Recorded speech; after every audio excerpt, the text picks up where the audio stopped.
In the womb, Zhou Xu awakened to the martial arts system. He initially believed he had a head start of 100,000 meters over others. However, upon his birth, he discovered that he had been reborn in a world of sorcerers. I am utterly bewildered. As shades of gray and black became the norm, the vivid red was equally striking. Chapter 1 Prologue. The Embryo. Thump, thump. Gurgle, gurgle, didn't I die? Gurgle, gurgle, am I submerged in water? A surge of alarm coursed through Zhou Xu's mind, prompting him to hold his breath, frantically attempting to open his eyes, his limbs flailing about in instinctive struggle. Moments later, he suddenly froze. Wait, why am I not suffocating? Thump. Gurgle, gurgle, am I in a hospital? Have I been revived? Zhou Xu felt a flicker of doubt. Is this some newfangled medical device? Shouldn't I inform the doctor that I have awakened? With this thought, Zhou Xu cautiously extended his hand to feel his surroundings. He found himself confined in a narrow space, surrounded by soft barriers that felt akin to skin, though he could not discern their exact material. How should I notify the doctor? After a moment's contemplation, he pondered whether to tap on the wall before him. He wondered about the cost of this machine's treatment and whether his savings would suffice to cover the medical expenses. As he mulled over this, he reached out to tap on the barrier ahead. A muffled exclamation resonated through the liquid surrounding him, sounding rather deep. Is that voice coming from above? Am I in a foreign land? Have I been transported abroad for treatment? Or is this some new foreign imported device undergoing trials? Thump! What is that persistent sound around me? The deep, drum-like rhythm echoed continuously. Why had he not noticed it before? Thump, thump, thump. Could it be the sound of heartbeat? Zhou Xu reached an astonishing conclusion as he concentrated on listening to the sound. It felt like the most exquisite lullaby, and before he knew it, he drifted into slumber. In the hazy moments of half-sleep, Zhou Xu managed to discern his current situation. If he was not dreaming, then he was likely reincarnated. No matter how I think about it, this must be a dream. Time passed, and Zhou Xu remained incredulous. Yet the myriad of information he collected only served to affirm this hypothesis. What was even more crucial was the unexpected emergence of a virtual screen within his consciousness. Personal attributes. Strength, developing. Agility, developing. Nerve reflex, developing. Endurance, developing. Physique, developing. Personal martial skills, none. Remaining skill points, 0. Personal level, LV0:010. In development, personal martial arts tasks cannot be issued temporarily. The straightforward personal attributes interface filled Zhou Xu with anticipation for his future. What he needed to do now was to elevate himself swiftly, striving to maintain a lead of 100,000 meters from the starting line. Seizing this rare moment of clarity, Zhou Xu contemplated the actions he could undertake. Exercise. Given the system's name, it was likely that the outside world resembled an ancient era, and could excessive physical strength lead to complications during birth? This was no just a misstep could result in a tragic outcome. Internal cultivation? What a far-fetched notion! Despite possessing a martial arts system, his previous self had been an ordinary individual who knew what cultivation techniques could be practiced from the embryonic stage. Easier said than done. Zhou Xu turned the possibilities over in his mind. Suddenly, he recalled a theory from his past life. Using a computer as an analogy, the number of brain cells could be likened to a computer's capacity. Both are finite. Upon summarizing his abilities, he realized that his only option was to engage in deep contemplation. This approach bore two benefits. Firstly, it would exercise his mind, ensuring he did not lapse into slumber after just 2 minutes of thought. Secondly, it would allow him to infuse the habits and logical processes from his past life, his memories and thoughts into the brain of this newborn. Human thought processes are inherently habitual. The essence of thought lies in the construction and flow of neurons within the brain. Zhou Xu could not fathom why he retained memories of a past life. Yet according to the theory that human thought is merely the operation of the brain, his current state was profoundly unscientific. An embryo's brain is not fully developed where his memory stored? Like a computer without RAM. How could the system operate, let alone contain several gigabytes of data? Was this some sort of ghost story? The only conceivable explanation was that the inexplicably emergent system within his consciousness might harbor his awareness. It was highly probable that his consciousness resided within that system, that if his consciousness dwelled there, would this body eventually give rise to a new awareness? Through the womb, Zhou Xu could vaguely hear voices from the outside world and the occasional explosive sounds, yet he paid them no heed. There would be ample time to understand the external happenings. Once he was born, his existence was the paramount concern. Simultaneously, his sensory abilities were gradually intensifying. Perhaps this too served as evidence that his body was adapting to the memories. The process was remarkably smooth, echoing the adage, "The difficult is not difficult for the adept." It was akin to producing a nuclear bomb, requiring merely 3 straightforward steps. First, locate a uranium-235 mine. Second, purify the uranium-235. Third, place the purified uranium-235 into a sphere capable of uniform detonation and voil. Zhou Xu suddenly speculated that perhaps the infusion of memories was equally simple. He might have merely overlooked countless intermediary steps, arriving directly at the end. Point for the final memory input. It resembled self-hypnosis. As long as one stood before a mirror, continually affirming their greatness, one could effortlessly influence their mental state. This process inherently served as a means of constructing new neural structures, much like developing a new program in a computer system. To a certain extent, influencing the human brain is simpler than programming a new application on a computer. From a minutiae of repetitive external stimuli to the grand concept of hypnosis, the essence remains the same: constructing new neurons within the human brain. In fact, simple and repetitive external information might even more readily influence brain development. There's a saying, when you gaze long into the abyss also gazes back into you.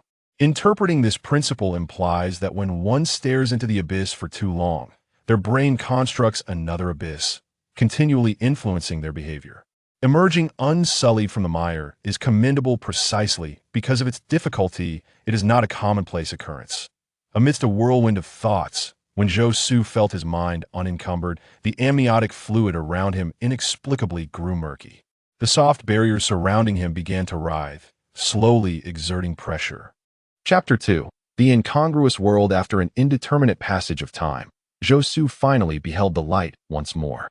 The piercing wail of an infant shattered the stillness of the air, a sound that heralded a newborn's first inhalation of life. Zhou Xu would never concede that his own cries were born from the pain of being compressed at the moment of his arrival into this world. The newborn's optic nerves were not yet fully developed, and it was only when a large face loomed close that he could vaguely discern the man's dazed features. With deep-set eyes and a pallid visage, Zhou Xu could barely ascertain through the dim haze that this individual possessed a certain handsomeness. Is this truly my father in this lifetime? Magnified to such an extent, his skin revealed no conspicuous flaws. It seemed my appearance in this life would not be too shabby either. Zhou Xu forced his spirit to compose itself, mustering a smile as he extended his tiny hands towards the imposing face before him. In this life, he would have to navigate his existence under this man's influence. Thus it was imperative to endear himself to him. Before Zhou Xu's hands could make contact, the visage suddenly furrowed its brow.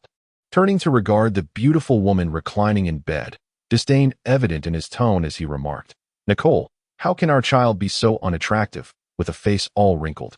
Resembling a little old man? Hey, what expression is that on your face? Are you expressing disdain? Though I cannot comprehend your words. Your tone unmistakably conveys your contempt for me. You are finished. Let me assure you, you have offended me. Doctor, your father merely has a cold. Zhou Xu, no need. Doctor, no need for an injection. Zhou Xu, burning up. Doctor, he needs some medication. Zhou Xu, let it be. David, bring him over. I wish to see as well." Upon receiving the baby and glancing at him, Nicole's face registered astonishment. Good heavens, how could he be so ugly? Indeed. I knew you would share my sentiments. Let us simply dispose of him and try for another. A malevolent thought emanated from the man. Nicole cradled the infant, awkwardly and gently patting his back, chuckling softly. What are you saying? Our child may be unattractive, yet do you not find that his ugliness carries a certain charm? David murmured. Is that so? I do not perceive it that way. Instead, I feel he harbors malice toward me. Lady Nicole, the elderly maid waiting nearby quickly interjected, unable to bear listening any longer. Even the mere echoes of that conversation filled her with a peculiar sense of shame. An infant's skin, having been soaked in amniotic fluid for too long, may appear wrinkled, but with proper care over a few days, it would surely improve. Mr. David, please refrain from referring to him as it. This is your son. Kindly bestow upon him a name and harbor no prejudices against him. All right, Fana. Do not be so agitated. I was merely jesting with Nicole. You remain as humorless as ever. Rest assured, I have long prepared a name from now on. He shall be called Yarrow Garner. At that moment, Yarrow, oblivious to the unfolding events, succumbed to the familiar rhythm of his mother's heartbeat and drifted into a deep, sweet slumber. Childbirth is a perilous ordeal, fraught with risks to the mother's body, and this holds true not only for her, but for the newborn Yarrow as well. Upon his emergence, Yarrow felt as if his entire being had been compressed into a singular mass. Even his mind felt flattened, his nebulous consciousness seemingly shattered into countless fragments. He desperately required ample sleep to recuperate. Consequently, Yarrow spent his days engaged solely in eating and sleeping, exhibiting behavior indistinguishable from that of a typical infant. This state of affairs persisted for nearly 6 months, until his vision gradually developed, allowing him to perceive the surrounding environment. Wait. Why do the individuals around me possess such peculiar hair colors? Furthermore, is this dwelling I inhabit, in fact, a castle? Yarrow gazed at the primary mission presented before him. Lost in contemplation. Initial main quest. Become a rising star in the martial arts world. Can you inform me if this place harbors a martial arts community?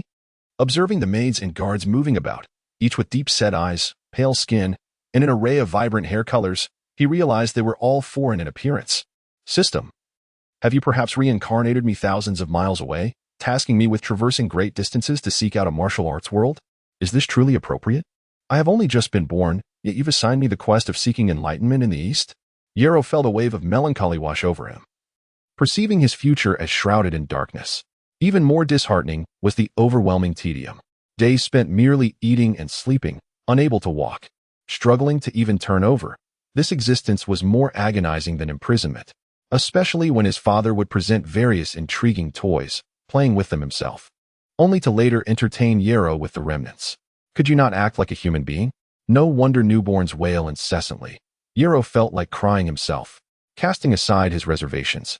After several days of raucous protests, Yarrow finally managed to reach a tacit agreement with his father. Each day, he would be carried to the window to gaze at the scenery.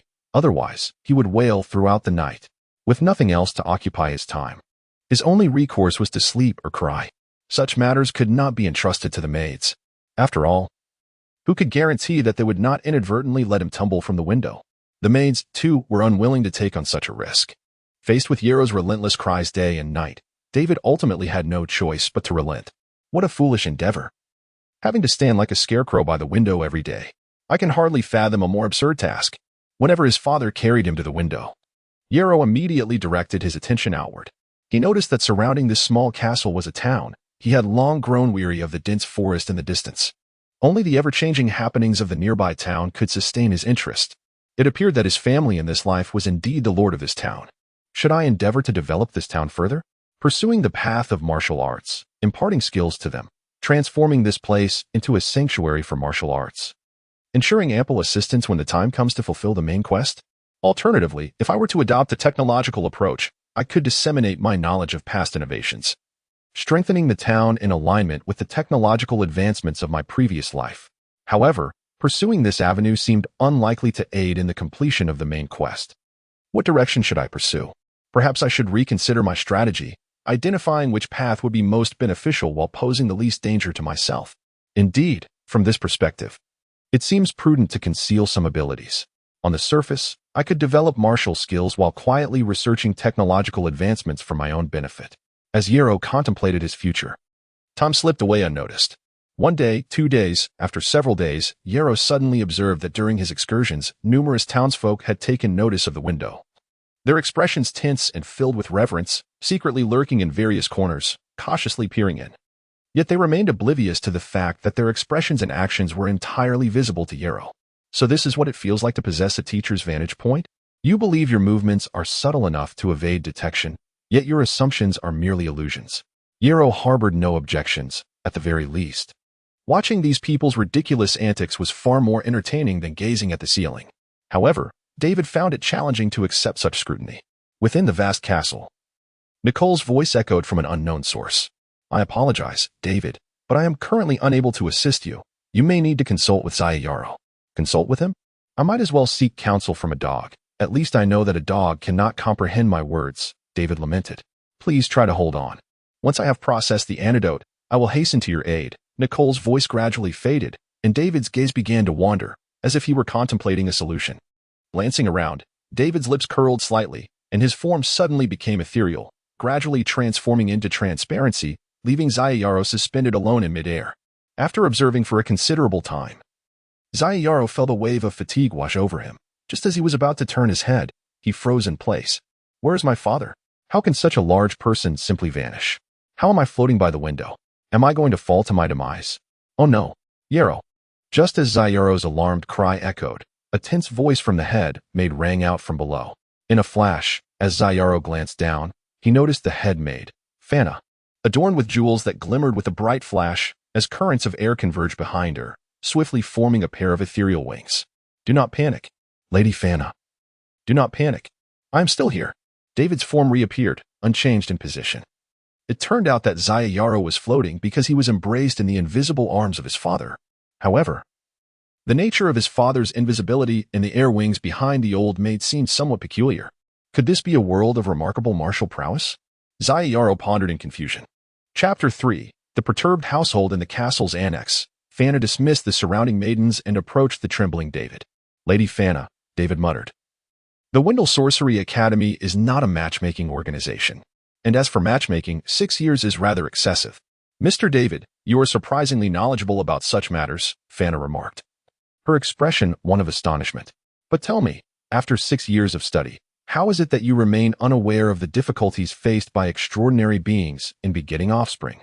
David suddenly grasped the gravity of her words.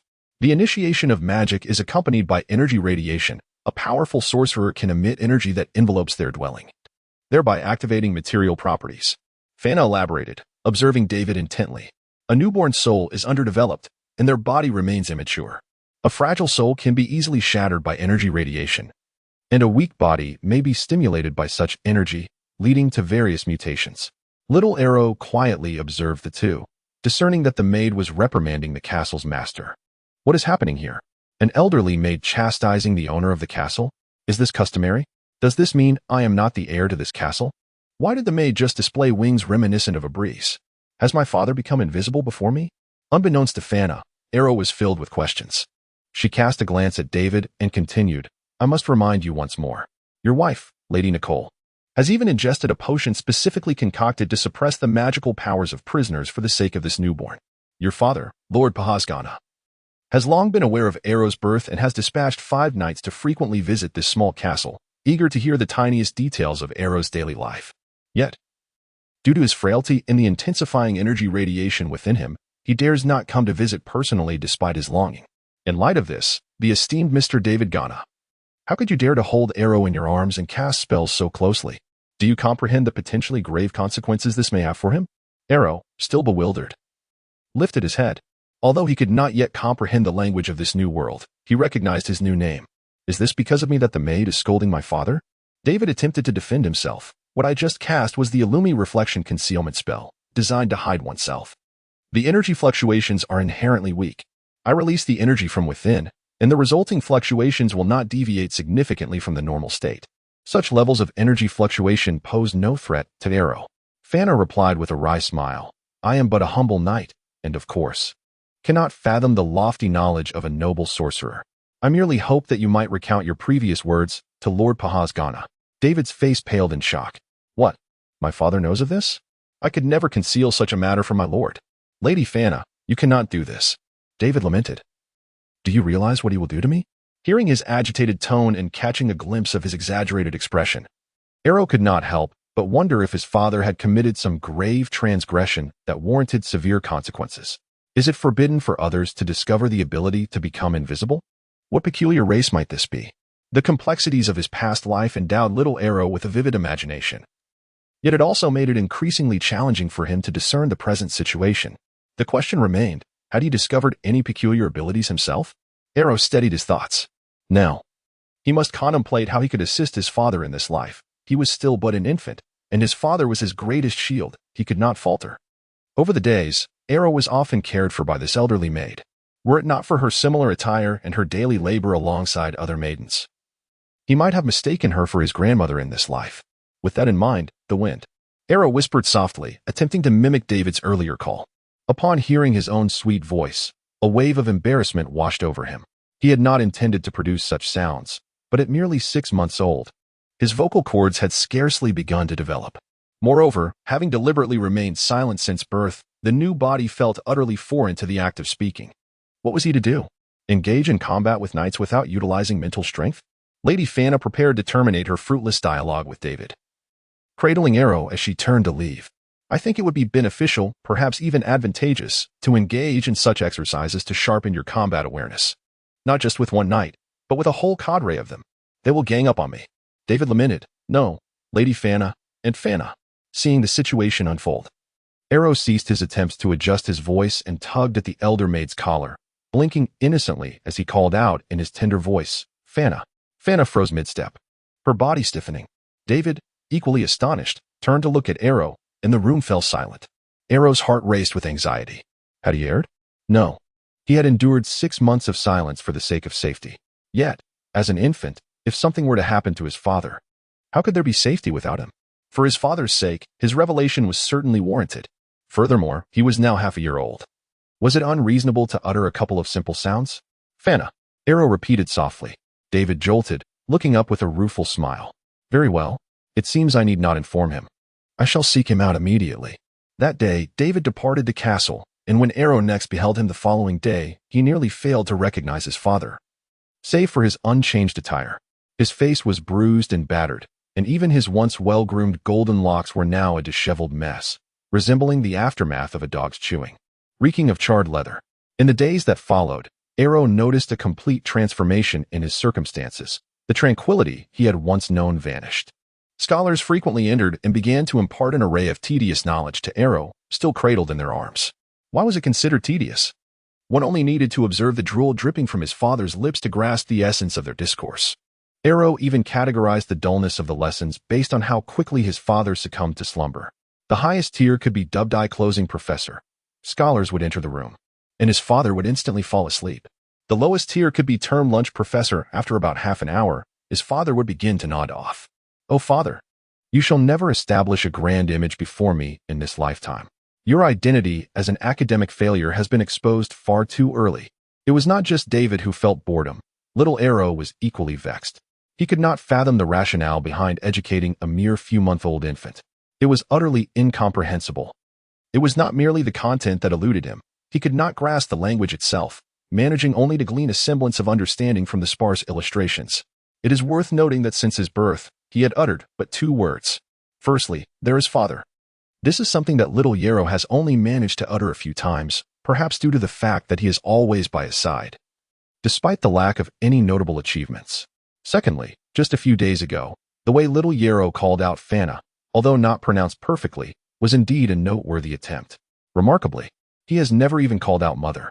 Having never practiced speaking, relying solely on listening, how could he possibly learn a new language so swiftly? Speaking of which, it is quite peculiar that he has never laid eyes on his mother since his birth, yet her voice often resonates throughout the castle. Little Yarrow, do you miss your mother? Look, that voice is back again. Little Yarrow rolled his eyes. He has heard this question far too many times and can almost guess its meaning.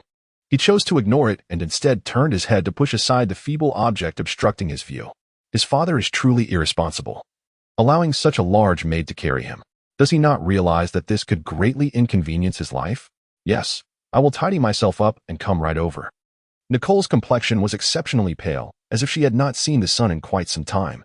Yet her damp brown hair and freshly laundered clothes indicated she had just washed up. David stepped forward, his heart aching at the sight of Nicole's haggard face, and said tenderly, I have always said that you do not need to be so harsh on yourself. Look, there are many formal wizards in the academy who do not go to such lengths when having children. Although Nicole's mental state was not ideal, her face was brimming with excitement as she carelessly replied, I actually agree with what your father said. Since we have discovered that energy fluctuations can affect infants, we must strive for the best. As long as little Yarrow is healthy, that is all that matters. Anything that discusses toxicity in relation to dosage is a lie. David muttered in frustration, but if his reasoning could convince Nicole, their previous actions would not have unfolded as they did. What has happened to your hair? You are no longer as handsome as before. My esteem for you has diminished by a percentage point. Nicole teased. glancing at David's head as she walked by. It had been less than half a month since David had used magic. Although the swelling on his face had subsided, his hair had not yet regrown fully. David dared not speak frankly about his own situation. While he believed it was not excessive, to speak openly would only bring him discomfort. Thus, he deftly changed the subject. What did you just say? By the way, should we go see little Yarrow? In the study, the balding middle-aged lecturer spoke animatedly, his expression passionate. Yet after observing for a while, little Yarrow realized that this professor was teaching mathematics at a first-grade level. How disappointing it was that he was dressed so formally. Yet was merely an elementary-level teacher. Though little Yarrow complained internally, he listened attentively for a moment. Upon confirming that the mathematics in this world was indeed decimal-based and barely memorizing the symbols for 0 to 10, while also recognizing that the plus sign here was equivalent to the multiplication sign from his past life, little Yarrow helplessly discovered that the subsequent teachings from this professor offered him no benefit at all. However, the young maid holding little Yarrow listened with rapt attention, for this was an opportunity she could hardly dream of. One was passionately teaching, while the other was intensely focused, creating a remarkable harmony between them.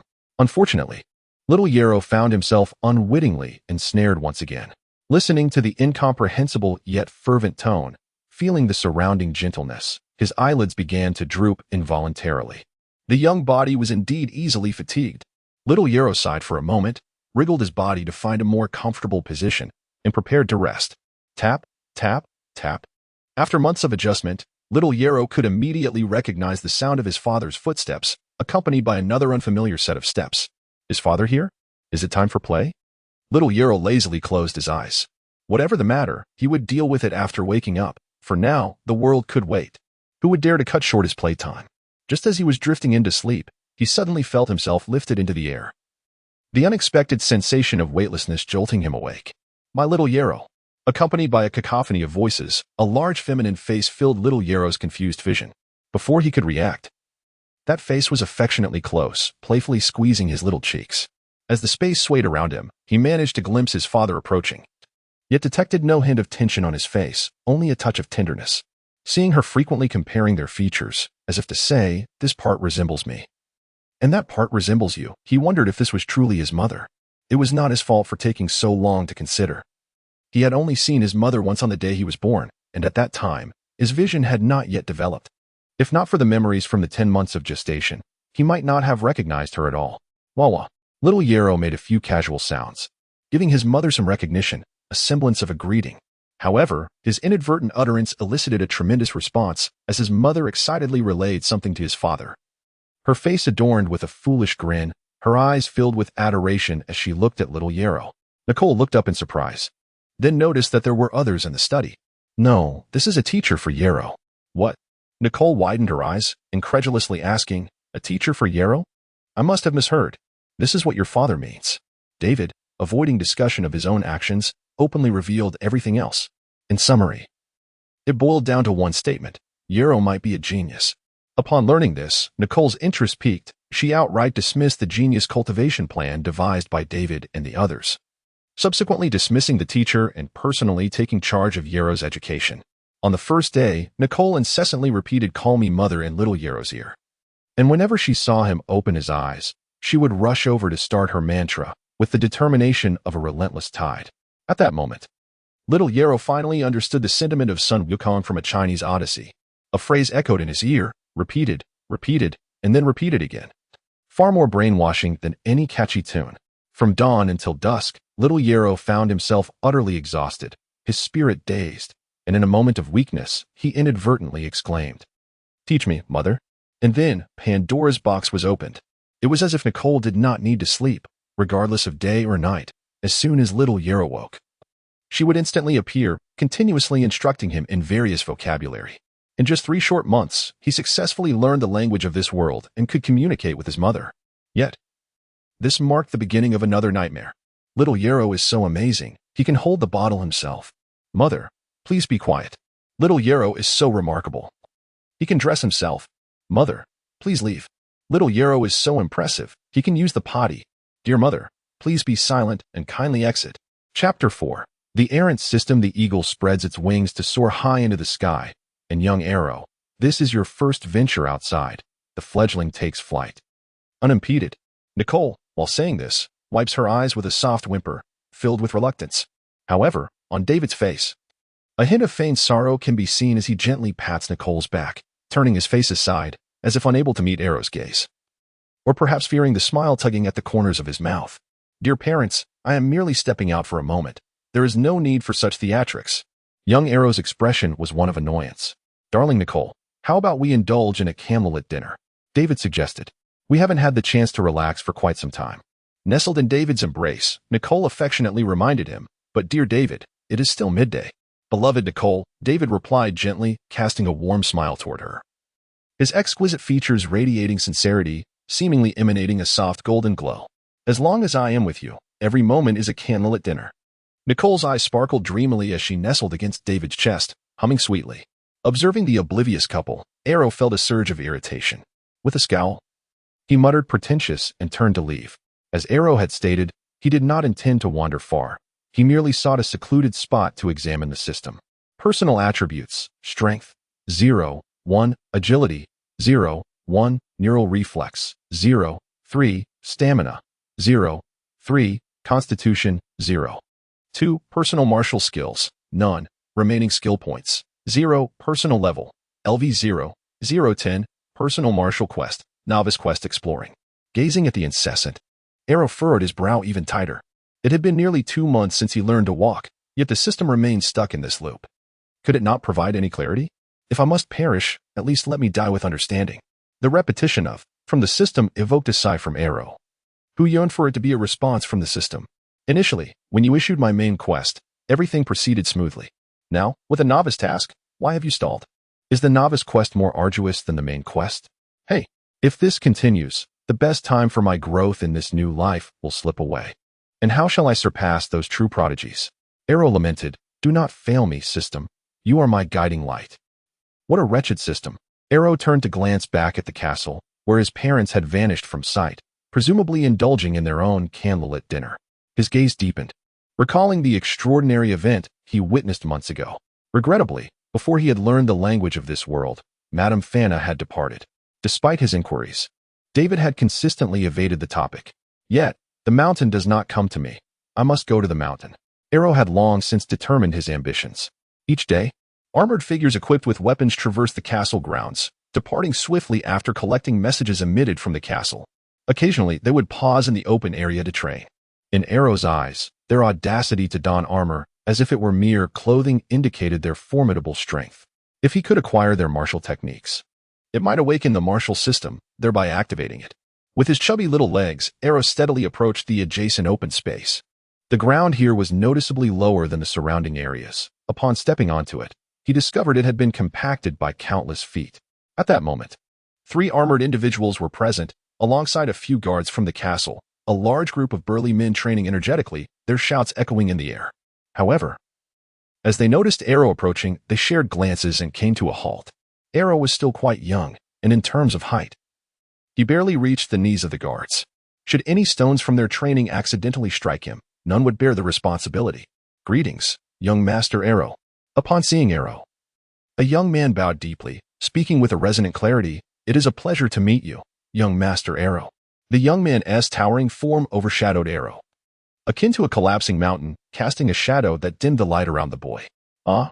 Arrow swallowed nervously, forcing a smile while tilting his adorable little head in feigned confusion. You know me?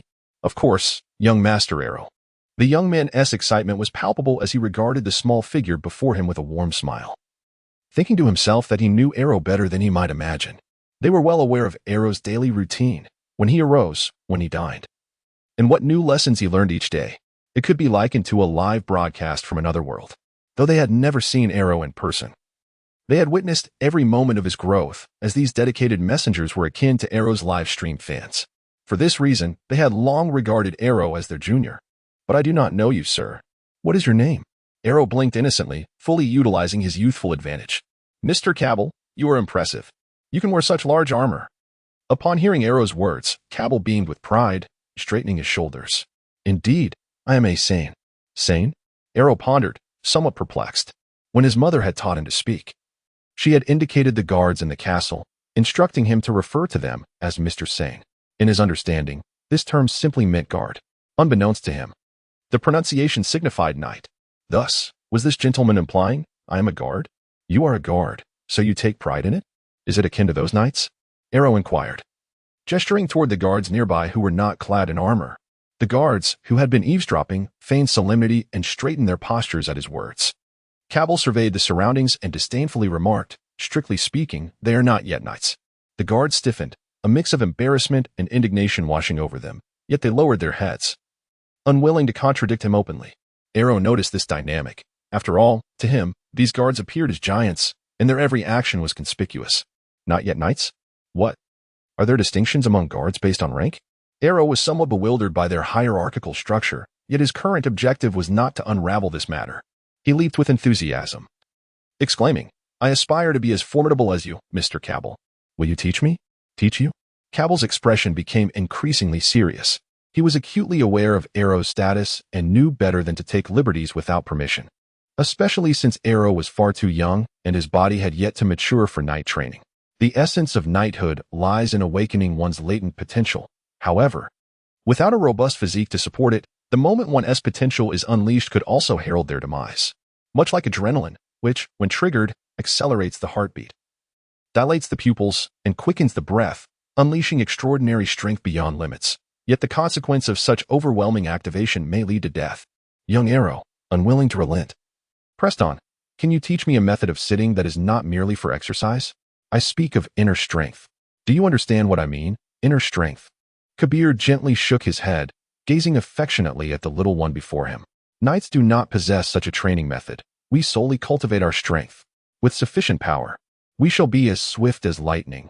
We shall stand unrivaled, and we shall be invincible in battle. As for the foundation, our foundation lies in muscle training. Suddenly, from the crowd nearby, a voice chimed in, there is also the knight's breathing technique. Kabir turned to explain the function of the knight's breathing technique, which is intended to enhance muscle training. What does Shalon mean? Young Arrow quickly inquired. He understood that Sane referred to a guard. However, Shalon was a term he had never encountered before. But given the context of technique, it seemed likely to be of use to him. Kabir demonstrated an inhalation followed by a long exhalation. Lowering his head to elucidate, this is breathing.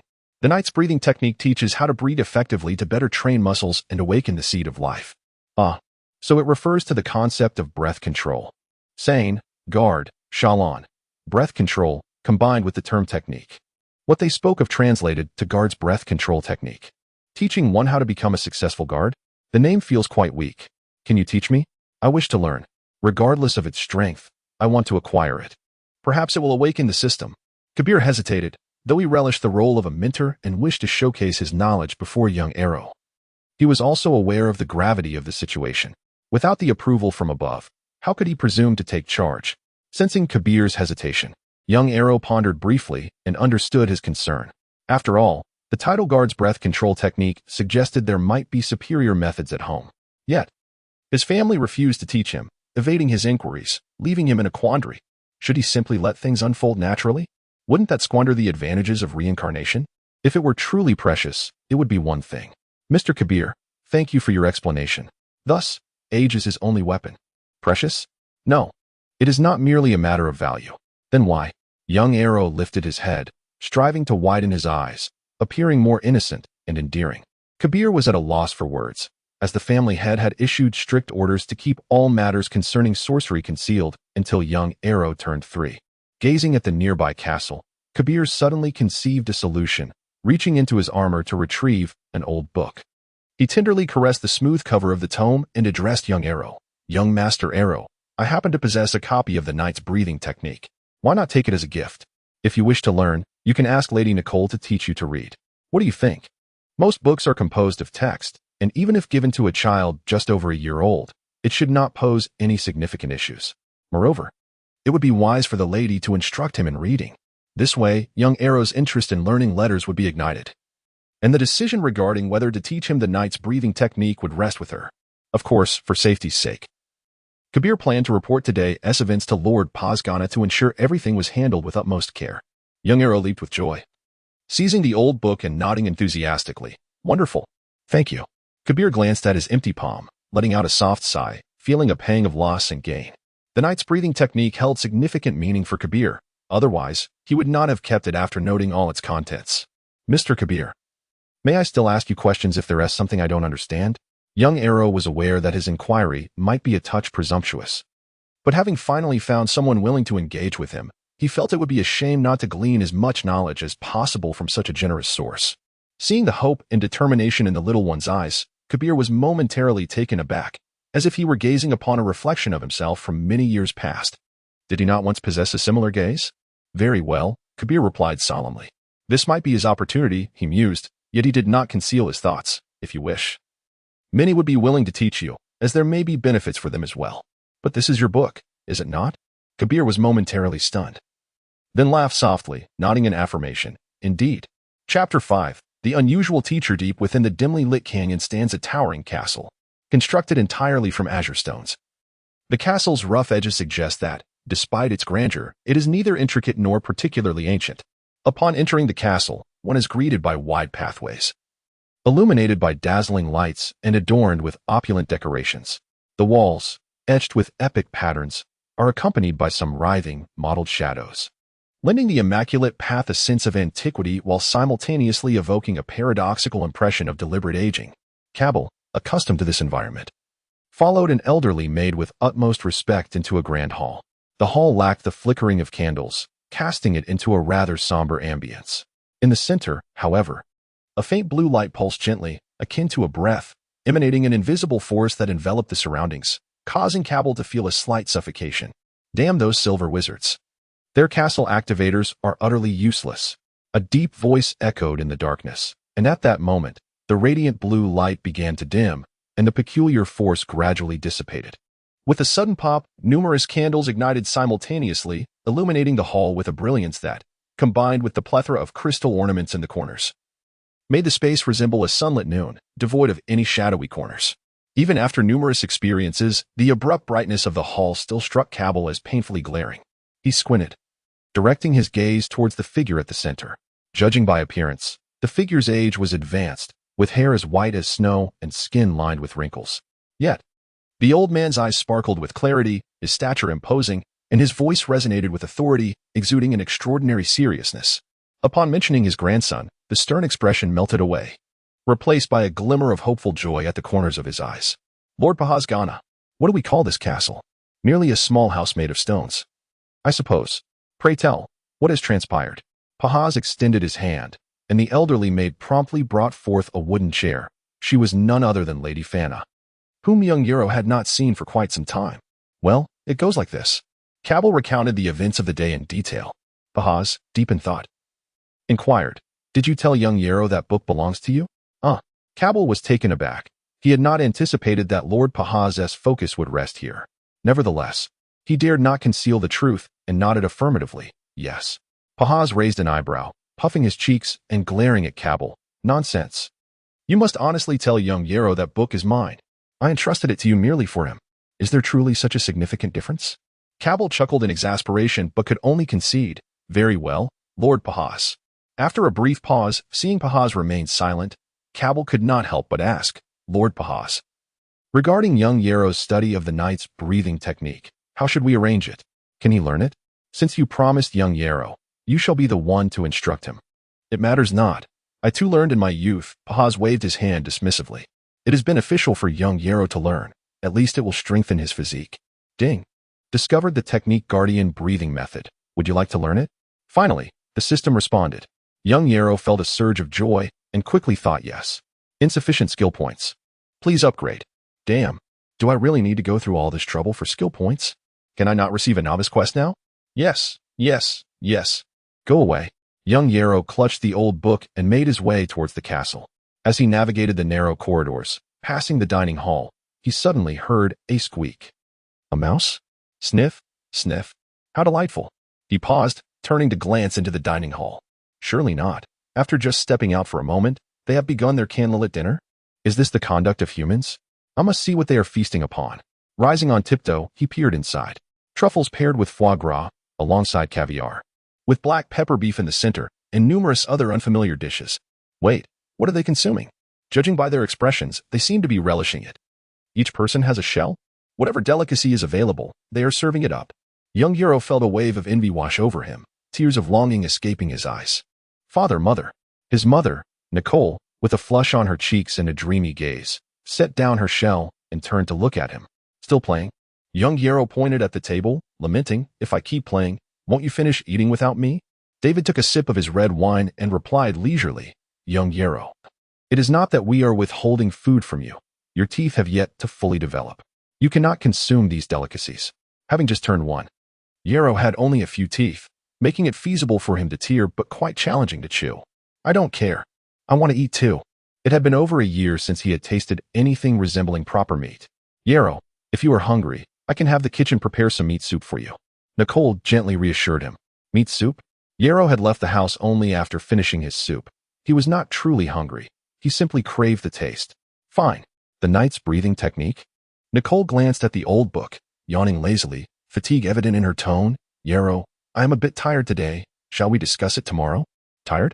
His mother, who usually seemed as resilient as iron, was now claiming fatigue. Could it be that the two? Cough, cough. Bang. Ouch. Young Yarrow crouched down, cradling his head. David slowly withdrew his hand. What are you doing? Nicole protectively shielded young Yarrow, glaring furiously at David. Your earlier gaze was quite offensive to me. Does a father require much justification to chastise his son?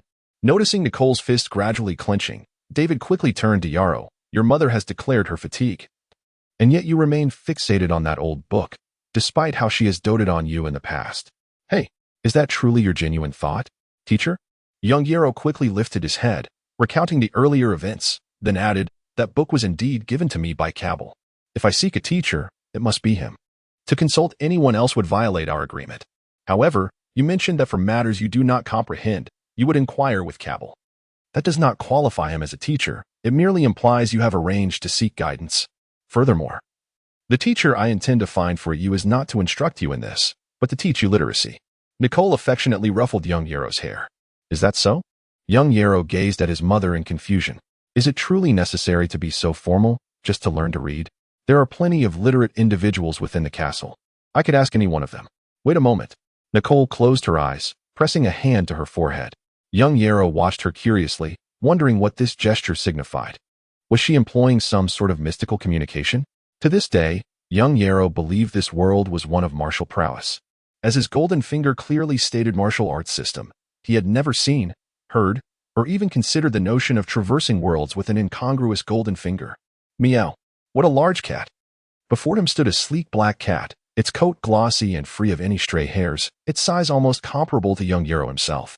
The black cat moved gracefully, its piercing eyes resembling two profound light bulbs, scrutinizing young Yarrow intently. Nicole, are you asking me to teach your son how to read? A languid female voice emerged from the cat's mouth. What? Am I hearing this correctly? A cat can talk? Could it be a creature of the supernatural? Yarrow's mouth slowly fell open in astonishment. Indeed, Yarrow, this is the teacher I have found for you. You must engage earnestly in your studies. If you do not take it seriously, I shall certainly notice. Chapter 6. Black Cat Gemma aspiring to become a knight. The awakening of one's life force is paramount. And such an awakening necessitates a robust physique. The method of breathing serves to augment the body, allowing one to absorb the energy scattered throughout the environment through a practice of inhaling deeply and exhaling forcefully.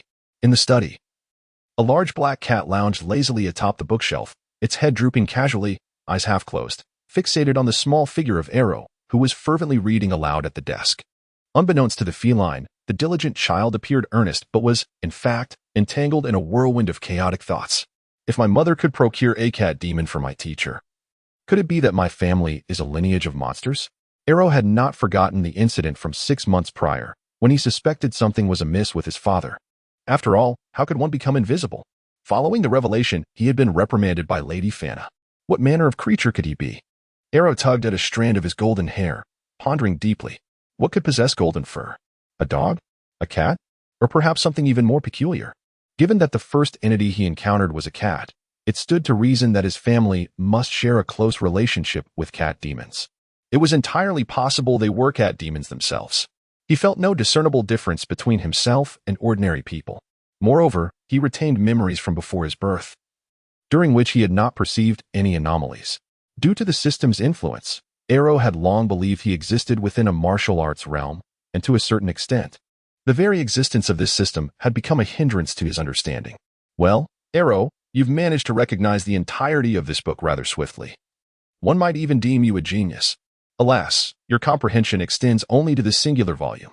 The black cat glanced at the array of books, pointing out several hidden corners, each marred by minute, intricate markings.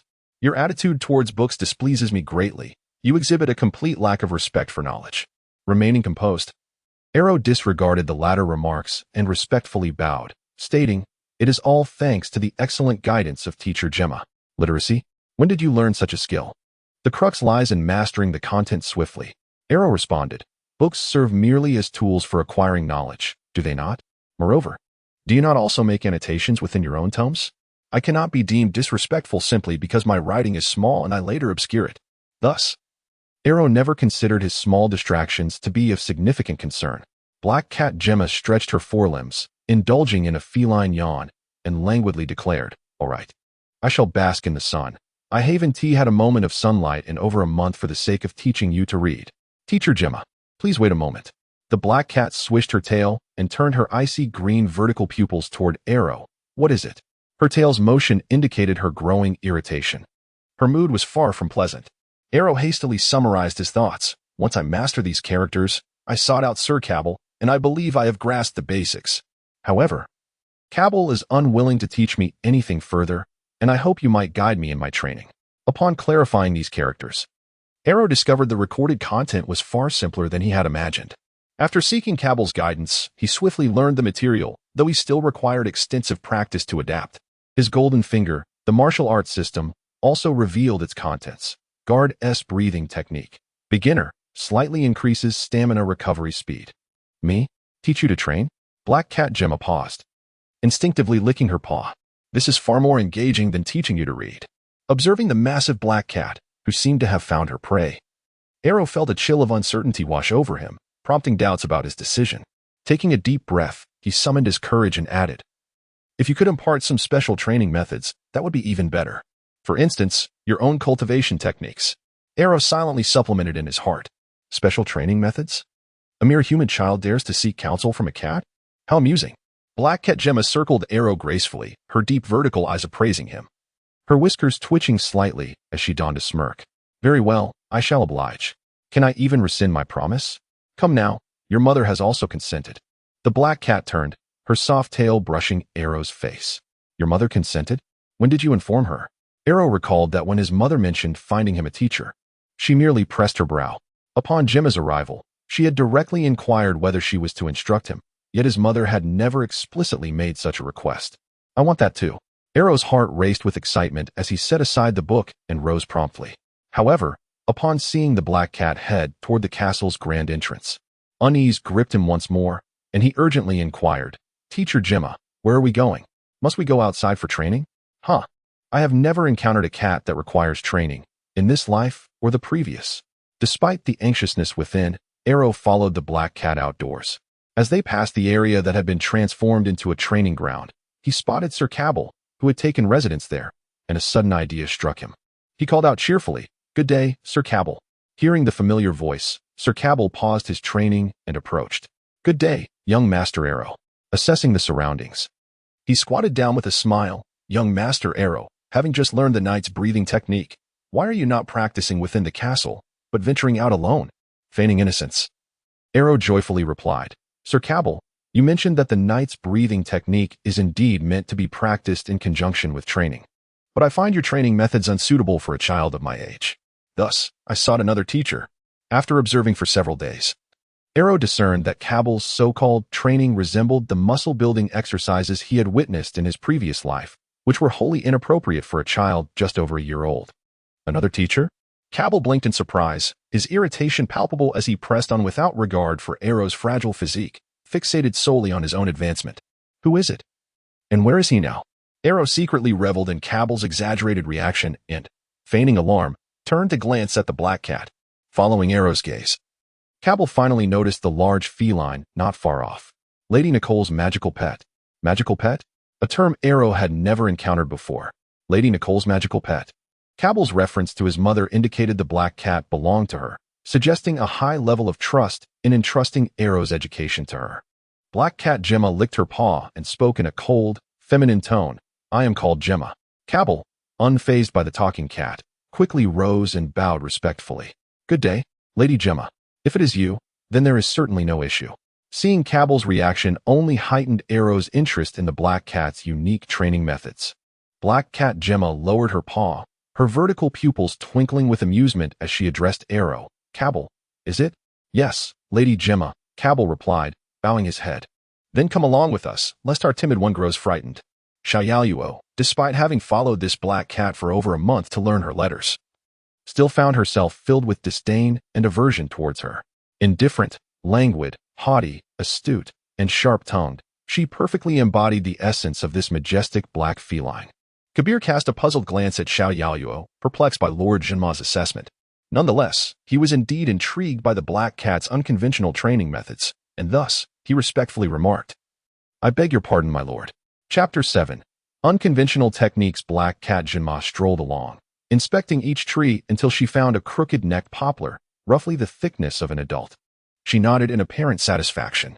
Young Arrow, puzzled, followed closely behind, wondering if Black Cat's training methods were tree-related.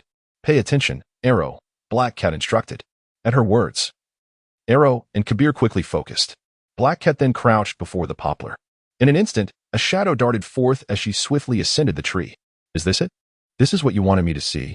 Arrow and Kabir stared in astonishment at Jinma, perched on the tree, somewhat shocked, yet not frightened. Arrow, did you grasp it? Do you need another demonstration? Jinma continued. First, use your forepaws to grip the bark, then pull your body upwards with strength, while your hind legs push off to propel you upwards. Once you reach the tree, utilize the momentum to secure your limbs and swiftly ascend. Jinma concluded, remember, do not pause. I understand. It's quite similar to rock climbing, Arrow replied, a stiff smile forming on his lips as he pondered how best to decline this endeavor. Kabir, unable to contain himself, voiced his thoughts. He fancied himself Arrow's knightly mentor. Yet the teachings of this black cat felt like a mockery to the noble profession of knighthood. Just as Arrow nodded, he was suddenly taken aback. Comprehended cat climbing technique, tree climbing. Beginner, slight increase in reaction speed. What is this? A notification? A slight increase in reaction speed? Arrow's expression shifted as he glanced at the disheartened black cat. He quickly praised her. Teacher Jinma, your instruction is exceptional. I believe I have gained some insight. Arrow adeptly flattered both sides, leaving Kabir somewhat embarrassed, prompting him to awkwardly apologize to Jinma. She, however, paid no mind to Kabir's actions. Having learned human language over the years, she understood the mixed sentiments regarding her climbing skills. Her initial attitude while teaching Arrow had been playful. Yet his current demeanor surprised her, bringing a hint of joy as she felt her valued skills being recognized. Her gaze softened as it rested on Arrow. Leaping down from the tree, Black Cat turned to Arrow with a gentle expression. Now, you give it a try. All right, I shall. Arrow responded, taken aback by the unexpected warmth in her tone, something he had never before experienced. Mimicking Black Cat's initial movements, he positioned himself before the poplar. Recalling Jinma's explanation, Arrow clenched his teeth and began to accelerate. However, as the trunk loomed larger in his vision, his body trembled. A natural instinct of self-preservation stemming from his youthful form, which he needed to conquer. With a thud, Arrow's hands met the trunk, yet his momentum faltered. Black Cat squinted, concerned. What's wrong, Arrow? I'm all right. I found my rhythm. Let us go again. Arrow replied, sweat stinging his eyes. His delicate hands marred by countless small scratches, the soreness and pain coursing through his body forcing him to grit his teeth.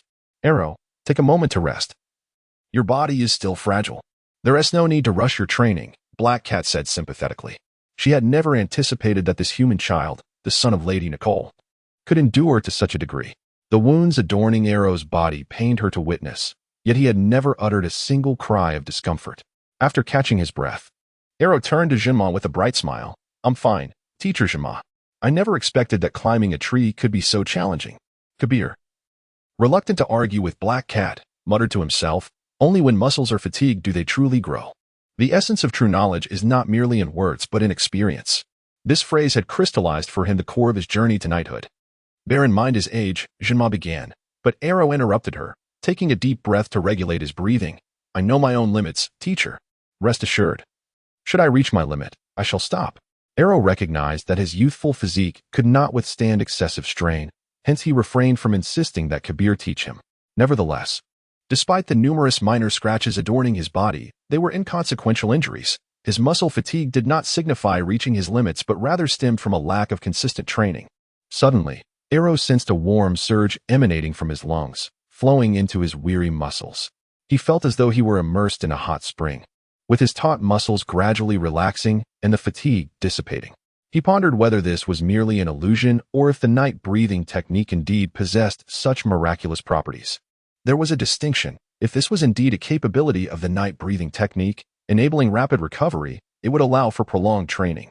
Conversely, if it were merely self-induced hypnosis, a physical delusion, caution would be warranted, for one must not jeopardize future health. Kabir attentively analyzed Arrow's breathing patterns, occasionally offering corrections, diligently assisting him. Received thorough guidance from Knight Kabir. Your night breathing technique has advanced to intermediate. Jinma had informed him that a powerful knight was akin to a minor noble. In light of his past life's memories, the most fitting translation was knight. The term breathing in everyday use referred to simple respiration. Thus, Arrow had renamed Guard's breathing technique to night breathing technique. Night breathing technique, intermediate, slightly increases stamina recovery speed, grants temporary attributes upon activation, stamina 1.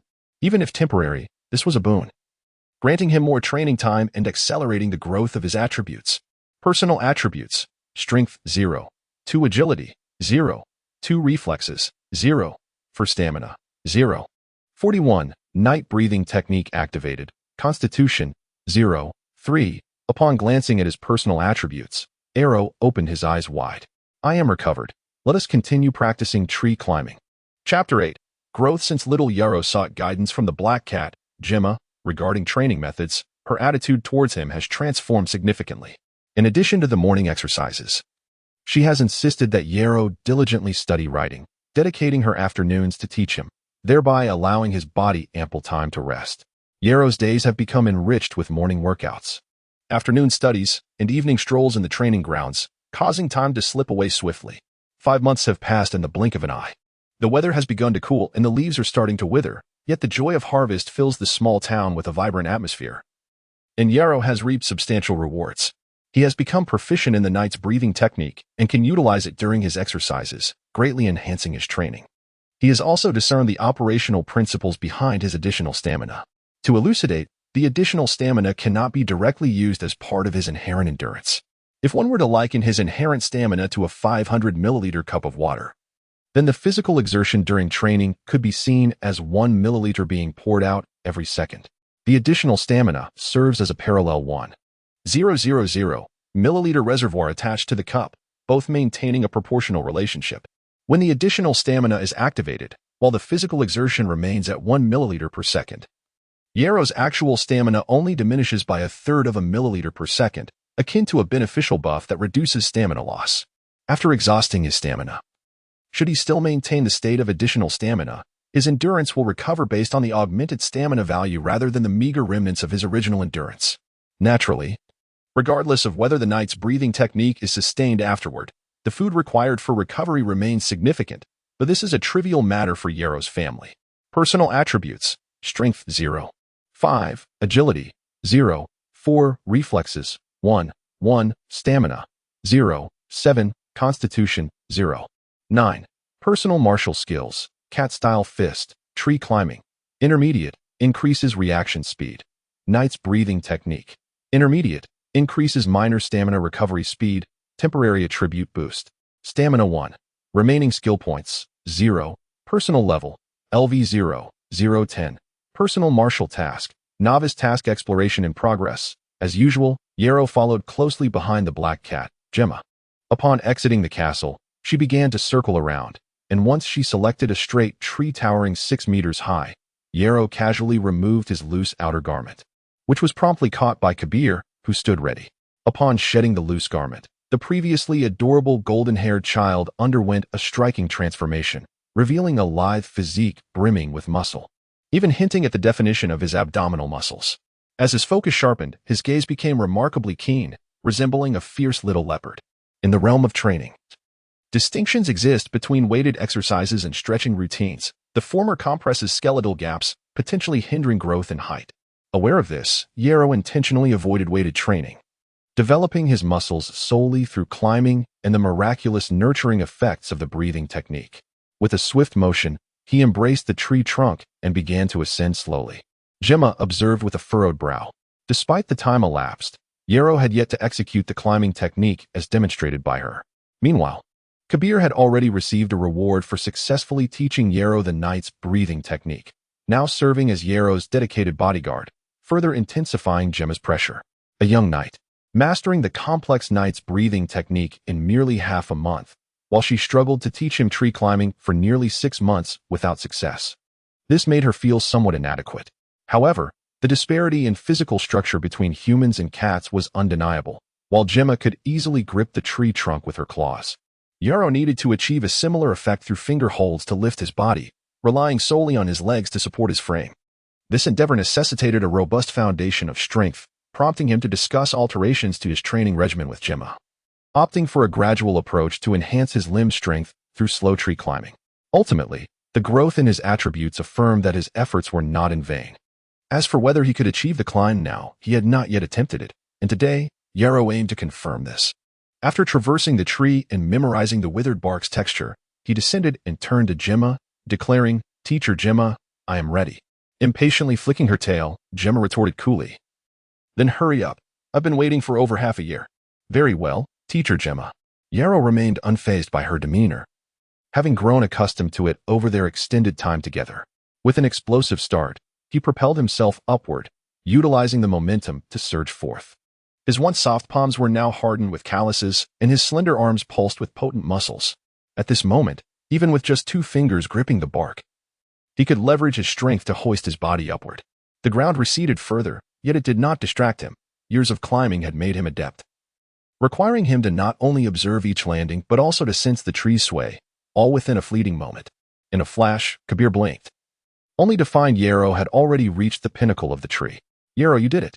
Gemma exclaimed, jumping and calling out from below. Cat-style fist, tree climbing. Advanced breakthrough achieved, skill at physical limits. The cool autumn breeze caressed Yarrow's delicate face, golden strands dancing in the wind as he gazed down at the lively town. A sigh escaping his lips. The new year was approaching. Personal martial task, novice task exploration in progress. The system remained stuck on the novice task. Under the night sky, in the grand hall of the Ghana castle, Kabir respectfully reported the day's events to the imposing figure at the center of the room. "You mean to say that today little Yarrow scaled the top of the tree in one go?" "Indeed, Lord Pahasgana." Pahasgana chuckled, shaking his head. "What a mischievous little monkey, though a bit unruly." "It's a good sign. At least he is healthy." Considering Yarrow's robust physique, Kabir nodded in agreement, acknowledging the child as remarkable health. Suddenly realizing something, Kabir raised his gaze and inquired, "Lord Pahasgana, given young Yarrow's current physical strength, should we consider night training for him?" "Not necessary," Pahasgana replied, waving his hand. "Robustness does not equate to resilient bones. The rigorous training of a knight is unsuitable for one under the age of 10. Chapter 9. The elegant and affable kitten. After mastering the skill of climbing trees, Xiao Yalu found himself in a state of ennui, spending his days reading, yet feeling unfulfilled. The monotony of his existence was particularly arduous, and he struggled to discover new and suitable methods of exercise. After inquiring with Cabell and receiving yet another rejection, his gaze turned toward the black cat. Since there was a cat-style technique for climbing trees, could there not be others as well? Moreover, the prospect of triggering careful instruction, the exhilarating sensation of swiftly acquiring a skill, was equally unforgettable for Yalu. "What? You wish to learn something?" The black cat lay languidly on the courtyard wall, basking in the sunlight that made her dark fur glisten. With a drowsy gaze, she yawned repeatedly and spoke in a lethargic tone. "But I have nothing to teach you." "How could that be?" Xiao Yalu retorted. "Cats possess countless abilities, such as their supple bodies, quick reflexes, and silent movements. There is so much you could impart." "Oh?" The black cat's drowsiness dissipated as she widened her eyes and gazed at Xiao Yalu. "You, a mere human child, wish to acquire these feline skills? You are human. Do you not understand your nature? Misunderstanding?" "Once, perhaps, but not anymore," Xiao Yalu replied confidently. The black cat stood, fixing him with an earnest stare. "What you speak of are inherently cat-like abilities. They cannot be learned at whim, just as you humans can walk upright, a feat we find exceedingly difficult." Undeterred, Xiao Yalu noted that the climbing skill was called cat-style climbing, suggesting the possibility of other cat styles. Of course, this might merely be his wishful thinking. Akin to the earlier knight's breathing technique, which he initially misunderstood as guardian breathing method. But did that truly matter? Humans are inherently adept at learning. He had acquired the climbing skill without possessing claws. After all, cat style is not the same as cat fist, mastering the form sufficed. Perhaps it was due to the fact that Zhou Yalu had dedicated half a year to learning to climb. Regardless, the black cat was resolute. Lying down with her head tilted and forepaws covering her face, muttering, "Don't ask me. Go learn from Cabal. I have no idea how to teach you what you seek." Zhou Yalu focused on the wall, crouched down, and, employing his climbing technique, propelled himself upward using inertia.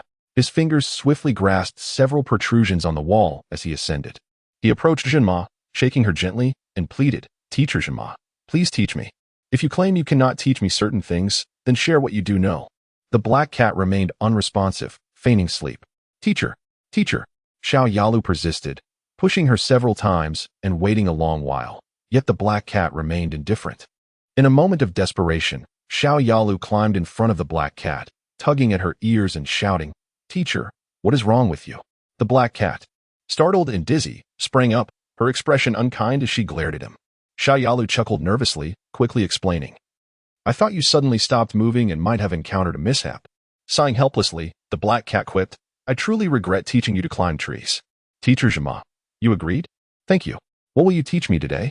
Zhou Yalu spoke rapidly, not allowing the black cat a moment to react. The black cat was momentarily taken aback, wishing to refuse but unsure how to articulate it. "Come on, Teacher Zhenma, where shall we train today?" Zhou Yalu beamed. Seeing his smug expression ignited a flicker of resentment within the black cat. Licking her paw, she looked at him mischievously. "Well then, I shall teach you how to dodge." "Dodge?"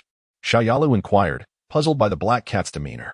He felt no fear of her current attitude, not merely due to their lengthy acquaintance, but also because his mother, Nicole, had advised him before leaving the town to stay close to the black cat, assuring him that she meant him no harm and possessed capabilities sufficient to protect him. "I will chase, you will flee," the black cat declared, her eyes glinting ominously. "The entire town is your playground. Should I approach you, I will shred your clothing with my claws. I imagine you would not relish wandering the town in the nude, would you? Teacher Zhenma, surely you jest?" The black cat appeared far from the reliable figure his mother had described. A countdown began. 5, for she was agitated, her composure shattered. "It must be due to my disruption of her afternoon nap. 3, 2, 1. Rip." His clothes tore apart, the biting cold wind seeping through the tattered fabric, contrasting sharply with the midday sun, creating a complex sensation for Zhou Yalu. She was serious. "Ahaha." The black cat covered her mouth with one paw, her posture reminiscent of an elegant noblewoman. Who would have thought our gentlemanly Zhou Yalu harbored such peculiar tastes? Even under the sun, the frigid northern wind is hardly pleasant. Though young, Zhou Yalu's intellect had matured to be parading naked around town. How absurd. "Don't speak carelessly. After all, I am only 3. However, should we continue following him? What if other towns misunderstand us? When he grows older, we shall observe him closely. If he fails to mature, then we shall revolt." "Excellent notion. Is there any hope for survival?" "It hardly seems necessary. Since you take such delight, let Teacher Zhenma indulge your inexplicable fancy. Run." Zhou Yalu, abandoning all hope, swiftly turned. Gripping the wall with one hand, his body dangling precariously, the black cat gracefully leaped from the courtyard wall, trailing lazily behind him, her chatter relentless. "Oh, your posture is truly exquisite. It reminds me of that foolish little bird. Do you know what happened to it? It got its foot stuck on a tree trunk. Hee. Jump, jump. Yes, just like that, like a foolish hamster, leaping in midair. If I hurry, I can run over and have the sweet taste of mouse meat fall into my mouth." The sensation was delightful, akin to the wild dog I chased last year. It ran in a panic. You know where it ended up? Hee. It fell into a cesspool. Seeing its frantic expression made me decide to let it go. Perhaps you could learn from this? The relentless running left Zhou Yalu breathless, the barrage of words overwhelming his thoughts. He wished to block out her incessant chatter. Yet the black cat's unpredictable tone always captured his attention. What a talent she was. It was a pity she did not pursue a career in comedy. Alas, this world had no such profession. What was I thinking? Zhou Yalu slapped his forehead. I must devise a solution to my current predicament. Oh, for Zhou Yalu. Has your mind gone awry? Your teacher Zhenma has a splendid remedy. Do you see that cesspool beside you? Jump in, and the water in your head will freeze, allowing you to emerge unscathed. She has lost her mind. Xiao Yalu gasped, sprinting desperately. Wait, what is she thinking? How might I temper her wrath? The sound of tearing fabric echoed. A diligent child who loves to exercise must not slacken. Little Arrow, overwhelmed with sorrow, had no choice but to throw back his shoulders and quicken his pace. That's the spirit. A dedicated child, I am prepared to tear your left pant leg, just as I once did to that dog's rear end. Hearing the wind rush past him, Little Arrow's nerves tightened, and he spun to evade. Oh ho! He managed to dodge. Here I come again. This time, I shall seize your back, akin to rending that little bird. Oh, the taste of that bird was truly exquisite. Without hesitation, Little Arrow rolled away, crying out in despair, I am merely a child of 2 years. Why must you treat me thus? What is my lovely student saying? Ah, have you successfully sought counsel and are now expressing gratitude to your teacher? Fear not, this is what a teacher ought to do. Your dear teacher Jenna will surely guide you with care and wisdom. Under the attentive tutelage of the black cat Jenna, you have acquired the cat form fist, sprinting, cat form fist, sprinting. Beginner, slight enhancement of sensory perception. What? Upon seeing the sudden notification flash before him, Little Arrow was momentarily stunned. The sound of tearing fabric, the sudden chill at his rear snapped Little Arrow back to reality. He was still in peril. Could it be that my pants have been torn? As he hurriedly ran, Little Arrow glanced sideways and felt a wave of relief. It was merely a small tear. His backside still concealed. The sound of tearing fabric again. The left sleeve of his garment was torn anew. And the black cat mockingly reminded him. Being distracted while learning is not the behavior expected of a student. The nimble black cat danced about, as if toying with a mouse. She was chasing him. In that moment of focused running, Little Arrow suddenly realized. He could distinctly sense that as long as he sprinted towards the town street, the black cat would slow her pace. However, should he stray from her wishes, she would unhesitatingly pounce and rend his clothing anew. What could she be planning? Was she intending to parade him about in tatters? Or was she preparing to completely shred his garments in the street, leading to his social demise? Both scenarios were plausible. It all hinged on the residual fury within the black cat upon their arrival. The street was now within reach. Teacher Jenna, I acknowledge my transgressions. One must bow beneath the eaves. Thus, admitting fault to one's teacher is not a matter of shame. Little Arrow reassured himself, continuing to cry out, Teacher, I absolutely shall not repeat such a mistake. Please spare me. Through his keen sense of hearing, Little Arrow detected a hesitation in the black cat's footsteps. She had slackened her pace. Elated, yet wary of pausing, he feigned ignorance and continued to exclaim, I shall never again disturb you during your rest, dear teacher. The street drew nearer. Chapter 10. Refugees panting heavily. Little Arrow steadied himself, beads of sweat cascading down his forehead. Once his breath began to steady, he recalled the night's breathing technique and promptly shifted his method of respiration, gradually regaining his composure. As he lifted his gaze towards the street, he was momentarily taken aback.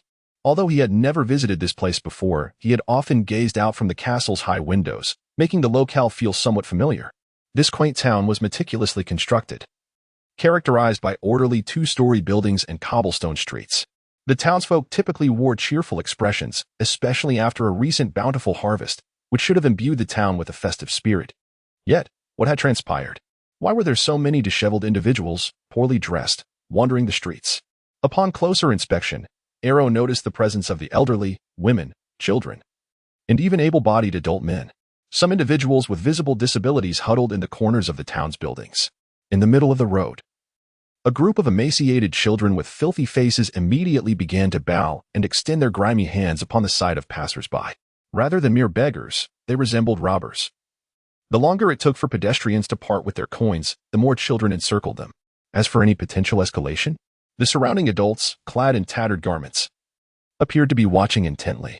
The once tranquil town was now engulfed in chaos. Little Arrow quietly retreated. The situation was unclear, and as a small, vulnerable child, he could not afford to take unnecessary risks. The black cat silently approached his side, casually glancing at the town street. Teacher Gemma, are you aware of the circumstances here? Arrow wondered if the cat had compelled him to come this way to witness the plight of the townsfolk. The black cat, busy cleaning its paws of the dirt acquired during their earlier sprint, lazily lifted its head at Arrow's inquiry and replied, I have no time for such matters. Your mother specifically instructed me not to wander about when she left a few days ago. Suddenly, the sound of firm footsteps approached. It was Cabell, who whispered in explanation, Young Master Arrow, the inhabitants of the castle have also been prohibited from venturing outside, so even if we are aware of the town's situation, we cannot interfere. The black cat raised its head with a furrowed brow, eyeing Arrow warily. What do you mean? Arrow pointed towards the castle and declared, That is my home, and this town is akin to my backyard, which is now turning into a cesspool. However, we must ensure your safety, young master. Safety? Arrow scoffed. The nearby town is in utter disarray, and you speak of my safety? Why not confine me to a small room while you all guard the entrance? Rest assured. If you all come together, I can still protect young Arrow, the black cat chimed in, agreeing with Arrow's sentiment. Who would wish to reside beside a cesspool? Perhaps only wild dogs would. Arrow gazed at the black cat in disbelief. Although he had heard tales of its prowess, he did not expect such audacity. A robust physique is the key to awakening one's life force. Without strong muscles, how could one aspire to be a knight? It was a mere fantasy. Hence, anyone with even a modicum of experience could discern whether an individual had undergone knight training based on their appearance. The castle boasted at least a dozen knight attendants. Losing a few would hardly jeopardize its security. Cabell hesitated. While the impact might be negligible, he feared that if they were to venture out, they could be bribed, leading to internal sabotage. Arrow could not help but roll his eyes, setting aside the question of whether the town's vagrants had the means to bribe anyone. If a mere handful could be swayed in half a day's time, their castle would have already fallen long ago. Moreover, if truly malevolent individuals were permitted to reside so close to the castle, it posed the greatest danger. Arrow refrained from arguing against Cabell's concerns, instead nodding in agreement. Thus, you must keep a close watch on them to prevent any ill intentions. Having individuals around him who possessed such a sense of crisis was not entirely unwelcome. Though Cabell seemed a bit dim-witted, as if he had let his muscles overtake his intellect. Yet, such individuals were easier to manage. Arriving at the training grounds in front of the castle, Cabell swiftly issued orders to assemble the guards. Little Arrow took a deep breath. He had never forgotten the plans he had devised in his infancy. However, whether developing martial skills or advancing technology, he needed sufficient influence. Any developmental direction marked a shift from the existing way of life, and any change, before yielding results or benefits, would invariably attract dissenters. Influence could not be obtained effortlessly. Status merely provided a foundation, and he needed to lead them to accomplish tangible tasks to earn their trust. Though he was still quite young, this could serve as an advantage. Even if he erred, his age would serve as an excuse, allowing for understanding, a prime opportunity for practice. Should he succeed, he would be deemed a born leader. This was the inaugural battle to demonstrate his command abilities, possessing significant strategic importance in winning the hearts of the townspeople. Arrow first inquired of Cabell, how much food is there in the castle? Food? Cabell's expression was somewhat perplexed. Arrow turned and commanded, summon the head chef. While awaiting the chef's arrival, Arrow pondered deeply, questioning and answering himself to clarify his thoughts. What was his primary objective? To establish authority and lay the groundwork for future development. The establishment of authority necessitated the use of force, meaning that merely mobilizing a few guards might not suffice. Arrow furrowed his brow, glancing around cautiously, and quietly confirmed with the black cat that lay behind him. Teacher Gemma, are you certain you can ensure my safety even without these guards? The black cat raised its head, a smirk playing on its lips, and replied, timid Arrow. I'm quite certain of that. Arrow felt a flicker of intrigue, dismissing the black cat's comment, and continued to contemplate. Soon, Cabell approached, announcing, Young Master Arrow. They have all arrived. Very well. Arrow looked towards the group of burly men in the training yard. These guards were at least apprentice knights, and their strength was sufficient to subdue all the refugees. Arrow stood atop a nearby stone pedestal, surveying the gathering, and asked, Cabell, have you informed them of the situation? Yes, we discussed it on the way here. Indeed. Arrow nodded slightly. What they do is irrelevant. Close the doors and ensure our young master's protection. Suddenly, a voice among the guards sparked a heated dispute. You homeless mutt, what do you know? Do not speak carelessly. My home is in that town as well. However, Lord Pahas summoned us to protect the young master's safety, not for your self-preservation. Who is Lord Pahas? Forget it. It is best not to engage with those of such convoluted thoughts. Yet the guards continued to argue fervently. Young Arrow's slight stature was insufficient to command their respect. He was not surprised, recognizing that establishing his own prestige would require effort. However, loyalty to a lord is paramount. Cabell clenched his fists and directly knocked a few individuals over, glaring fiercely as he commanded, silence. Upon witnessing several individuals writhing in agony upon the ground, The guards displayed a range of emotions but ultimately fell into silence. Young Arrow feigned benevolence, gesturing to assist the afflicted and offering a few casual words of comfort. At his tender age, he could not afford to leave a ruthless impression on those who safeguarded him. Once on his feet, Arrow humbly expressed, "I have some thoughts regarding this matter, and should there be any inaccuracies, I kindly ask the knights to enlighten me." Yet, despite his words, Arrow did not afford them the opportunity for correction. Upon learning the quantity of provisions from the head chef, Arrow calculated in his mind and established the daily rations for the refugees. This amount would prevent starvation, yet it would prove insufficient for true satiety. However, this was merely a temporary measure. Arrow had already set his sights on the source of the night's supplies, believing that enduring the current predicament was paramount. Moreover, Arrow began to devise plans for the refugees. Firstly, he intended to utilize the guard strength to expel the influx of refugees from the small town. The town's limited space was wholly inadequate to accommodate such a multitude, especially considering it was his foundational domain, which must not be allowed to descend into chaos. Once the supplies arrived, Arrow was prepared to implement a solution through labor in exchange for sustenance. This method was frequently referenced due to its remarkable efficacy and its deep resonance with the hearts of the people. He also aimed to harness the labor of the refugees to undertake foundational construction for the castle, laying the groundwork for future development. However, mere authority without compassion would not suffice to win the hearts of the people. The labor for food approach resembled a transaction, failing to manifest his benevolence. Arrow resolved to take in the orphans among the refugees, nurturing trustworthy individuals for his future endeavors. Of course, he would not neglect the other refugees. He would allocate personnel to construct new housing on a separate parcel of land, preparing for the town's future expansion and for the refugees who would remain. Such actions necessitated thorough preliminary assessments. With foresight, Arrow organized each task with clarity, ensuring meticulous arrangements. Although the guards exhibited varied expressions, they remained silent, dutifully adhering to Arrow's directives. Meanwhile, all of this was observed in silence by the black cat standing behind Arrow. In his excitement, Arrow remained oblivious to what he had inadvertently forgotten. Chapter 11. A father's love like a mountain. How formidable I am. In my previous life, I was merely an ordinary citizen. When have I ever engaged in such impressive feats? With a thud, the small figure of Arrow tumbled from the bed, quickly rising to assess his surroundings with keen vigilance. Thankfully, no one witnessed his clumsiness. With over 20 years of memories from his past life, he pondered why he would exhibit such juvenile behavior. Surely, it must be the influence of his youthful form. He couldn't help but gently pat his own cheek, reminding himself, "Arrow, you must be composed. It is time to sleep, for there are many matters awaiting you tomorrow." Forcing his eyes shut, he lay on the bed for but a moment before the fatigue of the day washed over him, and his breathing gradually steadied as he swiftly drifted into slumber. After an indeterminate period, two shadowy figures, a man and a cat, materialized at the head of Arrow's bed. "David, did you see that? Arrow is truly adorable." This was Nicole's voice, though it emanated from the mouth of the black cat. David, clad in a long, dark robe, appeared unfazed by this peculiar occurrence.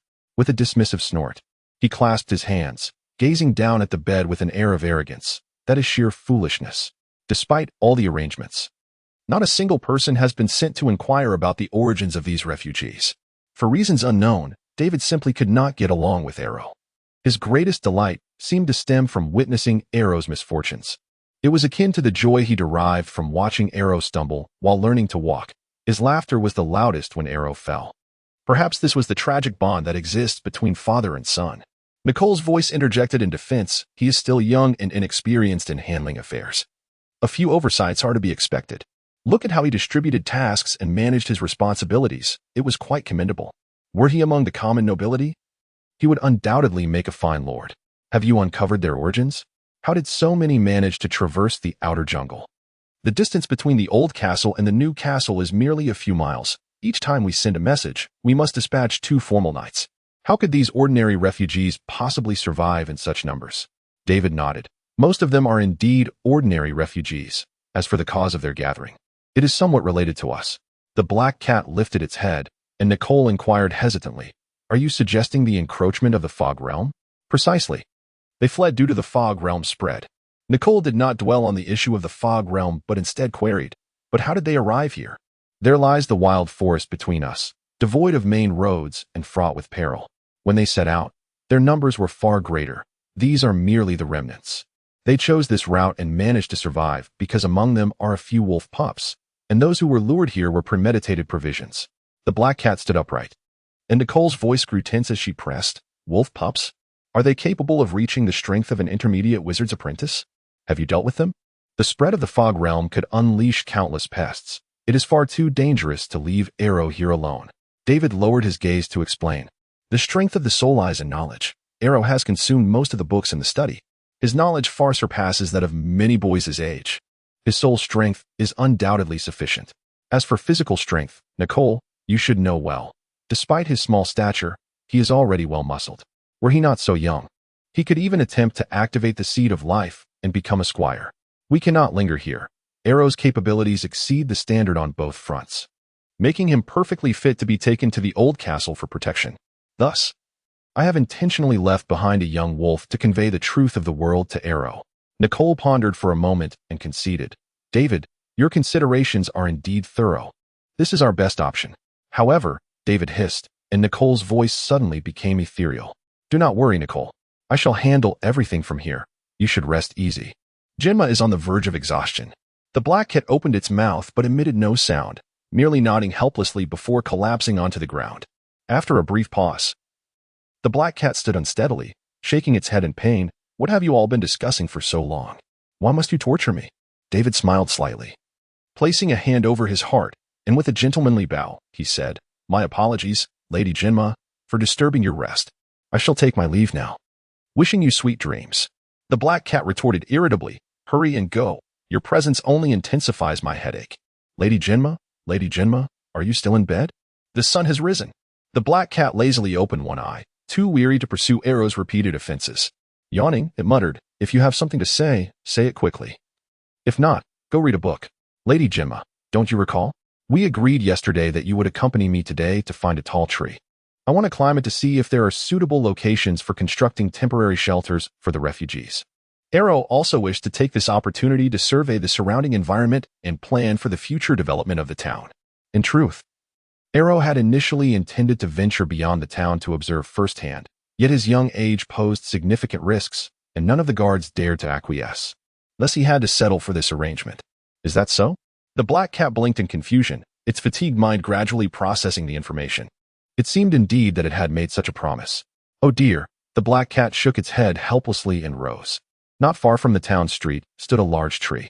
Come, I shall lead you there. Arrow followed eagerly, his mind consumed with thoughts of the refugees, oblivious to the black cat's unusual demeanor. Along the way, Arrow encountered several townsfolk who were also heading out. Upon noticing Arrow's attire, the townspeople greeted him cheerfully.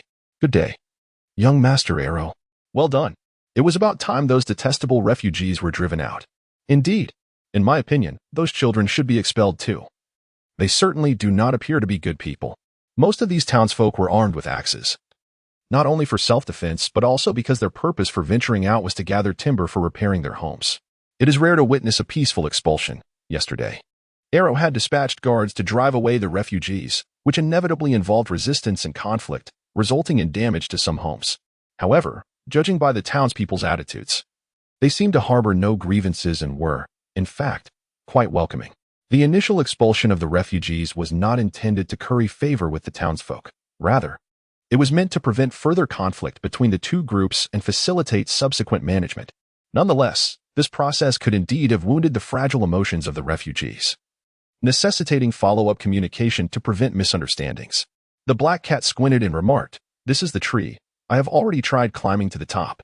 From there, one can see the surrounding conditions of the town.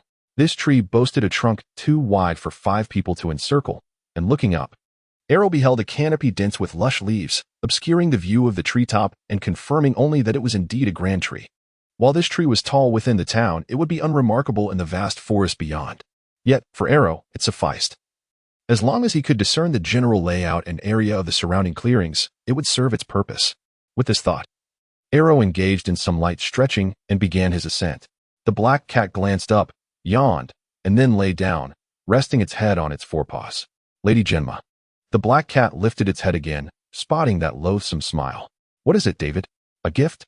The black cat sniffed the air, its demeanor shifting dramatically as it arched its back and raised its tail, nervously fixating on the burlap sack. The sin of wolf cubs. I am the father of Zhou. I would never harm him. The black cat fixed a resolute gaze upon David, asserting, I am Zhou's teacher. You must provide me with an explanation. All right, all right. David replied with a resigned wave of his hand. Rest assured, Zhou's teacher, I have already taken measures with the little wolf. This is merely a practical exercise. You need not worry at all. The black cat glanced at the burlap sack in David's hands, pausing in silence for a moment before stating, I shall not hide far away. Fear not. I shall employ the illumination refraction technique. Stand behind me, and even Zhou will not detect your presence. The black cat frowned slightly. Do you wish to be thrashed by your father once more? Was the last beating not sufficient for you? Even if he were to discover it, he would not strike me, for Zhou's spirit and body are adequately fortified to support his initial foray into the realm of sorcery. And this gift serves as a test for him. Chapter 12. Encountering the enemy after observing from the tree for a considerable time, young Zhou descended, clutching a piece of bark with rudimentary markings. Where's Teacher Gemma? Zhou looked around in confusion. Could she have hidden away to take a nap? With this thought, he began searching every nook and cranny nearby. Teacher Gemma, where are you? Not far off, concealed in the shadows, Gemma whispered to David. Why don't you just throw the little wolf cub out? There's no rush. He is currently too close to that large tree. If I toss the little gift now and he climbs up, I won't achieve the effect I desire, David replied. Do as you please. Just remember, if Zhou truly finds himself in danger, I will intervene immediately, regardless of your desired outcome. David fell silent for a moment, then lowered his voice. That won't do. I need to frighten him, make him understand fear and combat. I want to witness his tears so that he can grasp the harshness of the world. You cannot disrupt my plan. My bottom line is that he must not be harmed. David suppressed his voice, exasperated. This is a lesson from my father. The black cat shot David a disdainful glance, retorting coldly. This task was assigned by his mother, and it also comes from the protection of his teacher. Meanwhile, Zhou, having searched fruitlessly, lowered his head in contemplation. Where could Teacher Gemma have gone? She had never just disappeared before. What should he do now? He glanced up at the silent castle, and then at the raucous town below. Return to the castle? What a joke. The guards have already left. The castle is nothing more than a stone house now. Go to the town? That is even more absurd. The town is unstable as it is. Who knows what ill-intentioned refugees might be lurking in the shadows? Setting the bark aside, Zhou picked up a twig and began to scribble calculations in the dirt. This action left David momentarily speechless. How infuriating. The black cat was unperturbed. After all, wasn't Zhou's nickname Timid Zhou? Yawning, the black cat lazily settled down, declaring, If you choose not to respond, so be it. I shall take my afternoon nap. Good day, bothersome male human. David cast a resentful glance at Zhou, still lost in thought, and muttered through clenched teeth, I will cast the Sebastiano repulsion shield on him. That should ensure his safety. This is also my bottom line. I cannot allow his spirit to be harmed, for that is my purpose. Spirit? What significance does spiritual harm have? The black cat sprang to its feet, grinning mischievously. Yesterday, it had intended to leave Zhou with a profound memory, but subsequent events had interrupted that plan. Only through ample experience can he grow strong. Indeed. David's eyes sparkled with joy, his face beaming as if he had finally found a kindred spirit. The two exchanged glances, huddled together, and stealthily advanced. Swish, swish, swish. After a moment of writing, Zhou lifted his head to scan his surroundings. Upon realizing no one was near, he prepared to continue his calculations. Wait. Zhou's eyes widened in surprise as he gazed at the grass ahead. Had there been words there before? But upon closer inspection of the lettering, Zhou let down his guard. It was a message from Teacher Gemma. What did she say? What should he do? Hesitating, Zhou cast a glance at the castle. With this in mind, he noted the calculations in the dirt before rising and hastening towards the castle. Without the black cat by his side, Zhou felt a twinge of anxiety, and his steps quickened. Ignoring the calls around him, he marched determinedly forward. Meanwhile, the dastardly duo was quietly plotting. Yes, toss it in front of him to the right. As his teacher, I know his little habits well. He always feels more at ease with things appearing from the right. Oh dear. Unfortunately, it seems to have gone astray. Blocked by a tree. Throw it onto the left lawn. As his father, I have a deep understanding of him. He may be more wary of things approaching from the left, but he is also more likely to notice them. Wait, he's moving past it again. He shouldn't be doing that. At his age, how could he possibly not see it? Reflecting on his nickname, Timid Zhou, it wasn't going to be that easy to ensnare him. Let's try again. At that moment, Zhou was in a state of sheer panic. fully aware of the boy appearing intermittently to his left and right. Initially, he had thought it best to avoid trouble and find the black cat first. But now all he wanted was to escape. What on earth could that thing be? Was it a ghost? What should he do? Maintaining an unchanging expression and steady footsteps, Yarrow appeared calm, yet internally his mind raced, seeking a solution. Stay calm. Think of a way to escape. Climb a tree? What good would that do? System. Get lost. Desperately racking his brain, Yarrow despaired at his complete inability to address the current situation. In the shadows, the dastardly duo grew increasingly frustrated. Why won't he pay attention? The black cat stared at Yarrow's retreating figure, utterly perplexed. Why was it that the correct response upon encountering someone unconscious nearby wasn't to maintain vigilance and communicate to understand the situation? Nonsense. The right approach should be to launch an attack and obliterate that person. The two glared at each other, fury etched on their faces. Help? Teacher Gemma, help. Yarrow finally caught a glimmer of hope. As he advanced, he did not encounter the ghost wall phenomenon. He was drawing closer to the castle.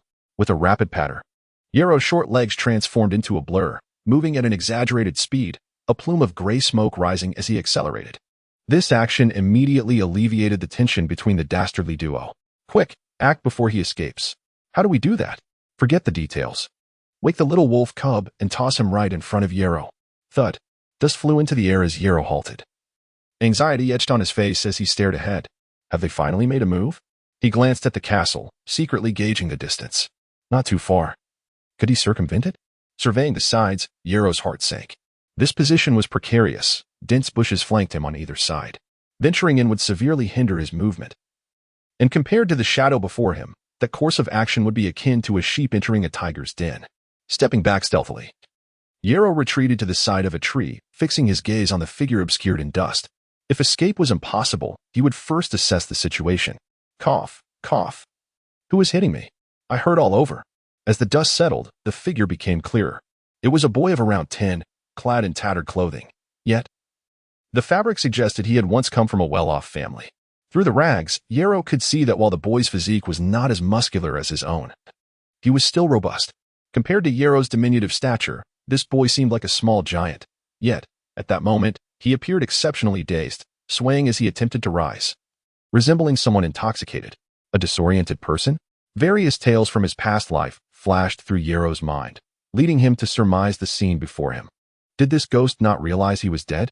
Yet it is still daylight. Memories of a past life swirl in her mind, and young Yarrow hastily forces a smile. Young sir, I noticed you just fell asleep. I've been here keeping watch. Are you still feeling unwell? Allow me a moment to fetch you some water from home and call for a doctor to examine you. If it is a ghost, I will summon another person. Whether or not you are aware of being a ghost, I just saved you and am now prepared to call a physician for your sake. Come on. Let us not dilly-dally. Contrary to her previous assertion that a cat cannot master the art of standing like a human, the creature before her stood remarkably stable. Do not fret, just watch me, David chuckled, picking up a jar and releasing a cloud of dust. Sniff it. The robust youth greedily inhaled the air. His eyes gradually reddening and saliva began to drip. Yarrow's heart grew heavier. The youth before her appeared increasingly unsettling. Human? Sweet, innocent human cub. The boy, continually swallowing, began to swell in size, his mouth stretching grotesquely to either side, his hair thickening as he gradually transformed into a wolf's head. A werewolf. A wolf demon? The half-wolf boy let out a blissful howl, turning to look at Yarrow, only to discover that the ground where he had been was now barren. Sensing the rustling branches, he quickly looked up, only to find Yarrow perched at the treetop. So fast. Have I mistaken? Could this possibly be a mere cat? The werewolf youth began to question his existence. Yet Yarrow secretly breathed a sigh of relief. So you are not a ghost. That simplifies matters considerably. What is this? I have been trained by the old cat. My tree climbing skills are quite formidable. Can you truly intimidate me, a mere wild dog? If you possess the ability, why not ascend and attempt to vanquish me? Chapter 13. Arrival of Equal Standing, Part 1. How infuriating. When did he make his way beneath the tree? In the shadows, one of the puppeteers pounded the ground in frustration. The second puppeteer, the black cat, grinned ominously. Fear not, David. These little trees cannot withstand the claw of a werewolf. Gemma, did I not inform you? I had administered a drug to that little wolf cub. My original intention was to lure him closer, allowing the cub to have its way with him, naturally leaving the werewolf diminished in strength. The black cat pressed for more information, How much strength does the wolf cub possess now? No more than that of an apprentice knight. Perhaps slightly stronger than an ordinary man. The black cat gasped in horror. What shall we do? Such meager strength cannot contend with a climbing werewolf. David's gaze began to flicker, uncertain as he looked ahead. Let us observe first. The werewolf youth stared intently at the nearby tree trunk, baring his fangs and drooling. A cruel smile etched across his face. How laughable! To think such a slender trunk could impede a formidable werewolf. I shall drag you down from that tree and tear you into sweet, tender flesh, bathing my body in your fresh blood. Upon hearing the werewolf's confident and arrogant words, young Arrow's face turned pale, his heart racing with trepidation. What should I do? Teacher Gemma, help! Hearing Arrow's desperate cries, the werewolf's expression shifted slightly. He dared not hesitate and lunged forward, his clawed forelimbs striking the tree trunk with ferocity. Crash! The tree shuddered slightly, and Arrow quickly lowered his head, noticing that the trunk remained unscathed. Where's my strength? The werewolf youth lifted his claw, disbelief etched across his features. This cannot be. My strength. Ah! The werewolf youth frantically clawed at the tree trunk, as if seeking confirmation, his fury a mask for the fear brewing within. Arrow sensed something was amiss with this werewolf. Though he could not discern the exact reason, he wisely fell silent to avoid provoking the deranged beast. They were not far from the castle. If he could just hold out a little longer, rescue would surely come. Foolish dog. The evil duo could hardly bear to watch and close their eyes. David denied. No. I merely rendered him unconscious earlier. Moreover, observing the dazed werewolf youth, David mused, I believe he is overthinking things, which is why he appears so foolish. It is necessary to administer another dose of werewolf flower. With that, David produced a small vial and flicked 3 fingers. Sniff, sniff. Hoo. The werewolf youth's breathing quickened once more, blood vessels reddening in his eyes, veins bulging, muscles rippling as if swarming with tiny mice. His form expanding while his consciousness spiraled into chaos. Arrow felt the surge of battle rage within the werewolf, who let out a furious howl and charged at the tree trunk once more. Crash! The great tree trembled violently, small branches fell, and withered leaves danced in the air. Crash! The werewolf youth, relentless in his assault, continued to batter the trunk, producing a series of creaking sounds. Arrow clung tightly to the trunk, his body swaying violently, making him feel nauseous. What is happening? How has that werewolf grown stronger again? After 3 consecutive doses of werewolf flower, the suppression potion upon the cub was beginning to falter. Yet it mattered not. Arrow still bore the Sebastio repulsion shield, and a slight increase in the cub's strength would only serve to restrain him further. David explained to the black cat beside him, ensuring she did not act rashly. Why do I feel that the wolf cub has become even more foolish? The black cat scanned the surroundings warily, asking, David, did you cast a silence spell?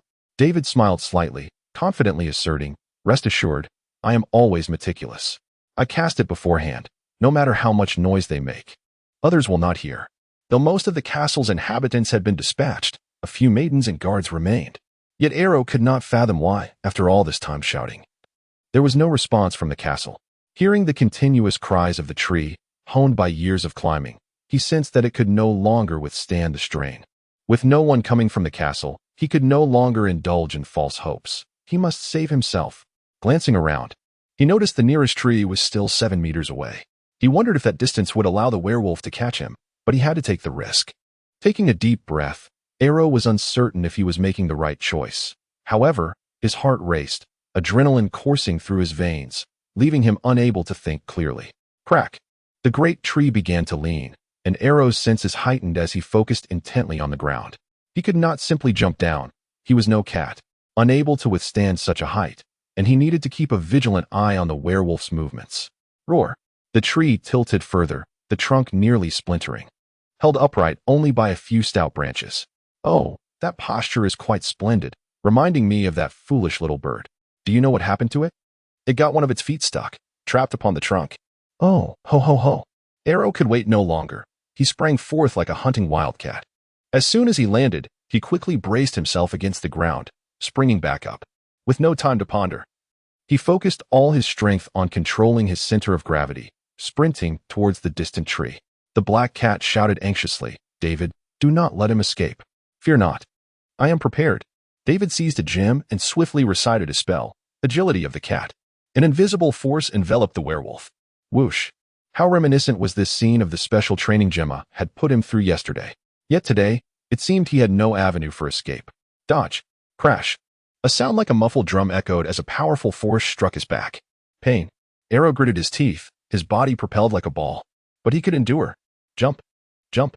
Yes, just like that, like a foolish hamster, leaping in midair. If I can just run quickly, I can open my mouth and await the sweet meat to fall into my jaws. The words flashed through his mind, perfectly encapsulating his current predicament. And Arrow realized that being struck away was perilous. He hunched over, curling into a ball, preparing to brace for the impending attack while also mitigating the impact of his fall. The cub's strength was a bit excessive. The black cat leaped up, exuding a dark mist that coalesced into a skeletal form, clawing at the werewolf. Weaken. The speed had amplified his power, but fear not. He could not breach the Sebastio repulsion shield. An arrow would only sustain a minor bruise. Though David said this, he quietly dispelled the agility of the cat with the black cat's incantation. A cloud of gray mist swiftly encircled the werewolf. The dark fur of the werewolf ignited like it had touched flame, transforming to a grayish hue, its spirit declining rapidly. Hunched over as if burdened, displaying the appearance of an aged being. However, propelled by the inertia of its prior movement, it still lunged towards Arrow, who was plummeting towards the ground. Chapter 14. Equally Matched Opponents. Part 2. With a resounding crash, the towering figure lunged at Zhou Xu. In his eyes burned an indomitable flame as he single-handedly defended himself and swiftly struck towards the werewolf's jaw. You wish to devour me? I'll shatter your teeth. What if I can't? Regardless, I must exhibit my defiance. If it comes to death, so be it. I have experience in such matters. Years of training, combined with the sustaining knight's breathing technique, endowed Zhou Xu with ample endurance. After delivering a punch, he noticed the werewolf offered no resistance. And a surge of aggression ignited within him. He promptly abandoned defense and launched into a frenzied assault. Moments later, he observed a change in the werewolf's fur color. The reason eluding him, he merely assumed the creature was suffering from some ailment. After all, this werewolf had appeared in a drowsy state, so any sudden affliction seemed plausible. Should he seize the opportunity to flee?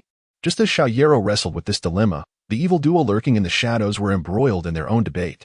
The power of the weakness spell was overwhelming. The werewolf pup could barely lift its limbs. We must dispel the spell at once. It cannot be cancelled.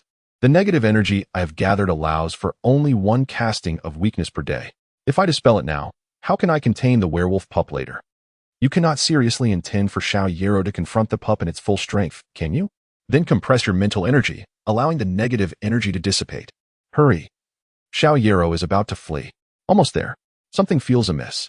The advanced feline-style technique, climb the tree, heightened Zhou Xu's tactile sensitivity, and he immediately sensed the anomaly. The werewolf's strength was returning. Attack.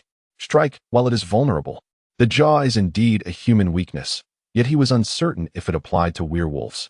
Thus he chose to attack, targeting a common vulnerability among male creatures. Do not underestimate his youth. He possessed a strength rating of 0.5, a genuine measure of half the might of an average adult. At this moment, adrenaline surged through him, and he poured every ounce of energy into ferocious kicks aimed at the weakness. The werewolf writhed on the ground, howling in agony, desperately rolling to evade Zhou Xu's relentless onslaught. With each kick that landed, David's brow twitched involuntarily. However, upon hearing a faint crack, he could no longer suppress a sigh, as he beheld a scene too distressing to witness. After a brief hesitation, he retrieved a small vial and scattered the last remnants of werewolf flower. With the final shattering, Zhou Xu's subsequent blows caused less pain than before, and having absorbed a sufficient amount of werewolf flower, the werewolf youth finally mustered a modicum of strength. I will obliterate you. The werewolf youth's voice was a pitiful whimper, laced with tears, his consciousness hazy yet filled with a loathing for Zhou Xu. As soon as he grasped Zhou Xu, he unleashed a furious barrage of punches upon that detestable face. Bang, bang, bang. Each punch from the werewolf's strained fists was met by an invisible barrier, producing a muffled thud. Realizing the futility of this approach, the werewolf boy shifted tactics, seizing Zhou Xu and violently hurling him, slamming him repeatedly to the ground. Zhou Xu's clothes were torn and tattered from the relentless dragging, his golden hair a chaotic mess, speckled with countless decaying leaves, sweat and dirt mingling on his face. He was unaware of why he had not sustained severe injuries at this moment. A singular thought consumed him. He must annihilate this werewolf. Waiting for the werewolf's strength to wane, Zhou Xu swiftly rolled back to his feet, his gaze sharp, teeth clenched, an expression twisted into a frenzied grimace. Die. His target remained unchanged. That spot was already injured, a former wound, a densely vascular area where blood flowed profusely. With repeated assaults, perhaps he could induce fatal blood loss. Gemma, will you not dispel the weakness spell? That little wolf cub seems devoid of the strength to resist, David remarked. The black cat silently observed the scene, fixated on Zhou Xu's current savage visage, a profound ache swelling within her heart. Was this truly the same boy who sat at his desk, reading aloud while secretly doodling? Was he still the mischievous child who, despite bruising himself in practice, would smile with joy? Was he still the little rascal who would sneak up to her while she slept, startling her awake? Is this truly my student, Yarrow? The black cat suddenly felt a disconnect, as if she no longer recognized Zhou Xu, yet simultaneously sensed that he had always possessed this fierce demeanor. Enough. I say enough. The black cat turned, preparing to step beyond the veil of shadows, but was halted by David. Do you wish to engage me in battle? The black cat bared her teeth, a swirling mist of darkness enveloping her, gradually coalescing into a colossal, menacing feline form. David remained silent for a moment before finally speaking. Do you truly believe your intervention is for his benefit? The black cat's gaze was fierce. If not, then what? He is but a 3-year-old child, and he has already endured so much. The wizarding world does not discriminate based on age. David sighed, observing the unwavering determination in the black cat's eyes. Gemma, may I share a story with you? In due time, I will consider it, the black cat indirectly refused. Gemma, as Nicole's magical companion, you should grasp the environment of the wizarding world. Ordinary people hide werewolves, bloodbats, cultists, and those possessed, not to mention countless bizarre species resulting from various wizard experiments. The wilderness is no different, teeming with strange creatures. Even the nearby wild forest harbors species I dare not claim to be safe. Wizards themselves are not immune. Any apprentice adept in a specific trick often has the skulls of other apprentices as their finest enchanted tools. Even when attending a legitimate wizard academy, one must undergo a death test before the semester begins to weed out the unfit apprentices. Not to mention the dark wizards, those wielding malevolent spells. What safety exists even at home? The pervasive mists of the fog realm, the elusive dream realm, the ethereal shadow realm, and even stranger phenomena. Where is there truly a safe haven? The two fell into a lengthy silence, and when the black cat saw David was no longer speaking, she looked up and scoffed. In such peril, how is it that you wizards have not perished entirely? You. David rolled his eyes in frustration. Do not pretend you are unaware. Every tunnel connecting to other worlds requires the sustenance of void energy, and so does the cultivation of wizards. Thus, the starry wizards delineated their territories. Only a few continents at the heart of the world may house wizard academies, and only those lands possess abundant void energy. The continent we currently inhabit is situated between the two, even at the outer fringe of the central area. The reason my father and those peak wizard apprentices guard this place is to prevent any magical creatures from the central continent from spreading to the outer lands. Born into a wizarding family, Zhou Xu could not escape his destiny to become a wizard. As a wizard, conflict would be inescapable. He must learn to confront battle, to face pain, to confront fear. As a mother, Nicole could offer him affection and warmth. As a teacher, as his companion, you could accompany him, console him, and protect him. Yet, as his father, I must teach him to confront battle before he steps through the threshold of wizardry. Born a genius, he possessed the ability to engage with the arcane knowledge of sorcery by the tender age of 3. Thus, he must endure the trials that accompany his extraordinary status, a fate inescapable. Even under my vigilant protection, the art of combat remains unattainable. How then can one aspire to master the mystic arts? It is imperative to understand that anyone endowed with substantial mental fortitude stands a considerable chance of encountering various perils. Chapter 15. The Fearless Werewolf. After much discourse, the black cat finally lifted its head, its gaze icy. What you mean to convey is that I am merely Zaiyaro's literary instructor and companion, lacking the authority to critique your pedagogical methods. Is that correct? David, in despair, retorted. After all I've said, is that the sole conclusion you've drawn? Are all you females so unreasonable? No need for you to emphasize. I am not human. The black cat snapped, flicking its tail in agitation. Did you not say that I am Zaiyaro's companion? Did you not proclaim that I am Zaiyaro's literary teacher? Did you not assert that I am a female?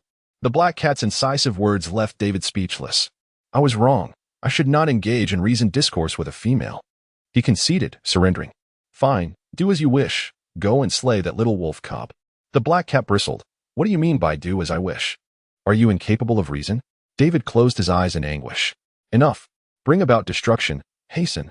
Yet the black cat fixed its gaze on David, asserting, the negative energy is soon to dissipate. The weakened spell cannot be sustained for long. If you deem me unqualified to interfere with your teaching, then let Zayayaro's mother consult with you. Moments later, the black cat opened its eyes once more, and Nicole's voice resonated. David, what has transpired?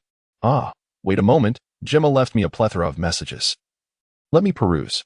David's countenance shifted, unease washing over him as he glanced at the black cat, once again closed-eyed.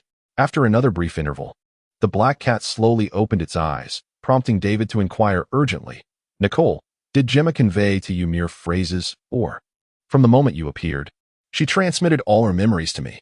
Just as David exhaled in relief, Nicole continued, David, I must say, your previous words were quite hurtful. Ah? David gazed at Nicole in surprise. When did I utter such painful remarks? Is this how you females think? Nicole turned her gaze towards the oblivious Zayayaro. David, we should step outside. This matter must reach its conclusion. Wait, David interjected, raising his hand. Nicole, I thought you would share my perspective. Why do you not? David. The black cat stood, a shroud of black mist enveloping it, slowly coalescing into a human form, while Nicole's voice continued, I am also a sorceress. I comprehend your thoughts. David, I do not refute the necessity for harshness against foes, but such severity should not extend to family. The eagle may cast its young from the nest to teach them to fly, yet no one remembers the fledglings that fall to their demise. They only behold the soaring eagle. Similarly, in the trials of death within the Sorcerer's Academy, only the strong sorcerers are remembered, while the lost souls aboard the ship remain forgotten. However, David, this is not just anyone. This is our son. Eagles are creatures. We are human. Even when teaching our young to walk, we assist them to adapt, ensuring they know their parents are nearby. Only when they truly learn to walk do we gradually release our support. You wish to instill courage in Zayaro, to enlighten him about the world's perils, to teach him vigilance, retreat, combat, and confrontation. David, as his father, you are instructing him in the harsh realities of life. As his mother, I must impart the warmth of family. I desire Zayaro's performance to equally meet your expectations. David fell into a profound silence. After a considerable pause, reflecting on his previous actions, driven by a relentless urge to rectify the flaws in his plans, he lamented repeatedly allowing Zayayaro to suffer setbacks, unleashing the werewolf's power time and again. With a soft sigh, he tapped his forehead. This should not have unfolded this way.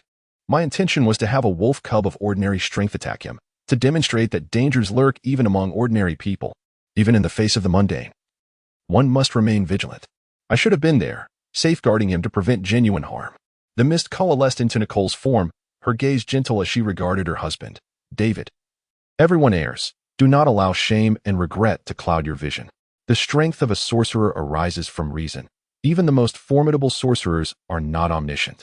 I understand that bearing Zayaro has delayed my ascension to a formal sorcerer, and you are eager for him to mature swiftly so that I may advance with peace of mind. Yet, you need not rush. As parents, we worry during our child's infancy whether he is hungry. In his youth, we fret over his character development. Even when he becomes a formal sorcerer, a shining star among the world, we will still worry whether he will encounter formidable adversaries. Focus on yourself, David. Do not allow the negative energies of the mist realm to influence your reason. Despite her own mistakes, Nicole remained forgiving, comforting herself with grace. With a gentle closing of his eyes, David inhaled deeply, stabilizing his emotions. A soft smile graced his lips, his refined features regaining their former luster as he turned to Nicole, affectionately stating, Nicole, you are truly my goddess. Aha. Nicole chuckled playfully, linking her arm with David's and teasing, then you are my savior, my gallant hero. My gallant hero, please temper your expression. You are Zayayaro's stern father, after all. Indeed. My goddess, and the gentle mother of Zayayaro. Despair clung to Zayayaro's heart. He could not fathom why, despite kicking the young werewolf repeatedly, the latter emitted no cries of anguish. At this moment, Zayayaro could even observe that, though he continued his assault, the wound began to writhe and heal.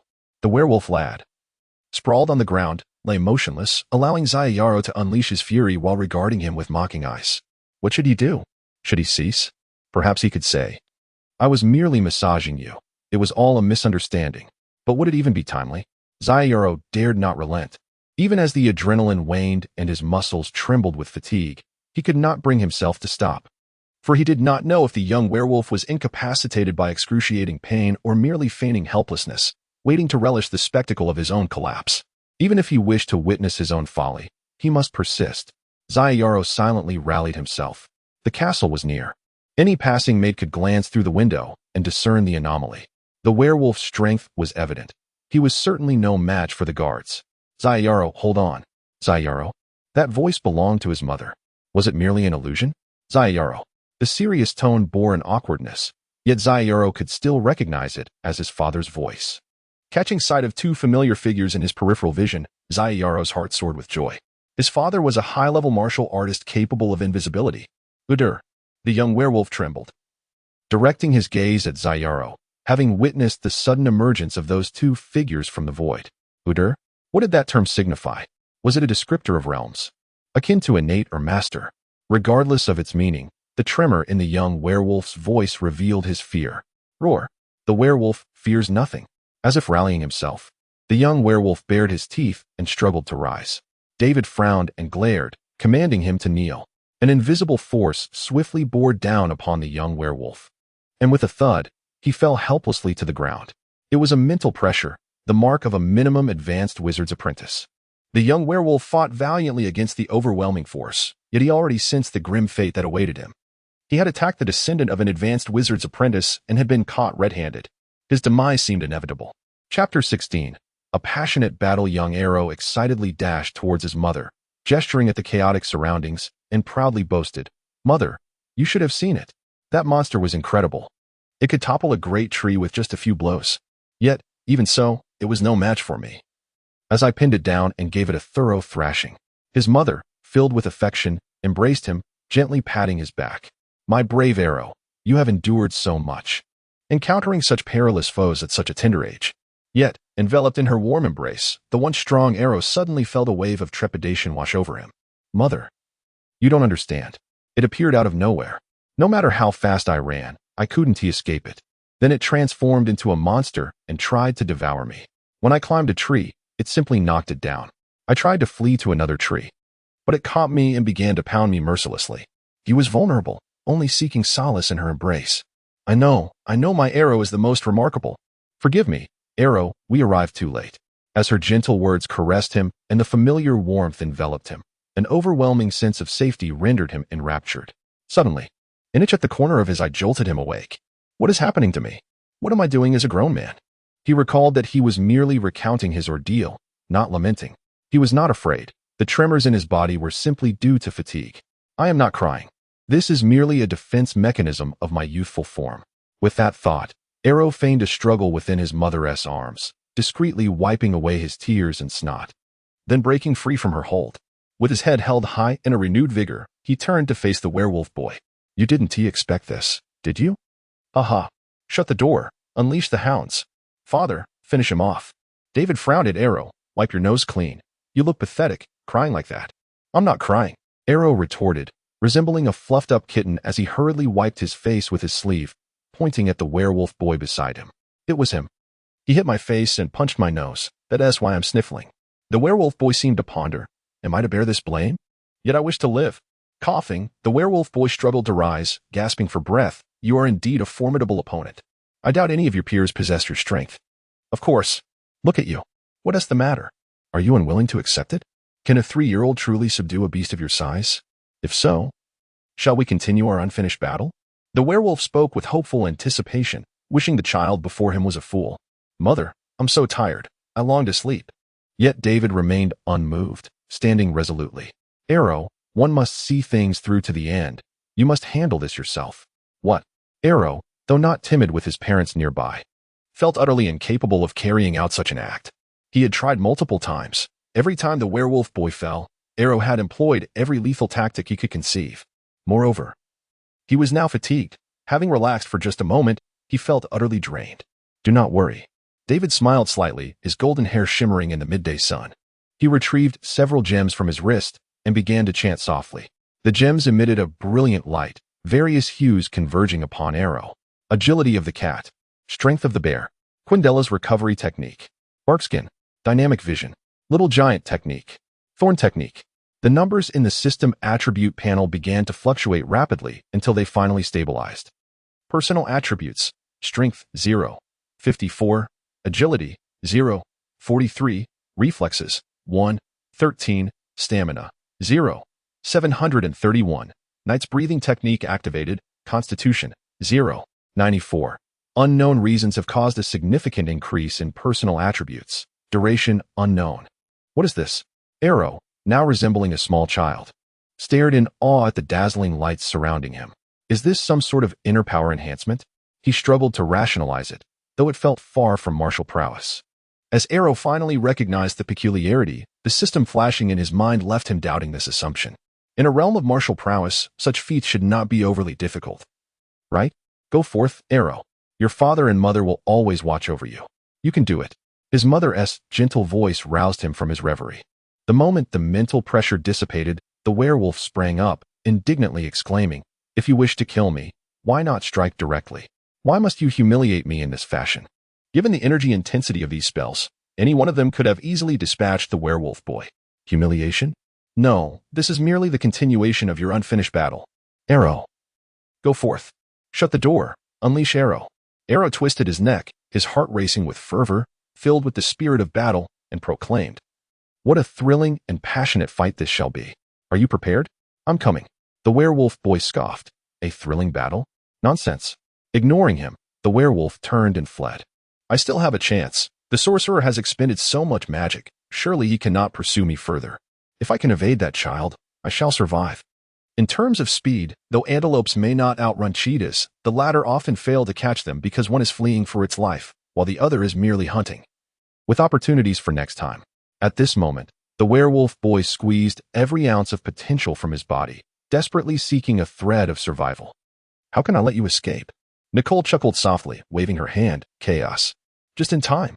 The werewolf boy lay helplessly on the ground, coughing up blood. His eyes glazing over, a soft dent in his chest signaling that his heart had been shattered. Arrow slowly rose, gazing into the distance, sighing. What a grueling battle this has been. You were truly formidable, but alas, you encountered an even stronger version of me. Beep. Defeated enemy. Skill Cat Punch. Climbing gained 36 experience points. Your Cat Punch, climbing has reached its physical limit. Skill experience converted to personal experience. Beep. Personal experience points are full. Personal level increased to level 1. Gain 1 skill point. Beep. Defeated enemy. Skill Cat Punch. Running gained 45 experience points. Beep. Cat Punch. Running. Beginner. Skill experience is full. Upgraded to Cat Punch. Running. Intermediate. Beep. Defeated enemy. Skill Knight's Breathing Technique gained 23 experience points. Remaining skill points. 1 point. Current personal level. LV1. 2630. Chapter 17. Realization. Is the system activated? Silence. Xiao Yaoyuo groaned, rubbing his temples in frustration.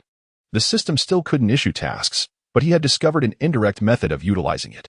After enduring a life-and-death battle, could he indeed acquire skill experience? The experience gained from max-level skills could overflow and transform into personal experience. Leveling up would grant him a skill point.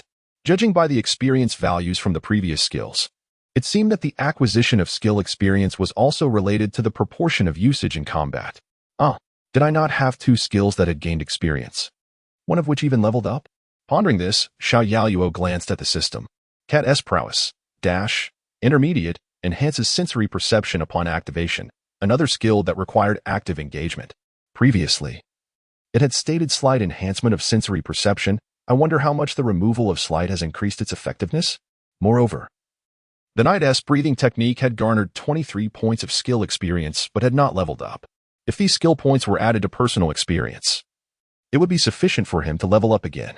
Xiao Yaoyuo, are you all right? Heavy? Anxious? Nauseated? Bah. Am I only permitted to be slain by him? While I cannot retaliate, not to mention, he is but a half-man, half-wolf creature, after dispatching him, all I feel is a profound sense of accomplishment. Devoid of any psychological trauma, Xiao Yaoyuo even entertained the notion of severing the wolf's head as a trophy to adorn the hall of his castle. Noticing Xiao Yaoyuo's intense fixation on the fallen werewolf's corpse, Nicole cautioned him with concern, "Do not become obsessed with slaughter, Yaoyuo. Fear not, mother." To prevent any misunderstanding, Xiao Yaoyuo reluctantly turned away. With over 20 years of memories from his past life, he considered his values might surpass those of his parents. After all, his worldview was shaped in a land of peace, while his parents had endured the chaos of this world. Observing a hint of urgency in Nicole's expression, Xiao Yaoyuo remained silent, silently bidding her farewell with his gaze. Go on. I shall elucidate today's events for you. After David spoke, he nonchalantly waved his hand, causing the radiance enveloping Xiao Yaoyuo to dissipate rapidly, his form shrinking abruptly. The sudden loss of power left him aching, and he swayed before collapsing onto the ground. Casting a glance at his weary legs, he looked up and complained, Father, do not retract so soon. I can scarcely stand. Still not ready to stop? Do you realize that brief moment consumed nearly a week's worth of my accumulation? David, speechless, extended his hands toward Xiao Yaoyuo, signaling him to come forth. I refuse. Since learning to walk, Xiao Yaoyuo had never allowed anyone to carry him. David, undeterred by Xiao Yaoyuo's rejection, hoisted him up and placed him upon his shoulder. Realizing he was not being cradled, Xiao Yaoyuo ceased his struggles, swinging his legs leisurely while surveying his surroundings. Finally, he had discovered the correct method to utilize the system. Confirming the strength of his parents and possessing this territory, truly, the future appeared promising. Yaoyuo, Xiao Yaoyuo responded absently, lost in daydreams. I was right beside you just now. What did Father mean by that? Had he misheard? Indeed, I was present from the beginning. Even that werewolf was selected from among the refugees and specifically delivered to you. By the way, David turned his head, stating earnestly, do not misunderstand your mother. She arrived only moments ago. Refugees. An immature mind would fixate solely on the latter part, specifically delivered to you. However, Xiao Yaoyuo grasped the entirety. Always present. Personally delivered to him, and werewolves fluctuating in strength, ordinary people could indeed harbor such monsters. How fortunate that his parents were of a Dur-caliber strength, otherwise, he might have faced peril. What kind of parenting is this foolish father? Xiao Yaoyuo glared intensely at David's profile, longing to see him receive a sound thrashing. David remained unfazed by Xiao Yaoyuo's gaze, continuing to explain, you must have heard the werewolves addressed to us when we arrived. A Dur? Xiao Yaoyuo's attention was piqued. Was this not a descriptor of martial prowess? You have witnessed the power we possess, David continued, but acquiring such strength entails risks. Aside from anything else, once you possess this power, many mysterious realms will begin to scrutinize you. You may merely fall asleep dreaming of catching butterflies and find yourself entering the dream realm. A simple stroll in the castle might lead you to an unexpectedly appearing staircase, inadvertently guiding you into the shadow realm. Perhaps you desire to witness a rain shower, only to rise in a fog and descend into the mist realm. Thus, the first lesson I must impart is to suppress your curiosity and steer clear of anything abnormal until you have grown strong. Do not be greedy, do not be curious. Do not fear, do not idolize, do not tremble. I would not wish to one day witness your mother weeping over your lifeless body. Xiao Yaoyuo recoiled slightly. Hearing you say that has instilled a sense of fear within me. Is there a way to avoid such fates? If what you say is true, anything I do could lead me into the bizarre realms. Rest assured, every family with a legacy has compiled common methods of encountering these strange worlds. Once you visit your grandfather's home, I shall provide you with a book. If you diligently memorize its contents, you will be able to avoid stumbling into such realms. Even if you inadvertently enter, the book contains several methods of escape. David cast a sidelong glance at Xiao Yaoyuo. You need not be overly fearful of these worlds. They are filled with wonders. Often, entering them can be serendipitous. Just refrain from cultivating curiosity as a novice. Now, let us dine. Afterward, you may wash up and rest. This afternoon, I will provide a detailed explanation. Tomorrow morning, we shall depart for your grandfather's home. Wait, I have a grandfather? Chapter 18. The jester is myself. Upon entering the castle, David summoned the guards left behind and instructed them to remove the corpses of the werewolves from outside, hanging them on the town's outer wall as a warning. He also announced to the refugees to report anyone suspected of collusion with the werewolves. Moreover, he proclaimed that those who provided such information would be rewarded with residence in the town, while the remaining refugees would be expelled once the situation was resolved. Little AI Luo contemplated that human desires are akin to boulders rolling down a mountain. Once set in motion, they are difficult to halt, unless the stone lies at the mountain's base. To retain the refugees, one must not initially exhibit a welcoming demeanor. Rather, they should be made to feel fearful and believe they have nowhere else to turn, ultimately leading them to be reluctantly accepted. At that moment, Merely providing them shelter would evoke their gratitude, and if a morsel of food were offered, they would sing praises of your benevolence. As David imparted his wisdom to little AI Luo, he effortlessly issued commands. However, little AI Luo was in a daze. Too preoccupied to absorb his teachings on managing the town, responding only with absent-minded mimums. Once David completed his orders and led little AI Luo to the dining hall, the young boy could no longer restrain his curiosity and inquired, "Father, is the Uter you mentioned the kind of creature from storybooks, wearing a tall pointed hat and riding a broomstick?" Having perused the books in the castle's study, which included several fairy tales about wizards, little AI Luo had previously considered them to be quite ordinary. After all, the appearance of those around him resembled that of Westerners, and encountering a world beyond his own was hardly surprising. Perhaps he had indeed traversed into an ancient Western realm? Did not all Uter appear so peculiar? It turned out that Uter simply meant wizard. David adjusted his garments, brushed back his golden locks, and turned with a dazzling smile. "What role do you suppose I embody in your fairy tale?" Observing David's theatrical pose and feigned nobility, little AI Luo smirked and murmured, "Surely, you are the wicked king. And I am the unfortunate prince who would never consume your poisoned apple." With an elegant gesture, David opened the dining hall door and smiled. Then, "Dear prince, will you partake in the wicked king's broth prepared just for you?" During dessert, David enlightened little AI Luo on certain aspects of wizardry, particularly emphasizing a unique ability possessed by advanced wizard apprentices, spiritual perception, which allows them to sense the emotions of others. As he described this ability, David cast a seemingly casual glance at little AI Luo. The boy remained silent, reflecting on the peculiar incidents from his infancy. No wonder David could become invisible. No wonder Lady Fana could summon wings of wind. No wonder various mentors were engaged to instruct him when he was merely 6 months old. And no wonder there was a talking black cat as a teacher. How enlightening. The system had deceived me. A martial arts system? Does this world truly exist? Are there lands beyond the East, inhabited by those with black hair, dark eyes, and yellow skin? Does martial arts still hold sway in this realm? How should I choose my path? The path of wizardry begins with becoming an apprentice, progressing to a full wizard, and eventually reaching greater heights as a radiant star wizard. It is a road paved with promise. Yet, amidst the multitude of wizards in existence, how many ascend to the illustrious rank of star wizard? Just like in my past life, where countless individuals pursued education, how many truly became leading scientists? My unique advantage lies in the martial arts system, the pinnacle of my talents. Yet it feels ill-suited for this realm. The so-called nightly training methods here merely skim the surface of the physical conditioning practiced by wizards. I find myself in a primitive world, endowed with a remarkable aptitude for learning, yet devoid of any books. Like a bird gifted with exceptional swimming skills, yet surrounded by none of its kind to accompany its journey. If I persist on this path, it shall be a profoundly lonely one. With the system as my ally, I might forge a new route, but this path may not necessarily lead to the pinnacle. Am I destined to be the sole fortunate one among millions to reach the summit? David inquired if little AI Luo wished to continue his studies in wizardry. After a long silence, little AI Luo gradually lifted his head and resolutely replied, "Of course. What if I possess a powerful wizard's talent? What if the system recognizes the training of a body-refining wizard, enhancing my abilities and rapidly accelerating my strength? Or perhaps I could explore the methods of wizardry, drawing comparisons and striving for greatness? I cannot remain stagnant simply because I cannot find martial arts techniques, regardless of the choice made. It cannot be worse than learning nothing at all. Even if martial arts techniques exist in this world, I still need strength to protect myself and traverse the realm in search of the martial path." Observing the system's bumbling demeanor, the likelihood of that possibility seemed quite slim.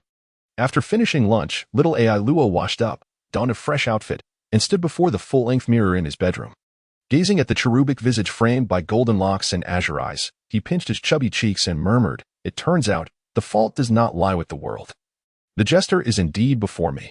Creaking and groaning, the carriage traversed a narrow forest path, flanked by towering trees that stretched their broad canopies to greedily seize the afternoon sunlight, casting a chill over the trail.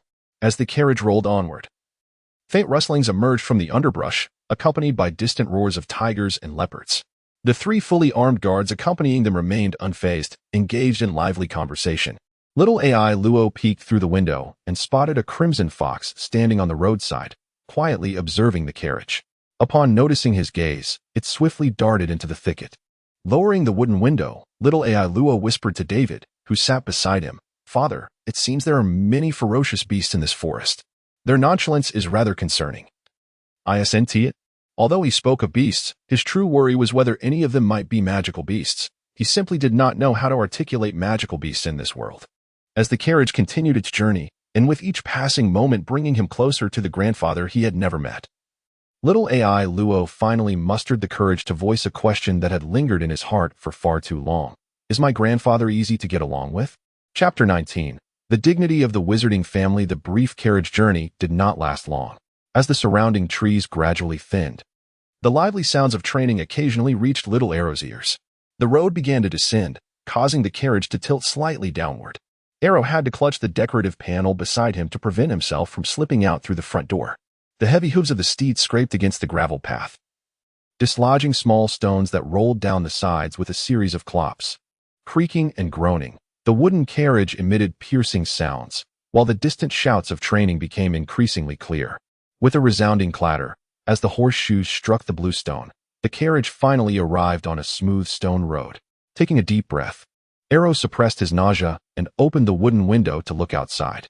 They were situated halfway up a vast valley, with a neat bluestone road beneath them, flanked by houses built from thick logs. Not far down the street lay a training ground where over a dozen fully armed warriors were diligently practicing. Rather than a street or a small town, it resembled a military camp, albeit somewhat empty at the moment. Among the three accompanying knights, two bowed to David and walked away, leaving only Cabell to continue with David and the others. "Are we there yet?" Arrow turned to his father inquiringly. "Not yet," David replied, observing the training warriors with a subtle expression. "These are the vassals of the Ghana family, effectively a knightly order stationed in the Achilles Valley. Your grandfather's castle lies ahead. If they are vassals, how can they also be considered a stationed knightly order?" Arrow questioned, perplexed. "Vassals represent your future strength. A stationed knightly order, by name, indicates external forces," David explained. Arrow was puzzled by the apparent contradiction in David's words. In such a vast area, how could your grandfather manage defenses alone? Thus, the Wizard Alliance of the Forest Home periodically sends potions that aid apprentice knights in their breakthroughs. These knights, who rely on potions to advance, are nominally affiliated with the Wendell Wizard Academy, which is why they are termed a stationed knightly order. Under normal circumstances, we are not permitted to take them beyond the territory. Normal circumstances?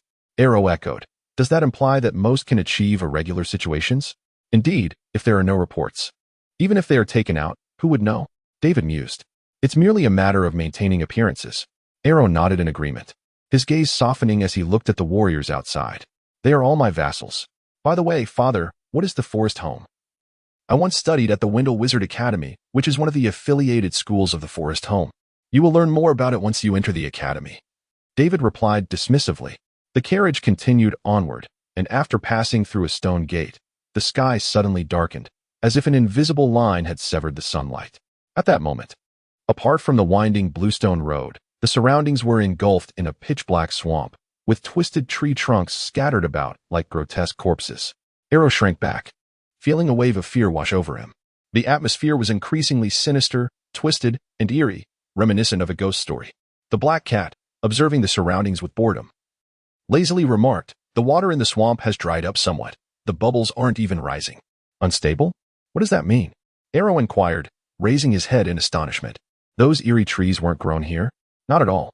Those trunks were carefully selected from the forest, pruned, and transported here, David explained.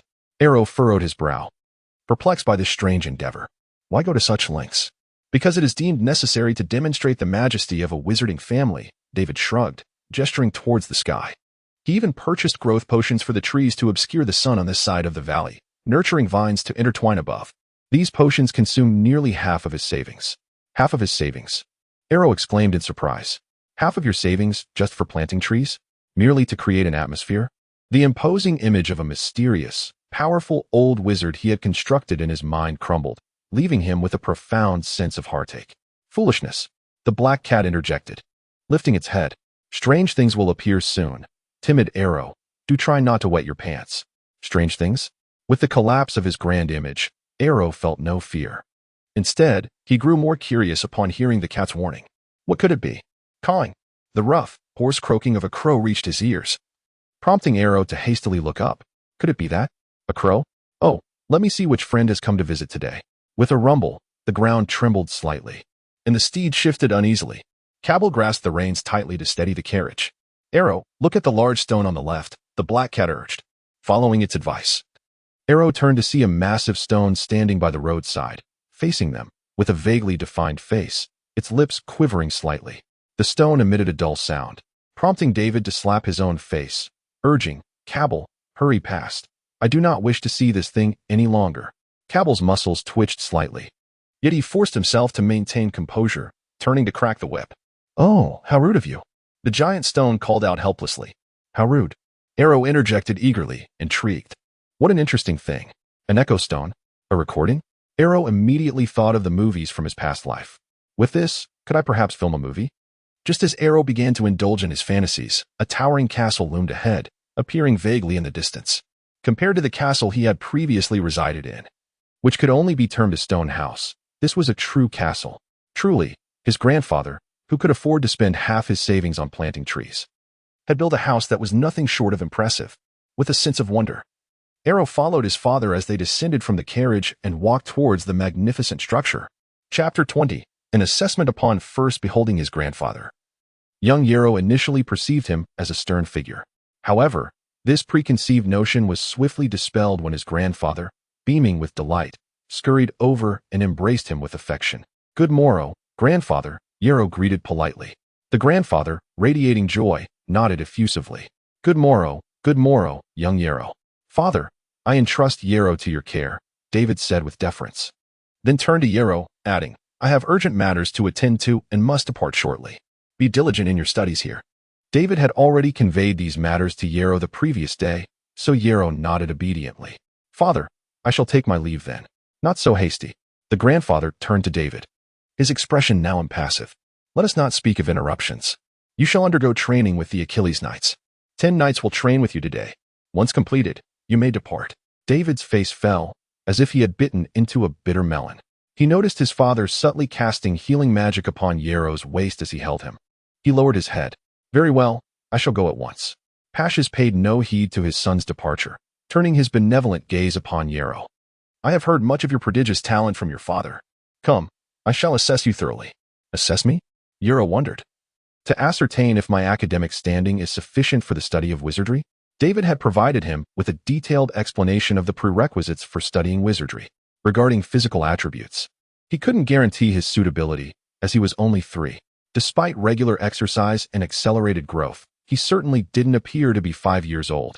Fortunately, wizardry didn't demand great physical strength, but rather a robust soul, which equated to accumulated knowledge. Speaking of accumulated knowledge, Yarrow mused that he should temper his abilities, lest he startle his grandfather. Very well, grandfather, he replied, seeing this as an easy task. Yarrow began reading from where his grandfather indicated. The crisp sound of Yarrow's voice filled the hall. Enough, you may cease, Pashes said with a contented nod, his tone amiable. Impressive.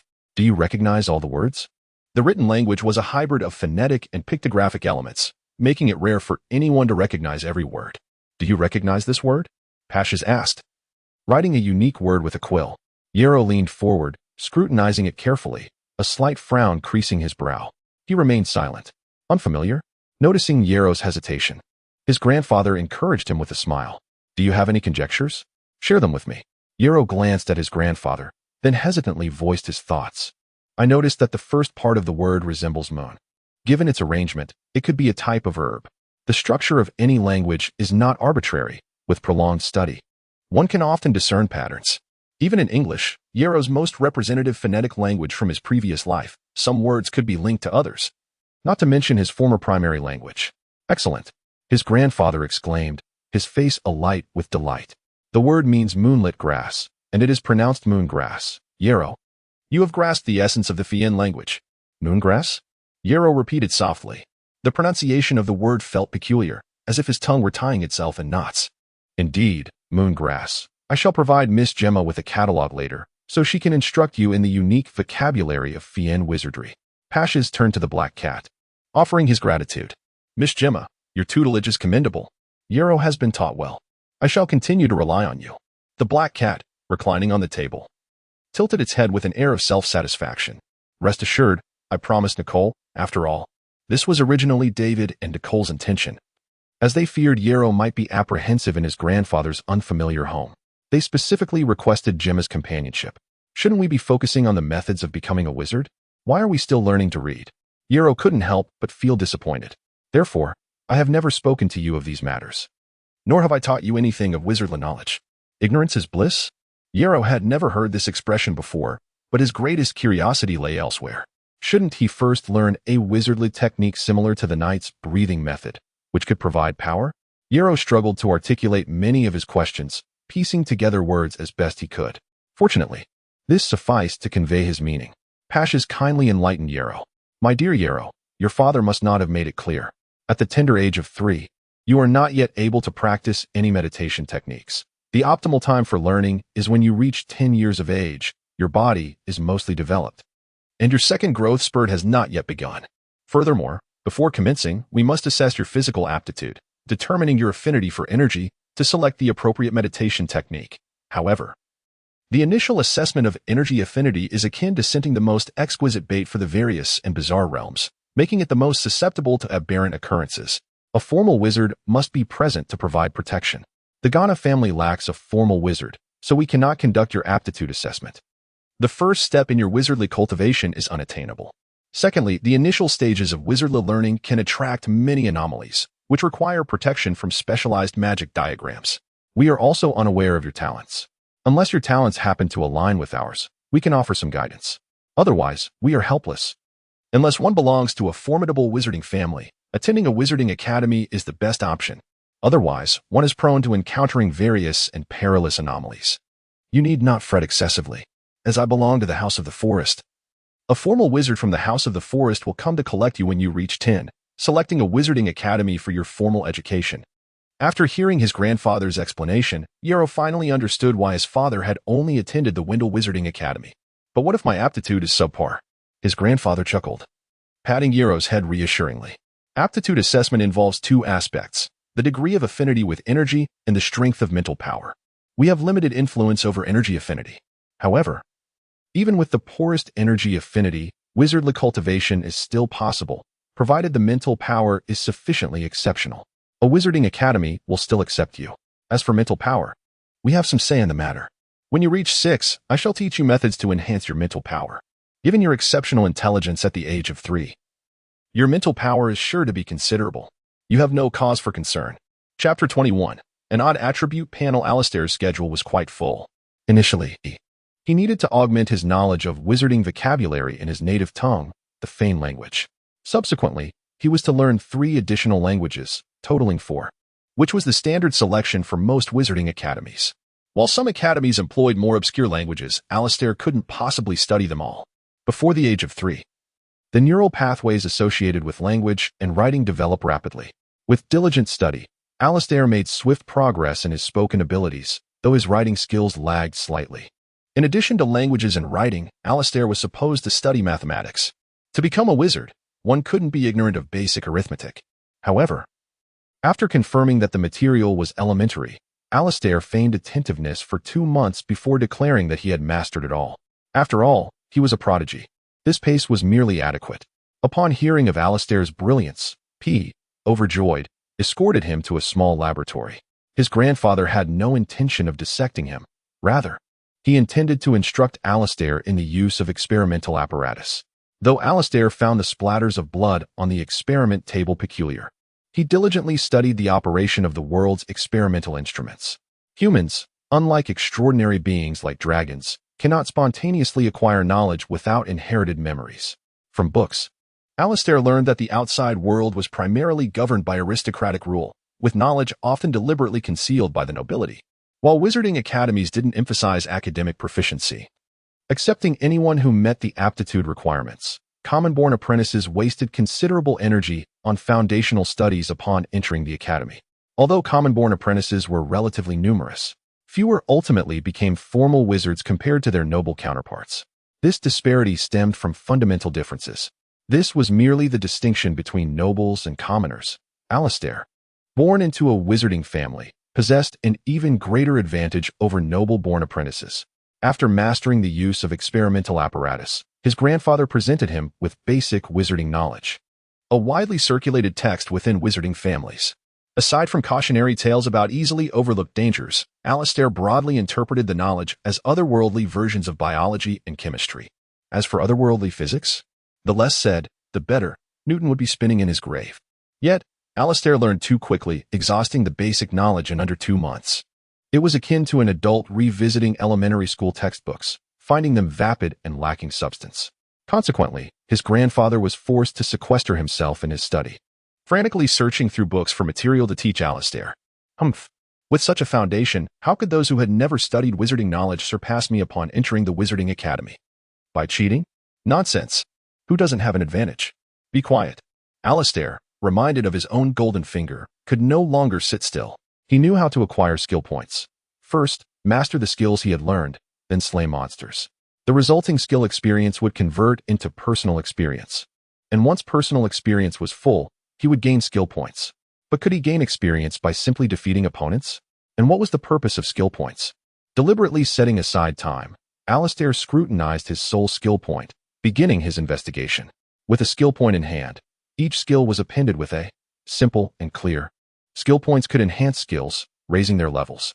However, the symbol after the attribute value surprised him. Excellent. If he could acquire enough skill points, he could rapidly enhance his attribute values, alleviating his concerns about the subsequent aptitude test. But wait, his attribute panel seemed off. Strength, agility, neural reflexes, stamina. Constitution. Alastair meticulously examined it from top to bottom. He wasn't mistaken.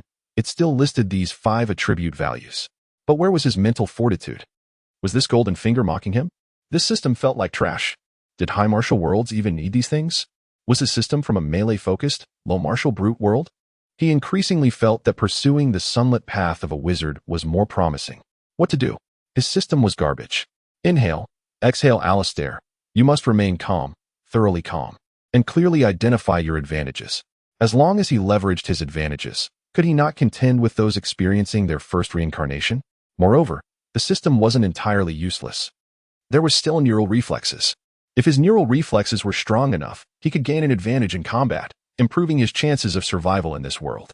Only by surviving could he secure a future.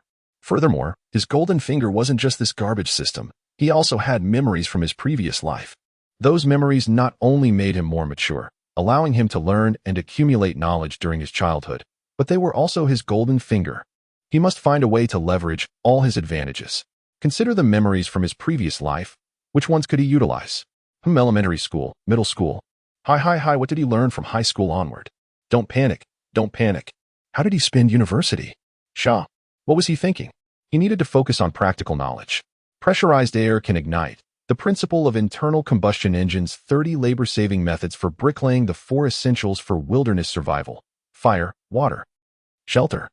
Food. Zhang San's unique criminal techniques. Pyramid schemes. Novel were interesting. The principles of nuclear weapon construction. Glass-making. Movies were entertaining. Salt extraction and purification. Video games were great. Was the potato native to South America or North America? He was truly a waste. No, he couldn't be decadent. He couldn't berate himself. If he did, he would truly become useless. Come on, Alastair, you're the best. He would definitely rely on his personal efforts to become strong quickly. System, allocate my point. Garbage system. Stop, don't allocate it yet. It's just 1 attribute point. Once it's used, it'll be gone. Better to save it in case of emergency. After some deliberation, Alastair realized that he couldn't utilize some of his past life memories. While others seemed useless, and still others would endanger his life if used. Overall, they offered no immediate assistance in rapid improvement. He might as well find a way to acquire skill points. Chapter 22. As Yarrow's knowledge expanded, so did his leisure time. His grandfather, Pahes, had ensconced himself in his library, surrounded by stacks of books, poring over them day and night in search of knowledge to impart to Yarrow. Faced with this newfound free time, Yarrow sought guidance from Kabir and Black Cat for his training, primarily to hone his skills and expedite the advancement of his other 2 abilities to an expert level. Feline fists. Skirmish essentially enhances agility during movement. To improve, one must engage in extensive evasion drills. Knight's respiration, according to Kabir's theory, entails entering a combat-ready state where the body automatically adjusts its breathing pattern without conscious effort, maintaining this rhythm throughout the encounter. This requires prolonged practice to ingrain the breathing technique into the body's muscle memory. It's akin to driving a car. where one instinctively regulates speed and direction without deliberate thought. Many things seemed daunting until mastered. Yarrow's youthful physique, unburdened by ingrained habits, allowed him to assimilate the knight's respiration technique with remarkable ease, like painting on a blank canvas. Knight's respiration advanced to expert. This skill has reached its physical limit. Knight's respiration, expert, increases stamina recovery rate, grants temporary stat boost upon activation. 1 endurance, feline fists, skirmish, perhaps due to its initial system-assisted upgrade, heightened Yarrow's sensory perception significantly. However, further advancement proved elusive despite rigorous training. Yarrow resolved to abandon this unproductive routine. He craved opponents and, more importantly, experience points. Surveying his surroundings, only teacher Gemma seemed a viable option. With his increasing age, height, and physique, Yarrow now possessed a slight physical advantage over her. Considering the enhanced combat prowess of feline species, they would be evenly matched. However, the thought of assaulting the elderly and targeting his mentor was deemed too disrespectful. Reluctantly, Yarrow dismissed this unsettling notion. Then, could he perhaps kick the kindergarten? When Yarrow broached the idea of establishing a knight academy for children at the Achilles Knight encampment, his grandfather readily agreed, preempting any explanation. He issued the order without hesitation. "Little Yarrow, you have never caused me any concern. Your relentless studies have undoubtedly exhausted you. Consider this your first request. Even if you simply seek companionship with peers, it is a perfectly reasonable desire." Grandfather even instructed Kabir to accompany Yarrow to the Achilles Knight camp to select a suitable location for construction. Simultaneously, he commanded the subordinate towns to swiftly gather an adequate number of children for knight training. As the messengers eagerly departed for their respective towns, Yarrow stared in disbelief at a group of fully fledged knights engaged in block stacking. Yarrow had always heard tales of the formal knight's prowess, but never had he witnessed their abilities firsthand. Now, he gained a glimpse into their formidable strength. Each knight effortlessly wielded stone slabs measuring 1 meter in length, half a meter in width, and half a meter in thickness, weighing nearly 500 kilograms. Yarrow had initially envisioned a simple fence to contain the youngsters, but witnessing the knight's extraordinary construction capabilities, he promptly decided to add a spacious classroom. Observing the kindergarten, far exceeding his initial expectations, rising from the ground, Yarrow marveled at the sight. He also gained a better understanding of how his grandfather had acquired such a magnificent castle, with such a capable workforce.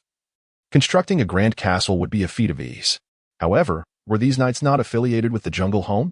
Did this not constitute an abuse of public resources? The kindergarten was erected swiftly, and enrollment proceeded rapidly. Within 2 days, Yarrow learned that the kindergarten was at full capacity. He immediately halted his feline fists practice and excitedly raced toward the knight encampment. As the knights gathered the children in the newly constructed square, Yarrow disregarded their interactions and initiated his experiment. "Come at me, all of you. Did one even need preparation for beating up a kindergarten? Just do it." Yarrow removed his shirt, revealing his muscular physique, and declared with righteous indignation, "Are they not all boys of my age? Let me assess their skills and demonstrate my own strength. Furthermore, this will ignite their aspirations." Kabir's gaze involuntarily drifted towards Yarrow's muscles, instantly dispelling his earlier concerns. These children were too young and, despite having knightly relatives, had never undergone knightly training. They were no match for Master Yarrow. "Very well, Master Yarrow, please be cautious." Kabir stepped aside. "Come, let us engage in a passionate battle." Yarrow stretched his neck, maintaining a benevolent expression as he slowly advanced. The children recoiled in terror, having never witnessed such a scene. Scratch that, they had genuinely never encountered such a sight. "Uncle Jared, save me." "What, Mommy? I want Mommy." The hesitant knights, witnessing the children's pathetic display and contrasting it with Yarrow's physique, averted their gazes in shame. Some sternly rebuked, "Silence. Face the battle before you." Yarrow hesitated to strike, but the thought of his meager 1 skill point and the mere 4 personal experience points he required steeled his resolve. The brutal process defies description. After all the children lay weeping on the ground, Yarrow averted his gaze, offering a word of encouragement. "Keep at it. I expect to see your medal next time." Ding. Enemy defeated. Knight's respiration gained 1 skill experience point. Converted to personal experience. Personal experience points increased by 1. Chapter 23. Augmenting stats. Observing the incremental rise in personal experience points, Yarrow's spirit soared. "It's effective," he mused. He resolved to instruct Kabir later to ensure these worthy opponents were properly supervised until his return the following day. He knew he couldn't exploit them to the point of exhaustion. as these youths were mentally fragile, and excessive pressure might cause them to desert. To bolster their morale, Yarrow, with his grandfather's consent, disseminated the news among the knights. Henceforth, the majority of recipients for the Knight's Breakthrough Elixir would be selected from this very academy, with only a small portion reserved for rewarding meritorious service. However, the academy would brook no weakness. Yarrow himself would be the examiner, and the evaluation would mirror the intensity of the first day. Upon hearing this, the knights perked up, earnestly instructing their relatives and descendants, subjecting them to rigorous training. The next day, Yarrow returned to harvest experience and noticed that several youths were now gritting their teeth, managing to throw punches. Ding! Defeated an enemy. Knight's breathing technique gained 2 skill experience points. Converted to personal experience points increased by 2. Witnessing a greater increase in personal experience compared to the previous day, Yarrow's eyes gleamed, mimicking a tactic he'd seen in his past life. He singled out the first youth to throw a punch, a portly lad, and showered him with praise. After commending him, Yarrow patted his shoulder and encouraged him. "You're truly remarkable. What's your name?" The stout boy, visibly moved, puffed out his chest, his face partially bruised, and proudly announced, "Young Master Yarrow, I am Bray Hops." "Excellent." Yarrow turned to face the other aspirants, their eyes filled with longing and his heart burned with excitement. "These are all experience points. My future is bright," he thought. "You must all emulate Bray Hops. This is the essence of a knight.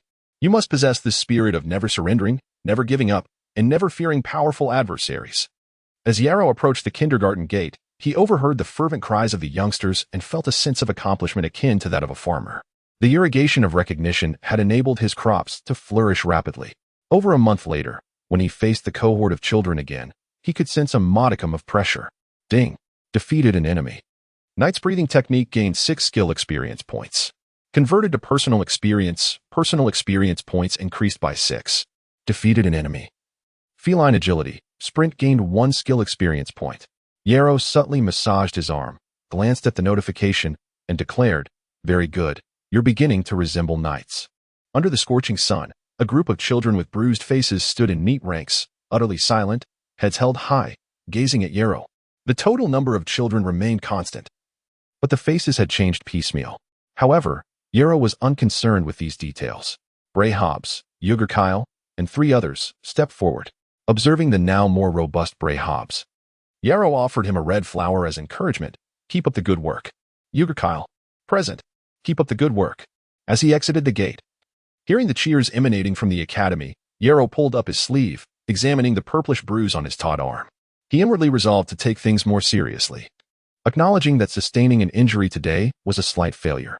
The remaining youths, having endured numerous eliminations, naturally couldn't improve their qualities too rapidly. However, relying on their tolerance for pain, indomitable spirit, and cooperative teamwork, they managed to strike Yarrow after 3 matches, using coordinated feints. He merely blocked the attack with his arm before subduing them all. Remaining skill points. 3. Seeing his bountiful skill points, Yarrow wore a contented smile. Like a farmer after a harvest, the sun had already dipped below the edge of the valley, and the light was fading. But Yarrow estimated that there was still over an hour of daylight left.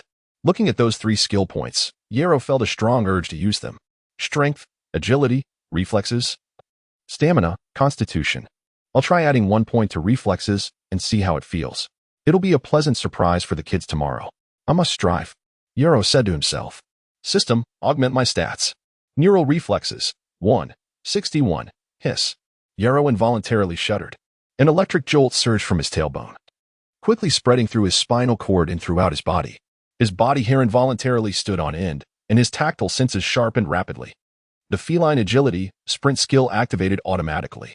Feline agility, sprint, advanced to high level. This skill has reached its physical limit. Ah, that's invigorating.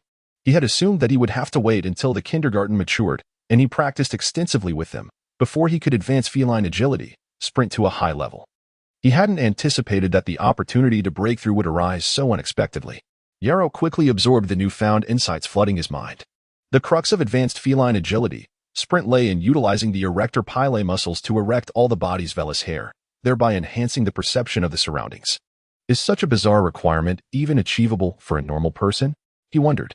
Fortunately, after augmenting his neural reflexes, his pores automatically contracted, triggering the vellus hair perception ability.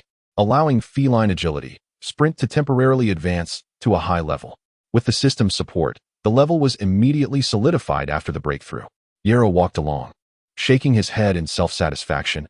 I'm such a prodigy, I can break through even this. Tap tap. Where's Kabir's greeting? The surroundings remained the same eerie swamp as always. And the road ahead was still there, but the path he had taken was gone. The knowledge he had diligently acquired rapidly flowed through his mind as Yarrow narrowed his eyes. Did I fall into another dimension? No, that's not right. The Fun Space book recorded that the sensation of spatial transfer is very distinct. The weight of the same object varies slightly at different locations. This difference is difficult to perceive under normal circumstances, but when space undergoes a jump of a certain distance, living beings can clearly detect it. In addition to this change in gravity, there will be noticeable differences in the smell, temperature, humidity, and even the concentration of energy radiation in the air. I've activated feline agility, sprint, and my sensory abilities are functioning at their peak, yet I haven't detected any of these changes. This proves that I haven't fallen into another dimension. The most likely possibility is that my mental fluctuations have attracted the attention of another world. But my physical body remains in place. I must not move. Since I can't see Kabir, it means he hasn't been drawn in. As long as I don't move, Kabir will definitely inform my grandfather. If I run around haphazardly, I might be drawn into another dimension and truly fall in. Tippity-tap, tippity-tap, at the end of the road. The sound of orderly footsteps is gradually approaching. Here they come. Tippity-tap, tippity-tap. The uniform footsteps are like the sound of fine rain, exceptionally soothing to listen to. The calls are getting closer and closer. Yarrow looked around, but couldn't see any creatures. A shrill voice came from beneath Yarrow. He quickly looked down and saw a gray rat wearing clothes and standing upright, anxiously squeaking, "If you don't hide, the cruel cat king will catch you and dismember you into 5 dogs. Dismember me into 5 dogs? What kind of strange punishment is that?" Yarrow tentatively asked. Hide? Hide where? As long as it is established that the entities from the other realm are inquiring about oneself, it indicates that one has already been exposed. Thus, limited communication will not exacerbate the danger. On the contrary, silence is often interpreted as acquiescence. No sooner had the gray mouse's voice faded than 2 rows of guards, formed from colorful candies, emerged from the shadows, brandishing sharp, hard confections and marching in perfect unison, filling the air with a gradually enveloping sweet aroma. Is this a candy realm that absorbs the essence of childhood innocence? Or is it a hallucinatory domain of phantoms that confound the mind? Perhaps it is the mischievous whims of wish-granting sprites? Little Arrow pondered the identity of the gray mouse before him. He hesitated to ascertain its true nature. Yet one thing he had discerned: the gray mouse was deliberately stirring his imagination, drawing the otherworldly closer to him. To crush it? No. That would be the most foolish course of action. If it were indeed the candy realm, only by consuming the core candy could one slay the messenger. If it were a phantasm of nightmares, what he perceived might very well not be its true form. And as for the wish-granting sprite? The gray mouse immediately responded. Of course, your wishes shall be fulfilled. Yet, as soon as its words left its lips, its demeanor shifted dramatically, squeaking in a panic. Wait, what did you just say? At that moment, everything around began to fade, and Little Arrow, placing a hand over his chest, politely assumed the posture of a wizard's apprentice, respectfully declaring, "I look forward to our next encounter, esteemed sprite of the realm." The gray mouse, exasperated, retorted, "No, you have ruined my script. Begone, wretched apprentice. I shall never see you again. You will never know what opportunity you have lost." Chapter 24. Ignorance is bliss. A damp and chilly wind incessantly swept across Zhou Yarrow's face, the violent jostling rendering him dizzy. The surroundings seemed to recede rapidly, while the anxious shouts of Cabal echoed in his ears. Lord Pahez. Lord Pahez. In a moment of urgency, Zhou Yarrow hastily patted Cabal's shoulder, exclaiming, "Cabal, stop running. Put me down first." The sensation of being carried upside down was far from pleasant. Finally able to stand on solid ground, Zhou Yarrow took a deep breath, suppressing the strange feelings within him, and turned to inquire, "Cabal, what just happened?" Cabal squatted down, adjusting the creases of Zhou Yarrow's clothing while explaining. "I saw you suddenly freeze. No matter how I called out, you didn't respond. Then, I noticed a sweet scent of fructose wafting from you, which made me think something peculiar had occurred, so I carried you and rushed to find Lord Pahez. Ignorance is bliss. Many bizarre occurrences, if not communicated to others, have little impact on the unaware. Just like certain stubborn events that ordinary people encounter, While their immediate effects may seem trivial, once someone seeks the root cause, they might uncover more complex issues that could lead to widespread casualties. Typically, those who delve deeply into such matters often cannot escape death upon discovering the core problem. For this reason, all sorcerers tend to conceal certain truths. However, as Cabal was assigned as Xiao Yero's personal attendant, it was crucial for him to be slightly informed about these matters. He was instructed to immediately notify Pages should he notice any abnormalities in Xiao Yero. In the future, do not hastily move my body. Instead, go directly to my grandfather, Xiao Yero advised. Fortunately, it was merely a sprite we encountered this time. Had it been something else, my soul could have been anchored in place with my body moved, resulting in a soul disturbance that could jeopardize my life. Oh, Cabal responded, seemingly bewildered. Observing Cabal's dazed expression, Xiao Yero sighed. This situation was indeed paradoxical. If elucidated, the influence of bizarre occurrences would intensify, even as a formal knight. Cabal would be insufficient to protect himself against such enigmas. Conversely, if left unspoken, many bizarre events would lose much of their efficacy, yet due to their ignorance, they often remain unaware of the reasons behind their actions. It was akin to a fierce tiger suddenly appearing, with brave guards rushing forward, unaware that the tiger might actually be the one they need to protect. Noticing Cabal's despondency, Xiao Yero felt a pang of sympathy. Yet he could not articulate the reasons behind it and forced himself to turn away, refraining from looking at Cabal any longer. It was no wonder that sorcerers distanced themselves from humanity. The theory of ignorance is bliss was indeed ruthless. Informing a portion of the populace and allowing ordinary people to guard against such oddities? Many bizarre events stemmed from sorcerers' explorations of the unknown, and should ordinary individuals become aware, it could potentially incite fierce conflict. Moreover, even if they were informed, without sufficient mental fortitude, they would seldom encounter such anomalies, dismissing them as trivial folklore. Even upon witnessing them, most would meet a fatal end, leaving ordinary individuals powerless to defend themselves. However, those with ample mental strength could swiftly perceive the onset of unusual events. These individuals were collectively referred to as sorcerer apprentices. You did well. Do not let the words of the wish sprite sway you. No matter the opportunity, it is not something you, a child who has never studied sorcery, can grasp. Pages cautioned. Xiao Yero, do not gamble your life on ephemeral opportunities. Xiao Yero sat upright, nodding. Grandfather, that is precisely what I think. A second chance at life is the greatest opportunity. I have yet to fully behold this new and unknown world. Until I possess the means to safeguard my life, I shall circumnavigate any perilous opportunities. Excellent. Pages nodded in satisfaction, then lowered his gaze, feeling for something. Since your consciousness can be drawn to the other world, it proves your mental strength has reached a certain level, and there are some things I can now show you. What things? Xiao Yero inquired curiously, leaning forward, only to see his grandfather produce a framed scroll. This is it. Pages lifted his gaze, smiling as he explained. I should have shown you this on your first day here, but I intended to wait until you turned 6.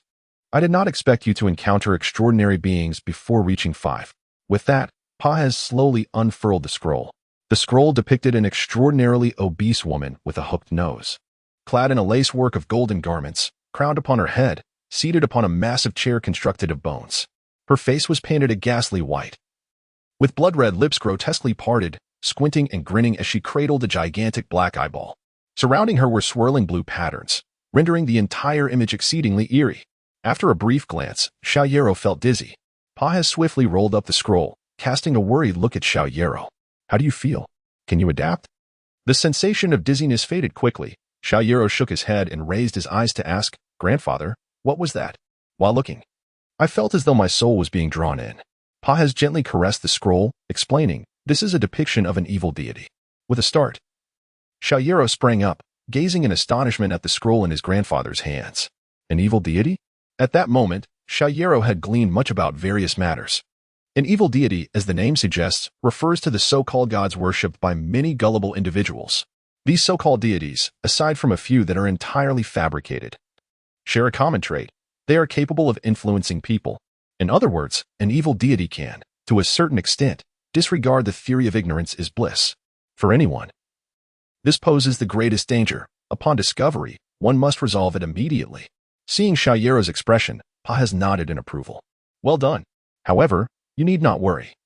The true form of this evil deity has long been eradicated by formal sorcerers. This is merely a remnant of its true form left behind in the scroll. Xiao Yero slowly sat back down, frowning. Many bizarre entities can resurrect. Since the true form has been destroyed, it would be best to eliminate all remnants associated with it. Xiao Yero, if you wish to climb a wall but lack the tools, yet a long, slender poisonous snake lies nearby, what will you do? I can climb it barehanded. Xiao Yero responded, looking at his grandfather in bewilderment. What? You don't believe me? We can try right now. Where do you say to climb? Huh. The houses here are constructed from jagged stones. The advanced feline-style fist. Climb trees without fear. Is this really a matter of climbing walls? Pa has sighed, holding his forehead. What I mean is, even a poisonous snake can be utilized. Xiao Yero shook his head while gazing at the scroll in Pa's hands. That snake is far too venomous. I would rather not attempt to climb that wall. Xiao Yero. Pa has set the scroll down, looking intently at him. The path of a sorcerer is much like a monkey leaping among vines. At the end of each vine lies a poisonous snake. Yet we cannot abandon our ascent simply because there is a snake at the end. For when the snake falls, you will have nowhere to escape. Many wizards achieve breakthroughs in their potions by initially harnessing the power of venomous snakes, and once they have transcended their limits, they seek methods to rid themselves of this dangerous energy. Presently, numerous monkeys have successfully navigated through the tangled jungles, validating the efficacy of this approach. Upon hearing this, young Yalo furrowed his brow and inquired, is there no way to ascend empty-handed? By empty-handed, he referred to the possibility of attaining formidable strength solely through personal endeavor. Without resorting to these perilous forces, Yalo reflected upon his martial arts system, which, albeit somewhat lacking, suggested that the path of martial arts, as evidenced by tales from his previous life, was not necessarily futile. Paher shook his head and replied, I comprehend your perspective. Knights are but one of the many experimental subjects of wizards. The various dangers present in our world may also be the creations of certain wizards' experiments, yet to date, there has been no genuine success story. Perhaps you may discover a method for ascending empty-handed in the future, yet before that, you must first cultivate a certain degree of strength. Thus, you cannot evade this venomous serpent. Paher smiled at Yalo, stating, everyone believes themselves to be unique. I cannot predict your future success, but I shall not discourage you. However, you must not reject my guidance. In truth, Yalo had little interest in forging a path. He did not constantly aspire to contribute to the illustrious path of the wizard. His simple desire was to avoid danger. The timid Yalo was indeed living up to his reputation. How to wield it? Given Paher's resolute stance, it was evident that he would not lead himself to peril, suggesting that the danger of the evil god scroll was not excessively high, or perhaps its utilization was relatively safe. To gaze upon it, to draw upon its mental pressure, and to strengthen oneself. Chapter 25. Surrounded by wolves as Xiao Yaoyuo had already encountered extraordinary beings, Pahaz could not ascertain whether the esoteric knowledge Xiao Yaoyuo had acquired had reached its current limit. For the sake of caution, he decided to cease further exploration in the library. Consequently, the black cat found itself unemployed. However, it was not disheartened. Instead, it seized the opportunity to bid farewell to Xiao Yaoyuo, claiming it had urgent matters to attend to. Thus, they found themselves with considerably more leisure time. Xiao Yaoyuo's daily task now consisted of dedicating half an hour each morning to viewing the scroll depicting the malevolent deity. At first glance, the sight of the sinister artwork brought a heavy sensation to his heart, rendering his body weak. Yet, as he continued to gaze at it over time, he felt his spirit gradually wane. Each viewing left him feeling as if he were afflicted by melancholia, devoid of interest in anything, his emotions shrouded in inexplicable gloom. Not being a mere child, he understood the importance of mental well-being and, without hesitation, sought counsel from his grandfather, fully disclosing his emotional fluctuations. The evil god was inherently the most perilous of anomalies. Although Pahaz insisted on Xiao Yaoyuo's continued observation of the malevolent scroll, he remained vigilant, following Xiao Yaoyuo closely like an ordinary elder, cheerfully overseeing his mischievous grandson. Do not worry, Xiao Yaoyuo. This is a normal mental expenditure for an ordinary person. Significant depletion of mental energy can lead to emotional repression. This occurs because your mental force contradicts your bodily perceptions, Pahaz explained. Is there a remedy? Xiao Yaoyuo inquired. The weight of his depressive emotions was difficult to articulate. The sensation of being oppressed felt akin to a fishbone lodged in his throat, making even breathing a torment. Exercise. Pahaz replied. Mental energy is intricately linked to the body. Physical exertion can swiftly invigorate your mental strength. After exhausting your physical stamina, A good night's rest will largely restore your mental vitality the following day. However, remember, having viewed the malevolent scroll has already depleted much of your mental energy. Vigorous exercise will further exhaust it. You must regulate the intensity yourself. Restricting vigorous exercise? Regulating the intensity? What difference does that have from preparing a Chinese dish? A little, moderate, or a lot? What is the distinction? Xiao Yaoyuo retorted, feeling frustrated. However, the prospect of exercise piqued his interest. Having devoted the past few days to the malevolent scroll, he had neglected to harvest his adorable crops. Considering the need for moderation, Xiao Yaoyuo resolved to conduct the harvesting individually. After completing the harvest of the 10th fortunate one, he felt a sense of unease. No experience prompt? Could it be that the solitary fortunate ones are too weak? He gazed at the dwindling number of crops and attempted to reassure himself. Indeed, he used to gain experience points after harvesting a group. Perhaps he would have to wait until the battle concluded for notifications this time. Harvesting alone was considerably more arduous. Previously, surrounded by crops, Xiao Yaoyuo merely needed to wield his scythe swiftly to reap them. Now, despite their inferior physical attributes compared to him, the crops utilized their space and intentionally delayed, causing Xiao Yaoyuo to expend substantial energy. Although the outcome was not unexpected, it left him significantly fatigued. Feeling increasingly despondent, Xiao Yaoyuo waited long, still not seeing the system's experience prompt. Observing the fallen, joyful children, his mood darkened further. Such a waste. This is a disgraceful waste. I grant you an opportunity to defeat me, and yet you display such behavior, laughing without a care? Up.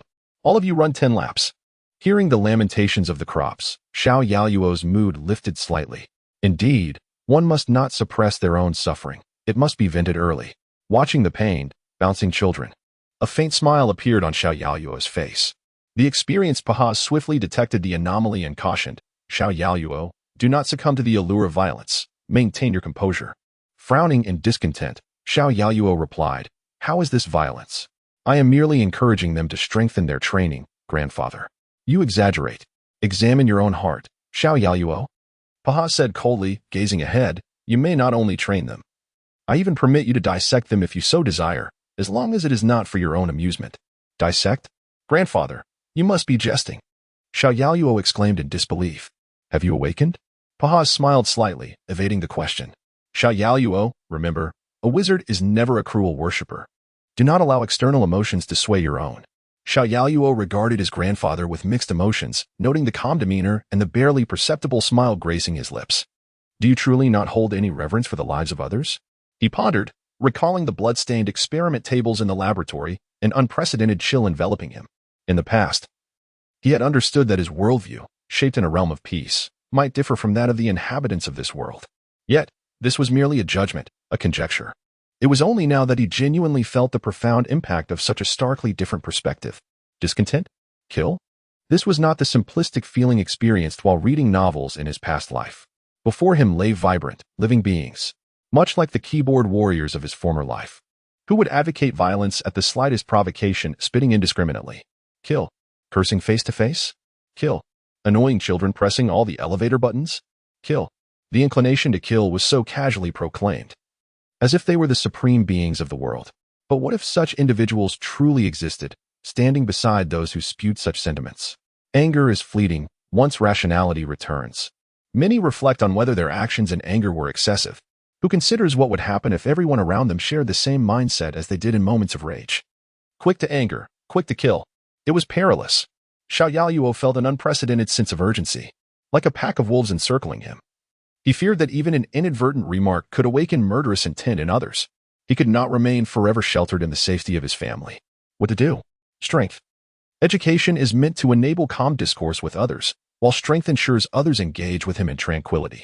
Compared to the people of this world, Xiao Yaoyuo believed his worldview leaned excessively toward peace.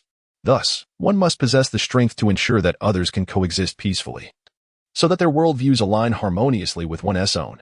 This alignment is essential for transforming one's experiences into comfort, for the sustenance of one's existence, and for safeguarding this rare second life. Lying in bed, Zayayaro resolutely focused on his goals, adjusting his breathing as he gradually slipped into slumber. Subsequently, his expectations of himself escalated. However, how could the pace of improvement of a solitary individual compare to that of a collective? Even as he intensified his personal demands, Harvesting experience became increasingly arduous, despite the gradual increase in the yield of experience points. Observing the growing bruises on Zhou Xu's body, Pahers never uttered a word of reproach. He merely prepared healing salves and occasionally employed his healing spells on Zhou Xu. With such a wealth of training partners, Zhou Xu gained deeper insights into the cat-style fist, sprinting, elevating his skill to an advanced level, though not yet reaching its zenith. Just as individuals may possess similar auditory abilities, those who have undergone training can discern direction, height, weight, and even detect the presence of weapons from a person's weight with just a few sounds. Acquiring the advanced cat-style fist, sprinting was akin to developing a new form of hearing, yet its practical application still required diligent training for optimal execution. Through extensive sparring with these young knights, he deepened his understanding of several skills. Even though these young knights were rapidly advancing, they remained under his control, allowing him to continuously reap experience. Upon realizing that the stronger the young knights became, the more experience he harvested, Zhou Xu conceived new ideas. Sensing that their growth and strength had reached a plateau, he began to request that they engage in weapon training alongside him. Wielding a weapon naturally differs from unarmed combat. While knights primarily focus on muscular training, there are indeed methods of weapon usage, albeit deemed less significant by them. After all, once they elevate their knight levels swiftly and acquire potent life essences, the training methods for weapon usage may soon undergo significant transformation. However, without proper techniques for wielding weapons, even the mightiest knight risks becoming merely a human lifting machine, or worse, could injure themselves through improper weapon handling during combat. Faced with Zhou Xu's requests, these knights dared not refuse. At this juncture, the difficulty of accumulating experience for Zhou Xu increased, yet the eventual gains in experience points were substantial. Moreover, he did not cease his study of the Forbidden Scrolls.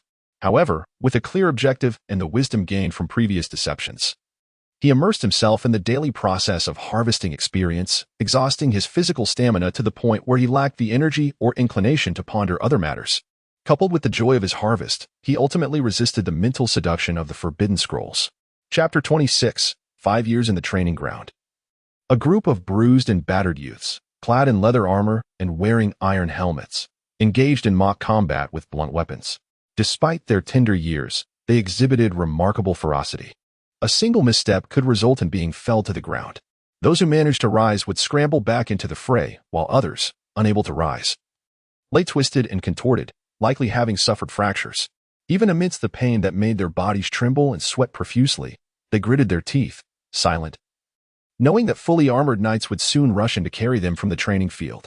The training ground, constructed of massive stones, echoed with the sharp clang of metal upon metal, sweat poured like rain, and dust swirled in the air. Dozens of boys fought with the fervor reminiscent of a blood-soaked battlefield, resembling a pack of vicious and brutal wolf cubs. Eventually, only 5 youths remained standing. And from the high platform, a golden-haired boy descended. He was tall and handsome, with piercing eyes, his golden locks simply tied back, bathed in soft backlight.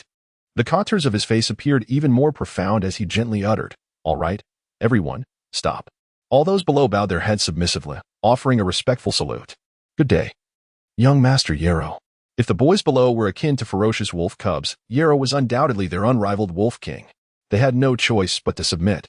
For 5 long years, they had sparred against Yarrow thousands of times. Whether barehanded or with weapons, regardless of the strategies they devised or the skills they practiced, they had faced him in countless encounters. Over time, their numbers continued to swell. The last person standing in the training ground would always be Yarrow. Yet, only Yarrow himself understood how fortunate he had been to achieve victory over the years. Were it not for their initial hesitance due to his status, or the significant improvements in his skills later on, he might not have maintained an undefeated record. But a win is a win, time and again. He had felled these youths, igniting their fighting spirits and etching an indelible image of invincibility in their hearts, while Yarrow himself reaped considerable rewards. Personal attributes: strength, 4, agility, 8, reflexes, 12, endurance, 8, constitution, 6, martial skills, stab, advanced slash, advanced uppercut, advanced block, advanced cat fist, climb, advanced cat fist, run, master, mastery and subtlety, knight's breathing technique, advanced, remaining skill points, 15, personal level, LV 16, 376 20,000, sometimes. Opponents may understand you better than you do yourself. Yarrow had sparred with the youths so many times that they had exhausted every possible tactic and sought every scrap of intelligence to secure victory. This intimate understanding led Yarrow to ponder his imminent departure. Though his heart had matured, a twinge of reluctance surfaced within him. It felt reminiscent of bidding farewell to close friends upon graduating. Perhaps he should bring some wine? Yet, considering the age of the boys below, Yarrow could not help but chuckle and shake his head. What was he thinking? Clang. Young Master Yarrow, the long swords have arrived. Kabir's voice interrupted Yarrow's reverie. He glanced at the increasingly composed Kabir and nodded slightly, signaling them to come forth. While waiting, Yarrow inspected the long swords on the tray. These 5 knightly swords bore no extravagant embellishments, yet seasoned warriors could discern from the blade-s patterns that they were fine swords, worthy enough to grace the Ganna family's treasure chamber.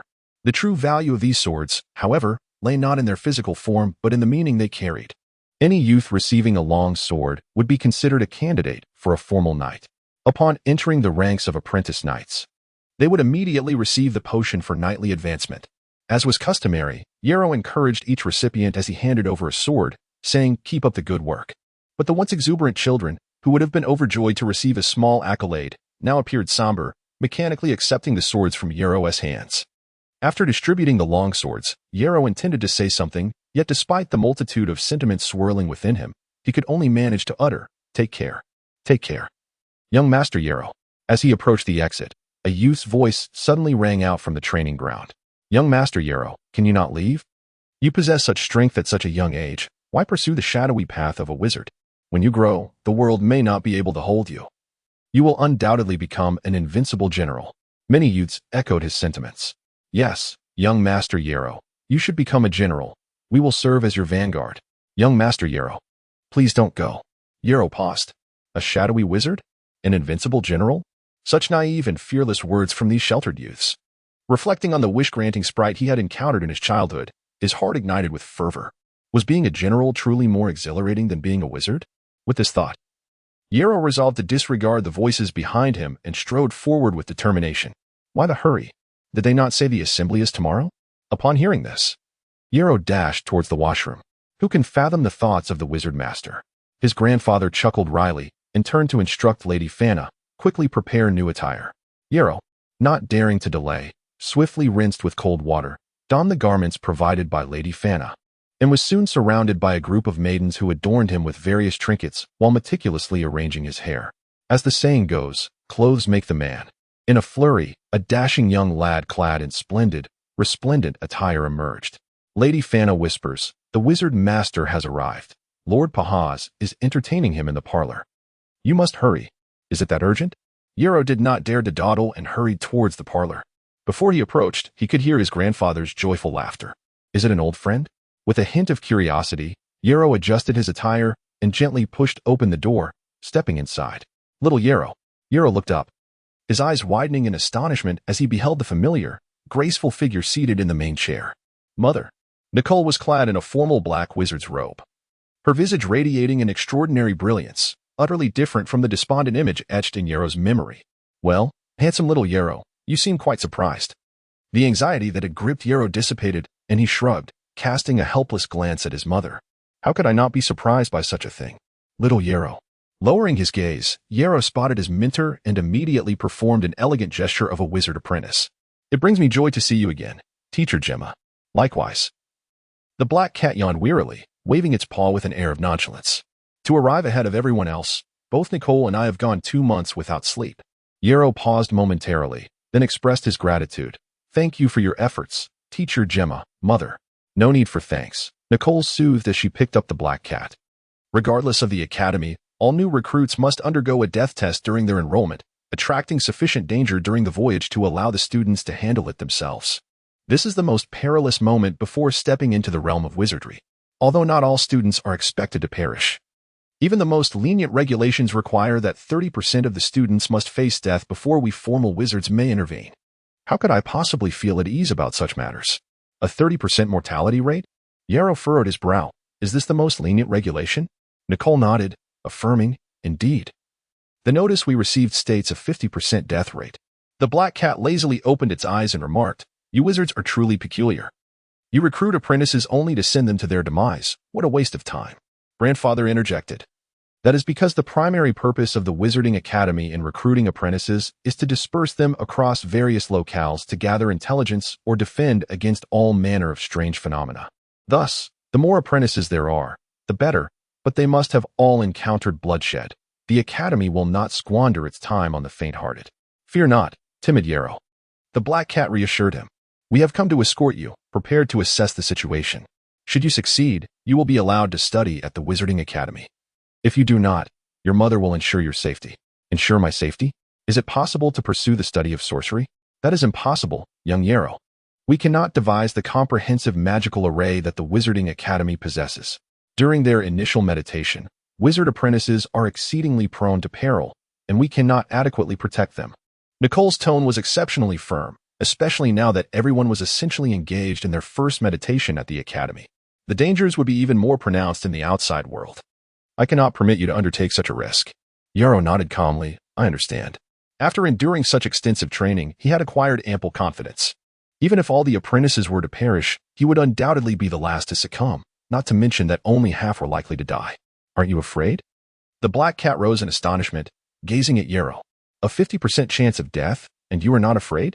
Ms. Gemma, Yarrow replied with a gentlemanly smile, articulating a phrase he had spent considerable time perfecting in translation. Please remember this saying, parting for 3 days. One should view each other with fresh eyes. Chapter 27. Testing strength. Yarrow turned to Nicole and made a heartfelt request. Mother, could you allow me to experience the power of a formal wizard? If he had posed this question to any other wizard, the outcome might have varied. But now, standing before him was his own mother. Of course. Shall we head to the training ground now? Yarrow sprang to his feet in excitement. He had already tested this. As long as he activated the master-level cat stride, dash, with his entire fur perception system engaged, even his grandfather's spells had difficulty striking him. He wondered how different it would be against a formal wizard. If the disparity were minimal, he still had 15 skill points to allocate. Wouldn't that render him fearless in the face of a formal wizard? Nicole smiled gently. There's no need to complicate matters. Huh?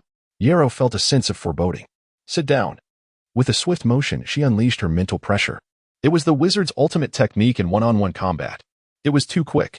The mental pressure of a formal wizard was overwhelmingly strong. Yarrow felt as though he couldn't even move his fingers. Nicole hastily released her mental grip. Stepping forward to support Yarrow, concern etched on her face. Are you all right? I'm fine. Yarrow waved his hand, catching his breath for a moment. Once his breathing steadied, he shook his head. Let's not count this one. The Black Cat let out an exaggerated laugh, mocking, My dear student, you truly have surprised me. Gemma, please be quiet. Nicole chastised the Black Cat before turning her puzzled gaze back to Yarrow. Why is that? Ignoring the cat's mocking eyes, Yarrow asked, Mother, what is the approximate range of your mental pressure? After a moment of contemplation, Nicole replied, about 7 to 8 meters. I have only recently advanced to a formal wizard, and there is still considerable room for growth. 2 meters of rubbish. Yarrow sneaked a glance at his grandfather, who was glaring intently at him. Pahaz, with his mustache bristling, glared fiercely at Yarrow. Yarrow feigned deep thought. 7 to 8 meters. There is hardly any room for escape, and this is not even your complete formal wizard state. It seemed that he had no chance to fight back against a formal wizard. With a resigned sigh, Yarrow looked up at his mother. Mother, please assess my strength.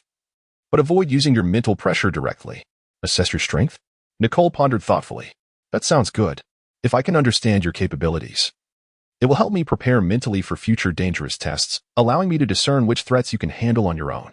In the underground training ground of the castle, Nicole casually unleashed various spells, a torrent of colorful magical energy surging forth like tumultuous beams of light. Yarrow, unwilling to be negligent, activated Cat Stride, dashed to its fullest extent. Perceiving the trajectory of each spell attack, swish, swish, swish, the results of years of training were on full display. No matter how concealed the energy beams were, they could not escape Yarrow's perception. He moved like a slippery fish, swimming against the raging waves. After a full 5 minutes, he had not been struck by a single beam of light. Seeing her son perform so exceptionally, Nicole gradually became serious, eager to discover the limits of his abilities. With the rustling of her formal black robe, Nicole's body began to levitate, countless hollow energy halos forming behind her. Yarrow, as an elemental wizard. After my advancement to a formal wizard, I opened up a source of elemental energy in my mental sea. Therefore, when I officially enter combat, All my spells will manifest at this size. Do not be deceived by their appearance. This is merely a reduction in energy intensity. As she spoke, Nicole released an energy halo, which, upon striking the ground, exploded into a 1-meter-wide burst of light, resembling a multitude of fireflies flickering and gradually extinguishing. This is the range of its power. Given your physical endurance, a single hit would send you flying, and 2 hits would undoubtedly lead to your demise. In this state, my energy source can only sustain itself for 1 minute. Yarrow, prepare yourself. It is about to begin. Pahaz, standing at the edge, appeared excited. Respectfully assuming the posture of a wizard apprentice, gazing up at the pioneer. He too was an elemental wizard. Yarrow had already focused his attention. As he observed the light spheres gradually descending, his mind raced, calculating the imminent explosion radius of each sphere. Dodge. A light sphere detonated beside Yarrow. Evade. Yarrow felt the tension mounting, summoning all his muscle strength to twist his body and barely avoid another light sphere. He quickly looked up, eager to track the subsequent light spheres' trajectories. Above him, countless light spheres layered upon one another, obscuring the sky and covering his entire field of vision, slowly descending. His expression froze. Left? Right? Forget it. I'll just close my eyes. It will surely be blinding. Crash. Bang. Crash.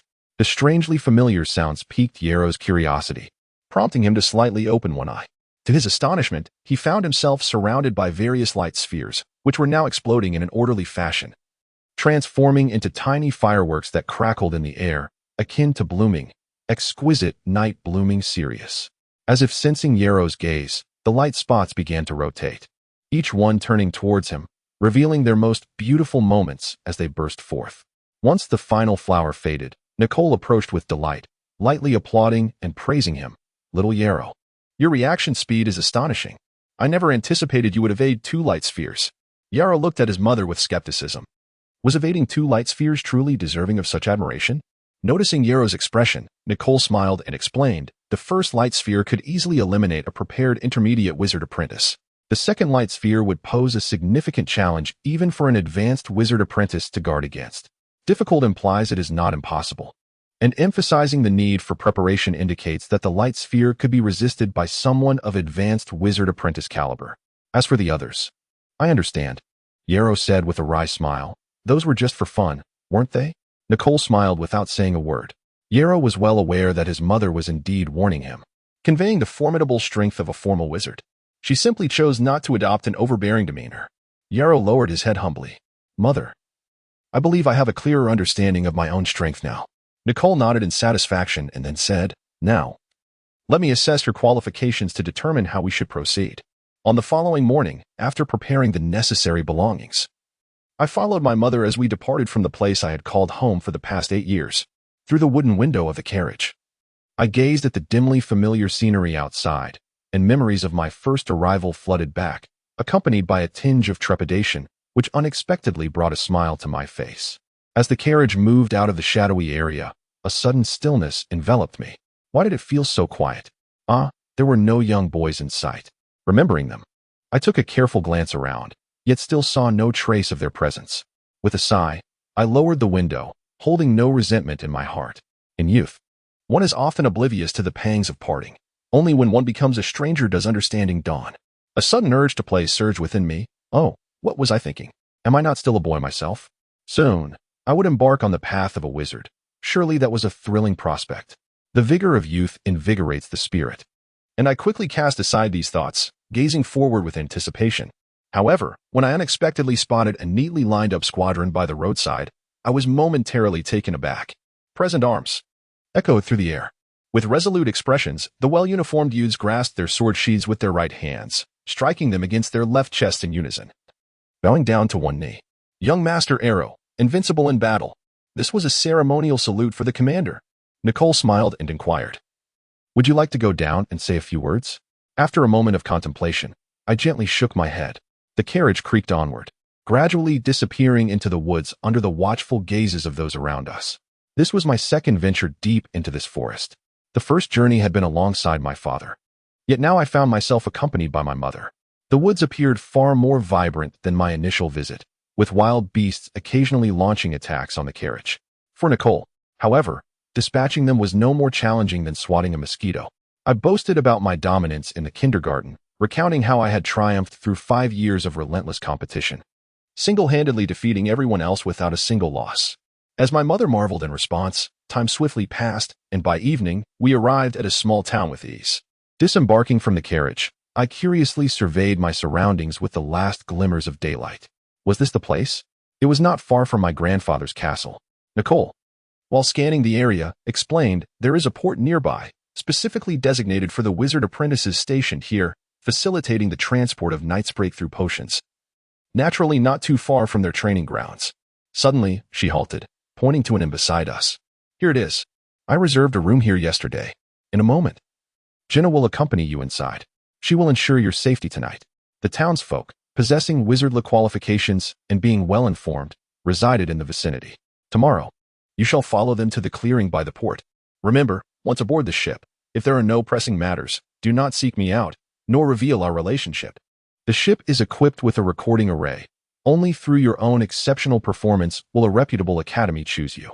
Understood, Mother, I replied dutifully, nodding. Rest assured, I've already shared with you my experiences on the road. Even when facing dozens of well-trained peers, I have never tasted defeat. I am formidable. Chapter 28. The companion's arrow waved farewell to his mother, shrouded in shadows, before cradling the black cat and pushing open the wooden door to enter the inn. The flames crackling in the fireplace dispelled the slight chill brought by dusk. The inn's lounge buzzed with activity, a cacophony of voices. Upon hearing the door creak, several patrons instinctively turned their heads, noticing the striking young boy clad in an eccentric gray-black robe, clutching a large black cat. Shoo! A chorus of whistles erupted from a group of ragged mercenaries, their faces flushed as they rose unsteadily, mockingly exclaiming, "What do we have here?" Another poor child brainwashed by childish tomes. He seems completely entranced. Just look at his peculiar attire and mismatched sword. And what is that in his arms? A black cat? The hall erupted with laughter, the atmosphere growing increasingly boisterous. Even in a world where information flows swiftly, certain truths invite a myriad of brilliant geniuses who reverse interpret them to showcase their intellectual superiority. This is particularly true in a more insular environment. Many secrets must be concealed from the common folk, which is why most wizards adopt a facade of normalcy. Arrow's grandfather, for instance, held a title of nobility, merely a tool for public relations, the specifics of which he could hardly recall himself. Reclusive wizards find little need or desire to interact with ordinary people, especially in light of the myriad ignorant yet audacious charlatans that abound. Consequently, wizards often appear to commoners as eccentric, reclusive madmen. Even the few who have genuinely witnessed a wizard's prowess and sought to promote it face disdain and ostracism from others, while those privy to the truth may choose to remain silent. It is worth noting that although the Academy recruits students annually, it cannot accommodate everyone, not to mention issues of talent and human reproduction. According to the theory of ignorance is bliss, an influx of new students could lead to perilous situations for each. The existing mentors cannot safeguard them all and are unlikely to wish to serve as perpetual caretakers. Thus, among the limited number of recruits, those with superior aptitude receive greater resources, while those of average ability still gain entry. Even those with lesser qualifications may find opportunities to become apprentices, provided they are willing to pay a small price. Just as in Arrow's previous life, there were many who proclaimed the futility of studying, and as the number of resource seekers dwindled, those aware of the correct information gained a certain advantage. For those who choose to conceal the truth, these are tangible benefits. Faced with the scorn of the ignorant, the best response is to remain indifferent. Engaging in debate could lead to ridicule regardless of the outcome. A win could even benefit those foolish enough to mock. Arrow maintained a serene demeanor, unaffected by the jibes surrounding him, as he approached the bar. He had been in this place long enough to note the frequent arrival of vessels transporting knight breakthrough potions, and he had often observed powerful knights treating wizards with the utmost respect. Though he did not comprehend the reasons behind it, he was willing to afford them due deference. "My mother has reserved a room here. Could you guide me there?" Arrow said, producing a wooden token entrusted to him by his mother. The middle-aged innkeeper recognized it and gasped softly, the luxurious seaside suite on the top floor. "Your mother is quite generous." He mused over why proprietors of inns and taverns often bestowed such lengthy names upon their rooms, pondering if it truly enhanced their appeal. No, it only served to inflate their costs. With the realization that the oddly dressed golden-haired boy was indeed a valuable client, the innkeeper's demeanor became notably warmer. "Would you care for a meal at this late hour? Our first meeting is serendipitous. This meal is on the house." Arrow had already noticed that the token indicated 3 meals complimentary, yet he feigned ignorance, nodding politely. I am most grateful. You may dine over there. The innkeeper leaned in, whispering. I overheard snippets of their conversation. Perhaps you could become friends. Oh? Arrow glanced in the direction indicated, spotting 2 young men and a young woman of similar age seated in a corner. Unlike Arrow, they were not clad in gray-black apprentice robes, but it was evident that, at this hour, encountering youths of their age engaging in discussions about wizards likely meant they were preparing for tomorrow's wizardry assessment. Considering his mother's intention for him to blend in with other youths at the port the following day, Arrow contemplated briefly before making a decision. After casually scanning the menu and ordering a few dishes, he balanced the food in one hand while cradling the black cat with the other, turning to approach their table. Good evening, gentlemen and lady. I apologize for intruding upon your gathering. My name is Arrow Garner, and it is a pleasure to meet you all at this moment. Arrow smiled gently, his golden hair shimmering faintly in the firelight, the gray-black apprentice robe draping elegantly over his athletic build, neat yet enigmatic. May I take a seat here? I believe we may share some common interests, Arrow stated, though he had already placed the plate down and plopped himself onto an empty seat, still holding the cat. Opposite him, a boy in lavish attire, his complexion powdered, muttered indignantly, From your manner of speaking, you must be of noble birth. How can you be so rude? Are you unaware that one should not sit beside a lady?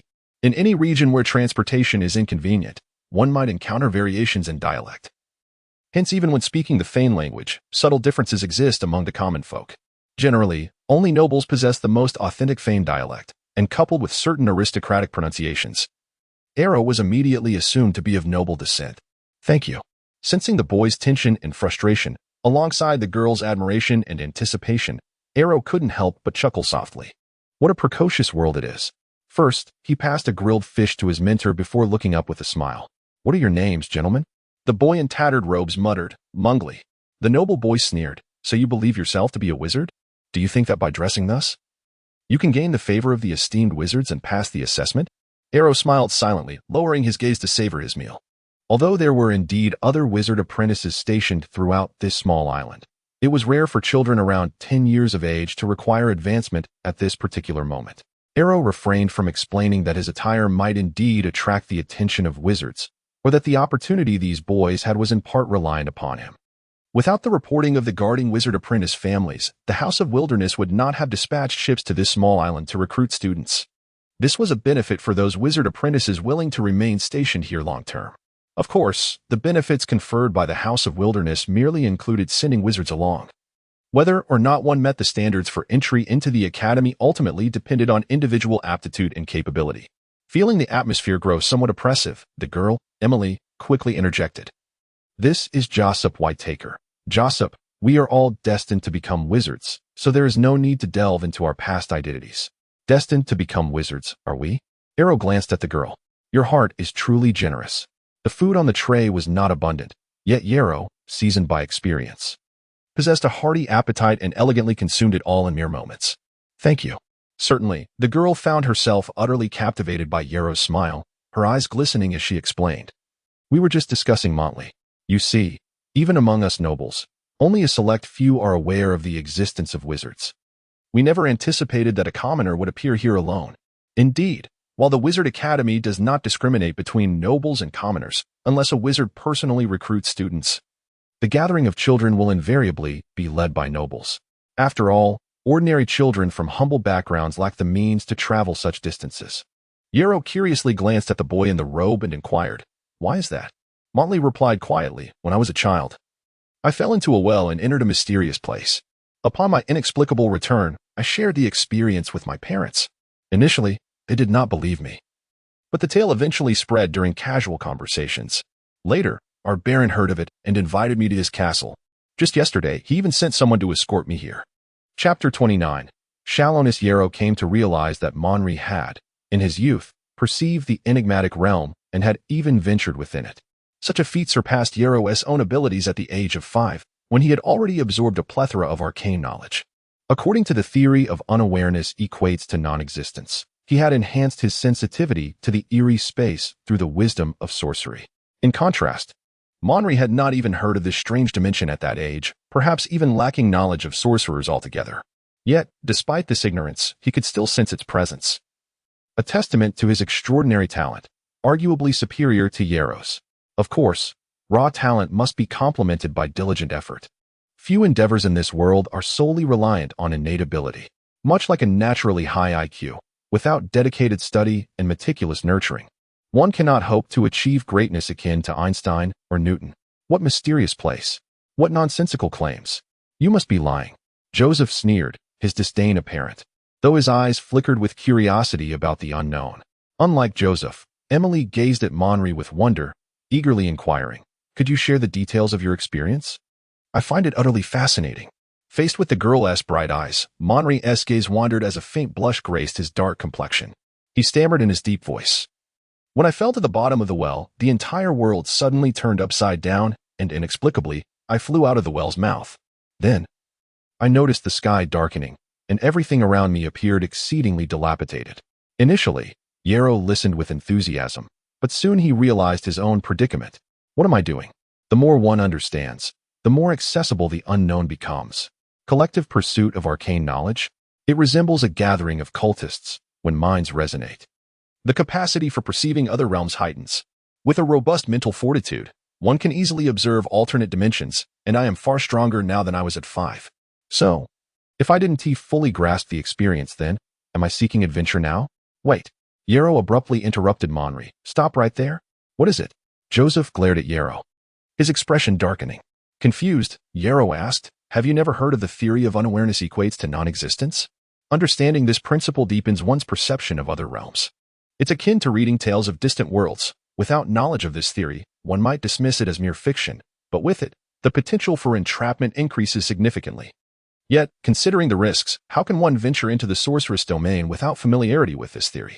If someone intends to lead them astray by presenting a perilous tome about eerie spaces, they would be courting disaster." Emily looked at Yero, puzzled. What does unawareness equates to non-existence mean? Noticing the trio's bewilderment, Yero felt a surge of helplessness. Isn't this common knowledge? Should I explain it to them? Besides, keeping them uninformed might reduce the risk of danger. Never mind. You will learn all this once you pass the tests and enter the academy. For now, just know this. Refrain from indulging in such tales. Like a peacock displaying its plumage, boys often seek to showcase their valor before beautiful girls. Monry was reveling in recounting his illustrious exploits, basking in the admiration of the lovely Emily, while noble youths, who once seemed unattainable, listened quietly to his narration. Hearing Yero's interruption, he could hardly accept it. "But my parents have heard of it, and they shared it with others in our village, including the Baron. And none of them suffered any consequences." Upon hearing Monry's words, Joseph felt vindicated, casting a scornful glance at Yero. "Exactly. Who are you trying to intimidate? Just because you donned an unusual garment doesn't make you a sorcerer." Yero, clinging to the hope of salvaging the situation, tentatively asked the girl, "Shall we rest together? The test is tomorrow, and you would want to be in a sound state of mind to face it, wouldn't you?" Initially hesitant, Emily's face flushed as she suddenly agreed. "Yes, we must prioritize tomorrow's test." While the girl was resolute, boys in their early teens often lack discernment. Monry's tale was akin to a tantalizing dish, and Yero's earlier words had only served as exquisite seasoning, further igniting Joseph's desire to hear more. Yero quickened his pace, eager to escape the cacophony of voices, and a thought crossed his mind. Good intentions often fall on deaf ears. Compassion does not save the fool. Shaking his head, Yero couldn't help but chuckle at the irony. What was he thinking? Did he truly believe he was some savior? Moreover, as Monry had stated, even if they listened, it would merely heighten their chances of entrapment. If their mental fortitude was sufficient, they would surely pass the examination before even entering the other realm. If it were lacking, then there was no need for concern. Emily maintained her ladylike composure, hastily scurrying to Yero's side. Covering her mouth with a giggle, she remarked, "It's all right, handsome prince. You shall always receive preferential treatment." "You flatter me," Yero replied, wishing to avoid further conversation with this superficial girl. He redirected the topic. "I wish to rest now. Do you know the way to my room? If you don't, I might need to seek a servant for assistance." "How wonderful! Your room is right next to mine," Emily exclaimed with delight. "How unfortunate." Yero sighed. "Could you kindly guide me?" After much effort to keep the curious girl intrigued by his room at bay, Yero wearily flopped onto the bed. The bed, despite its lavish title, was far from opulent, though it was clean enough. Yero, accustomed to regular training, had occasionally found himself resting on the ground when fatigued, so he bore no complaints. The black cat leaped onto the bed, prowling around Yarrow's head as if surveying him. Yarrow tilted his head back and complained weakly, "Teacher Jimma, if you have something to say, please do so directly. Your circling is making me dizzy." The black cat tilted its head, gazing at Yarrow with its deep, slitted eyes brimming with mischief. "I have countless questions for you. Yet the multitude leaves me unsure of where to begin. So, let me ask, why did you not continue listening? Surely you possess a certain strength now. Yet you still fear the other realm? Afraid to even hear about it?" Yarrow smiled faintly and turned to Jimma. "Teacher Jimma, whether cowardice or recklessness is merely a label you have assigned me. In truth, I have always been myself, unchanged. One must know when to advance and when to retreat. Perhaps it seems reckless to you that I would challenge a true sorcerer, but you must understand that sorceress is my mother. To revere the strong does not necessitate fearing a strong mother, for to any offspring, their mother is inherently a figure of strength. I must comprehend my own strengths and weaknesses. As the mother of a formal wizard, she serves as my finest measure." Regarding the timid Professor Jimma, her decision to avoid unknown dangers ahead is not a sign of cowardice, but rather an embodiment of prudence. One cannot perpetually evade peril, Yarrow. The essence of your own strength and weakness will determine the extent of the dangers you face. The black cat gazed up at Yarrow, reminding him that he should be well versed in the knowledge of bizarre realms, for each such space conceals an invisible threshold. The feeble are oblivious, while the powerful are barred from entry. A realm that an ordinary person can navigate might serve as your best training ground. Yarrow sighed. "Professor Jimma, you truly overestimate my capabilities and underestimate the bizarre realms. The strength of a space does not entirely reflect the strength of its inhabitants. Just as in our world, there are illustrious star wizards who illuminate the cosmos, alongside worms as weak as ants. Moreover, I am currently merely superficially robust. 5 years of relentless mental training have endowed me with a mental prowess that far surpasses the norm. Yet I remain ignorant of how to harness this strength effectively. Should I indeed enter a bizarre realm, this superficial robustness might attract adversaries of equal might, foes that I find myself ill-equipped to combat. Professor Jimma, my foremost priority now is to pass the assessment and proceed to the Wizarding Academy for my studies. Everything else is of no concern to me." Chapter 30. The best in the realm of humanity. Good fortune often comes with trials, and misfortune befalls us 8 times out of 10. Outside, the air reverberated with deafening thunder, while the occasional flash of lightning illuminated the surroundings as if it were midday. The first few raindrops fell, soon followed by a torrential downpour, as if a stampede of horses had surged forth. The rain cascaded from the eaves, splattering onto the broad balcony, and with the howling winds, it swept into Yarrow's room. Feeling the relentless droplets soaking his face, Yarrow awoke from his slumber in a daze, staring blankly at the balcony, beginning to question the purpose of life. The carefree moments spent gazing at the stars now seemed like a distant memory, overshadowed by his current torment. Surely, such a spacious balcony could not be entirely unshielded? Cocooned in his blankets, Yarrow, aided by the flickering candlelight, scanned the balcony until he finally discovered a glimmer of hope. A sunken line bisected the room and the balcony, where a neat stack of wooden planks lay, likely intended as a barrier. "Yarrow, rise quickly and prop up those planks." "No. The blanket exerts an overwhelming force. I cannot escape." "Nay, it is merely your own laziness. Be strong, Yarrow. You are remarkable." "Indeed, I am remarkable."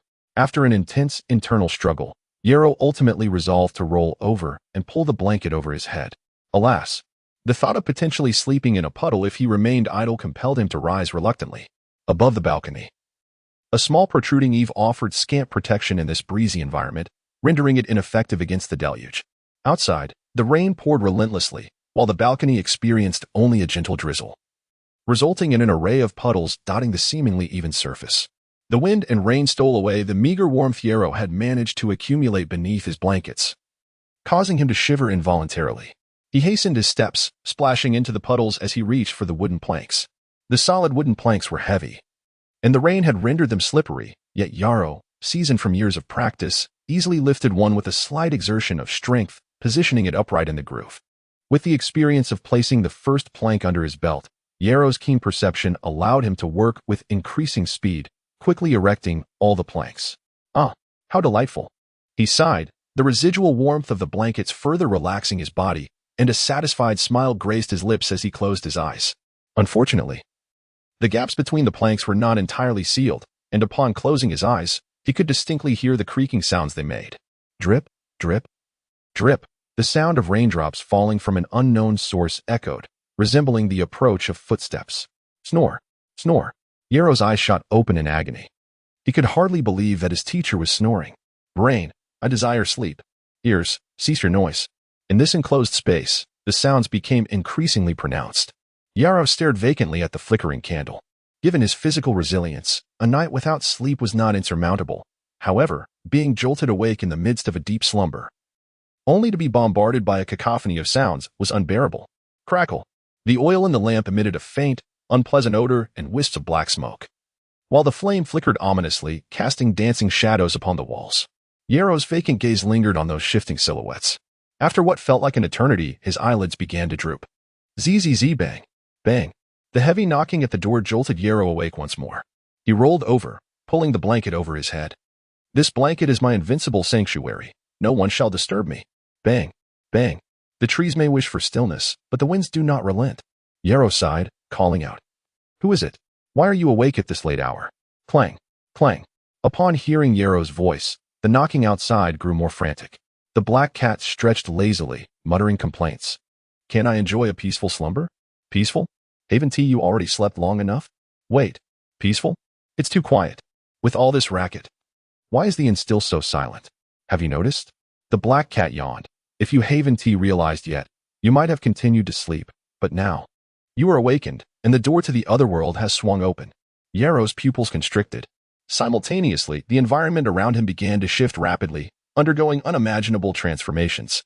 The sound of rain outside grew louder until, at a certain peak, it suddenly ceased, leaving Yaro uncertain whether the rain had surpassed his auditory threshold or simply halted inexplicably. Then, the row of wooden planks on the balcony began to twist inexplicably, the gaps between them closing as the unsettling creaking morphed into a muffled sound, reminiscent of a massive beast scratching behind the wooden wall. The dripping of water transformed into footsteps, circling ominously at the door. The candlelight flared brightly, causing the walls, which were not particularly old, to become mottled, quickly adorned with countless patches of gray-green mold. Crash! The earth between the bathroom began to collapse, and inexplicably, cobwebs spread through the air. In that fleeting moment, the entire room appeared to have aged hundreds of years. Snap! The woolen bedclothes began to shrink and darken, a foul stench gradually permeating the air. Observing the decayed wooden planks and the gray-black woolen blankets, faint imprints of where someone had lain became discernible, inducing a profound sense of disarray within Yaro. Had he plunged into another realm, or was he ensnared within it, with centuries having elapsed? Just as this thought flickered through Yaro's mind, the lights extinguished abruptly, plunging the room into darkness, with a sliver of light streaming through the door crack becoming ever more pronounced. Thud, thud. Amidst the violent clamor, the light seeping through the crack widened, and Yaro's heart raced as an overwhelming sense of crisis enveloped him. Swallowing hard, he instinctively took a step back. The black cat approached slowly, offering reassurance. Little Yaro, fear not. You must sense the intensifying anomalies around you. Yes? This is a consequence of your own doing. This is merely a low-level distorted space. But your acknowledgement of its existence has forged a deeper connection between you and this bizarre domain. Once you become a novice wizard's apprentice, you will solidify your mental fortitude. And as long as your reason remains, you can restrain your thoughts. Yaro took a deep breath, steadying his mind. Then I long to escape this place. For I am on the brink of beginning my journey into wizardry, and I shall master this in due time. Teacher Gemma, can we remain here and automatically extricate ourselves? Yaro, well aware of the black cat's extensive knowledge, sought its counsel amidst the uncertainty. The black cat inquired further, have you begun to feel fear? Is the danger escalating? Yaro did not deny it, frowning in response. What of it? The black cat glanced around, raising an eyebrow. The sense of crisis is not unfounded. Your fear has been absorbed by the strangeness. You are being watched. Do you not feel how this distorted space has grown more tangible? Staying here is akin to awaiting death, and it need not be. Ha ha ha. The black cat erupted into a raucous laugh. Your fear stems from your own inadequacy. If you possessed sufficient strength, how could you possibly be afraid? This is an opportunity.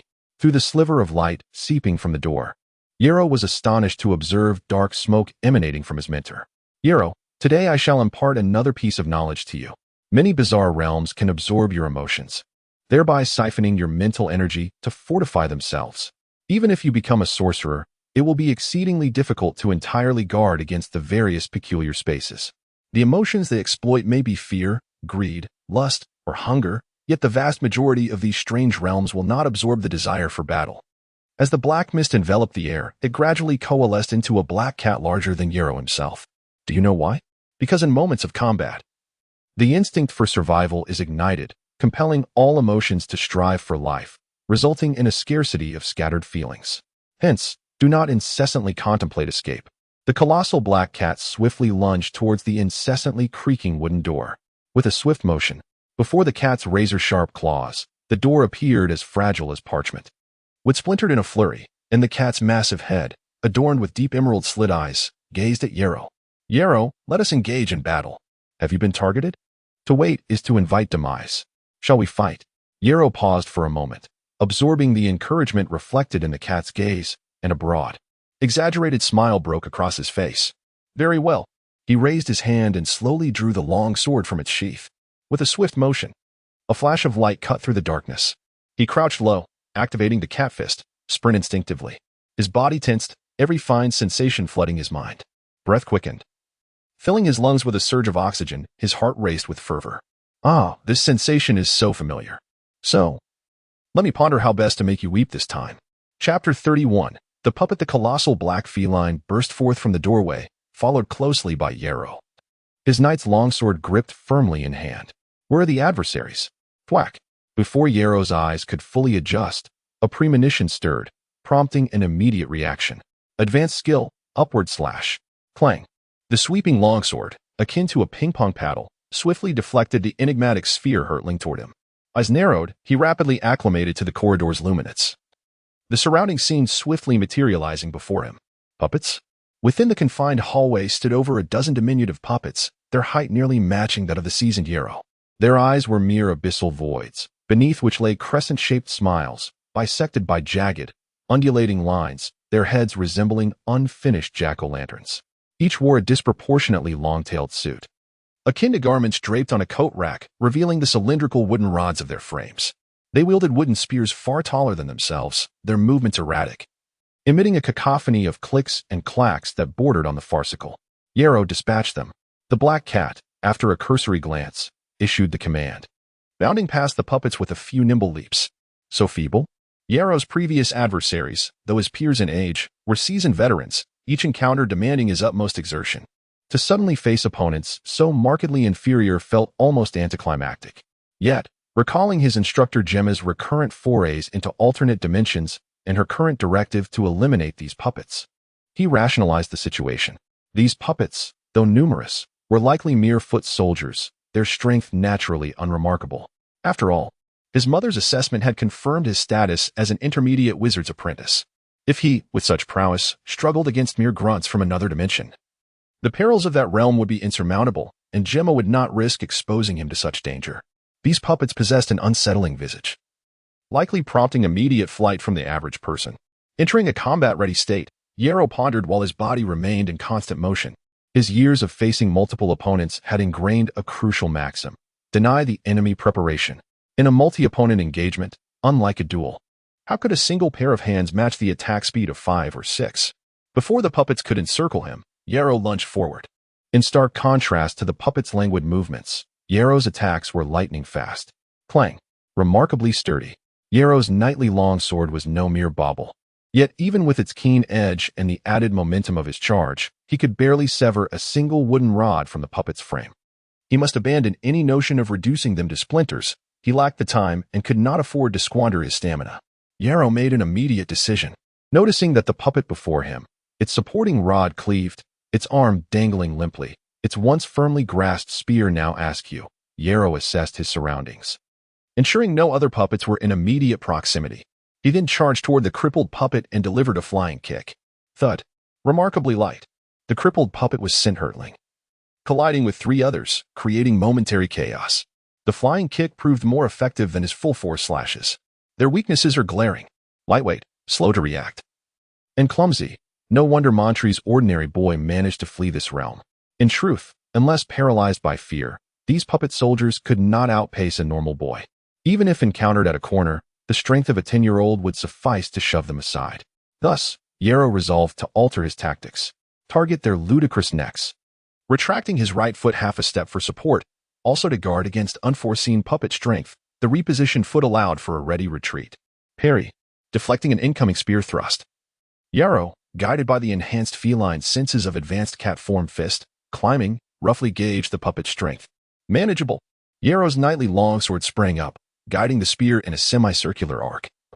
While his right leg, braced in a horse stance, propelled his body forward, and the knightly longsword slashed diagonally downward. Slash. The complementary enhancements of the two cat form fists, climbing providing sensory guidance to locate areas of minimal resistance, and striding granting minute muscular control to subtly adjust the blade's trajectory. A sphere was swiftly severed.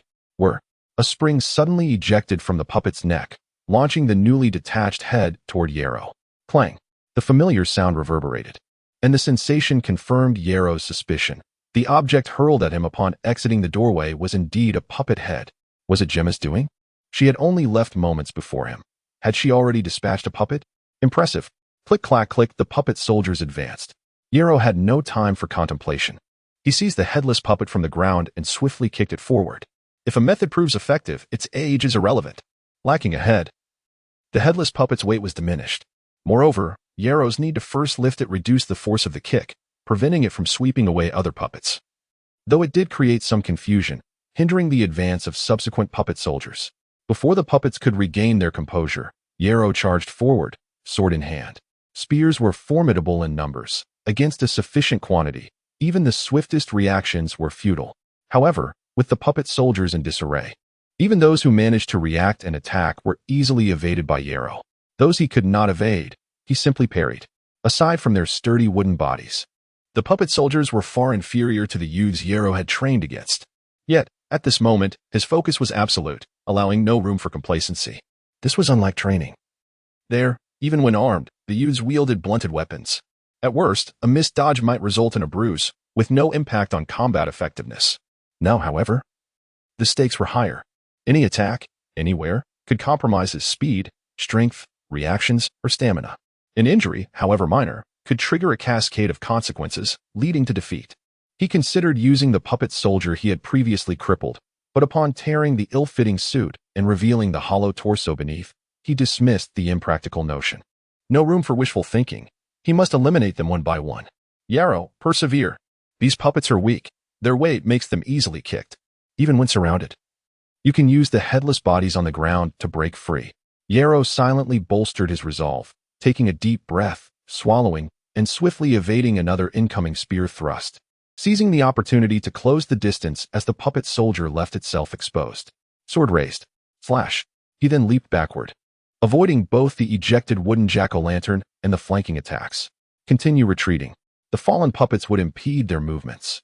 Sure enough, after retreating a few steps, the puppets attempting to pursue him were forced to spread out, hindered by the scattered puppet bodies on the ground. Yarrow charged again, dispatching them one by one. The narrow corridor has transformed into a grinding mill for the puppet soldiers. Mastering the art of combat, Yarrow finds himself increasingly attuned to the rhythm of battle. Utilizing agile movements for defense, the knight's sword is wielded less frequently, yet each strike is executed with pinpoint accuracy, finding its mark at the neck of a puppet. With a sharp crack, Yarrow finally severs the last puppet soldier's neck. Maintaining the knight's breathing technique, he breathes rapidly while gradually making his way out. This technique aids in swift physical recovery, and his deliberate pace facilitates the absorption and breakdown of lactic acid in his muscles, hastening his recuperation. With the surrounding situation uncertain, he must remain in peak condition at all times. Well done. A gargantuan black cat, clutching a slumbering boy clad in hemp garments, approaches with delicate steps from the corridor's end, albeit at a somewhat leisurely pace. I've completed my tasks while you've only just dealt with those wooden figures. Black cat? Yarrow's shoulders droop slightly as he relaxes and smiles. What do you have in your mouth? The black cat releases its grip, allowing the hemp-clad boy to tumble to the ground, gazing at Yarrow with a subtle smirk. Timid Yarrow, what is this? Even reluctant to call upon teacher Jenna? Hearing the familiar teasing tone, Yarrow finally relaxes, giving a wry smile. I was just trying to grasp the rules of this bizarre space. The black cat casts a glance at the long sword still gripped in Yarrow's hand, nodding in satisfaction before changing the subject. It gently nudges the boy on the ground and looks up. This is the boy I mentioned earlier, the one I was telling you a story about. At that moment, Monty appears in a rather dismal state, his eyes shrouded in darkness, resembling the puppet soldiers Yarrow had encountered earlier. One shoe was missing from his leg, revealing a log as thick as an arm. Yarrow furrows his brow, looking at the unconscious Monty. How did he end up like this? Don't underestimate his current appearance. He no longer needs to undergo assessments. Any wizarding academy would gladly accept him. Yarrow is taken aback and hastily inquires, "Why do you say that?" "Why?" The black cat remarks with a hint of malice, glancing at the ground. He has successfully absorbed the core of this strange space. Any wizarding academy that secures him essentially acquires a mobile resource industry. Which academy would refuse such a boon? Isn't that akin to being raised in captivity for a lifetime? The black cat does not deny this, exuding a misty gray aura as its form gradually diminishes. That, however, is of no concern to us. I have just acquired something splendid, which I shall present to you shortly. Chapter 32. Harvest. As the space gradually fragmented, the headless puppets that had amassed upon the ground vanished, leaving the narrow corridor enveloped in silence. Through the wooden doors, Yarrow could still faintly hear the gentle breaths emanating from various rooms. Inside, the flickering candlelight swayed softly. Yarrow glanced at the wooden bed, which remained intact in its place, the imprints of previous slumber still distinctly visible. He picked up the sword sheath from the floor and lifted his gaze toward the upright wooden boards, through which a faint starlight filtered, accompanied by a refreshing and gentle breeze. Removing a plank, Yarrow looked into the distance. The sky was adorned with a myriad of stars, and a full moon, as large as a disk, hung in the center. The night was still long. The ground bore no trace of moisture, yet the air was imbued with a subtle dampness, suggesting a brief shower had fallen. Embracing the cool, refreshing breeze, listening to the faint chirping of insects, and gazing at the twinkling stars, Yarrow felt an overwhelming sense of comfort. Drowsiness washed over him once more. He reclined back on the bed, suddenly struck by a thought. As the system interface appeared before him, ding. Defeated enemy. / gained 186 skill experience. Ding. Defeated enemy. Uppercut gained 145 skill experience. Converted to personal experience. Personal experience points increased by 1665. Remaining skill points 15. Personal level. LV 16.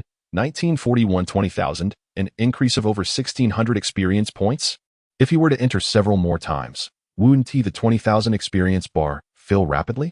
However, the peculiar entities within that enigmatic space could not be generated indefinitely. The puppets therein also required time to recover. A dangerous thought suddenly surged in Yarrow's mind. Since he would be imprisoned in the days to come, why not confine himself? He tapped his head, mentally admonishing himself. What am I thinking? One must maintain a pure heart and a clear mind, constantly striving to avoid the accumulation of dust. No matter how things change, I am first and foremost a human. This world is rife with the bizarre and the wondrous. One cannot covet what others possess without succumbing to perilous thoughts. Do not forget your true intentions. Yet, even with fortuitous circumstances leading to a crossing of worlds, could I truly become the protagonist of a tale? Yarrow kicked the covers, curling his body beneath them, then grabbed the blanket to shield his head. Sleep, sleep. Morning. Yarrow woke early, toying with a wooden ball. Under the guidance of a black cat, he located Mungley's room. In a corner of this chamber, he spotted the small boy curled up on the floor. Observing the once vibrant boy now shrouded in despondency, Yarrow sighed inwardly, approached, crouched down, and softly spoke. I urged you yesterday not to speak further. This sentiment conveyed both sorrow for the once spirited youth and clarity of his own identity. Mungley slowly raised his head, revealing hollow, dark eyes, his lips trembling slightly. Is it Mr. Yarrow? Yes, it is I, Mr. Yarrow. Why did you ask me to refrain from continuing yesterday? Do you know something? Mungley hesitated to inquire. Yarrow did not intend to conceal his knowledge. His goal was to integrate himself among the youth, and at this moment, none were better than Mungley as a point of entry. Do you recall what I said yesterday about not knowing means not being present? This truth could now be plainly articulated. For Yarrow had begun to relish the sensation of entering the enigmatic space. Regrettably, even if he articulated it, re-entry would be challenging in the near term, as he could not easily access that peculiar space again. Anyone with decent aptitude and mental fortitude could potentially sense the strange realm. However, the more one understands, the more susceptible one becomes to falling into its depths. There were words Yarrow refrained from uttering.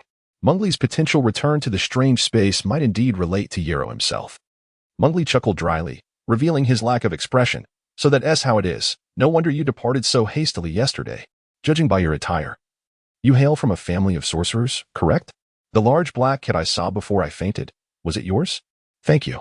Yero glanced at the black cat beside him. Did Teacher Gemma rescue him yesterday? Yero asked curiously. Thank for what? I am still alive. Shouldn't I be the one expressing gratitude?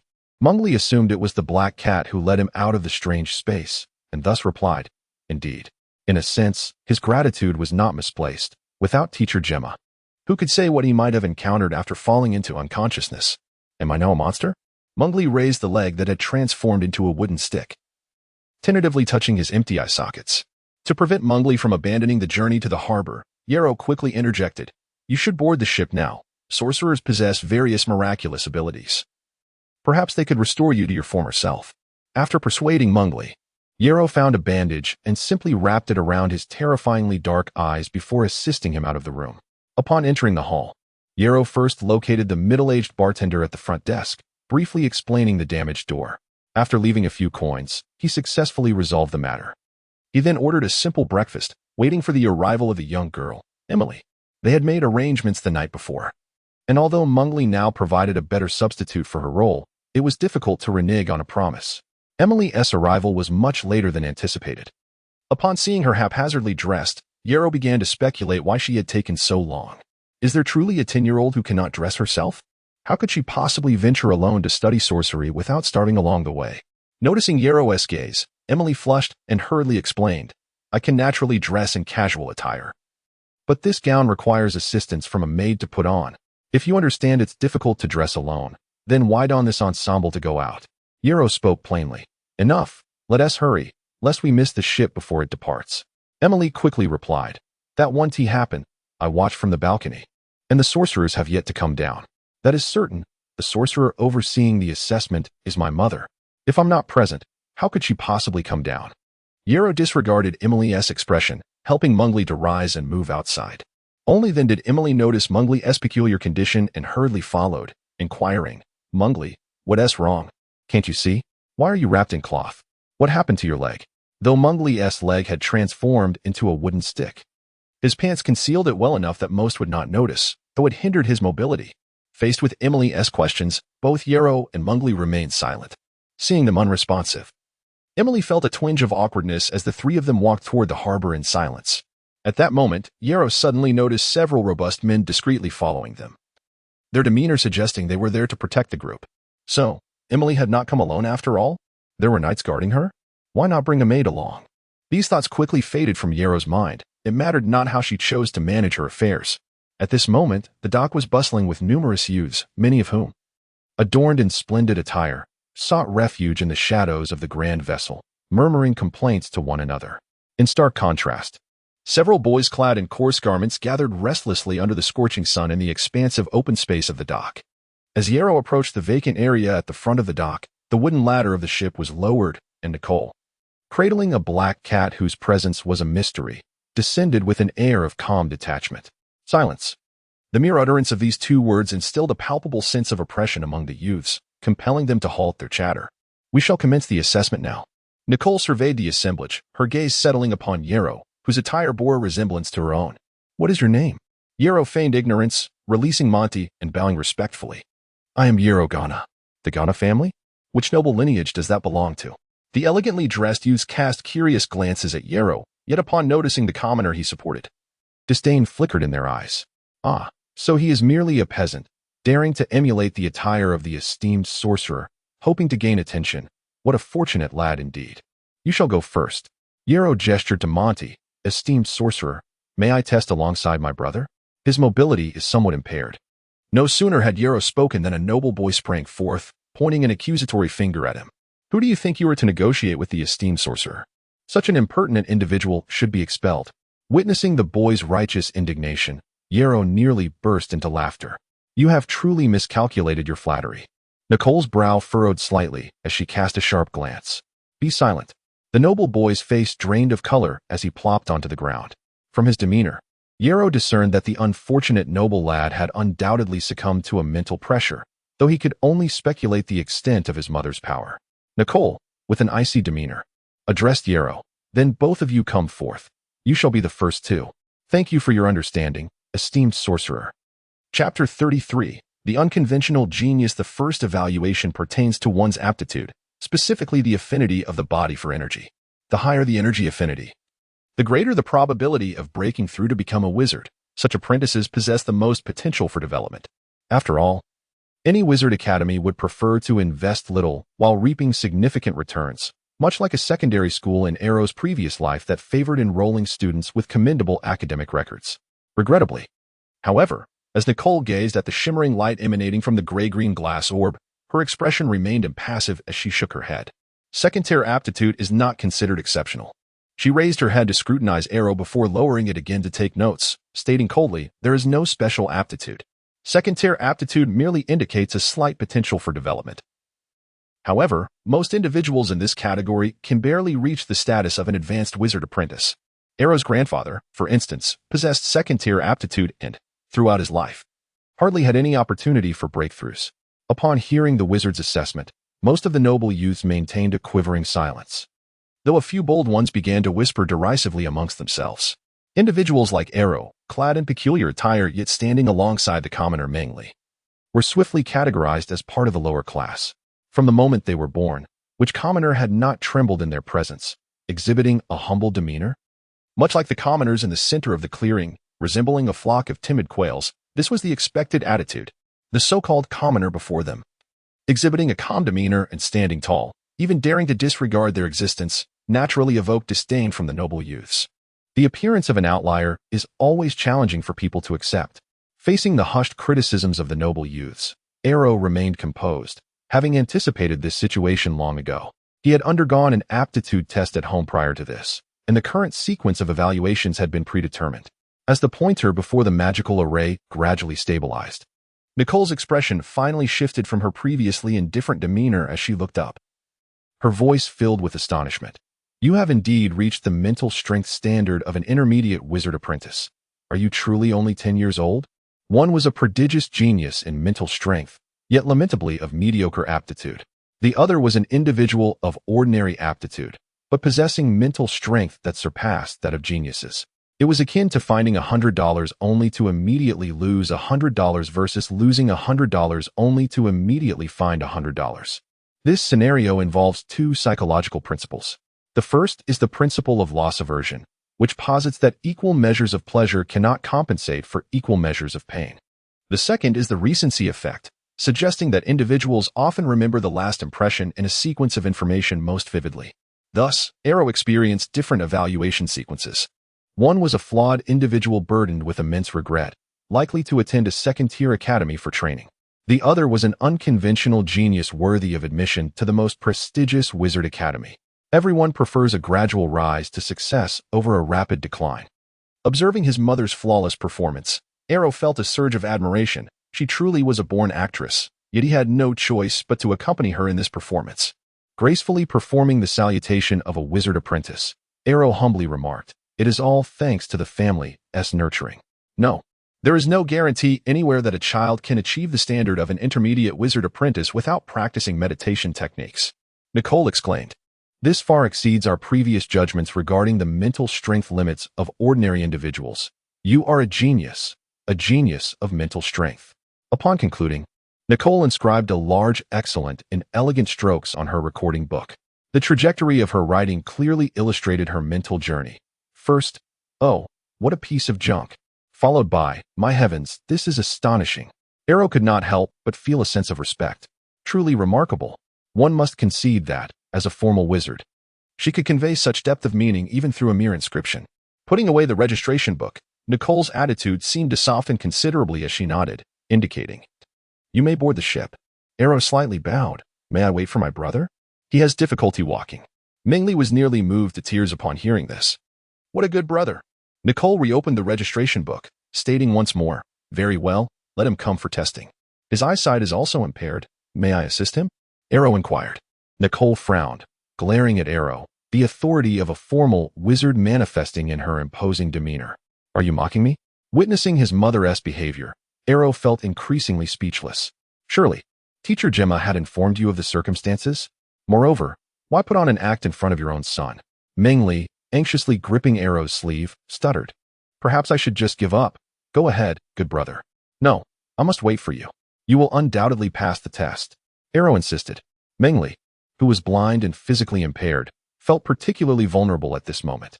Arrow's words moved him to the point of incoherence, his lips trembling as he expressed, "Thank you, Sob. Good brother. Thank you. Oh dear. So it is like this," Nicole murmured, scrutinizing Ming Li's crippled leg with a contemplative nod. "Very well. He need not undergo testing and may accompany you." Upon hearing the exemption from testing, many around them erupted with excitement, unaware of the true reason.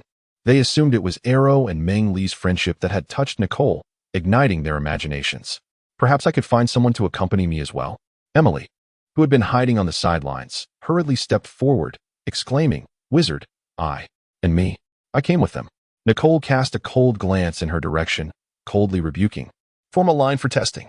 Seeing the wizard's indifferent demeanor, Emily shrank back, muttering, "I really did come with them. Those not undergoing testing should leave promptly. Those who wish to be tested should line up." Reluctantly, Emily imitated Arrow and placed her palm on the gray-green glass orb. First-tier aptitude, the weakest. Nicole immediately rendered her judgment. Individuals of this caliber possess little training value, for no matter how well trained, their ultimate achievement would likely amount to that of an ordinary apprentice. A level typical of any common individual. No need for mental strength testing. Next, Emily's face turned pale as she stood there in despair, continually murmuring, "But I came with them." Chapter 34, Desi with great difficulty, Desi assisted Monty as they climbed aboard the ship. A young man, seemingly in his 20s, approached them. He was clad in a gray-black apprentice robe, reminiscent of those worn by wizards, yet adorned with an embroidered owl's head in gold thread. Upon noticing Arrow's attire, he paused momentarily. Arrow quickly released Monty, steadied himself, and respectfully performed the customary gesture of a wizard apprentice. "Good day, senior." Observing the young man's formality, Arrow swiftly deduced that he did not hail from a wizarding family, and was likely not of noble descent either. Typically, the right hand must be extended straight, with fingers not pressed together, as most apprentices cast spells from the right hand. This posture signifies that one harbors no hidden intentions or aggressive motives.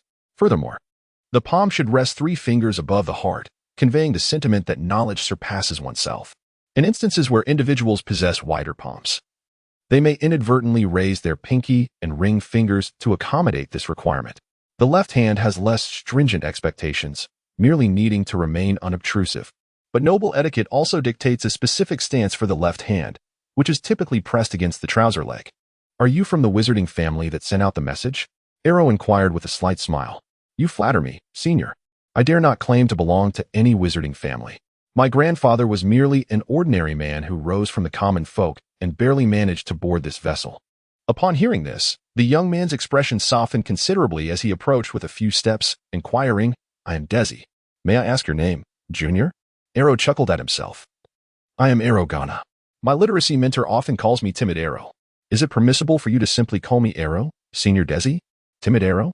Desi burst into laughter, exclaiming, "Very well. Rest assured, I shall only call you Arrow."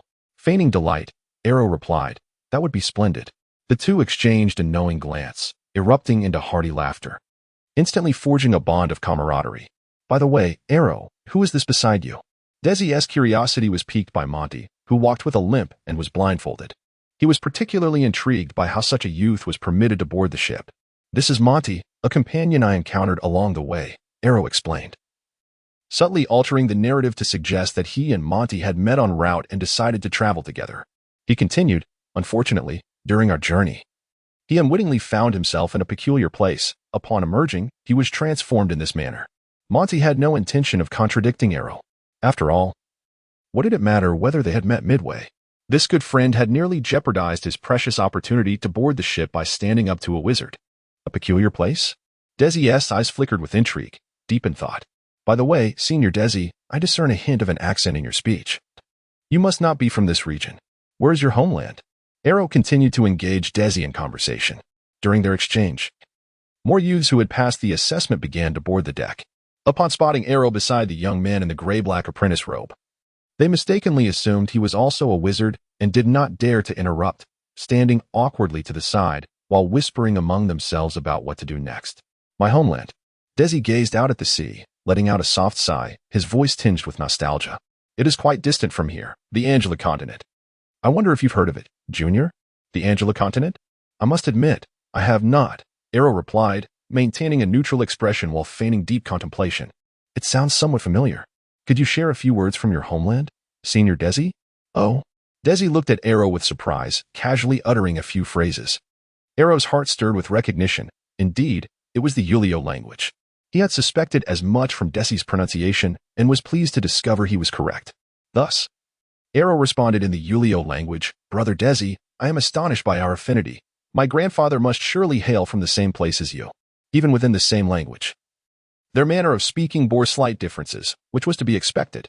After all, even on Arrow's little island, the vernacular among commoners varied subtly from town to town. Is that so? Did your grandfather ever mention the city of his birth? Desi inquired, intrigued. This posed no challenge for Arrow, as he had studied various languages and was well aware of the regions they encompassed, having memorized several city names. I believe it was called Nomus City? He mentioned it to me in passing, though my memory is a bit hazy. Nomus City? I know it well. It is not far from my homeland. Under Arrow's intentional compliments, their conversation flourished, and they began to address each other as brothers, nearly solidifying a bond. However, one should not underestimate Desi's role. After completing this task, he was required to submit a report, and while Desi and other ordinary wizard apprentices might believe their contributions to be insignificant, this report served to assess the inherent qualities of the apprentices. The foundational principle of any organization is unity. For this reason, Nicole had insisted that Arrow integrate into the group of testing youths. Those who considered themselves superior, indulging in arrogance and a penchant for individuality, would be duly noted, resulting in a deduction of points. Such evaluations would significantly impact subsequent arrangements within the academy, although the preferences of these students remained uncertain. As Arrow and Desi continued their conversation, the youths on the open deck concluded their assessments. Nicole, indifferent to the varying emotions around her, ascended to the deck and addressed Desi coldly, ensure these individuals are organized and maintain order aboard the ship. With that, she cradled her black cat and turned to re-enter the cabin. Understood, Mistress Annis, Desi replied, acknowledging her command. Arrow was not surprised by Desi's address, as he was already aware that his mother was currently using an alias. Everyone, quiet. Desi called out to the remaining 60 or so youths on the deck, subtly clenching his fists as he adopted a serious demeanor. I am Desi, a mid-level wizard apprentice. You may refer to me as Senior Desi from now on. Arrow noticed Desi's nervousness, which was not entirely unexpected. The selection process often favored wizard apprentices with gentler temperaments, facilitating the revelation of the newcomers' true natures. Follow me. We shall now proceed with the allocation of accommodations. Chapter 35. I confronted them to unveil the true nature of the students. One must naturally present a compelling incentive. The incentive orchestrated by the Jungle House might very well be the varied accommodations. Desi produced a small notebook from his pocket, and Yarrow discreetly glanced at it from the side, noticing it was filled with names, with a resplendent character elegantly inscribed at the top. Was this not the calligraphy of his mother from earlier? Yet, he had not seen her register anyone. Could such information be directly transmitted? After reciting the names of Avar, Max Schaefer, and Issa, Desi hesitated momentarily before adding, and Yarrow, you all may proceed to select your rooms. Yarrow quickly interjected, Brother Desi, what about Monty? Him? Yarrow comprehended. Monty had been granted a free pass and thus would not undergo the death test, meaning he would be placed in a different, safer location. However, upon hearing this, a stir erupted among the noble youths. It seemed they were more concerned with fairness than scarcity. Why was it that their pleas fell on deaf ears while Yarrow could simply utter a few words to bring a useless individual along, and even have someone to attend to him? They had no one to serve them. Very well, Yarrow thought, dismissing the idle chatter. He offered a few soothing words to Monty before turning to follow Desi, the apprentice wizard. Pardon me, esteemed Mr. Desi. I am Max Schaefer, the legitimate heir of the Schaefer family, the firstborn of Count Sal Schaefer. The red-haired nobleman politely bowed to Desi, his amiable demeanor betraying an underlying arrogance. You just called upon two other commoners, which I can barely comprehend. After all, they share my dual excellence and aptitude, and all possess a significant possibility of becoming official wizards. Max Schaefer's mindset at this moment would have been difficult for the former Yarrow to fathom. But a mere comparison to the caste system of India in his past life illuminated his understanding. In that era, although the caste system had been abolished legally, in practice, if a lower caste individual were to sit beside someone of a higher caste, they could be severely punished or even killed. Had the so-called high caste individuals never heard of the consequences for taking the life of a low caste person, even if the law did not support such actions? Here, On this small island, the noble system still enjoyed legal backing. Many nobles even held complex identities such as bureaucrat, general, or master, which only intensified their innate disdain for commoners. For Max Schaefer to assert the importance of dual excellence and accept the presence of two commoners alongside him signified a considerable concession on his part. Pointing at Yarrow, he sharply inquired, "But what of him? Why is he permitted to join me?" Upon Desi's self-introduction as an apprentice wizard, the fear once felt by many began to dissipate. They were not unfamiliar with the evaluations made by Nicole, who had often stated phrases like likely to become an official wizard or may become an official wizard, and so forth. As for those with lesser qualifications, would they dare to ask for the wizard's esteemed judgment? Thus, what was an apprentice wizard? Hidden in various obscure corners of the island were indeed many apprentice wizards. And the very reason these nobles sought the wizard test was due to having seen or heard tales of such apprentices. But would those apprentices introduce themselves as such? Much like when werewolves first encountered Yarrow as parents, their immediate reaction was wizard, for a wizard was their profession, while an apprentice was merely their rank. Witnessing the expressions of discontent among their peers, the other noble youths began to stir restlessly. The principle of collective guilt became their shield. Moreover, the one speaking out was not one of them. If the wizard were to reprimand someone, it would be the matter of the red-haired youth, not theirs. The innocent and feeble nobles. Indeed, he possesses only one, and his energy affinity is merely of a second-tier quality, quite similar to my own. They murmured. Upon our arrival, not only did he fail to pay us homage, but he even dared to preemptively test before us. And what of his disabled brother? How did he manage to board the ship without undergoing testing? Seizing upon the moment created by the red-haired youth's boldness, they clamored for their own interests. Why should that cripple be assigned a maid? What of us nobles? This is a conspiracy, without a doubt. Yarrow, growing weary, idly cleaned his ears. He took a moment to categorize the grievances expressed by these noble youths. First, their indignation stemmed from his failure to bow before them and his audacity to test in their presence, which they felt was a blow to their dignity. Secondly, he had successfully brought Monty along while their own attempts at garnering sympathy had yielded no results. Lastly, seeing Monty provided with a servant only reinforced their belief that as nobles, they were entitled to similar treatment, preferably with maidservants at their disposal.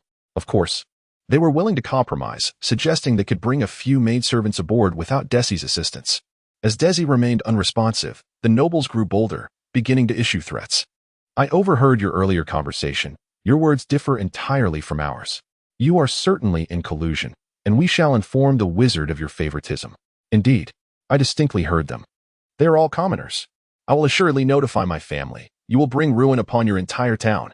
How dare you treat us nobles in such a manner? Your end is nigh." The term commoners was merely a translation by Yarrow, as it was a derogatory term used among nobles in the Fien language, akin to the meaning of mud-legged. Observing the increasingly brazen nobles and the helpless Desi, Yarrow sighed inwardly. It was time to cease being a passive observer. If they continued their ruckus, their scores would undoubtedly plummet, and he would not fare much better. After all, a powerful wizarding academy would hardly favor a weakling. Silence. Yarrow stepped forward, his eyes fierce, gazing unflinchingly at each noble youth who dared to shout from the crowd. Having sparred daily with dozens of peers, Yarrow felt no fear towards these bullies who preyed on the weak. "Allow me to introduce myself for your family's convenience in seeking retribution." Yarrow was unperturbed by the prospect of their retaliations. The arduous path to becoming a knight was a rare feat, with dozens already in his grandfather's possession.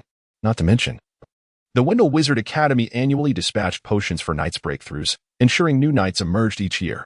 At this moment, Yarrow began to grasp the mindset of these nobles. Any further discussion would be futile. Only by asserting a nobler identity could he compel their submission. He had initially hoped to interact with them as an ordinary individual. Yet what had he received in return? Rejection and alienation. At this juncture, empowered by the transcendent teachings from the great fish master, Yarrow epitomized the essence of flamboyance. I shall no longer feign humility. I lay my cards on the table. Yarrow spread his arms wide, turning to face the assembly. I am Yarrow Ghana, born of the Ghana wizarding lineage, and I welcome any noble family seeking vengeance. A wizarding family. The noble youths gazed at Yarrow's attire, then towards the silent Desi. Left utterly speechless, they had scarcely hoped for the wizarding path they had sought, only to discover the existence of an entire family dedicated to wizardry. Oh dear. I almost forgot, Yarrow feigned surprise. A mere wizard family cannot suffice, especially with so many noble households present? Very well. My humble family of Ghanaian wizards belongs to the Wendell School of Sorcery, which in turn is a part of the House of the Jungle. Oh, how forgetful of me. Yarrow lamented as he tapped his head. This vessel, is it not a message from home, specifically sent to have the House of the Jungle come to retrieve me? How fortuitous. Are you not aboard the ship of the House of the Jungle? What were you just discussing? What was it you wished to convey to the official wizards of the House of the Jungle? Yarrow's jesting words might not be well received by the official wizards aboard, potentially leading to repercussions for him. When have the apprentices stationed on the island ever had the authority to represent the House of the Jungle? Yet, who could have anticipated that the official wizard would bear the name Nicole? The ship's recording array is primarily intended to document the circumstances during death tests. And since it has yet to be activated, as long as Yarrow communicates effectively with Desi, he need not worry about significant issues arising. To take a step back, what Yarrow just stated was not devoid of truth. As for the matter of unity, fear not, for we have Monty, do we not?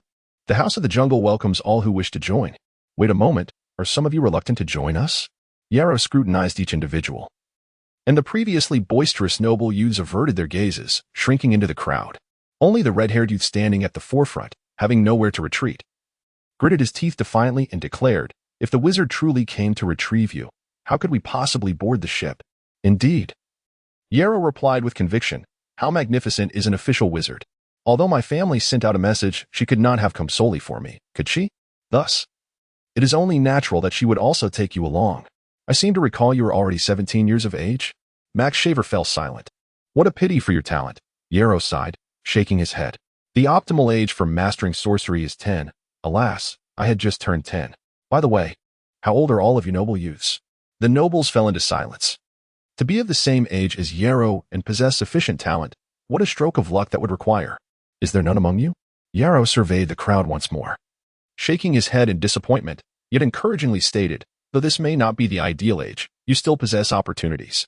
Strive diligently. Chapter 36, Reconciliation from an Early Age. Yarrow engaged in rigorous training, which resulted in him towering over his peers. Although he was the youngest among them, he appeared comparable in stature to those around him. At that moment, however, the sheer presence of Yarrow rendered everyone on the deck unable to lift their gaze. After hearing Yarrow's words, anyone would mistakenly believe that his family held considerable influence within the Jungle House. Hence, no one was inclined to provoke him further. After all, who would sacrifice their promising future over trivial matters? The status of noble women was inconsequential. We nobles are willing to endure such hardships. As for any doubts, didn't T1 notice that the esteemed wizard, who had just entered the cabin, was now perched high on the ship, clutching her black cat while casting casual glances at those present? Surely, the wizard could not have missed what Yarrow had declared, and her silence confirmed the truth of his statements. The noble youths believed wholeheartedly in Yarrow's assertions. Desi, who knew the truth, mistakenly thought Yarrow was merely bluffing. Yet Yarrow was acutely aware that his bravado was entirely without consequence. Desi hastily bowed to Nicole, who, feigning indifference while holding her black cat, gazed into the distance as if admiring the scenic surroundings. Yarrow, the wizard is right there. Do mind your words, Desi cautioned. Upon seeing the languid figure of the black-robed wizard enjoying the sea breeze, Yarrow nearly succumbed to laughter, clearing his throat to mask his amusement. He inadvertently drew the attention of those nearby, who assumed he had something further to address. Noticing the stares, Yarrow quickly devised a strategy, laughing heartily. Very well. Let us consider each other as brothers from now on. Let us overlook these minor grievances. Upon hearing Yarrow's willingness to move past the issue, the surrounding crowd erupted with excitement, eagerly echoing his sentiments. Yes, Master Yarrow speaks wisely. We are brothers henceforth. Indeed, Master Yarrow is truly magnanimous. Master Yarrow, I can only be your sister. Do you need me to warm your bed at night? Desi, please guide Master Yarrow in selecting his quarters. We shall tidy up afterward. Observing the unusually lively atmosphere, Desi found himself bewildered. What was happening? Why the sudden shift in attitude? Desi failed to comprehend the thoughts of these noble youths.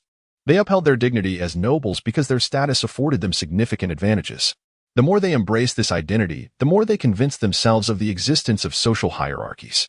By now regarding Yarrow as belonging to an even higher echelon, they naturally began to treat him with the deference they believed commoners owed them. Thus, those who had been most vehement in their opposition were now the most subservient, driven by fear of Yarrow's retribution, concern for their futures, and the hope of gaining favor during their studies in sorcery. For a myriad of reasons, this exaggerated spectacle unfolded. Oh, what flattery. Let us simply regard one another as classmates, Yalo remarked, surprised at how these nobles were so adept at relinquishing and embracing their positions. No need for such formalities. We are friends now. Yalo persistently declined their overtures while urging Desi, please, continue with the arrangements. It is not ideal for us to remain here basking in the sun. All right. What was I to arrange again? Ah, yes, accommodations. This is indeed a task that must be completed. You four, come with me. Why are you standing there dawdling? The two children of humble origins, unburdened by excessive worry, followed Yalo without hesitation, as their youth shielded them from a profound understanding of the world's cruelty. Their reticence towards the nobility stemmed merely from parental admonitions rather than genuine fear.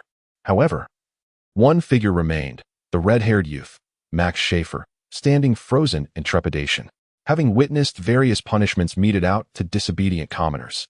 He understood all too well the potential consequences of offending those of higher status. Calm down, Yalo said, placing a reassuring hand on Max's shoulder.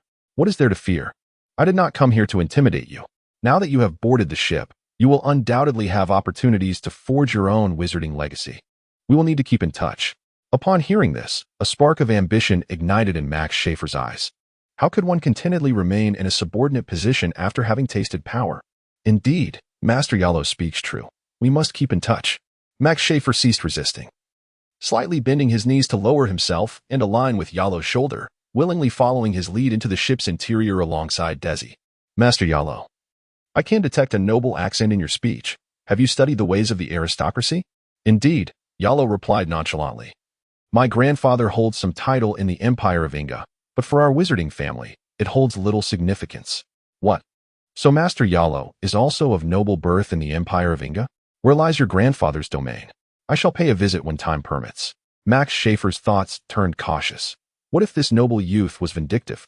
Yalo, not wishing to face any potential complications from Max's inquiry, chuckled, my grandfather abhors interruptions. I doubt you have heard of the Ghana family.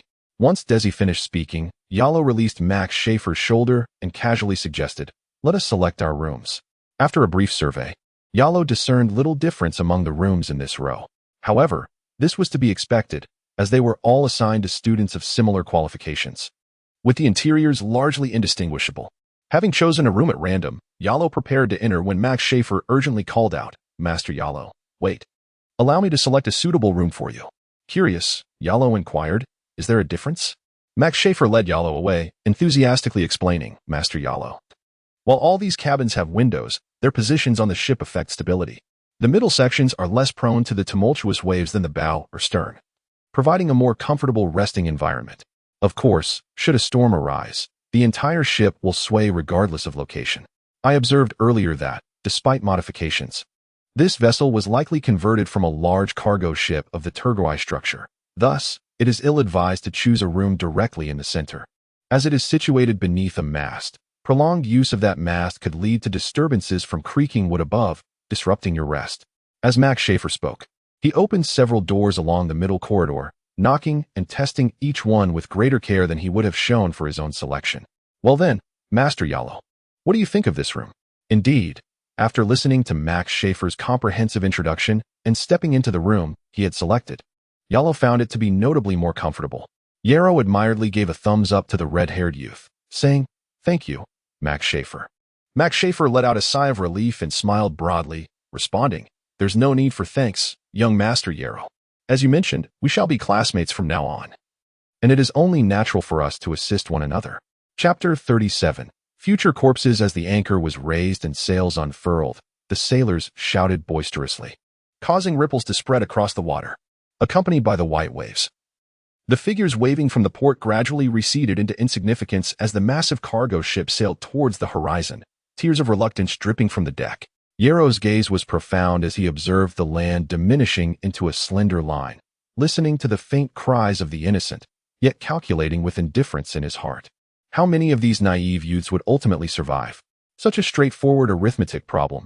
Yarrow quickly arrived at a conclusion, reflecting on the number that surfaced in his mind. He calmly raised his head. What a simple figure it was, cold and unfeeling. Before his eyes, a scene of blood red suddenly materialized, with various tender corpses haphazardly piled together, above which loomed two simple digits, 33. No, perhaps even more. The death test was not a fixed affair. There were those lured by deep-sea monsters, those attacked by sea tribes, encounters with pirates, bizarre incidents, and even indirect interventions by formal wizards. Some were even cast down from the ship, subjected to death tests in foreign lands by different means. Even Yero's mother could not predict how the ultimate death test would unfold. After all, no one could guarantee what one might encounter on the journey. However, aside from the indirect interventions of formal wizards, what method could ensure a fixed number of survivors? Only a rough estimate could be given, with deviations being quite normal. Some individuals, having sustained severe injuries during the death test, might perish later, which would hardly be surprising. For instance, his mother had revealed that the actual required number was merely 20. As long as at least 20 survived and the mortality rate exceeded 50%, she would have fulfilled her enrollment task with a 50% death rate. Drawing his knight's sword, Yero carefully applied maintenance oil, his heartbeat quickening as he needed to calm himself. It was fine. They had only set sail today, and the death test was still several days away. Although he was unaware of what they would ultimately face, he had a general sense of the timeline and could not afford to let his body become overly excited too soon. Excessive excitement would only waste his energy. Remembering his training from childhood and the impending death test, an inexplicable sense of anxiety washed over him, akin to the nervousness one feels before an important examination. If the death test were likened to a final examination, for others, it would be a standard closed-book test, while for Yero, it was an open-book assessment. Yet, the death test could only be considered one subject among many. Another subject was the display of one's personal character. With this thought, Yero sheathed his sword and stepped out of his cabin, striding toward the deck to feign comfort to the youths lingering with reluctance, embarking on their first journey away from home. At that moment, Yero, viewed as a figure of nobility in the eyes of the youths, provided a sense of solace amidst their inner fragility, leaving them astonished.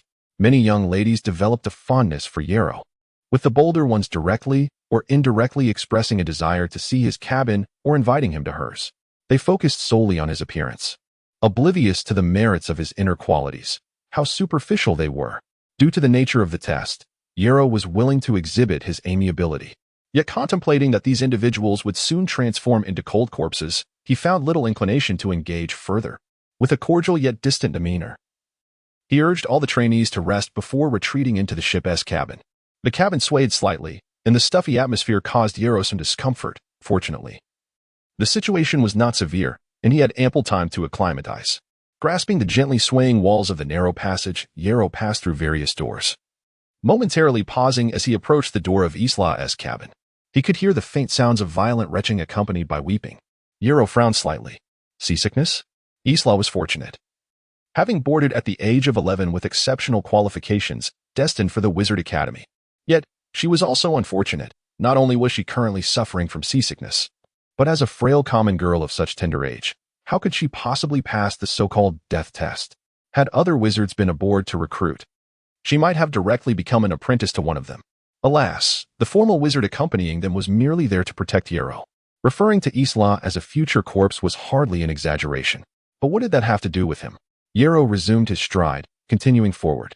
He was but a pawn in the game dictated by others. What could he do? Even if he possessed the strength to alter the rules, given his aversion to trouble, the most he could offer would likely be the right to choose whether to undergo the test. But that was not quite right. Ignorance is bliss. Keeping those truly knowledgeable about wizards distant from the majority was a strategy devised by the Starlight Wizards. Moreover, a girl of Isla's caliber might very well encounter bizarre events similar to those faced by Monri, and at that point, she might not escape the clutches of death, potentially endangering innocence as well. Thus, when he eventually attained sufficient power, perhaps such trifles would no longer capture his attention. Yero pondered his innermost thoughts, envisioning the choices he might make in the future. As he ambled toward the corner, his ears twitching before he abruptly looked up. Desi, what brings you here? Desi shook the teapot in his hand, grinning with pride. I was just waiting here for you, ready to have a good chat, but unexpectedly encountered Wizard Annis. She gifted me a pot of uli tea, quite a generous amount, so we can enjoy it together. It's said to have a peculiar taste, but it prevents seasickness. You're quite lucky to have stumbled upon this. Yero's expression turned peculiar. Am I truly fortunate? I owe you a great deal, Desi. I'm feeling rather unwell. Yero opened the door, gesturing for him to enter. Desi nodded slightly. My apologies for the intrusion. Upon entering the room, Desi paused, taken aback by the tidiness of the space. Though it was quite small, containing only a single set of table and chairs. Noticing Desi's gaze, Yarrow dismissed it casually. "Desi, you take the chair. I'll sit on the bed." Saying this, Yarrow pulled the table and chairs closer to the bed and seated himself. "Very well." Desi, being an easygoing individual, took a seat without concern, casually placing the teapot on the table. Fortunately, there were plenty of cups in the room, so they wouldn't have to share one. Yarrow poured 2 cups of uli tea and took a sip himself. The flavor was an enigmatic blend of bitter and sour. Indeed unpleasant. However, acknowledging its ability to stave off seasickness, Yarrow compelled himself to swallow it. The indescribable taste caused Yarrow to furrow his brow, and after a long pause, he exhaled deeply, looking up at Desi, only to find his expression equally strange. Desi had his eyes tightly shut, his facial muscles twitching incessantly, even shivering a few times before finally regaining his composure. "Would you like more?" No. Desi hastily covered his cup, watching Yarrow casually raise his cup again, perplexed. "Don't you find it distasteful?" "Distasteful, yet tolerable. When it concerns one's life, how can it be unpalatable?" "Refill your cup," Yarrow inquired as he looked up. "Brother Desi, did you wait for me for a specific reason?" Desi, disregarding the teapot, sighed in admiration. "Yarrow, you truly are remarkable. I am aware of your recent actions. However, why did you not consolidate your efforts? It is important to note that these waters are perilous. Each time we welcome new students, we inevitably encounter danger. If you were to unite them in a collective, it might enhance your safety in the future." Desi seemed to possess some insights, indirectly prompting Yarrow to reflect. Yet, Yarrow harbored his own convictions. He could never intentionally lead the innocent to their demise. "Brother Desi, I am not inclined to babysit a bunch of children. You have witnessed their attitudes firsthand. There are matters I prefer to remain oblivious to," Yarrow deliberately stated, concealing his awareness of the truth. "For there are many things one can do but must not voice. How's Mowgli faring these days?" Yarrow continued. "Although our paths crossed midway, his character is quite agreeable, and I resonate with him well, though he has encountered unfortunate circumstances." Yarrow intentionally recounted his benevolent interactions, seeking to strengthen his rapport with Desi. His primary objective was to navigate the assessment successfully, ideally achieving commendable results.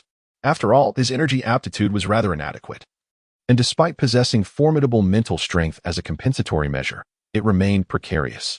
Thus, he could only hope to find redress in other avenues, particularly through the unsuspecting Desi. Yarrow adeptly flattered Desi, occasionally steering the conversation towards Mowgli, while sharing innocuous jokes, further igniting the camaraderie between them. As their dialogue progressed, Desi surprisingly proposed that Yarrow attend the Owl Wizard Academy. "Little Yarrow, should you choose to attend the Owl Wizard Academy, I would be able to look after you in the future." "That sounds splendid. If fortune favors me, I shall certainly consider it." "In that case, Brother Desi, I hope you will provide ample guidance," Yarrow responded without hesitation. As for whether he would indeed attend, that remained uncertain. Chapter 38 Preparation. The colossal cargo ship surged forward with remarkable speed, reminiscent of a fiery red blade slicing through butter, leaving a long, white trail on the tranquil sea surface. Observing the placid window, Yarrow attempted to lean out. Suddenly, a deafening roar engulfed his ears, and the fierce gale tugged at his skin, causing his eyes to bulge. Caught off guard, he found himself questioning his existence. "Who am I? Where am I? Why did I extend my head out? How can such a serene wooden vessel move so swiftly? This defies logic. Surely, we no longer rely on technology? It feels almost magical. Ahem, nothing unusual has just occurred." After tidying his hair, Yarrow sat upright, carefully removing various items from his possession. After surveying the room, he found a discreet corner and meticulously concealed his belongings. Among them were the magic stones given to him by his mother as tuition, gold coins for daily expenses, and a peculiar wooden orb obtained by Teacher Jenna from a strange realm. Teacher Jenna had once explained that these precious items harvested from the bizarre space surely possessed extraordinary properties, yet Yarrow had no time to investigate the orb. Recalling the sights he observed earlier, Yarrow felt a slight sense of relief. The notorious stormy sea was reputed to be conspicuous, with a dark line visible from afar. Yet he had not encountered such a phenomenon. However, it was likely imminent within the next couple of days. Although the Jungle House conducted death tests for preparatory students, they would not allow accompanying wizards to intervene directly, as that would inevitably sow seeds of animosity. Thus, the official wizards would first activate the ship's recording formation before departing in advance. Today, Nicole had confidently circled the skies and then soared away. Yarrow understood that there would be no immediate danger, as Nicole would wait until the vessel passed through the stormy sea before conjuring any trial-related threats.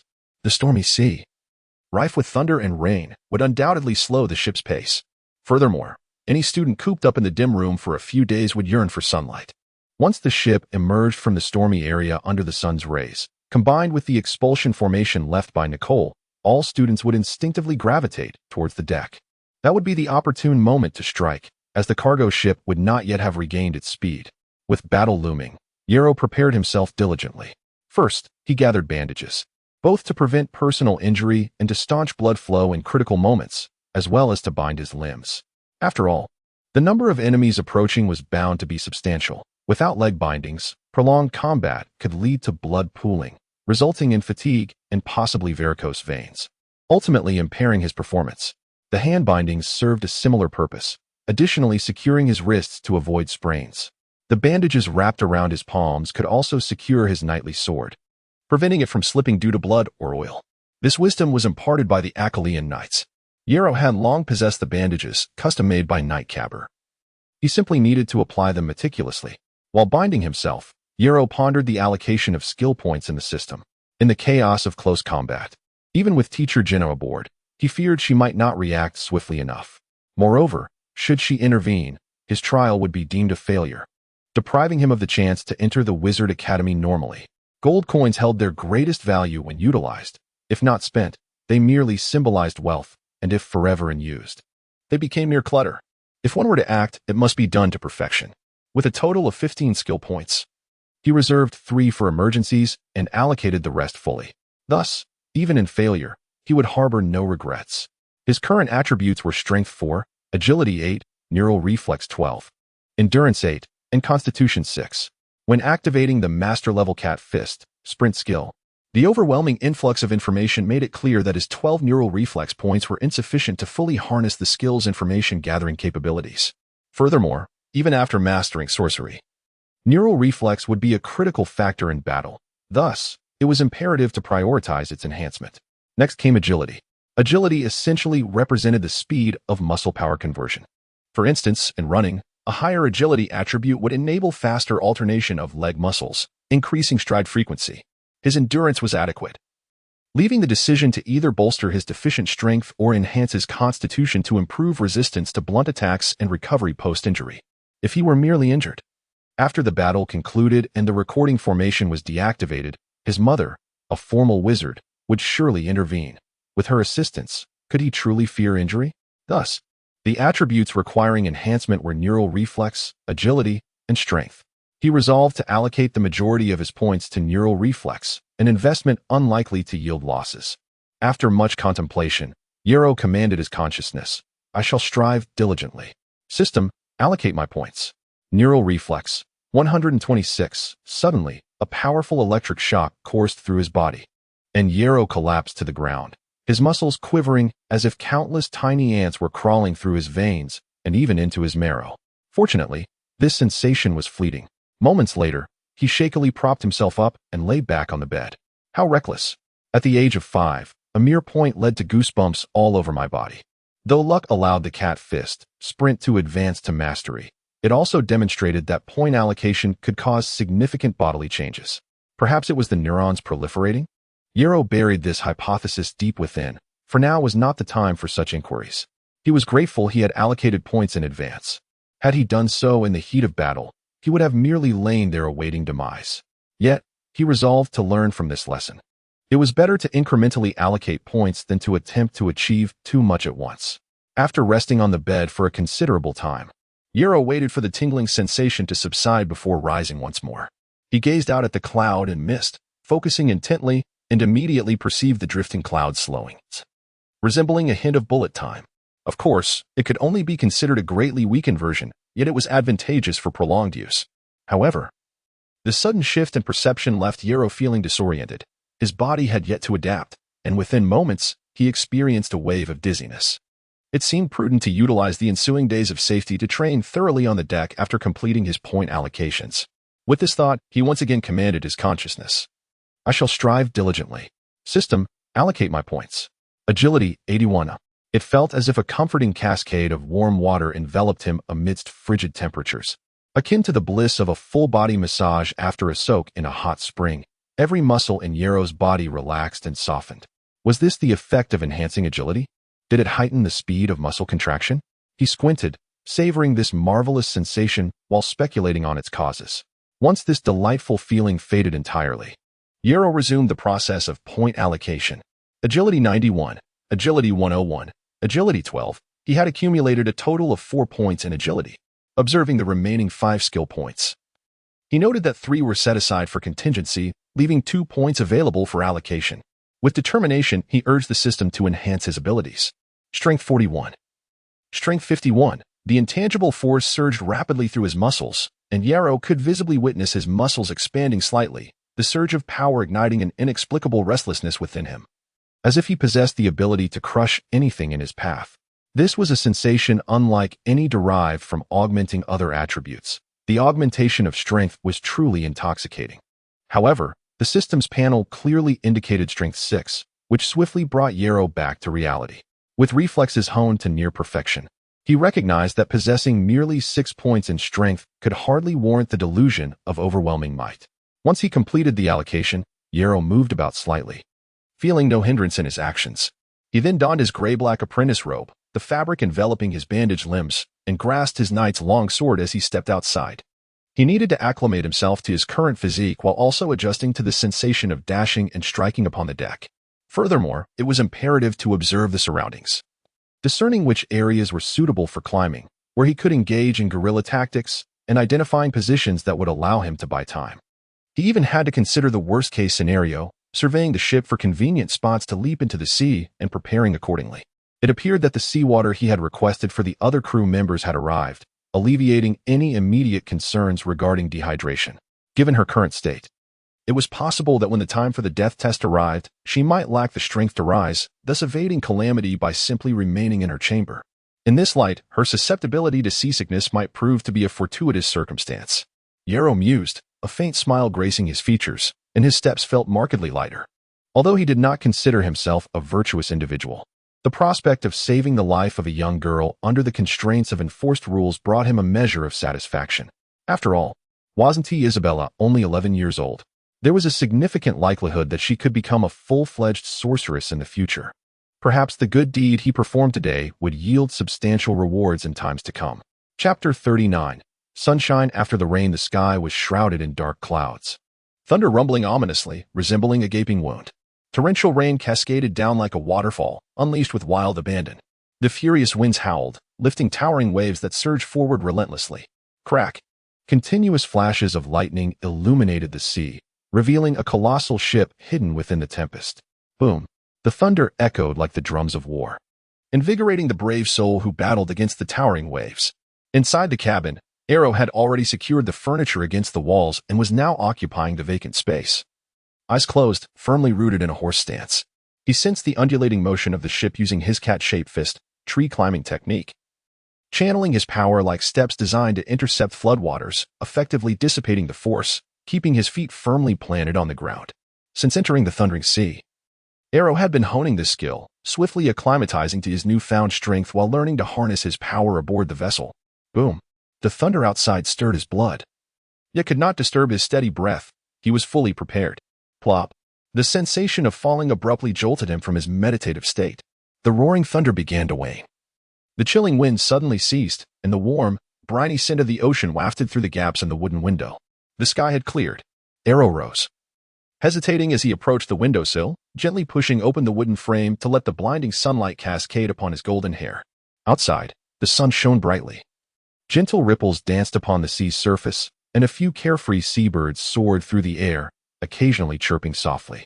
Savoring the warm sea breeze and hearing the tender cheers from the cargo ship, Yaro took a deep breath and turned towards the bathroom.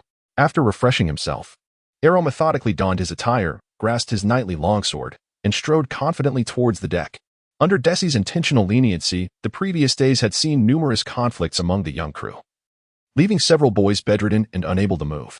Consequently, apart from a select few, most had formed small cliques, wary of one another. As he stepped onto the deck, the boys, now divided into groups, greeted Yaro enthusiastically. "Good day, Mr. Yaro." "Hello, young Master Yaro." Noticing Yaro's gaze, a girl quickly emerged from the cheerful crowd, respectfully bowing to him. "Thank you for your care these past few days, young Master Arrow." Observing the pale complexion of the beautiful girl, who still seemed weak, Arrow sighed inwardly and smiled gently. "Isla, are you feeling better now?" "Much better." Isla beamed, her delicate dimples appearing as her clear eyes expressed joy. "Thanks to your care, young Master Arrow, I might not have made it otherwise." She closed her eyes, tilting her head towards the blazing sun, her fair collarbone noticeably visible beneath her coarse gray attire. "Is this what my mother often speaks of, the sunshine after the storm? It truly feels delightful." Arrow, aware of the underlying emotions, tightened his grip on the sword hilt, feeling an inexplicable guilt wash over him as he averted his gaze. "Yes, indeed, quite pleasant." "Well, I shall also enjoy the sun." Startled, the girl quickly apologized. "I'm truly sorry, please forgive my rudeness." However, before she could finish, Arrow hastily stepped aside, eager to distance himself. Finding a secluded corner, he encountered Desi, who appeared to be engrossed in filling out something. "Arrow, why did you cut your hair so short?" Desi inquired. "I felt it had grown a bit long, so I trimmed it with my sword." Arrow, uninterested in idle chatter, replied, "Brother Desi, I'm going to bask in the sun. I've been cooped up for days." Noticing Arrow's evident discontent, Desi nodded in understanding, choosing not to press further. "Very well." On the deck, groups of boys clamored to invite the noble young master to join their sunbathing. Yet, Arrow, disinterested in their trivial pursuits, leaped agilely to a chaotic platform above the cabin, resting against the thick mast, sword in hand, gazing blankly at the tranquil sea, the warm sea breeze enveloping him. "Calm your mind, Arrow.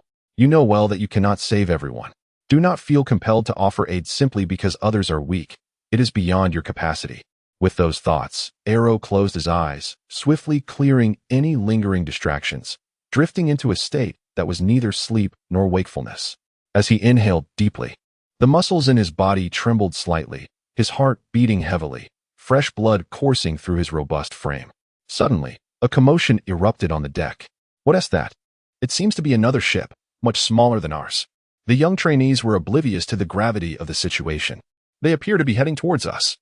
In that brief moment, the approaching ship drew nearer, and the trainees noticed that its deck was also crowded with people. Through the intermittent glints of sunlight, they could see that everyone was armed with various weapons, moving erratically as if caught in a raucous dance. "Stop the ship!" Shouts echoed from the pirate vessel. Arrow gripped his long sword tightly and looked up. "So, they are pirates? Is the death trial to engage with them? Or have we stumbled upon them by chance?" Regardless, whether by accident or design, if they were to achieve a fatality rate, it would suffice as passing the death trial. As the pirate ship drew closer, the flags of both vessels became discernible. Arrow's hopes dashed. The opposing flags symbolized robbery and slaughter, a skull and crossbones. "It's an Academy transport ship. Surely there are many knights with breakthrough potions aboard. Hurry, we must not let them escape." Indeed, a burly one-eyed man shouted fervently from the ship's bow, rallying his crew. "Quickly, chase them down. The ship is filled with younglings. We must eliminate them all without leaving a trace." Arrow was speechless, seeing they are all youths. "Why would you assume there are knights with breakthrough potions on board? Can't you see the direction the ship is headed? Had they been affected by their mother's influence?" The deck descended into chaos. "Where's the wizard?" a trainee foolishly inquired.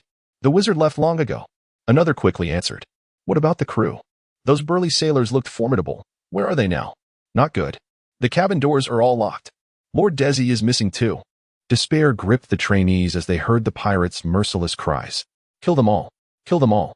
The sails billowed as the pirates, fervent with zeal, rowed vigorously, adjusting their position as they drew ever closer to the drifting behemoth of a ship.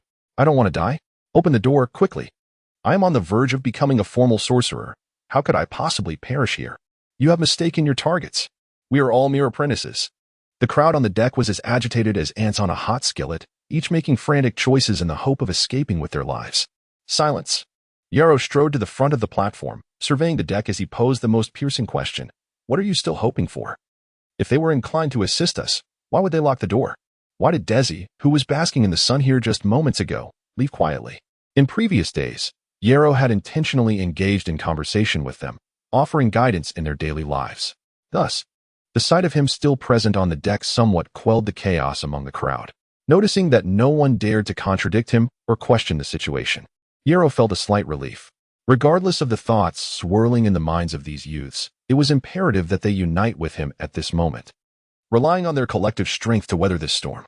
Once this ordeal had passed, any doubts they harbored would no longer concern him. Relying on others is precarious. Self-reliance is the key to endurance. Cast aside any notions of luck. You have heard the pirate's words. Those who wish to survive must take up arms. With that, Yarrow turned his attention away from the youths. Leaping down from the ship's high platform, he drew forth his knightly sword and hastened toward the approaching pirate ship. A number of youths followed in his wake, while a few more rational ones immediately began to rally those around them, issuing various subtle commands. The pirate ship drew near, the frenzied faces of the pirates becoming increasingly visible. As they reached a certain proximity, the pirates erupted in jubilant shouts, launching countless grappling hooks, while others relentlessly fired arrows for cover. Though Yarrow relied on his quick reflexes to evade the onslaught, two of the youths following him were struck, blood gushing forth, eliciting joyous cheers from the pirates, who unleashed even more arrows upon the fallen. The cries of agony gradually diminished, and many timid girls instinctively let out piercing screams. Amidst the cacophony, a youthful voice called out urgently, "Quick! Gather nearby planks. Their arrows are weak and can be thwarted by wood. Hurry! We must sever their ropes at once." It was the voice of Max Schaefer, and Yarrow understood. It was no surprise. He had heard Max speak of his family's shipyard, thus possessing some knowledge of naval combat. Since a viable solution was at hand, Yarrow would not let pride deter him from accepting other suggestions. Fortunately, several planks were already stored on the deck for the purpose of preventing leaks.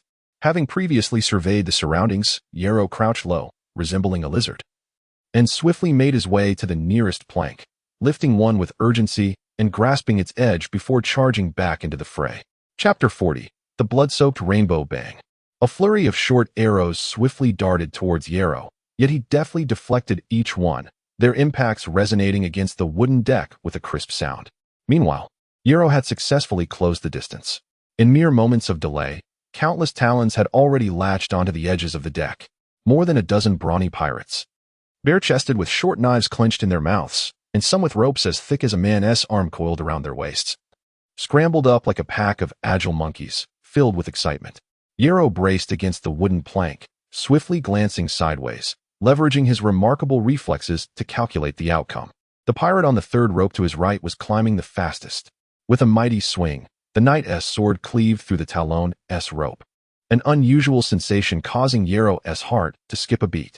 The rope was crafted from dried cowhide, kneaded and soaked in grease before being repeatedly sun-dried, then tightly bound in alternating patterns.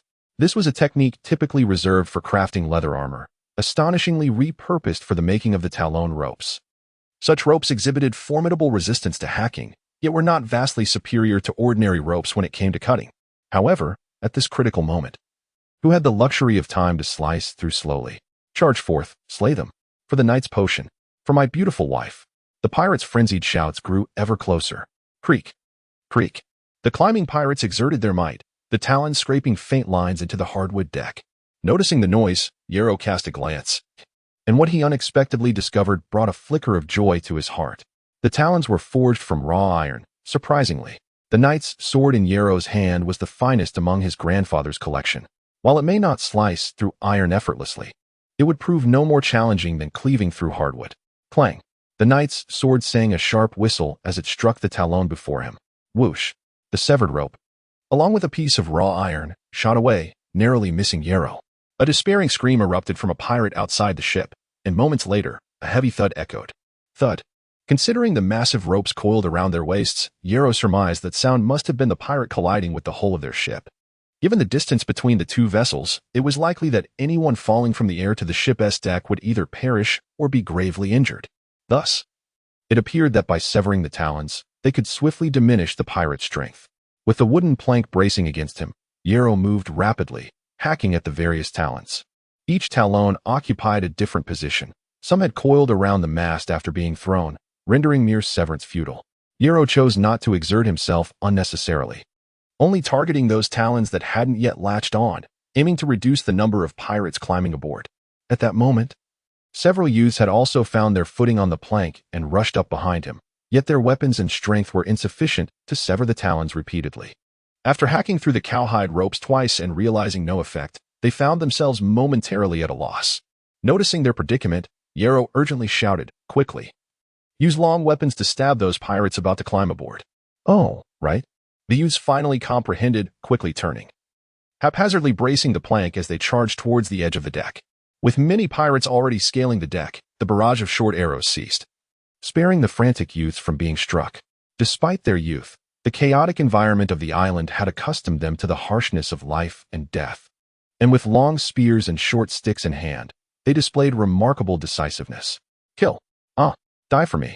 Blood splattered, staining the youthful faces of the boys, while the sounds of screams and clashes confirmed their gains. Yet, this situation could not endure for long. As soon despairing cries echoed from behind, "The pirates are coming." As the first pirates surged onto the deck, it was as if a dam had burst, and more pirates followed in droves. Ha! Kill! Get up! Get up! Pull the ropes! Pull the ropes! The pirates cheered in unison, a cacophony of sounds filling the air. Do you think a bunch of kids can stop me? Die? Faced with the pirates' assault, how could these young boys withstand it? One lad, slightly slower to retreat, had his tender head severed instantly. Whoosh! The blood gushed several feet high. The spraying blood resembled a rain shower, slowly dripping and staining the sky with a cruel scarlet ribbon. Life was ebbing away. The pirates continued their pursuit, and these young boys, fighting for the first time on a ship, could hardly outrun the dark-skinned pirates. It hurts. Don't kill me. Various cries, mingled with the shrieks of the weak, only served to heighten the pirates' savage emotions. What a thrill. Don't steal, she's mine. Oh, and there's a girl. Get away, she's mine to gut. Amidst the cruel laughter, blood splattered, and dismembered limbs flew as groups of prepared pirates pressed forward, their long spears and sticks barely managing to restrain the pirates in that corner. At that moment, a pirate who had just scaled the deck spotted Yarrow and shouted, "Over here, there's someone cutting the talons." "Another brat. This one is mine." The activated catfist sprint sensed an object hurtling towards him, and Yarrow, feeling a jolt of adrenaline, steadied his stance and swiftly shifted his position. Thud. A short spear embedded itself in the wooden wall, its tail still quivering. Yarrow had initially intended to sever more talons to reduce the pirates' reinforcements, but it seemed he could only engage in combat now. However, given the current circumstances, whether he cut the talons or not mattered little.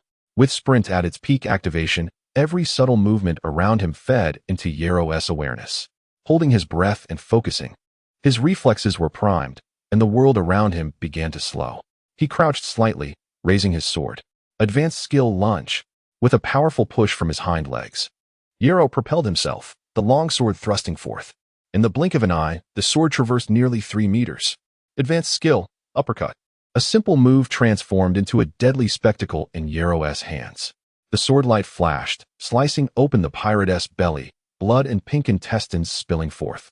Thud. The pirate collapsed, clutching his abdomen in agony, screaming in pain. Having made his move, Yarrow had no intention of hiding. His previous strike deliberately avoided the pirate's throat, aiming to create a casualty. Thanks to the perception granted by Catfist Climb, he was certain that blow had severed the pirate's spinal cord, rendering him immobile. What a wail! Whoosh! The blade flashed again, and a head flew off, igniting the pirate's frenzy, their cruel smiles widening as they bloodthirstily fixated on Yarrow. Yarrow raised an eyebrow, realizing his plans had unraveled. Charge! Kill him! A small captain immediately commanded, and the surrounding pirates fearlessly lunged towards Yarrow. Kill! Everything on the deck was seized by the pirates. One even swung from the ropes of the mast like a leaping monkey, wielding an axe at Yarrow. Oh, so that is how we're playing? The master-level catfist sprint granted Yarrow a panoramic view, every scene etched into his mind. Utilizing his formidable reflexes, he quickly discerned the gaps in their assault. The ground. Vile wretches. Perish. With head bowed and hands firmly gripping the hilt, he wielded the sword in a sweeping arc advanced skill, slash. In a flash of steel. Akin to slicing through a radish, Yarrow's strike severed 7 legs, deftly evading the descending axe. As for why it was singular, the last pirate narrowly escaped with a mere step backward. Die. A pirate, falling towards Yarrow, wore a particularly sinister expression, thrusting a short gun towards the back of his head. Yet, with the momentum of his fall, how could he possibly land a blow on Yarrow? Moreover, devoid of the use of his legs, the inertia of his descent rendered him no match for Yarrow. Advanced skill block. Clang. The knight's sword sliced through the air. Whoosh. Hot blood sprayed, drenching Yarrow's head. With swift precision, he seized the short gun to prevent the pirate from retaliating in his final moments, simultaneously pushing the pirate upwards. "Get away," he bellowed, muscles taut, using the lifeless body as a shield against subsequent attacks, while he leapt towards the railing at the edge of the deck. "Pull. Pull hard." On the pirate ship, the one-eyed captain shouted to rally his men as the distance between the two vessels diminished. Out of the corner of his eye, Yarrow observed a handful of pirates on the ship hoisting a massive wooden ladder adorned with hooks. A siege ladder? No wonder they were drawing the ships closer. Such a contraption was at play. Yet, why not a rope ladder? Yarrow had no time to ponder, as 7 or 8 pirates had set their sights on him. Surround him. Be careful. Don't let him leap into the sea. No, let him jump. Let us see where he can swim to. Leap into the sea? Was he then inviting death? Ignoring their taunts, Yarrow sprinted along the narrow railing of the deck. His agility was commendable, yet the towering pirates, despite their slower pace, covered ground with strides a third wider than his own. Coupled with the confined space of the railing, the gap between them was closing. "Little brat, halt. I'll have your innards for dinner. Move faster, or I'll seize you." Whoosh, whoosh. The pirates continued their bluster, yet covertly hurled various weapons, throwing knives, short guns, and spiked balls. But Yarrow, as if possessing eyes in the back of his head, easily evaded these assaults even while sprinting away from them. Closer. The mast was but a meter from the railing, easily within his leap. Once across, climbing 2 meters would allow him to leap to the elevated platform on the other side. Now is the moment. Yarrow's eyes narrowed, his left hand gripping the knight's spear. His body propelled into the air. Approaching the mast, his right hand glided swiftly, akin to a serpent, wrapping around the mast while his legs crossed, adhering his body to the mast's surface. Chapter 41. The skirmish. How slippery. The surface of the mast was coated with a layer of tung oil for preservation. And with the pole as straight and smooth structure, Yarrow had to exert all his strength to maintain his balance. The pirates were charging in, some raising various short weapons, preparing to throw. Without a moment's delay, his leg muscles surged. Whoosh. In an instant, Yarrow propelled himself upwards, swiftly climbing to a higher position. Assessing the platform 2 meters away from the mast, Yarrow calculated his height. Almost there. Concluding this, he exerted his limbs, leaping from the mast, his body tracing an arc, landing skillfully atop the platform. How was this possible? The mast's slickness was well known to these pirates, and their astonishment at Yarrow's seemingly inconspicuous maneuver stemmed from their understanding. Was the mast not polished or oiled? A short and slender pirate murmured, reaching out to touch the mast, having once been a lookout on a pirate ship. He found it hard to believe anyone could achieve such a feat. Smack. The short pirate was sent flying by a slap from a towering sub-leader, who glared at the surroundings, bellowing, "What are you all dawdling for? Ignore this little mouse. Once we deal with the surrounding nuisances, we will enjoy playing with him. Now, everyone, charge." However, with the addition of these towering pirates, the situation became stalemated once again. Without further reinforcements, the students might soon taste victory, given their numerical advantage. Alas. Atop the high platform, Yarrow gripped his knight's sword, vigilant of his surroundings, while hastily employing the knight's breathing technique, breathing rapidly to restore his stamina. The mast's slickness had exceeded Yarrow's expectations. Despite his previous display of ease, it had indeed required all his strength to succeed.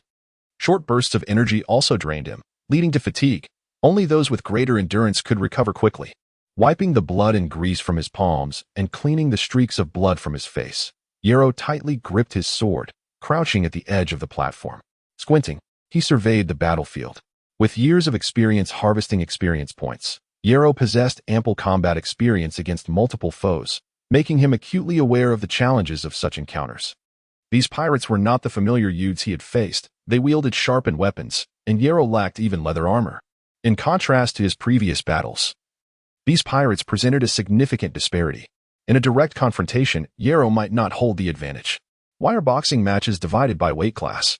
Yarrow's strength was rated at 6 points, a commendable level. Yet in a genuine clash, these adults could stabilize their center of gravity solely by their weight, while Yarrow, being lighter, might be easily knocked away. No matter how powerful Yarrow was, he could not change the fact that his body had a specific weight.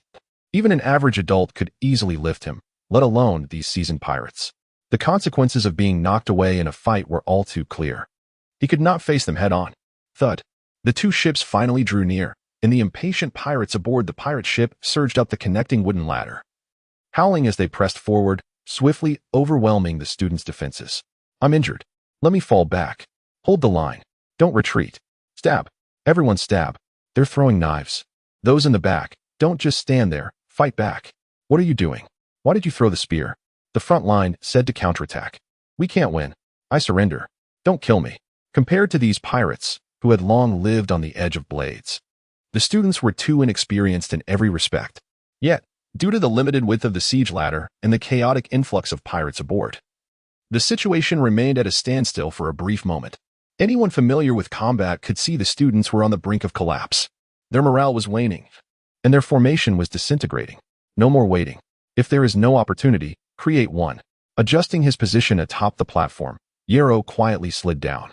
Seizing the moment when the pirates were distracted by the students, locking his gaze on a small sub-leader lingering at the back, and stealthily charging forward. Certain combat flaws became advantages. His light frame allowed for muted footsteps. At a height of barely 10 years, he could easily hide behind the clutter on the deck. Utilizing his master-level cat-style fist, rush, Yarrow could discern the pirates' distribution without exposing himself. Onward. All of you charge. Kill them and seize the potions. We shall all become knights. The small sub-leader kicked and urged on, oblivious to the impending doom. Advanced skill. Lunge. Swish. The sharp knight's sword pierced through the sub-leader's neck. Cough, cough, cough. The sub-leader's eyes widened in shock as blood erupted from his mouth, indicating his arterial vessels had been severed. Due to the sword's obstruction, the arterial blood could only flow into his trachea, spewing forth from his lips. Swish. Yarrow withdrew his sword, crimson blood spraying forth. The sub-leader pressed his hand against the wound, yet blood continued to seep through his fingers. His steps faltered as he staggered back, one hand pointing at Yarrow, his mouth moving soundlessly, desperately trying to expel the blood. This situation was swiftly noticed by the pirates rushing in behind. They bore no sorrow. Each looked at Yarrow, as if he were a treasure trove. The bosun is dead. What a disgrace to be ambushed by a child. Thud. The sub-leader collapsed. His fingers still pointing at Yarrow, his vengeful gaze slowly dimming. Following his line of sight, the surrounding pirates stirred restlessly, but after a brief hesitation, they eagerly surged toward Yarrow. Good. Kill him, and I shall be the bosun. Kill him. Out of the way, he is mine. Yarrow took to his heels. He had no desire to be besieged. The pirates pursued fiercely, causing some of their front line to scatter, relieving the pressure on the students and granting them a momentary reprieve. Following the pre-planned route, Yarrow climbed over the pile of debris, deliberately slowing his pace to bait the pirates. Haha, he is mine. As a pirate peeked out, he was met with a blinding light. Swish. Chapter 42. Fear at the rear of the deck. A chaotic array of miscellaneous items lay haphazardly strewn about, interspersed with wooden crates of varying heights, creating a labyrinthine environment that made navigation challenging for the average person. However, for Yarrow, this posed little difficulty, as he possessed the advanced skill of cat-style fist, tree climbing, coupled with his small stature, allowing him to swiftly maneuver through the narrowest of gaps. To his surprise, the pirates exhibited remarkable agility as they clambered through the clutter, posing a threat with their stealthy ambushes, relying on the advantage of his climbing speed. Yarrow executed several successful ambushes from high vantage points, dispatching several pirates in rapid succession. The remaining pirates, now acutely aware of the danger, grew increasingly cautious. Surround him. Flush him out. They shouted, their intentions clear. Most had never witnessed Yarrow's full combat capabilities, and despite having seen him ambush a few of their comrades, they underestimated him, believing he would only strike from the shadows. This perception worked to Yarrow's advantage. He understood the urgency of eliminating these pirates quickly. The siege ladders had already been erected. And even if he eliminated a dozen pirates, more would inevitably follow. Concealed behind a corner, utilizing his masterful cat-style fist, sprint perception, Yarrow sensed a pirate approaching with deliberate steps, just behind the wooden crate he was leaning against. 3, 2, 1. Strike. The pirate had barely taken a single step when he perceived a flicker of shadow before him. As he prepared to retaliate, he felt a sudden chill at his throat, followed by the metallic taste of blood filling his mouth. Pain. With a swift thrust, Yarrow severed the pirate's throat, retreating without a second glance at the falling corpse. Who was there? Go check. Soon, 2 pirates arrived, their expressions shifting as they assessed the situation on the ground. Another brother has fallen. Everyone, be vigilant. Yarrow closed his eyes, focusing all his energy on his auditory and tactile senses, moving cautiously amidst the clutter. Typically, he would keep his eyes open, as sight relies on visible light and is inherently swifter than sound. However, this was different. This place was Yarrow's battlefield, where he could rely solely on his sensory fur to detect movements around him. Caution. Is it truly effective? Yarrow smirked internally, gripping his long sword at an angle. His eyes barely slits as he held his breath, waiting intently. In the midst of an ambush, he could not afford to keep his eyes shut. He needed to observe the pirate's reactions to avoid injury. Many times, injuries in battle equate to death. Swish. 2. Yarrow's knightly sword, a cherished heirloom from his grandfather, remained sharp despite being coated in a thin film of oil and blood from his recent kills. The cacophony of clashing weapons, anguished cries, and raucous laughter echoed around him, drowning out the subdued groans that punctuated the chaos. The ease of his progress surpassed Yarrow's expectations. After ensuring no living beings remained, he took a moment to tend to his injuries, primarily removing the blood-soaked bandage from his right hand and replacing it with a fresh one. Using his teeth to tighten the bandage, he spat several times, repulsed by the metallic tang of blood that lingered in his mouth, suppressing his nausea. Yarrow wiped his longsword on the clothing of a nearby corpse, crouching low as he ascended a platform to stealthily approach the deck. The pirates, akin to a pack of skilled wolves hunting a frail flock, mercilessly picked off several students with surgical precision, tearing them apart and consuming their remains. Blood flowed freely. Innocent heads were severed, and naive girls were brutally cut down. Catch it, little boy. Quick. The remnants of fallen comrades relentlessly battered the students. Fear gripped them. No, I don't want to die. We'll jump into the sea, they cried, desperate and hopeless. Yarrow watched in silence from his perch, witnessing the carnage unfold before him. The discarded remains not only shattered the students' morale, but also struck a chord deep within Yarrow's heart. This was nothing less than a massacre. Its victims were the very boys who had laughed in his presence just days prior. His grip on the sword tightened involuntarily as he hesitated. Although aware of the impending death assessment, the brutal and grotesque scene before him left him trembling. His emotions clamored. Any human possesses empathy. These boys, who had treated him with respect, were now being dismembered before countless onlookers, torn to pieces in a horrific display. Yet his reason urged caution. It was improbable for him to fend off such a multitude of pirates on the open deck, especially with the elusive pirate captain still unaccounted for. Yarrow feared losing control and recklessly charging into the fray. In the past, he had scorned those who overestimated themselves, and he dreaded becoming one of them. At the same time, countless rationalizations flooded his mind. Perhaps the Academy would disapprove of those who acted recklessly. Saving them now seemed futile, as they would likely part ways afterward. He had already dispatched numerous pirates. What more could he achieve? He contemplated endlessly, striving to suppress the overwhelming urge rising within him. He weighed the consequences. Acting now could diminish his score, tarnishing his perfect record for the sake of a few lives. Would he truly exchange his future for the lives of one or two individuals? Ancient wisdom speaks, to pluck a single hair for the benefit of the world is not worth it. I will kill you. The blood splattered as the boys wept and fought valiantly against their fates. Please spare us, pleaded the terrified youth, kneeling and bowing repeatedly. Kill him, cried a dauntless noble boy, seizing a pirate's weapon, heedless of the pain as it pierced his palm, and savagely biting into the pirate's throat. With this act, the students' defenses crumbled entirely, overwhelmed by a tide of marauding pirates. You shall perish. I relish slaying children. The pirates cackled. Ha! Knight's potion. I want the knight's potion. It was a frenzy. Look at this head. It's exquisite. I shall keep it. One pirate raised a pale girl's severed head high. Yarrow instinctively turned to look. Oh, it's Isa. Isa. Isa. The memories flooded back, tears and vomit in the room. Gratitude in her eyes when rescued. Thank you, young Master Yarrow, for your care during those days. Without your assistance, I may not have survived. This is what my mother often referred to the sunlight after the storm. Beneath the coarse, gray linen, her beautiful, pale collarbone shone. Before Yarrow's eyes, innards and severed limbs flew about in the carnage. In Yarrow's mind, a tempest of thoughts swirled. It felt as though an invisible force had a firm grip on his heart. He found it difficult to breathe, and his thoughts were in disarray. He was weary of his own cowardice. Yarrow, do you truly deserve the martial arts system residing in your mind? Do you possess even a modicum of courage? Is your pursuit of power merely a desire to emulate others? Given your current state, it is no wonder the martial arts system remains dormant. What does martial truly signify? Do you comprehend its essence? As Yarrow slowly rose to his feet, his emotions roared within him. Kill. Yet, his rationality urged him to reconsider. Teacher Zhou Xu is on the ship, and surely his mother is not far away. With Teacher Zhou Xu present, his mother is also nearby, ensuring that he will not meet his end. Yarrow's blood ran cold, and his heart was even chillier. He raised his sword and bellowed, Die. Chapter 43, The lone charge with a swift draw of the sword, he charged forth, unleashing an advanced skill, the lunge. Blood splattered in an instant. He pivoted and took a step, employing another advanced skill, the slash. The cries of the fallen echoed. In the blink of an eye, Yarrow had dispatched 2 foes. His sudden onslaught instigated chaos among the pirates, akin to ancient armies that would retain a contingent for support, as indecision in battle is the gravest folly.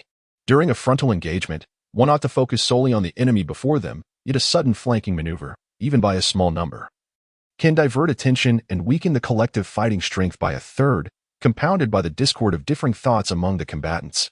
The pirates were now embroiled in such tumult. Some recognized Yarrow as the boy who had slain their first mate and sought to eliminate him, while others dismissed him as merely a foolish child, preferring to deal with immediate threats first. Confusion reigned as they jostled, their crude curses filling the air. Seizing the moment, Yarrow swiftly eliminated 3 more adversaries, his form blending into the tumultuous throng. Silence. Team 1. Team 2, continue the extermination. Team 3, encircle him. Do not let him escape. Encircle? There are formidable foes among the pirates as well. Yarrow understood his disadvantage. If trapped, his vision would be obscured by the surrounding chaos, even with the master-level skill cat stance dash.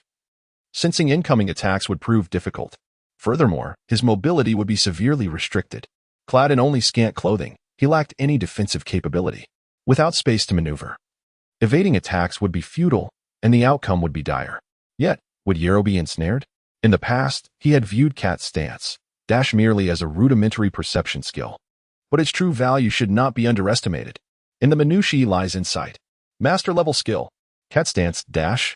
The slightest movements within 3 meters were rapidly sensed by his fur, and combined with his vision, a mental grid unfolded, akin to the board of Go.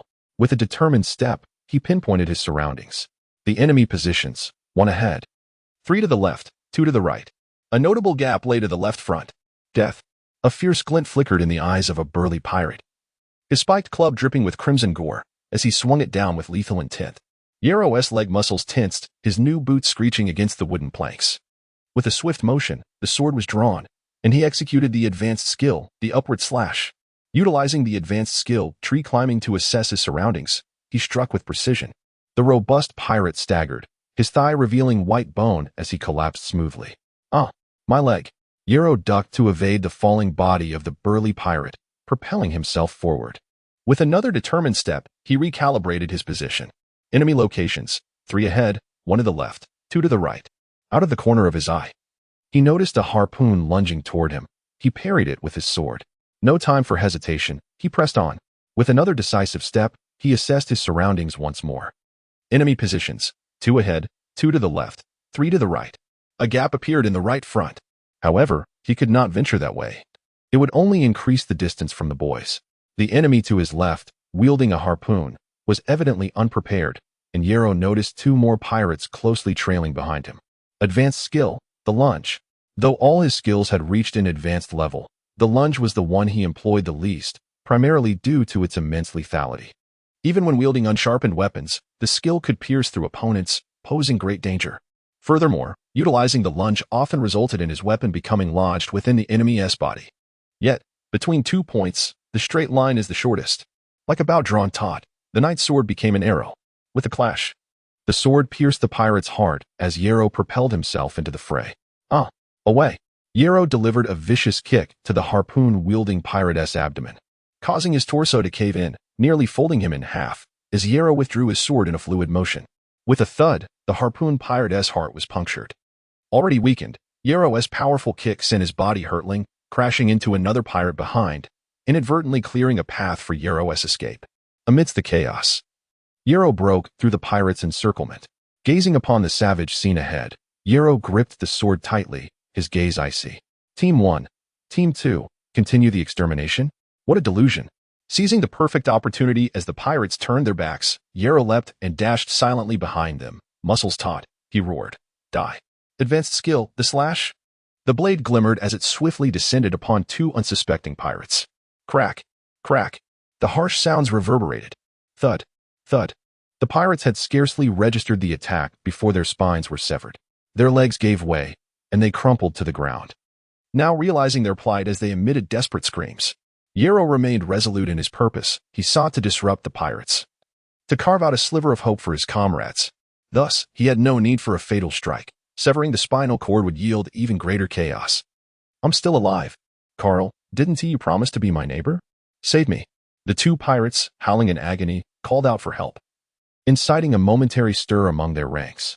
At this juncture, the overly valiant students had perished. Those kneeling in surrender were swiftly reaped. The timid students cowered in corners, trembling in fear. Only a handful, composed and unwilling to submit, continued to resist or evade. Kill. Yarrow acted without hesitation. He needed to plunge the pirates into further disarray. Surrounded predominantly by foes, he focused solely on his slashing, while devoting his primary energy to the activated cat stance, dash. With the full force of the master-level cat stance, dash, Yarrow moved with the agility of a seasoned feline, weaving through the crowd. He is here. No, he is over there. He has fled this way. Uninterested in mere kills, Yarrow stirred immense confusion among the throng. Go. Use this chance to flee. Taking advantage of the chaos, Yarrow fervently signaled the other students, urging them to retreat toward the aft deck. Yarrow was unaware of how much longer he could endure. Immersed in the crowd, he had to remain entirely focused, his energy fully expended. It was akin to dancing on a tightrope, dashing through a hail of arrows. Receiving Yarrow's silent cue, several students grasped the situation, casting grateful glances before quietly withdrawing. Yet, a brief moment of distraction resulted in Yarrow's misstep. A pirate's dagger grazed his back, leaving a vicious wound. However, fueled by adrenaline, he felt little pain. Stop! The furious shout echoed throughout, and Yarrow felt a surge of relief as he swiftly blocked with his sword and leapt away. Chapter 44. Deity and mortal Nicole descended like a divine being, surrounded by countless shimmering orbs, an ethereal spectacle in the eyes of the onlookers. What followed was a veritable celestial wrath. Myriad iridescent threads converged into a kaleidoscopic ocean of light, sweeping across the cargo ship's deck. As the gentle, colorful strands brushed past Yarrow, he was struck by a poignant memory of his sparring match with his mother a month prior, recalling the vibrant beams she had emitted. Could it be that their encounter was merely a playful jest on her part? Like children of yesteryear, who, after a few rudimentary lessons in self-defense, would eagerly challenge their parents, only to have the adults feign defeat with exaggerated praise, extolling their offspring's prowess? When the light dissipated, the dense throng of pirates had vanished, leaving behind a gruesome tableau of pulpy remains. The sea breeze carried with it a dense, crimson mist, the acrid stench of blood permeating the air. Nicole's movements were far from over. The radiant orbs rapidly coalesced in her hand, gradually solidifying into a magnificent, incandescent spear. Begone! A blinding flash erupted, accompanied by a deafening roar, as seawater surged skyward in a tumultuous geyser. Yarrow faintly discerned the pirate captain's incredulous gasp. Patapate! The cascading water, mingled with splintered debris, drummed a relentless tattoo upon the deck. A viscous, murky torrent cascaded across the ship, inundating the cadets and leaving behind a fine particulate of flesh.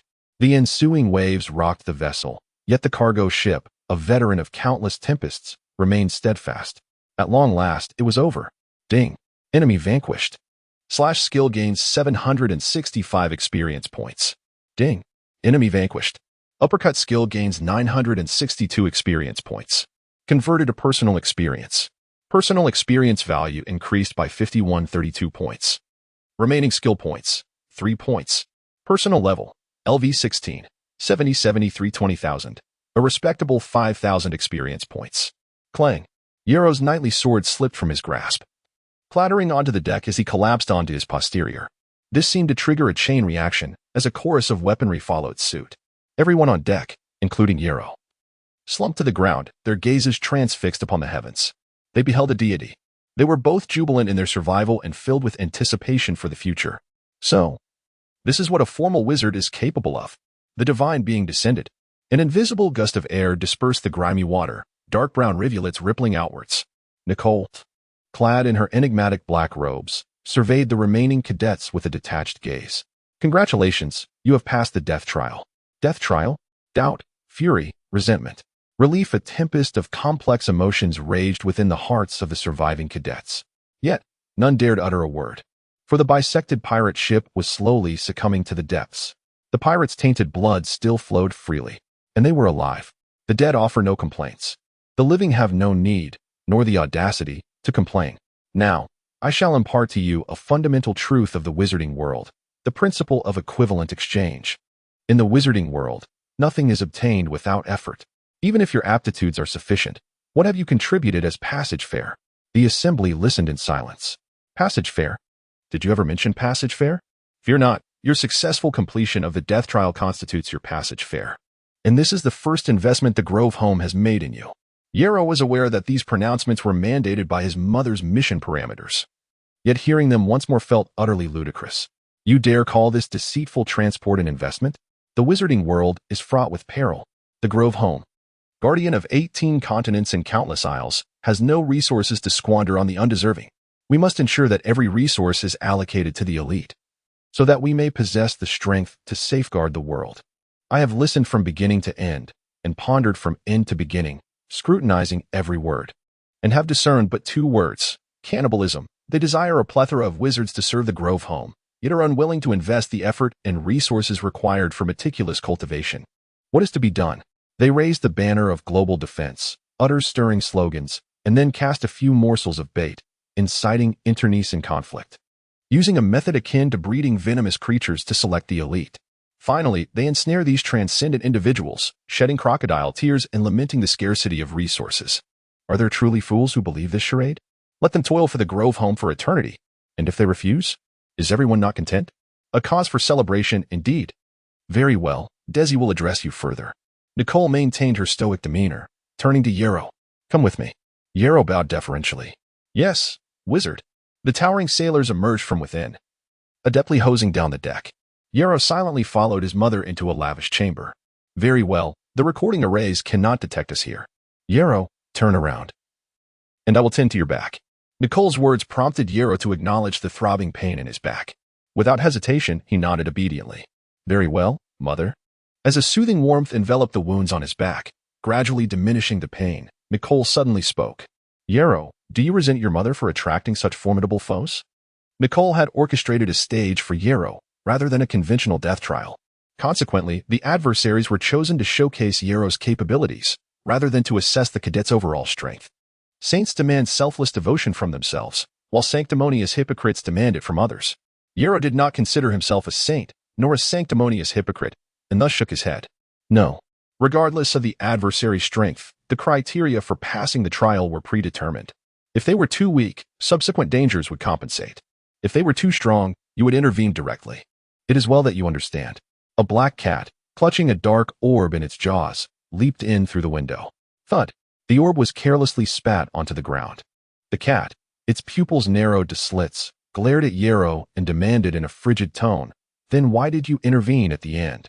Do you realize that your actions at that moment will affect your final evaluation? Because you were not rational enough, will affect the final evaluation? Upon hearing this, Yarrow felt a twinge of regret.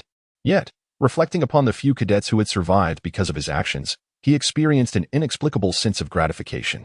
Yarrow had never deluded himself into believing he was a saint, for he felt pain, joy, and sorrow. He was not always tactful, and at times, he was imprudent. He needed to relieve himself. His mouth watered at the sight of delicacies, he coveted fine possessions, and he dreaded death. After all, in his previous life, he had been an ordinary man. In his past life, he had often heard of wars in foreign lands, of countless casualties and displaced persons. Had he cared? Had he not continued to eat, drink, and play games with carefree abandon? He had even visited websites to express his disdain when foreign nations pressured his own to accept refugees. In his past life, he had been an average citizen. He would not transform into a saint dedicated to the welfare of all humanity simply because he had been reincarnated. Yet, even as such, he was incensed by online videos depicting the torture of small animals, and he felt sorrow for the innocent children who perished among the refugees. After all, he was merely a person, an ordinary adult with a modicum of compassion and a fixed set of values. Therefore, must you subject yourselves to such trials? To slay those innocent children? Could it not be so sanguinary? Could it not be so ruthless? Could it not unfold before my very eyes? I am unaware. I have not witnessed. At most, I would merely lament a few times. Yet when such a gruesome spectacle assails my sight directly, should I have the opportunity to extend aid to one or two, how could I possibly attain clarity of thought without intervening? Chapter 45. A Hot Potato Yarrow. Your kindness is excessive. Their fates are already sealed, and you should not jeopardize your promising future for those insignificant creatures. Kindness. Should it not be synonymous with a willingness to assist? I initially turned a blind eye to their deaths, only intervening when I could no longer bear to watch. Is this truly what one would call kindness?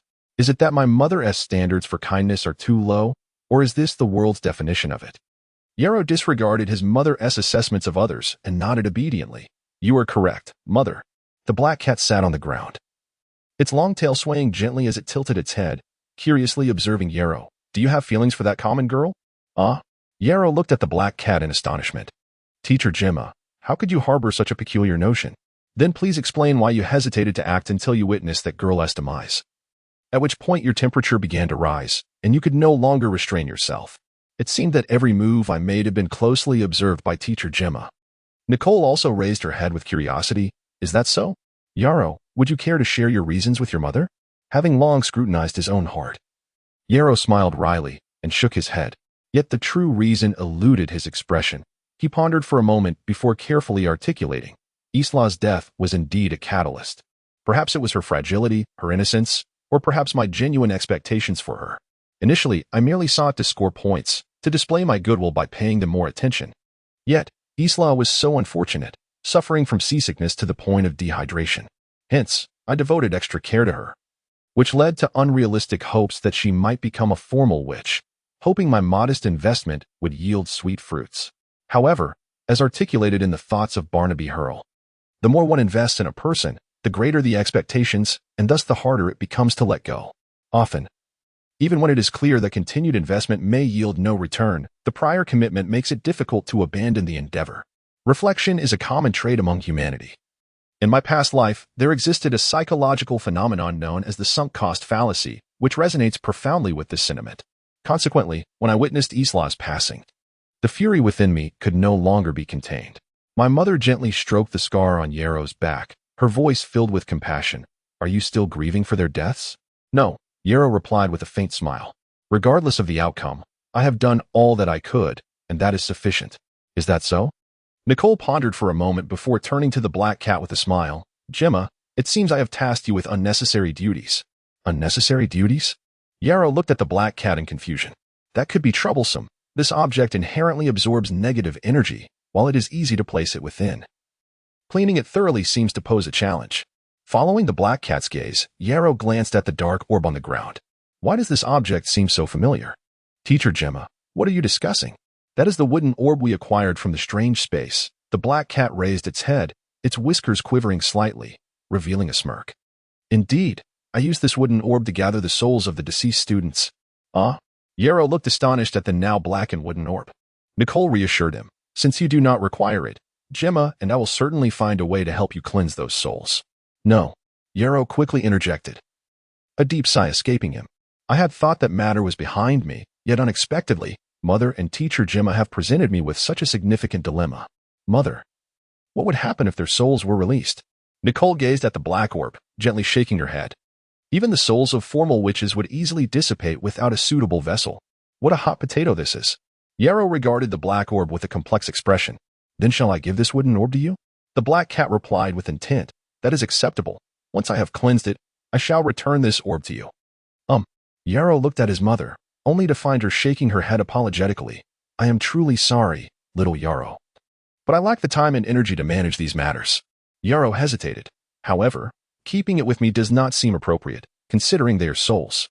I am just an ordinary person. Why must I constantly be burdened with such matters? Moreover, I am unaware of how to handle them. How shall I accommodate these souls now? What will become of their ultimate resting place? Seeing Yarrow's furrowed brow, Nicole spoke softly. Yarrow, do not worry. I will suppress those souls to ensure they cannot cause any disturbances. Once you attain the level of advanced witch apprentice, your mental energy will be able to manifest externally, rendering you unafraid of these feeble souls. However, it is best that you break through swiftly, for this wooden orb is indeed a product of the strange space. We are uncertain of its specific functions, and the longer the souls accumulate within, the more unpredictable the consequences may become. Unpredictable consequences? Yarrow's brow furrowed as he quickly rejected the notion. Then I certainly cannot accept it. What if it transforms into some monstrosity? I would be at a loss. The black cat could not help but rise, kicking the black orb with irritation. Yarrow, this is merely an item produced by the lowest tier of strange spaces. How formidable can it truly become? Do not be so timid. Think it through. If you give us this wooden orb, our solution will be to empty these souls. If you refuse, then keep it, and we shall grant you 6 years to find a resolution. Should you fail to devise one, we will directly cleanse the souls." Yarrow glanced at his silent mother, suddenly enlightened. "Yarrow, do not focus on your mother. Reflect upon the girl named Isla. She possesses dual superior qualities. And the soul extracted is the most complete. It is highly likely that she retains her memories intact. Once you reach the level of advanced witch apprentice, you will be able to break through the mental barrier and continue your affections with her." Yarrow was at a loss for words. Who would engage in such affections with a young girl? Yet confronted with this dilemma, he could think of no prudent solution, and thus could only reluctantly agree to wait until he entered the Witch Academy to seek an alternative remedy. Chapter 46. The metal token's arrow toyed with a peculiar pendant.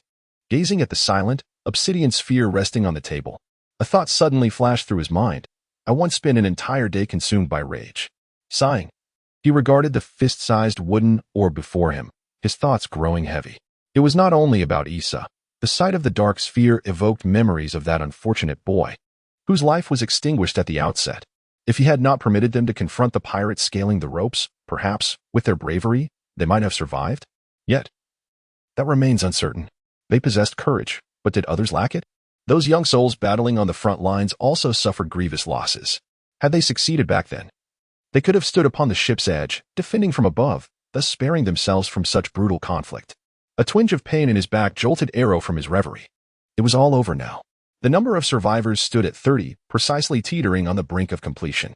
If these few boys managed to survive this deadly trial, due to Arrow's injury, Nicole might intervene, yet they would inevitably face another trial of mortality. Would they still be fortunate enough to evade demise? Furthermore, who could predict how many more would perish? Perhaps, at this moment, it was the best outcome imaginable. Arrow shook his head in resignation as he stared at the obsidian sphere. Unless he could find a way to properly accommodate these unfortunate souls, it could only be deemed a relatively favorable result. Thus, 6 years. An apprentice of the advanced sorcerers? The difficulty remained uncertain. Arrow sighed inwardly, fastening the pendant around his neck, and carefully wrapped the dark sphere in a piece of black cloth. After cleaning the deck, the cargo ship continued its voyage. The sun shone brightly along the tranquil sea, and the sailors aboard sang boisterously, their laughter echoing amid a sense of something having occurred, or perhaps nothing at all. However, the mood among the apprentices underwent a significant transformation. Perhaps it was due to witnessing Nicole's display of power. Their respect for Desi and Arrow deepened. They began to mimic Arrow's movements, awkwardly yet humorously attempting the gestures befitting an apprentice sorcerer.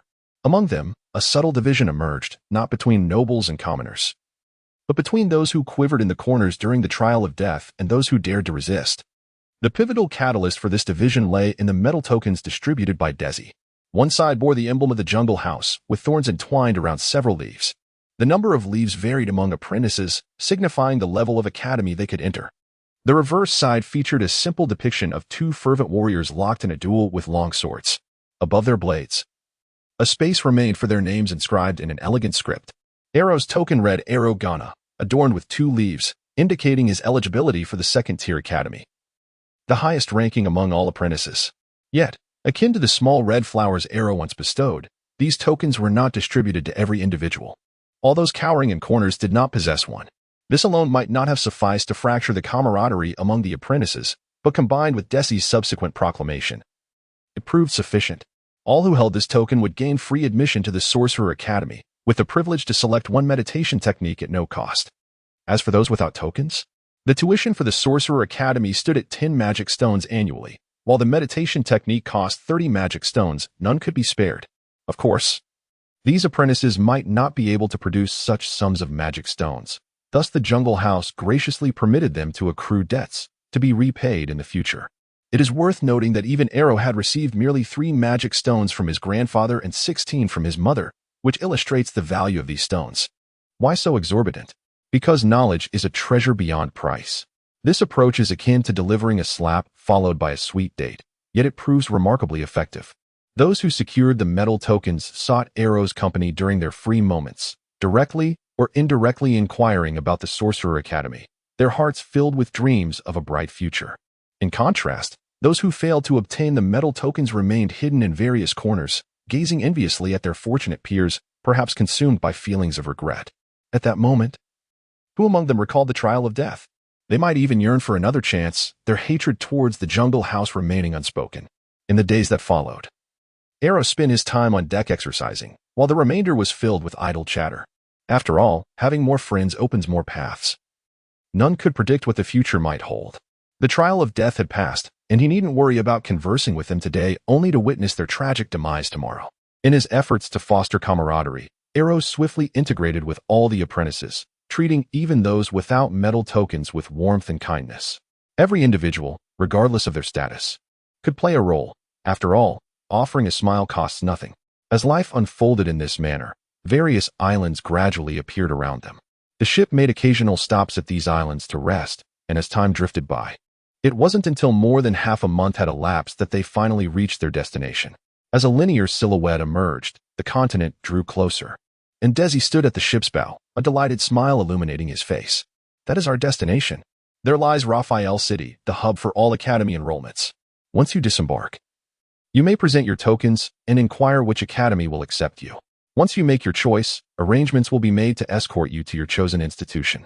Upon hearing Desi's words, the apprentices erupted with excitement. Was the promising future about to unfold? Those without metal tokens could only anxiously retreat to the corners, unable to voice their feelings. Only selected? Is it merely a lack of choice? Observing the relieved expressions of those fortunate ones, Arrow felt no inclination to engage in malicious speculation. It was simply too exhausting.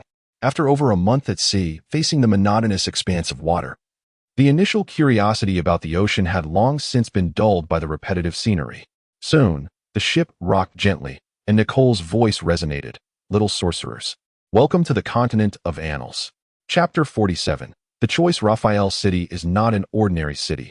It resembles more of a small dock, serving as a sorting station for the jungle house to receive external students and distribute them to various subordinate academies.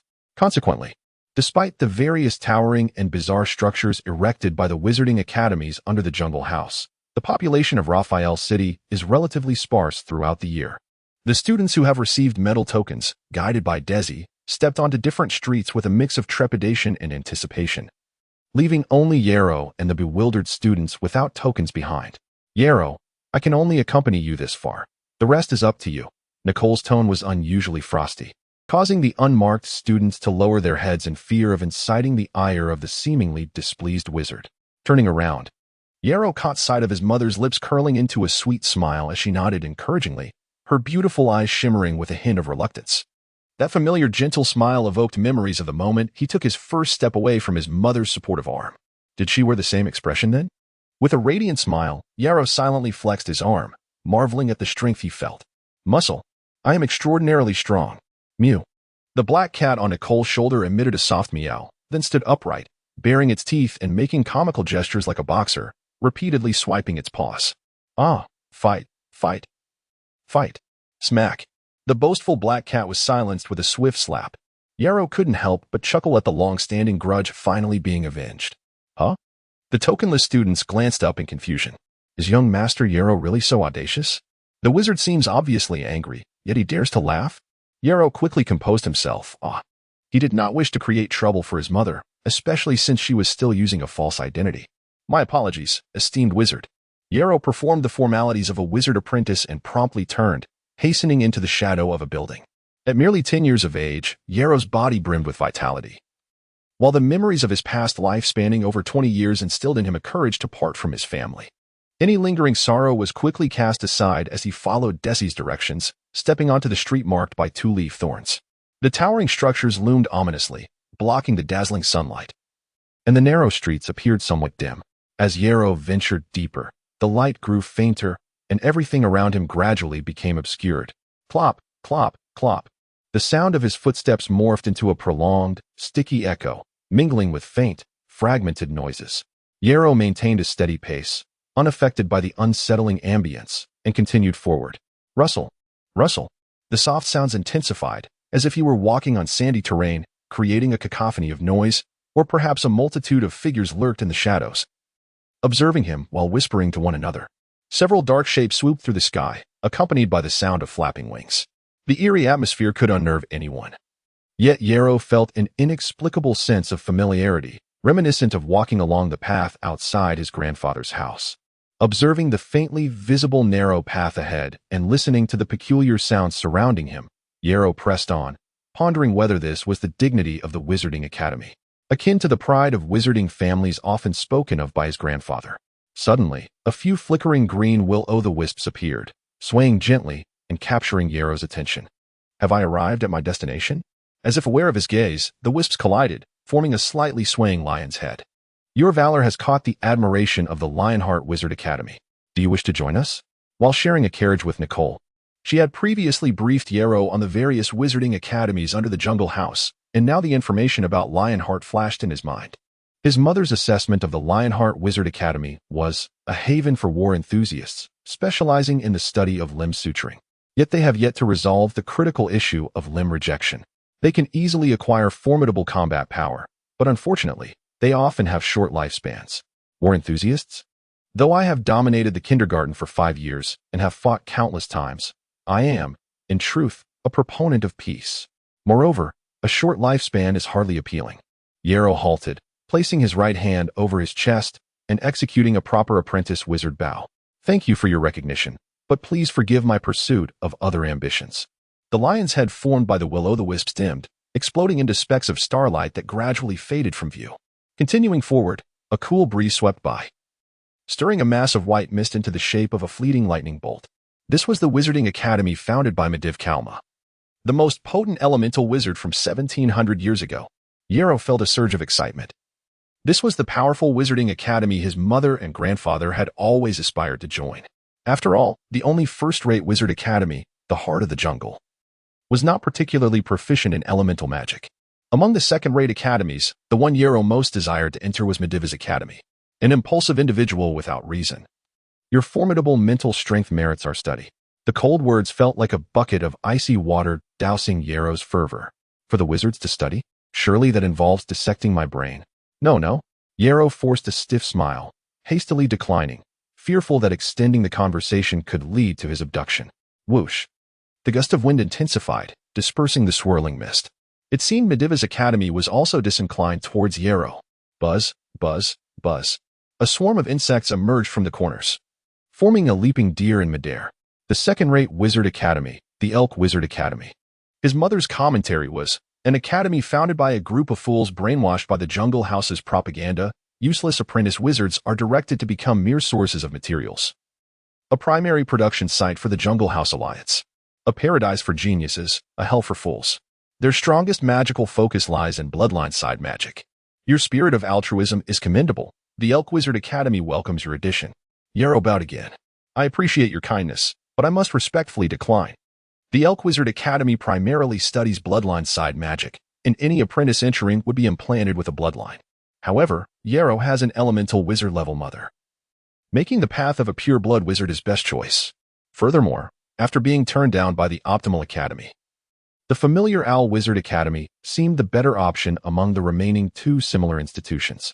As the insects dispersed, the previous voice echoed once more. Altruist.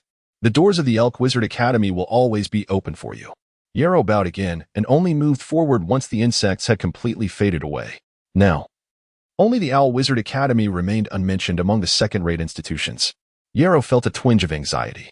Could it be that the Owl Wizard Academy does not regard me as worthy? If they do not appear soon, I might have to exit the 2-leaf Thorn Street and gamble my luck on the 3-leaf Thorn Street. Swish. The surrounding shadows began to swirl, forming a massive owl's head before Yarrow. A wave of relief washed over him. They had finally made their appearance. The Owl Wizard Academy's strongest magical direction is the mysterious side.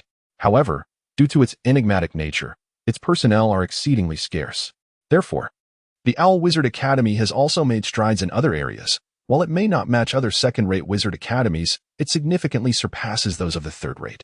Unity is your finest quality, but in unity, do not lose your reason. Yarrow's expression turned solemn as he respectfully bowed, saying, I shall earnestly remember your teachings and am grateful for your guidance.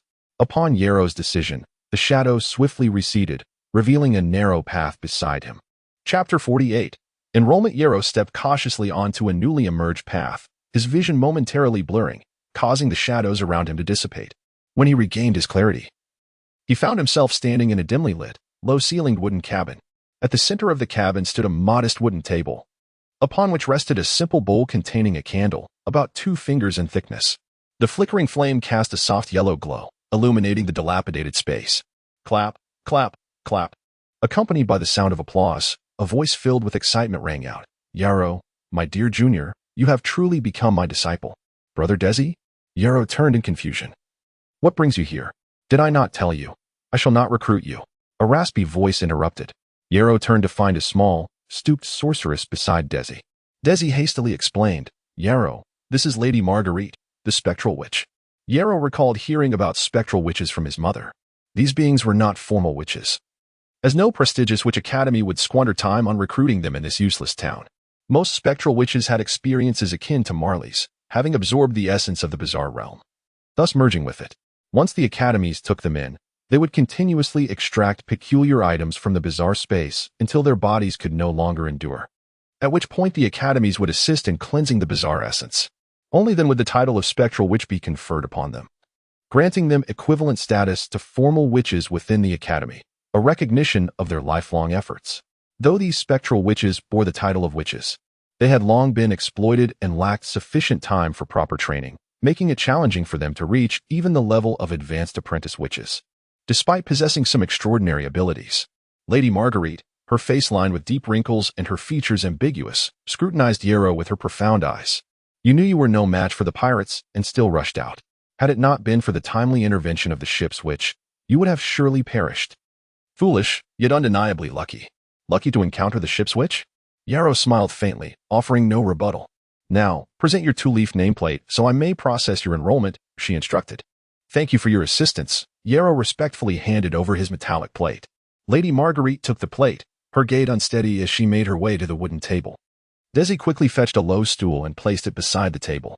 The witch sat down and complimented, Little Desi, you remain so considerate. Desi smiled shyly and stepped aside.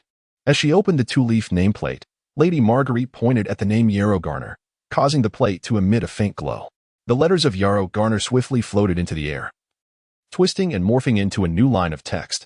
Energy perception, 2nd rank, mental strength, excellent, reaching the level of intermediate apprentice witch. Noticing the unique handwriting transitioning from oh dear. What a pile of rubbish to my heavens, how impressive. Lady Marguerite looked up, slightly astonished. No wonder you made such a grave mistake yet still received a 2-leaf nameplate. It speaks volumes about your extraordinary mental strength, which has surprisingly reached the level of an intermediate apprentice witch. Yarrow's mental strength had attained its current level due to various factors. Firstly, he had engaged in deep thought and brain exercises even during his mother's pregnancy. Secondly, he had trained his physique from a young age, as only a strong body could support a powerful mental capacity. Thirdly, since the age of 5, he had confronted the Eldritch God Scroll, utilizing its mental pressure to further his own development. Moreover, possessing the memories of his past life endowed him with a willpower far superior to that of an ordinary child. With the aid of a system that assured him of an extraordinary future, he consistently bested dozens of peers, reinforcing both his abilities and his conviction. This diligence allowed him to maintain a daily engagement with the Eldritch God Scroll, thus attaining the mental strength of an intermediate apprentice, which was only natural. Had it not been for the diminishing effects of the Eldritch God Scroll upon reaching this level, his mental capacity could have been even stronger, as he had effectively undergone 5 years of mental training. In a witch academy, many students with decent aptitude and resources could potentially reach the status of intermediate apprentice witch, not merely by meeting mental strength standards. After transmitting Yarrow's information into a crystal ball, Lady Marguerite tapped the table, causing a section of the wooden surface to sink slightly, revealing a metallic structure. The 2-leaf nameplate was placed into the recess, which was lined with fine filaments that began to emit a soft glow, reminiscent of certain technological devices. Here, keep this card safe. If you happen to lose it, a magic stone will be required to replace it. Thank you very much for your assistance, Lady Marguerite. Yarrow said, carefully accepting and securing the card. Now, you should take the airship. The lessons from the death assessment are still fresh, and I would hate for you to pay the price of your life for a mere fare. Are you sure you do not wish to board? Lady Marguerite mocked. Glancing at Yarrow, Desi quickly interjected, Yarrow, you have just arrived on this continent. Your body will absorb the drifting void energy in the air, making it easy to stray into bizarre spaces. It is best to take the airship. Do not worry, this trip is complimentary, a benefit of your enrollment in the academy. Yarrow suddenly understood. Indeed, he was no longer on a cargo ship filled with magical runes. Once he truly stepped out of Raphael City, he would confront the high concentration of void energy, which would surely activate his mental strength rather than lead him into bizarre spaces. Gratefully nodding at Desi, Yarrow promptly replied, "No, no, Lady Marguerite, I shall take the airship." Very well. Chapter 49. As soon as I stepped out of the wooden cabin, the surrounding scenery transformed instantly into a tranquil narrow path. The simple lines, exaggerated artistic style, and dim lighting bore an uncanny resemblance to the illustrations found in fairy tale books. Yarrow, hurry up. The sun is particularly fierce today. Following closely behind Desi, Yarrow raised his head in confusion. Is the sun really that bright?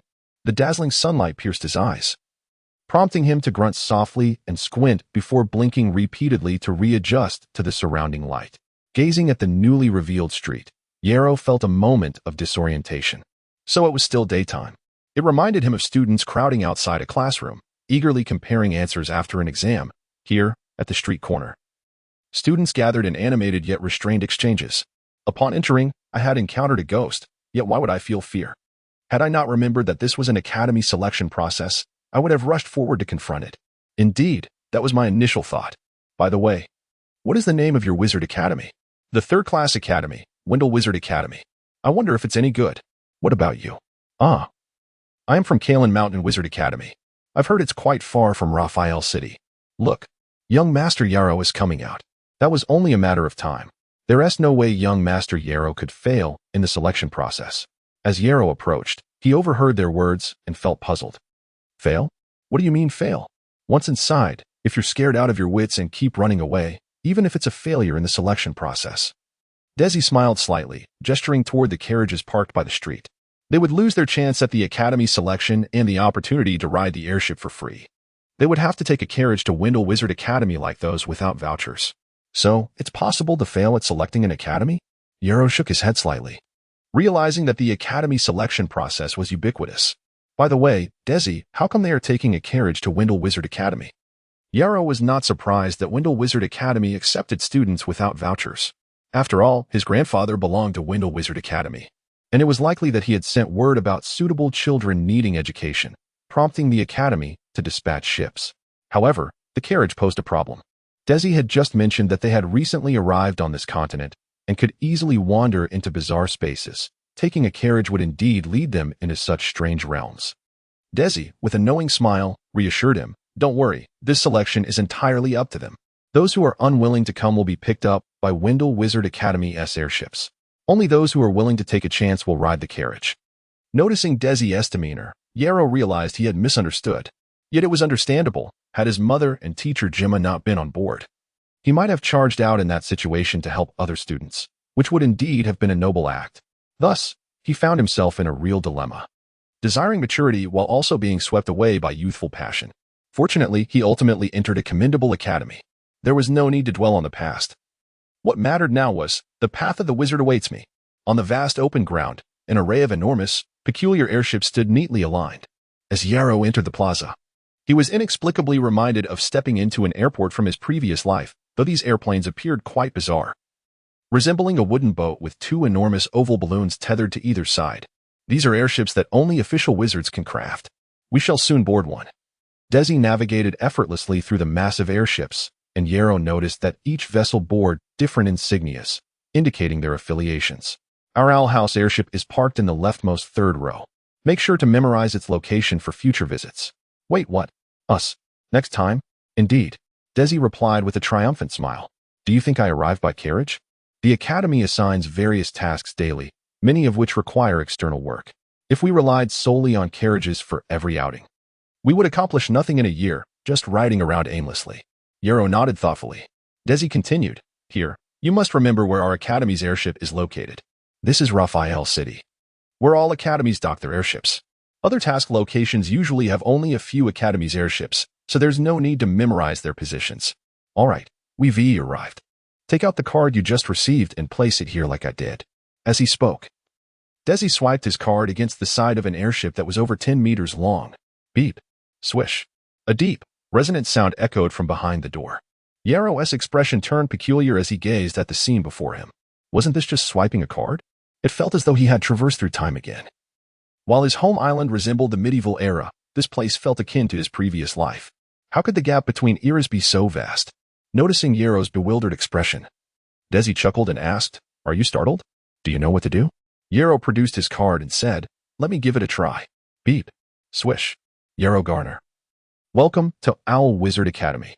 Stepping onto the brown platform, Yero entered the airship's interior, curious as he surveyed his surroundings. The interior was neatly arranged with several seats, and a few transparent windows lined the sides, resembling the inside of an airplane. After observing the airship's interior, Yero formed a peculiar hypothesis. There was no cockpit? Swish. Once Yero and Desi were seated, the side door closed again with a heavy sound emanating from the surrounding skeletal walls. "Dear students, please take your seats. The airship is about to take off." Yero gazed around in amazement. Could this airship be a living entity? What was its internal structure? How was this marvel constructed? Whoosh. A faint sound echoed, and Yero felt a slight weight as the airship trembled gently, the scenery outside gradually descending. The airship had taken flight. Chapter 50. The Silent Forest. The airship swiftly traversed the silent sky. Yero had intended to inquire about the Academy's circumstances from Desi during the journey. But upon realizing that this airship might be a living entity, he abandoned that thought. The azure sky adorned with fluffy clouds was indeed beautiful, yet Yero, having traveled by plane in his previous life, quickly grew weary of the scenery after a few fleeting glances. He decided to mimic Desi, covering his head with a garment and closing his eyes to rest. Bang! The tranquil airship suddenly trembled, prompting Yero to open his eyes in surprise. Had they finally arrived? He glanced at the window beside him, only to see towering trees outside, making it difficult to discern the time. Whoosh! A heavy sound reverberated around them, causing Yero's skin to quiver. "The silent forest has arrived. Please disembark promptly, esteemed students." The side door opened again, and Desi, yawning, got up with his luggage in hand. "Yero, let us go." An odd sensation washed over him, reminiscent of the first day at university. "Very well," Yero replied, grasping his knight's sword, shouldering his pack, and following Desi off the airship. "Desi, have we reached the academy? It doesn't quite look like it here." Yero expressed his disdain, fearing yet another assessment awaited them. "We are indeed here. Now take out your card and keep close to my pace." "Is this really it?" Yero imitated Desi's actions, holding the card in front of him, curiously surveying the surroundings. There were no buildings in sight, and aside from their footsteps, the eerie silence suggested it hardly resembled an academy. Desi led Yero behind a venerable giant tree, and as its shadow enveloped them, the metallic card in their hands suddenly emitted a faint glow. Desi inquired, "Yero, do you know the best way to guard against bizarre spaces?" "Huh?" Yero looked at Desi in confusion, uncertain of the answer. "The best way to guard against bizarre spaces is to find yourself within one." Whoosh! Two dark voids suddenly appeared in the ground, and the two quickly plummeted. Then, light burst forth. "Welcome to the Owl Wizard Academy." Boom! A cacophony erupted, gradually fading away. And amidst the retreating sounds, Yero discerned the calls of various insects and birds. Sunlight bathed him once more, and the air was filled with the sounds of vendors calling out their wares. Basic stamina potions, cheap for sale. Moon grass from Dimension 63, discounts for bulk orders. Custom-made apprentice ropes, only 26 silver coins. Are there any elemental apprentices heading to Dimension 13? Please make way. A voice rang out behind Yero, prompting him to step aside as a youth clad in dark gray apprentice robes passed by, merging into the crowd ahead. Yero glanced back, only to find himself before a narrow alleyway. "Time is of the essence. We must hurry. You still need accommodation, and delays could be troublesome." Yero promptly followed, his curiosity piqued by the peculiar sights around him. "Desi, where are we headed?" As they walked, Desi explained, "Since you did not arrive during the regular enrollment period, I must take you to the task hall for registration. Once you're registered, you can be assigned a room, and I can complete the task handover." Yero was fascinated by everything around him, eager to explore, yet understood that attending to essential matters took precedence. The attire of the people around mirrored Desi's, and with Desi walking briskly, Yero dared not lose focus, closely trailing behind. Before long, they found themselves at another alley. "Yero, do you see that shadow on the ground?" Desi asked. Yero nodded, perplexed. "That is the location for spatial transfer. Through it, we can swiftly reach many areas of the academy." Yero hesitated, glancing ahead. The alley's appearance felt strikingly similar to the location they had just encountered. Desi perceived Yero's confusion and clarified, "All spatial transfer locations bear a resemblance. We refer to such places as corner roads, and streets filled with these corner roads are called corner streets. The same corner road can only be used again after a 3-hour cooldown. Thus, if we are pressed for time, we must traverse the corner streets to find the next corner road. 3 hours of cooldown for the same location? No wonder Desi has been leading me for so long. Quickly, stand on the shadow, Desi urged. Yarrow complied, carefully ensuring that no part of his garments remained outside the shadow. Once Yarrow positioned himself correctly, Desi stomped his foot and chanted, Aristides. Whoosh. The two fell into the ground once more. In mere moments of disorientation, Yarrow raised his gaze, only to find no change in the surroundings. Yarrow, we have arrived. Huh? Is it done? Yarrow followed Desi in a daze, puzzled by the unchanged scene. Wasn't he a failure? Desi observed Yarrow with amusement, saying, We have indeed arrived. Arrived? Yarrow looked outside, still bustling with activity, appearing unchanged from before. Desi encouraged. Take a couple of steps forward and see. Yarrow hesitantly moved ahead. Boom. I want to take task 136. After all my hard work. This is all the magic stones I receive. A vast hall unfolded before Yarrow, filled with an overwhelming noise and soaring ceilings that reached several meters high. He found himself in a daze. Am I at the airport terminal? Desi chuckled as he approached Yarrow's side. Surprised, are you? I felt the same way when I first saw it. I never expected a task hall to be so grand and bustling with people. All right. Let us get you registered and wrap things up quickly. With his numerous bags, Yarrow felt like Lulalao entering the Grandview Garden, his eyes darting around. Captivated by every new sight, Desi produced the card again, swiping it against a nearby stone pillar. The card emitted a soft glow, revealing a series of numbers. Number 136. Huh. Yarrow was bewildered. What is happening? Don't tease me. I recognize this. Desi waved the card. Isn't it fascinating? Well, it does evoke a certain feeling, Yarrow admitted. Chapter 51. The Emerald Plain at the Owl Academy. There are 3 winding streets, however. For us ordinary students devoid of any affinity for the arcane, we typically utilize only 2. One of these is the thoroughfare we traversed earlier, known as Life Street. This avenue primarily connects the external world with diverse living spaces within, focusing on the trade of food, clothing, and various daily necessities, alongside the sale of potions and their ingredients. The other path is Battle Street, which links to various peculiar realms and offers an array of unusual items, particularly those related to combat, making it the optimal place for procurement. What distinguishes a peculiar space from an alternate dimension? A space deemed peculiar is one fraught with danger, perhaps not yet fully cleared of threats, while an alternate dimension is one that has been rendered safe for free passage. This is merely my personal interpretation. Should you harbor curiosity about this matter, I encourage you to consult the library for detailed information. Indeed, the Academy's alternate dimensions are interconnected with these peculiar realms. Fear not, for you may envision the Academy's internal spaces as comprising 5 distinct layers. The outermost layer encompasses the peculiar realms the Academy contains. The second layer is home to the mentors and various formal wizards. The third layer serves as the educational section, featuring classrooms, training grounds, laboratories, and libraries. The fourth layer accommodates intermediate wizard apprentices who have yet to graduate. The fifth layer is designated for new students like yourselves or junior wizard apprentices. This fifth layer is also the closest to reality. At its edge, one may even step directly into the real world. Is this the apprentice city now? 3 of the Emerald Plain? I shall guide you through the winding streets. Amidst the boundless prairie, scattered villages nestle under the gentle embrace of sunlight, which casts a soft green hue across the landscape. The grass brushes against shoe soles, producing a soothing rustle, while streams babble softly. And a refreshing breeze carries the rich scent of grass, prompting Arrow to inhale deeply. Isn't it beautiful? Arrow exclaimed, unabashedly awestruck. It resembles a dream. Desi gazed at the picturesque scenery and remarked, Did you know? Many students refer to this place as the Plain of Despair. The Plain of Despair?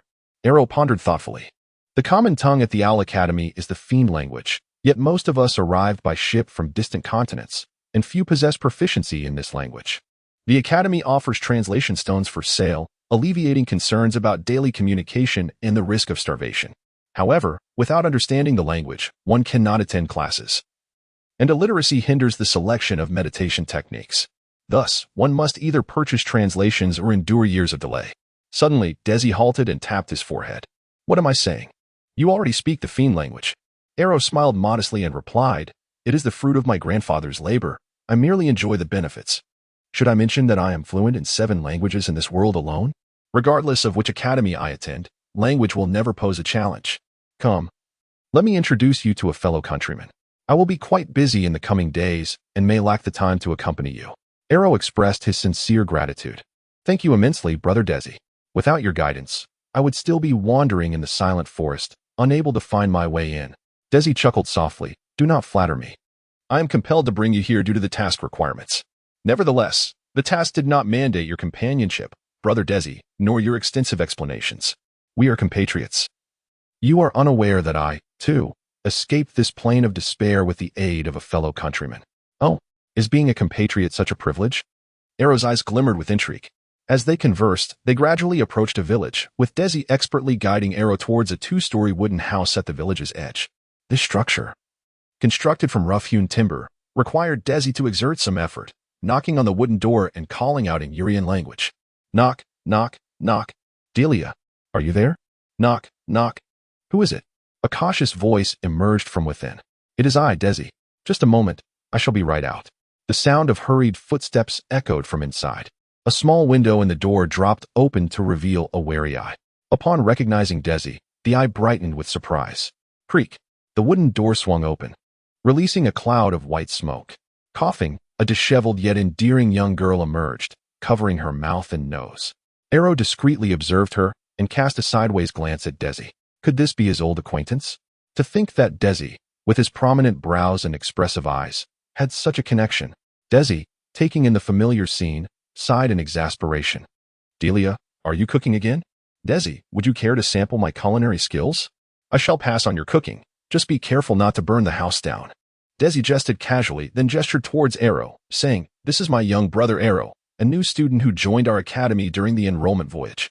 I hope you can assist him. Arrow, this is Delia, a companion who traveled with me. Delia regarded Arrow with curiosity, speaking in a peculiar accent of fiend language. Arrow, where are you from? Ah, how do you also know? Arrow deftly deflected the inquiry, attributing it to his grandfather, thus avoiding any potential exposure. After all, who would truly approach their grandfather with such questions? Where's your hometown? It seems that every compatriot enjoys posing such queries. Arrow responded nonchalantly, while Delia grew increasingly excited. Observing their pleasant interaction, Desi felt reassured and, amidst their farewell, ventured deeper into the winding paths of the apprentice city. Oh no, my fish is burning. What? Arrow recalled the smoke he had seen earlier and felt a wave of anxiety wash over him, hastily asking, The house isn't actually on fire, is it? Chapter 52. The Three Generations of Toads. Even after several days had passed, Arrow still found it hard to believe that Delia was already 18. Why? The principal reason was her diminutive stature. Just how short was Delia? She was merely half a fist taller than 10-year-old Yarrow. Generally speaking, the standard height for boys under 14 is calculated by multiplying their age by 7 and then adding 70. Yarrow, having trained rigorously since childhood and often consuming nutritious magical beast meat at his grandfather's home, had now reached nearly 1 meter 50 in height. By this calculation, Delia could not exceed 1 meter 55. Coupled with her youthful appearance, impulsive behavior, and frequent forgetfulness, she invariably gave off an impression of being dear. She is still a child. The only piece of good news was her immense presence.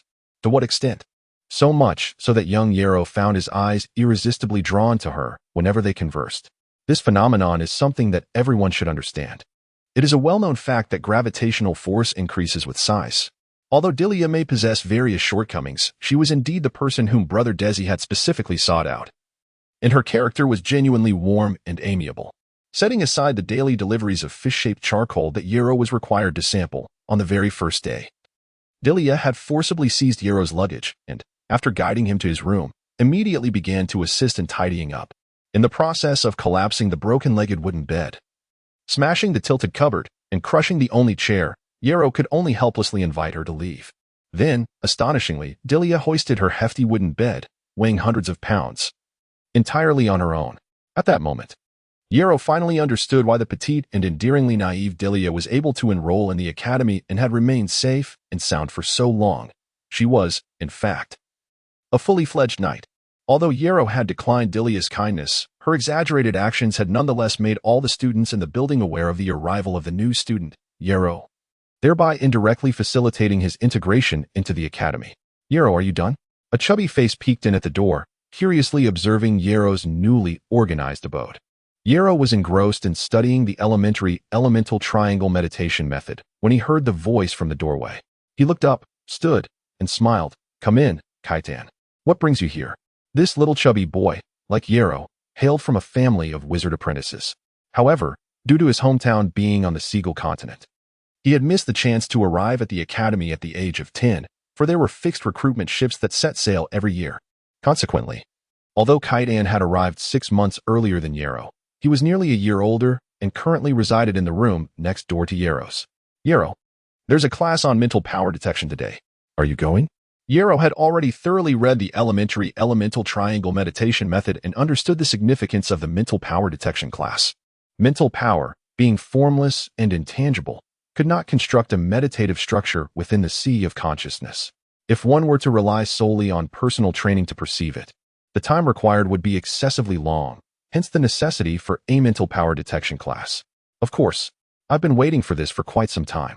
Yero quickly stood up, donned his brand new owl wizard apprentice robe, ruffled his hair, and flashed a smile at the handsome youth reflected in the mirror. "How many classes do you think you need to attend before becoming a junior wizard apprentice?" Kaitan, leaning worriedly against the doorframe, lamented, "If I wait another 6 months, I'll need a magic stone just to attend the mental power detection class. I really don't know if I can become a wizard apprentice before then." Muttering behind Yero, Kaitan mused, "I've already earned 6 magic stones for the academy." "Indeed, I've already earned 6 magic stones." Yero replied, half amused, "Are you out of your mind?" Kaitan, grinning mischievously, approached Yero. Despite the age difference of 1 year, their heights were virtually identical. "In fact, I vaguely sensed my mental power last month. After a few more tries, I'm sure I'll succeed. I just wanted to remind you not to be too anxious." "Well, thank you for the reminder," Yero acknowledged nonchalantly. Having a clear understanding of wizards, he was aware of the significant advantages his exceptionally high mental power would confer upon him. Taking a winding path, the two boys quickly reached the classroom, which at that moment appeared somewhat empty. Kaitan immediately pulled Yero to sit at the front of the class. Glancing furtively around, Kaitan lowered his voice. "Yero, you must remember to thank me later. You have no idea who is teaching us the mental power detection class today. It's the ageless goddess of the academy, Alice Mangada. She is the dream lover of everyone in the academy, and so many yearn to be near her." Kaitan's expression turned infatuated as he gushed, "Her eyes, her beauty, her voice. If I could marry her, I'd willingly give up 50 years of my life." "Fool." Yero's expression darkened as he glanced around nervously, quietly rebuking, "All the academy's instructors are formal wizard masters. How dare you speak of her appearance behind her back? If you want to die, don't drag me into it." Don't worry, Kaitan reassured him. "Instructor Alice is beautiful, but her heart is even more beautiful. My grandfather also studied at the Owl Wizard Academy, and he told me that he once asked Instructor Alice to marry him in person. My father did the same thing." Upon hearing the nearby murmurs, Yero realized that Kaitan's words were not mere fabrications, and a weight lifted from his heart. He turned to Kaitan with a bizarre expression. "So, you are indeed a toad who has passed down 3 generations." Just then, the commotion outside grew louder. "Lady Alice has arrived. Alice, I love you. Marry me, Lady Alice." The boys clamored as they surged into the classroom. Yero focused his gaze on the strikingly beautiful woman amidst the throng. The loose wizard robe could not conceal her prominent figure, and her pointed witch's hat was askew, resembling a lady's hat. Her eyes sparkled with an enchanting haze, and her rosy lips curled into a hint of a seductive smile. Gulp. Yero felt an inexplicable thirst arise within him. "Dear little lovers, please quiet down. We are about to begin class." Her voice was husky yet languid, evoking a soft feather that tantalized the students' fervent hearts. Regardless of gender, the students instantly flushed, and the classroom fell silent. Had his mental power just flickered? Was it an illusion? Looking up at the lovely figure on the podium and noticing the inexplicable smugness on her alluring lips, Yero quietly lowered his head. It was no illusion. Thus, akin to the stars of his past life, was she a formal wizard who reveled in the adoration of young men? Chapter 53. A moment of transcendence. The primary objective of this class should be clear to you all: to awaken your perception of spiritual power. Every living being inherently possesses this spiritual force. Thus, why establish this course? It is due to the necessity of proof. For instance, if you place your left hand into a void, regardless of how you attempt to feel your surroundings, all you encounter is emptiness. How can you swiftly ascertain the existence of your left hand? Indeed, by making a fist. However, if your left hand is also partially void, clenching it will yield no sensation. What then? You might twist and turn, relying on the nerves within your hand to discern its presence. Yet, this twisting presupposes the physicality of your left hand. If it remains a mere void, you will feel nothing at all. We require a medium, a conduit that allows our intangible left hand to touch and influence reality. This medium is void energy. The instruction from Mentor Alice is indeed commendable. Her ability to elucidate complex concepts in an accessible manner allows Yarrow to grasp the principles of spiritual perception quickly. However, when Yarrow looks down at the key points he has noted in his notebook, he finds himself momentarily taken aback. Does this not resemble kneading dough? Adding a bit of water, kneading and kneading, adding more water, and continuing until the scattered flour becomes elastic. If we compare this to the subsequent elemental triangular meditation method, it seems akin to kneading dough, rolling it out, and preparing dumplings in a single continuous process. Should the next step not be frying them until golden brown on both sides? Yet, contemplating this further, it holds true in my past life. Much of the so-called high technology ultimately revolved around boiling water. The crux lies in what one uses to boil, within the safe concentration range. The infusion of void energy into living beings occurs at an astonishingly rapid pace. The classroom is equipped with a specialized array of magical runes designed to enhance the concentration of void energy. Yarrow scribbles in his notebook. Adequate water is essential for kneading dough. In just a few minutes, the void energy within you will reach equilibrium with the surrounding environment. Dry flour readily absorbs water. The key lies in how you choose to utilize it, the force and technique of kneading. Mentor Alice discreetly glances out the window before placing her delicate hand, tinted with a rosy hue, in front of her alluring lips, as if sharing a secret, and whispers softly. I have also set up a magical rune array on the podium to assist you in sensing your spiritual power more swiftly. After this, she playfully winks, embodying the charm of a whimsical young girl. At that moment, Yarrow perceives a shift in his spiritual energy, accompanied by a chorus of rugged breaths echoing throughout the classroom. Yarrow's spiritual energy is akin to a cup brimming to the point of overflow. Even the slightest touch causes a tumultuous ripple within it. Consequently, he becomes acutely aware of Mentor Alice's subtle gestures. Time is of the essence. Let us proceed to the main topic. She continues, as always. Our lovely lovers shall take precedence. Lovers? Just how many do you have? Yarrow internally scoffs while curiously surveying his surroundings. Following Mentor Alice's words, the sound of chairs moving fills the classroom. Creak. As anticipated, the so-called lovers that Mentor Alice mentioned are students who rise, noticeably older than their peers. Each holds a magic stone tightly, as if clutching their entire fortunes, forming an orderly line, serious and silent, as they approach the vacant space before the podium. Casting their sharply edged magic stones into the wooden box at the front. Clatter, clatter, clatter. Mentor Alice crosses her legs, resting her hand against her exquisite cheek, languidly observing her meticulously manicured nails. Her loose wizard's robe slips slightly, revealing her long, snow-white legs. The classroom is filled with sounds of swallowing. Clatter. As the final magic stone falls, Mentor Alice, seemingly oblivious to the murmurs around her, rises to face the seated youths. Prepare yourselves. We are about to begin. The expressions of the new students vary. Some scrutinize the scene keenly, attempting to glean insights, while others gaze fervently at the enchanting figure in the center. And a few mimic the older students, closing their eyes to intently feel the surrounding space. Generally speaking, the initial practice of meditation is best conducted in a tranquil environment, free from external disturbances, ideally at the same time and place each day. This mirrors the process of self-hypnosis or self-suggestion. During practice, it is advisable to adopt a position that maintains stability and prevents fatigue or sleep. All of this is to minimize distractions, facilitating the concentration of attention on one's consciousness to perceive the condensed spiritual power. From this perspective, a classroom filled with so many individuals might not seem the most conducive environment for training. However, at this moment, the magical rune array pulses with surging spiritual energy, continuously propelling the spiritual energies of the students into a similar vibration, guiding them in their meditation practice. The previously imperceptible spiritual energy, lacking direction, is now clearly sensed by the older students, who follow suit in meditation, while the collective effort of so many students simultaneously meditating stirs the void energy within the classroom, creating a tidal effect throughout. This phenomenon allows those meditating outside the magical rune array to experience a faint sensation, albeit less direct than that of the older students, granting them a measure of insight. Yet Yarrow is different. His spiritual energy is already saturated. It resembles a water-filled, bouncy balloon.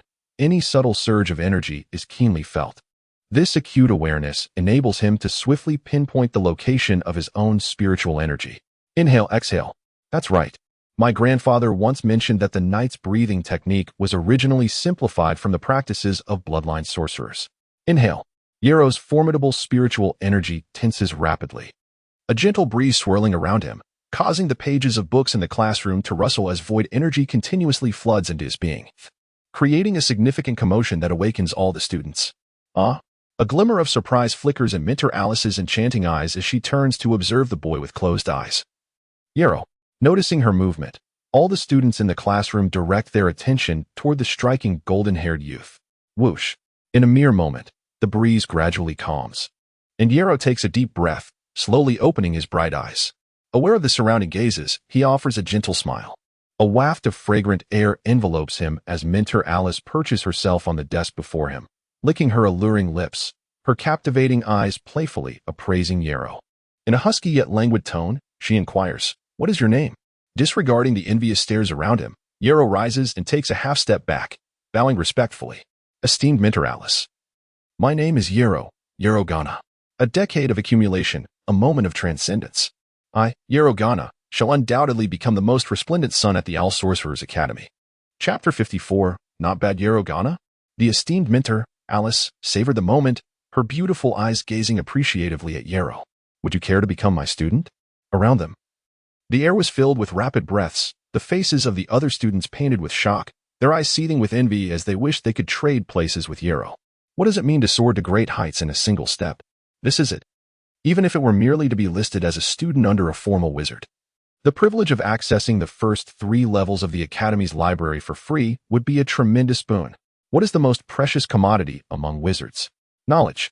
Moreover, this invitation came directly from the mentor herself, a privilege reserved for her personal students. A personal student would automatically inherit the mentor's legacy, in a sense becoming a half-legacy. Thus, the rights to enter the mentor's living quarters, receive tailored guidance from a formal wizard, and enjoy the gifts of enchanted artifacts, along with access to the mentor's private library, would all be standard procedures. Not to mention, the inviter is none other than the ageless goddess of the Academy. Mentor Alice. Sobbing inwardly, "I would forsake everything just to reside with you. Might I?" Jealousy twisted their faces, and the air was rife with gritted teeth and scornful murmurs. However, those who had successfully passed the death assessment and were ultimately accepted into the Owl Wizard Academy were few and far between, so even amidst their burning envy, none dared to voice their discontent. Yarrow remained silent. He was stirred. How could he not be? Setting aside all else, merely gaining access to the library, which required 3 magic stones annually just for the first level, was an undeniable advantage. Furthermore, to refuse such a personal invitation from a mentor, would that not offend her? Yet Yarrow harbored concerns. Despite having acquired extensive knowledge of wizardry from a young age and possessing a solid foundation, even reaching the level of an intermediate wizard apprentice, he was still merely a second-tier talent, slightly superior to the average individual. Should he accept? Would that not be treating the formal wizard as a fool? What retribution might await him if his deception were uncovered?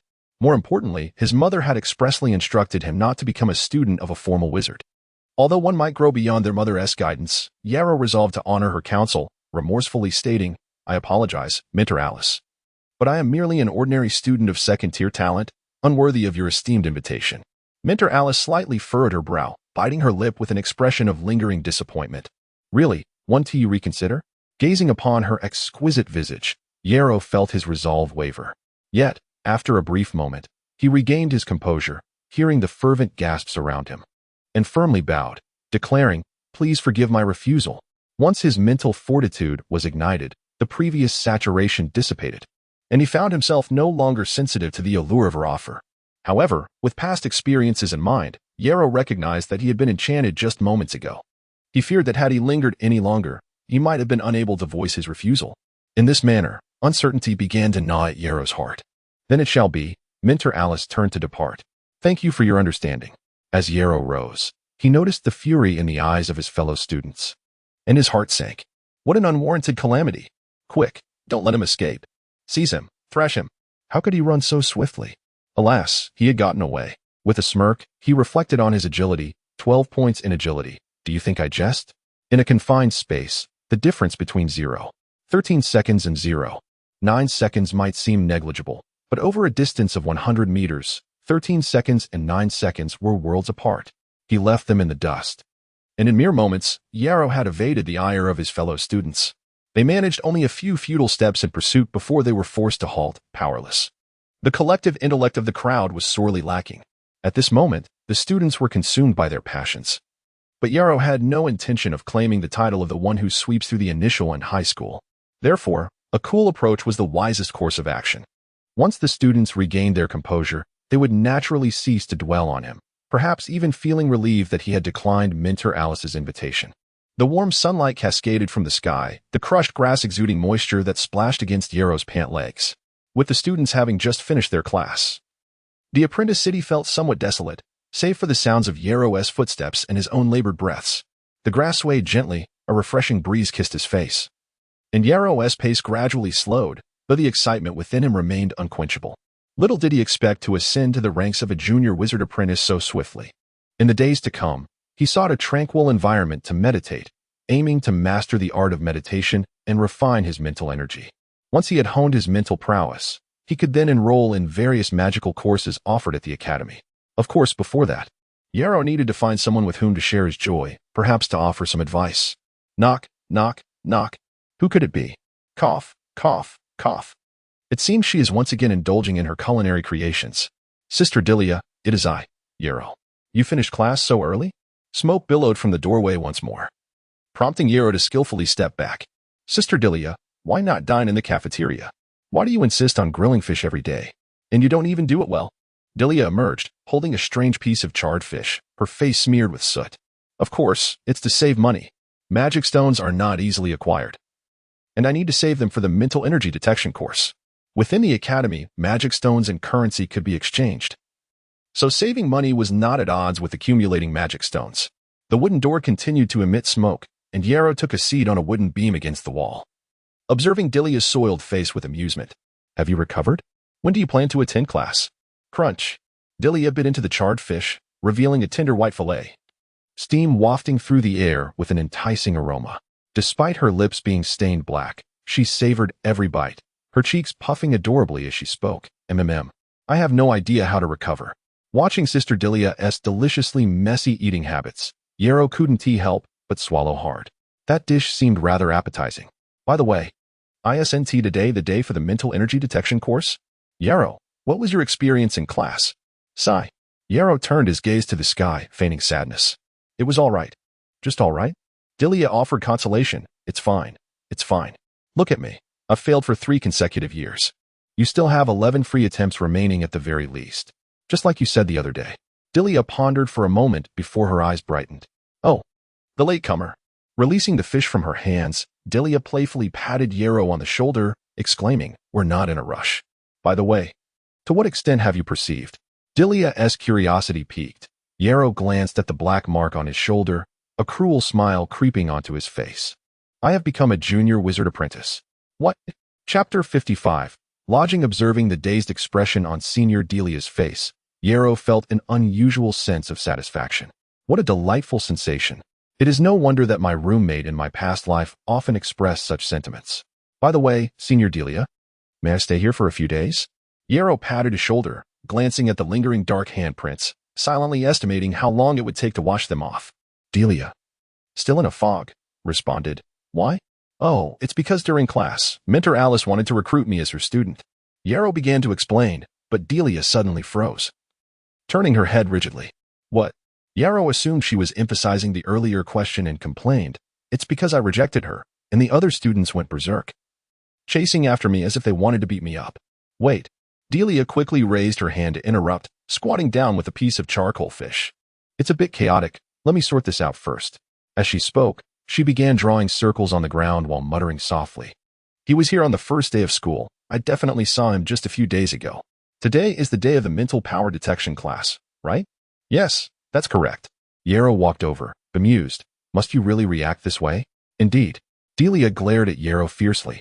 Do you have any idea how frightening what you just said is? Then should I let you sort it out while I head into the room? Yarrow tentatively asked, the smoke from the wooden door dissipating. He did not wish to remain outside any longer. If those agitated students spotted him, it would surely lead to trouble. Wait a moment. Delia jumped up, her clothing swaying slightly. Why are you entering my house? Senior, didn't you hear what I said? Yarrow replied with a wry smile. I turned down Mentor Alice's invitation. And now the other students want to beat me up. But I just sensed my mental power, and I need a quiet place to meditate. So I thought I could stay here for a few days. You have 2 floors and so many compartments, I can just sleep in one of them. As Yarrow spoke, he cast a discreet glance at Delia's slender arms. Don't forget I'm only 10. With your strength, who else could possibly do anything? Is that so? Delia pondered, pinching her chin and furrowing her delicate brows. I'll accept your class notes as payment for lodging. Delia's expression brightened, and she clapped her hands, declaring, Deal. Just then, as Delia spoke, Yarrow had already entered the wooden cabin with his head held high. Delia hurriedly followed him in. You need to give me the notes first. Yarrow, familiar with the surroundings, casually pulled out a simple wooden stool, sitting down with a nonchalant demeanor. I'm hungry, Senior. Could you bring me a grilled fish? He had seen Delia enjoying her meal earlier and was tempted to try it himself, especially since he and T had dinner. Don't pretend you haven't eaten. I know a single fish won't be enough for you. Help yourself, Delia retorted, annoyed. You refused to eat earlier, and now you're asking me for food. Here. Yarrow took the stick Delia offered him and carefully approached the center of the living room, gingerly pulling out a piece of charred fish from the fire. Wow, that's hot. He dropped the fish, testing it with the stick. Fortunately, it's not too hard yet. I should be able to bite into it later, Delia cautioned. Don't eat it just yet. It will taste bitter if you do. Wait until the surface cools down. Is that so? Yarrow looked at the charred fish on the ground with surprise. No wonder Senior always brought over hard pieces of fish. Don't worry, it cools down quickly. Seeing this, Yarrow reluctantly handed over his notebook to Delia and obediently sat up straight, knowing that she would likely have a significant reaction. With a sudden motion, Delia stood up, flinging open the notebook, and furiously questioned, What on earth did you write? Delia was indeed a kind person, but Yarrow had gone too far with the content of his notes, treating the path of the extraordinary as a joke, rubbing salt into others' wounds. Even the most patient of individuals would lose their temper in the face of such outrageous mockery. Yarrow sat there obediently, the principles and methods of perceiving mental power. Delia's anger turned into laughter as she pounded on the notebook, scolding, Is this what you call principles? Seeing Yarrow's unwavering attitude, Delia, whose nature was generally good, calmed down, sitting back down with the notebook in her hands. She looked down at the notes and hesitantly asked, How do you interpret what you've written? Given how much help Desi and Delia had provided Yarrow, he naturally had no intention of withholding information. Besides, if he wanted to conceal it, he wouldn't have brought out the notebook in the first place. Following his understanding, Yarrow explained to Delia in detail, summarizing, Senior, mental power is akin to flour. And the amount of mental power you possess is equivalent to your strength in kneading the dough. Based on my understanding, you have attended the mental power detection class several times. In fact, your mental power has already reached a saturated state of void energy. However, because of this, your scattered mental power has coalesced with the void energy, even forming blocks, making it increasingly difficult for you to perceive your own mental power. Delia furrowed her brows. If I follow your reasoning, those who have taken the mental power detection class more frequently will find it increasingly difficult to detect their own mental power. The more they advance, the more their undetectable mental power coalesces with void energy, resulting in less controllable mental power, and thus, less strength to knead the dough. Does that mean I have no chance of perceiving my own mental power anymore? Yarrow reassured her, Senior, you misunderstood. Even if the mental power has coalesced with the void energy, it does not imply that it has vanished. The strength it can generate still exists. During the mental power detection class, you shouldn't focus on absorbing external void energy. Instead, you should leverage the mentor's mental power to perceive the existence of your own mental power. Hey, I truly am a genius, Yarrow exclaimed. With this, I won't have to eat fish charcoal with you every day for the next few days. He suddenly remembered. By the way, I still haven't eaten my fish charcoal. Crunch. Ouch. My teeth. Chapter 56, Meditation as the Night Descended. A dark veil enveloped the vast expanse of the earth. Stars twinkled into existence one by one, while the moon ascended, casting its luminous gaze upon the boundless multitude of beings. Outside, the grass was alive with the chirping of insects, their sounds weaving a delicate tapestry of whispers.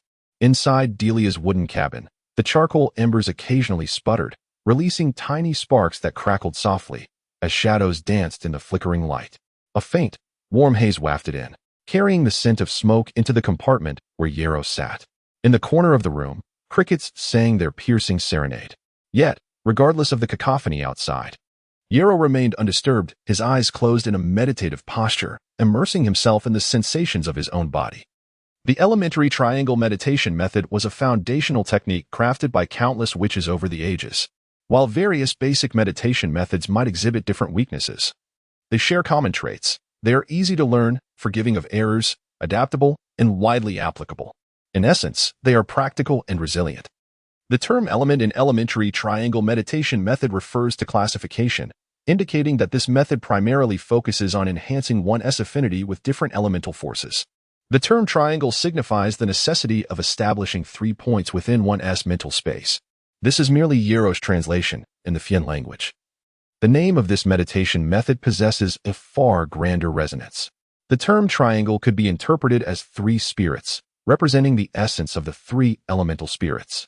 The elementary triangle meditation method encompasses numerous knowledge barriers, not solely pertaining to triangular concepts. For instance, what is the distance of one unit in the mental space? How does one determine the extent of this unit? What measurement should be used? There are 2 approaches. The first is to consult the Academy with a magic stone. The second involves infusing a piece of standard discarded magic stone with mental energy, thus obtaining the unit of 1 unit of mental energy. The distance that 1 unit of mental energy can stretch in the mental space is documented within the meditation method. Subsequent positioning and distances require the application of additional knowledge. A proper magic stone serves not only as currency among witches but also as a unit and tool for measuring mental energy. Thus, upon becoming an apprentice witch, one can easily discern the authenticity of magic stones and the adequacy of the energy they contain. If someone without knowledge seeks advice, who could possibly know the answers to these arcane inquiries without spending 3 magic stones to consult the Academy's library? At this moment, Yarrow's activated mental energy likely had not yet reached 1 unit, yet he was far from idle. His current task was to establish the first point within his mental space, sketching the representation of the first elemental spirit. Why did Yarrow's grandfather liken a witch's training to a monkey leaping through a jungle of venomous snakes? Why did Yarrow's mother insist he attend a reputable and powerful witch academy? The primary reason lies here. In the chaotic mental space, formless mental energy began to extend outward. With Yarrow's control, this energy not only spread but also began to rotate. Thus, within this rotation, Yarrow defined the first point. From this point, the mental energy gradually outlined an unusual symbol. This symbol would serve as the representation of the first elemental spirit. As this peculiar symbol began to take shape, an almost imperceptible gaze seemed to focus on Yarrow. At that moment, his mental energy felt as though it was being drawn by an invisible force, and the chaotic mental space shimmered with a faint red glow. Yarrow could not ascertain the specific name of this elemental spirit, as such information was sealed away. Yet he sensed an inexplicable warmth and received fragmented insights of heat, burning, brightness emanating from the gradually forming magical pattern. From this, Yarrow concluded, this was a representation of the elemental spirit embodying the power of fire. An unseen gaze continued to seek Yarrow's presence. Yet it was perpetually obscured by another force, namely, the protective barriers created by the Owl Witch Academy. It was akin to constructing a hollow wooden bridge. One could either spend decades diligently laying the foundation, only to question if by the age of 30 or 40 they would even become a witch apprentice. Or once the bridge was completed, the giant would be of no use and could be cast aside. This was the methodology employed by the elementary triangle meditation method. Would the foundation be unstable? Would a bridge built by a crane be less stable? After decades of establishing a base, would the hollow wooden bridge not be more secure? If one felt uneasy, further reinforcement could always be applied to the bridge. Once the wooden bridge was traversable, wouldn't it be easy to fortify? No one would obstruct you. Previously, when witches had not discovered methods of concealment, the only way to cultivate a significant number of witch apprentices was to allow a sufficient number of students to meditate together, much like hatchling sea turtles. With this new method, however, those who had often been exploited became even more frenzied. At this moment, should anyone dare to engage in their initial training in the external world, the consequences would be dire. Why not allow powerful witches to serve as guiding representations? Wouldn't it be bothersome to have someone whisper your name incessantly, 24 hours a day? The representations of the powerful naturally possess extraordinary strength. Yero's mental energy was abundant. And after roughly sketching this symbol, the minute errors in his drawing were automatically corrected by the peculiar power associated with fire. Subsequently, this formed symbol generated an inexplicable gravitational pull, continuously drawing and absorbing Yero's mental energy. It was as though it had seized the thread of a yarn ball, pulling along the mental energy that had yet to be activated, mingling it with some fiery red energy, thus indirectly activating it. The benefits of abundant mental energy became apparent once more. Regardless of how this strange symbol absorbed, Yero's mental energy flowed endlessly. The lightly glowing red-hued mental energy continued to infuse, causing the peculiar symbol to grow ever brighter. At that moment, the symbol suddenly ceased its absorption of mental energy, and the red light began to contract, pulsating like a heartbeat. In an instant, a resounding explosion echoed. Radiance erupted forth, as if the heavens were being split open. The unusual symbol released resplendent light, illuminating the dim mental space, as an invisible and extraordinary force streamed forth from this point of light. This was magic. The first spirit of the elementary triangle meditation method had been successfully formed. This point of light would function like a factory, continuously generating magic imbued with the essence of fire. Yero had finally qualified to learn fire element spells. However, this was merely the beginning.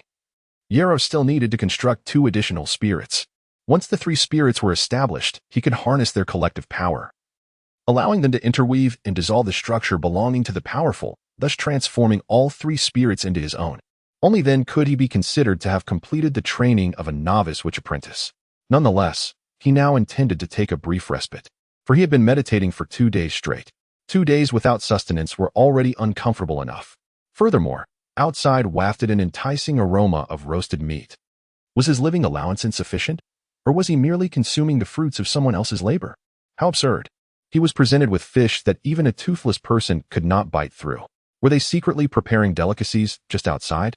Was this the behavior of a person? Yero picked up a piece of fish, marred with bite marks, and, seething with anger, pushed open the wooden door. Chapter 57. Mysterious powder emerging from the cabin. Yero was astonished to find that the dense smoke that usually swirled within during firewood burning had completely vanished. Yero, you're out.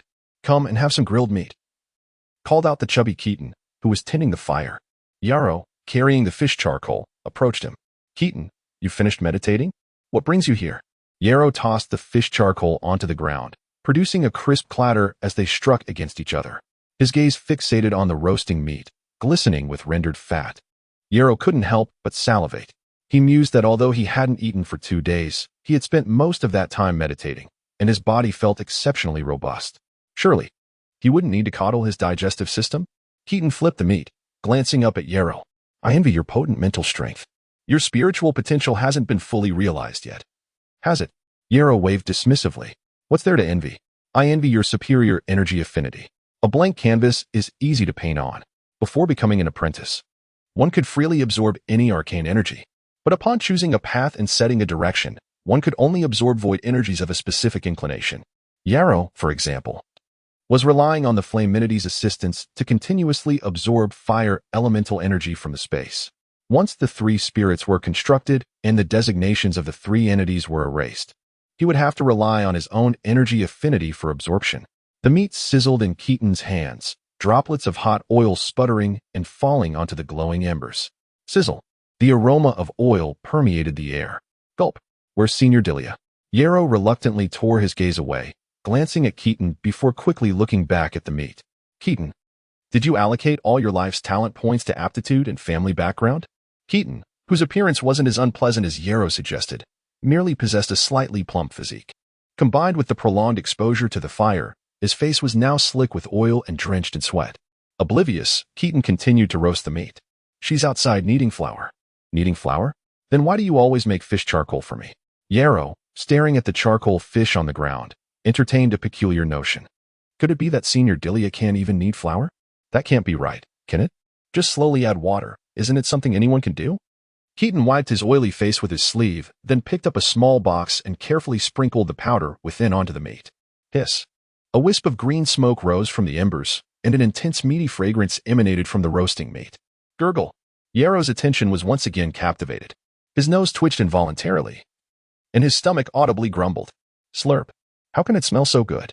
As Keaton began to retract his arm, his jaw muscles slowly flexing, Yarrow couldn't help but speak up. Wait, haven't you heard that you shouldn't eat meat straight off the fire? Yarrow said earnestly, nonchalantly reaching for the meat with an unnervingly natural gesture. Why? Keaton asked hesitantly, watching the meat being snatched away by Yarrow. Huff, huff, huff. The scalding meat filled his mouth, the rich tallow fragrance permeating every corner. Yarrow couldn't resist a slight chew. Fragrant, crisp, tender, succulent.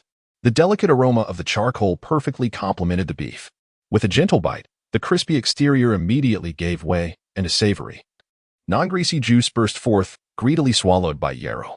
The exquisite juice, combined with the substantial texture of the meat, flowed straight down his throat, the delectable flavor invigorating his senses. By the time Yarrow came to his senses, he realized that the entire skewer of meat had vanished, leaving only the lingering meaty aroma in his mouth as proof that he had indeed eaten it. Too delicious. Yarrow exhaled in satisfaction. I apologize, Keaton. I misjudged you. It turns out all your talent points are allocated to eating. Carelessly skewering another piece of meat, Keaton chuckled and asked, You said you shouldn't eat meat straight off the fire, so why did you eat it? Yarrow grinned. Because it's too hot to handle. Be careful, bro. Don't burn yourself. If you're going to get burned, come burn me. Pa. Yarrow said playfully, calling me bro. What else can I call you? Yarrow thumped his chest reassuringly. Bro. You must have misheard. By the way, bro, how is your grilled meat so fragrant? Teach me. I want to learn a thing or two. Yarrow quickly changed the subject, not daring to delve deeper into the previous topic. Squeak. Learn what? The wooden door creaked open, and a pale figure walked in, puzzled. Judging by the voice, Yarrow knew it was Senior Delia. However, she was covered head to toe in white flour, leaving a trail of pristine footprints as she moved. In this state, she could scare quite a few people if she went out at night. Senior Delia, do you never add water when you need flour or something? However, this was a good opportunity to change the subject. Yarrow immediately lamented to Delia, 2 days. I've been starving for 2 whole days. Can't you learn from Keaton and make some normal food? The chubby Keaton muttered, just now you were calling me bro, and now it's Keaton again. Bro, you misunderstand. I'm just afraid Senior Sister won't know who I'm talking about. White-faced Delia said hesitantly, are you two putting on a clown show? What do you mean clown show? Yarrow pointed at the fish charcoal on the ground, gnashing his teeth. Look at this. Is this edible? Whiteface looked down at the fish charcoal on the ground, nodding thoughtfully. Looks like you've lost another tooth. How come I don't hear you lisping when you talk? Yes, I chipped another tooth. Are you saying this is edible? Yarrow gave up. Is it too much to lose teeth at 10 years old? Of course it's edible. Picking up the newest piece of fish charcoal from the ground, Whiteface gnawed at the edge with a series of crunch, crunch, crunch sounds, like a little hamster, easily biting out a row of gaps along the edge. Yarrow stared dumbfounded at Senior Delia's actions. What excellent teeth. Delia easily twisted open the fish charcoal, revealing the snow-white fish meat inside, then held half of the fish charcoal out to Yarrow. Here, try it now. Is that what I'm talking about? I'm saying you can't bite this open. Delia pushed the fish meat closer, encouraging him. Try it. Don't get so close. The flour is going to fall on me. All right. Slurp, slurp. Discarding the half of the fish charcoal that could be used as a bowl, Yarrow patted his stomach contentedly. So fragrant. Having tidied herself up a bit, finally looking somewhat human, Delia smiled triumphantly like a little girl. This is edible food, right? Yarrow gave a definite answer. Definitely. If I had known this was so delicious, I would have just used my longsword to cut it open. Thinking about the 2 days he had spent starving, and thinking about how such delicious food was right in front of him, Yarrow couldn't help but feel a surge of sorrow. Why am I so unlucky? Or am I too young? Seeing Senior Delia eating like this all the time, I didn't have time to think too much during meditation. Always thinking about learning her way of eating. But I didn't know that her way of eating was the abnormal one. Why is everything you guys make so delicious? Yarrow asked curiously. It was understandable that the chubby Keaton could grill such fragrant meat. After all, one could guess from his physique that he was a connoisseur. But why was the fish charcoal made by Senior Delia, which one could guess the taste of just by looking at it, also so abnormally fragrant? Kiki, Delia said proudly, hands on her hips, because I have made a major discovery. Yarrow scrutinized Delia with a peculiar gaze. A significant discovery? He inquired. Indeed, it is quite remarkable. The chubby Keaton exclaimed in admiration.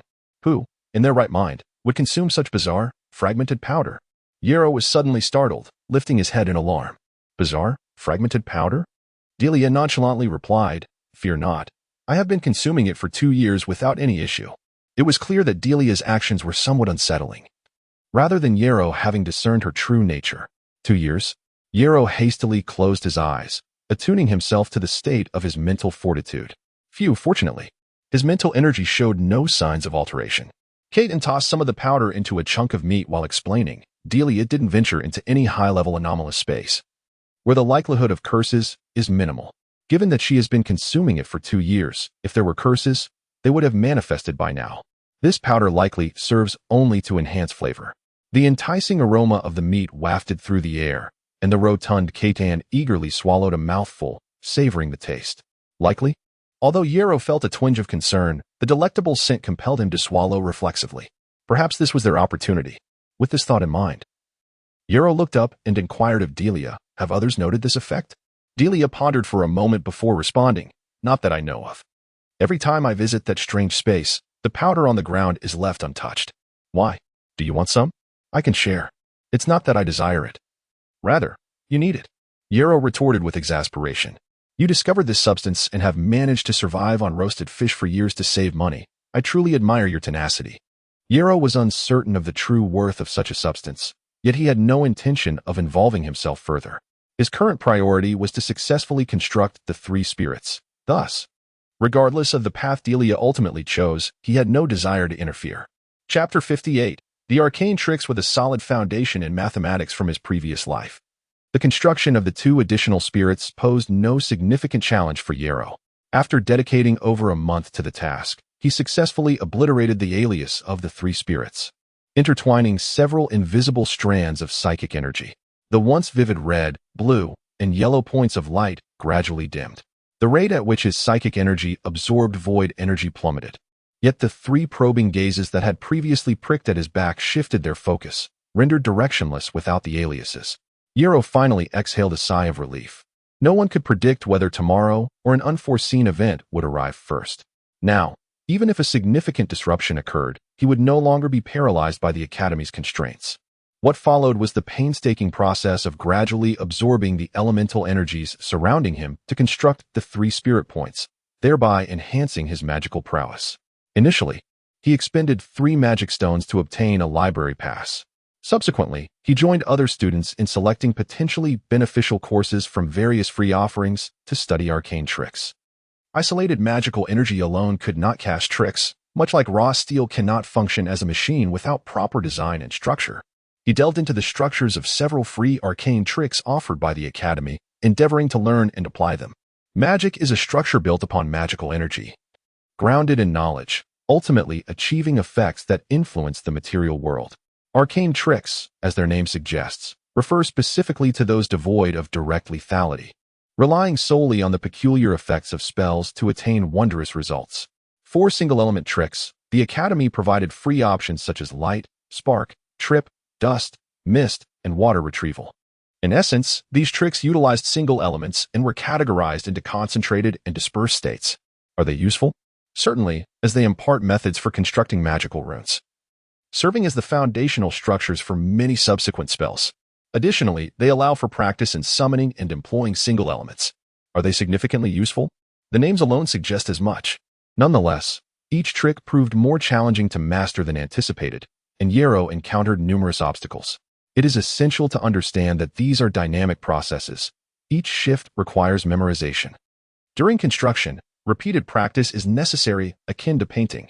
Without prior practice, even if one's mind comprehends the forms, the arm may betray the thought. Moreover, considerations such as the speed and quantity of magical output further complicated Yarrow's learning. He faced an overwhelming array of concepts to remember and skills to hone. Yarrow, a new bizarre space has emerged. Should we investigate? Yarrow, a small auction will be held at the corner street tomorrow. Do you wish to attend? Yarrow shook his head in refusal, lowering his gaze to continue his work. Yarrow, students from the Outer Academy have come to exchange ideas. If we engage in battle, the rewards for victory are substantial. Shall we attempt it? Yarrow dismissed the notion with indifference. In the library, he stumbled upon a fragment resembling a map. Setting aside his book, he turned to observe his surroundings. Familiar faces flickered in and out, accompanied by intermittent cheers of victory and cries of anguish. Yarrow sighed inwardly. It was not that he had arrived at a peaceful academy, but rather that he had chosen peace for himself. What? Become the blazing sun of the academy? What has the Academy offered that warrants my sacrifice? Furthermore, history only remembers the ultimate victors. The dragon can be grand or diminutive, can ascend or remain concealed. When grand, it stirs clouds and exhales mist. When small, it hides away, shrouded in obscurity. When elevated, it soars through the cosmos. When hidden, it lurks beneath the waves. One must learn to conceal oneself when weak.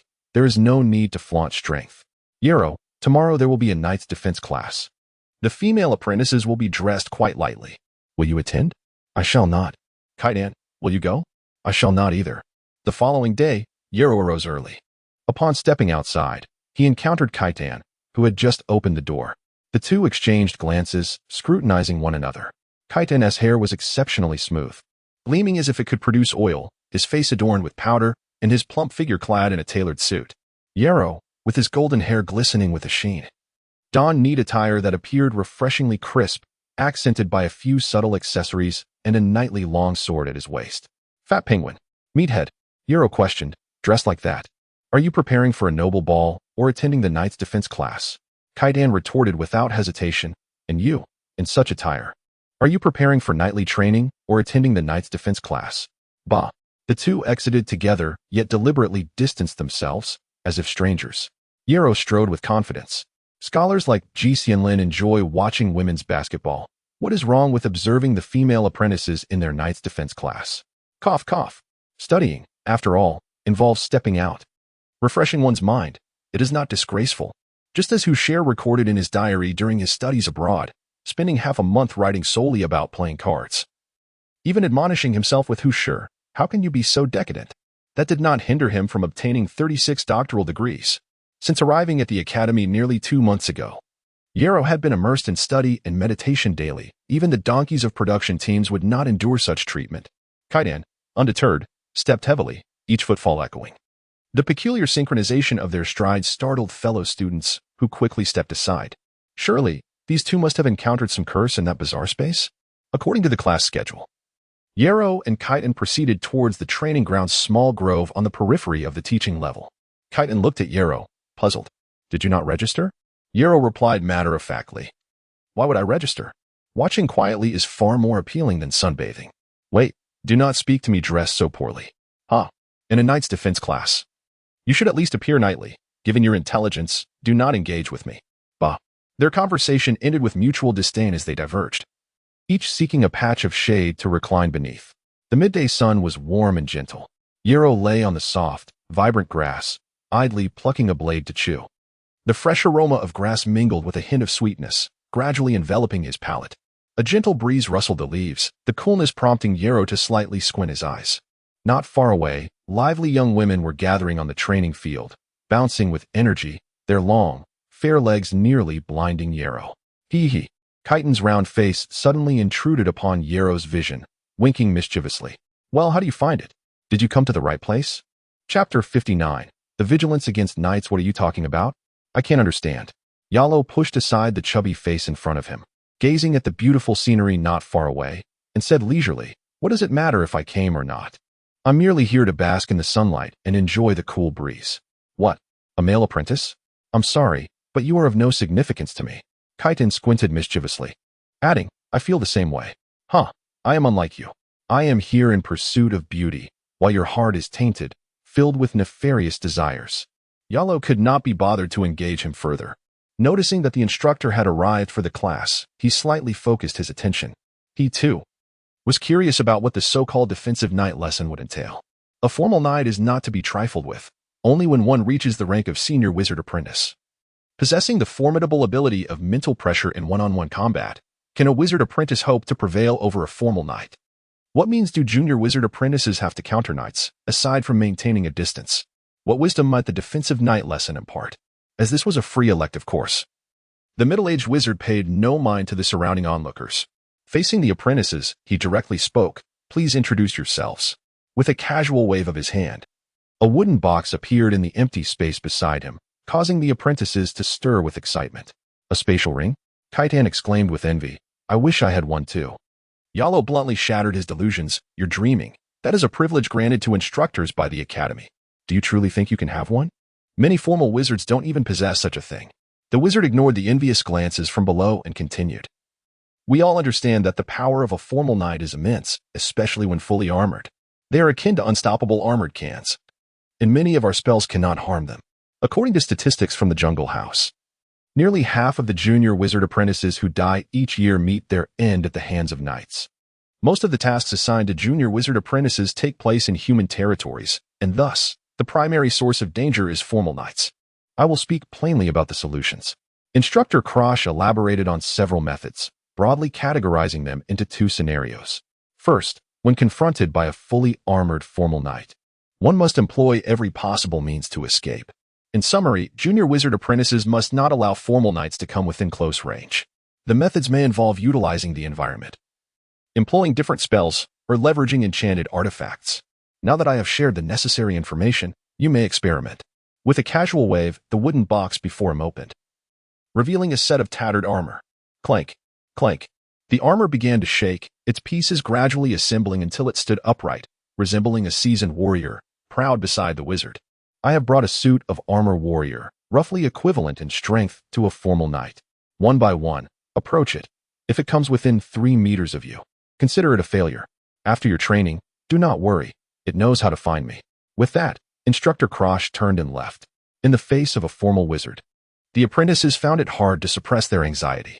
Once the instructor's figure vanished from sight, the atmosphere in the training ground finally became lively. Each apprentice tentatively approached the armor warrior, creating quite a stir. Yellow coughed. Kyan, too, was thoroughly entertained, his sly smile never fading. Boom. An inexplicable explosion suddenly heightened Yellow's alertness. Kyan. Yellow pointed behind him and whispered, "Listen, it seems there are noises in the forest." The forest? Noises? Kaitan's eyes sparkled. Interesting. What nonsense are you thinking? Yellow hissed. I mean, there are sounds of a scuffle in the woods. A scuffle? Kaitan's expression shifted, and he quickly said, "Then we must hurry."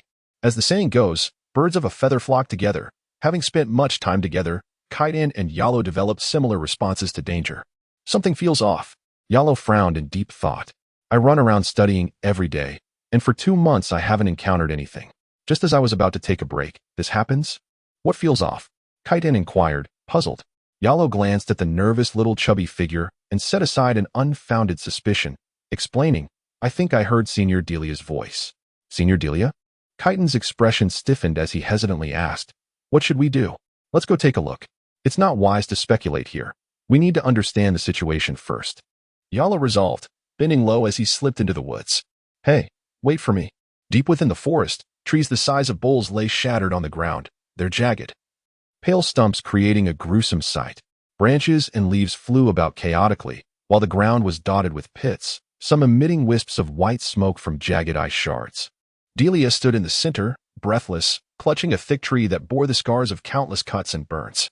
Surrounding her were 7 apprentices, their expressions serious and tense as they focused intently on the young girl in the midst of the chaos, each holding various magical materials. Not daring to relax for a moment, at the forefront stood a young man clad in a loose owl-patterned wizard robe, handsome and composed. His gentle smile juxtaposed against the disarray around the girl.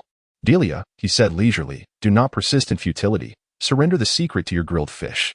You must realize that your thriving business cannot be maintained solely by you. I, Canon Nabi, represent the Griffin Alliance and welcome you to join us.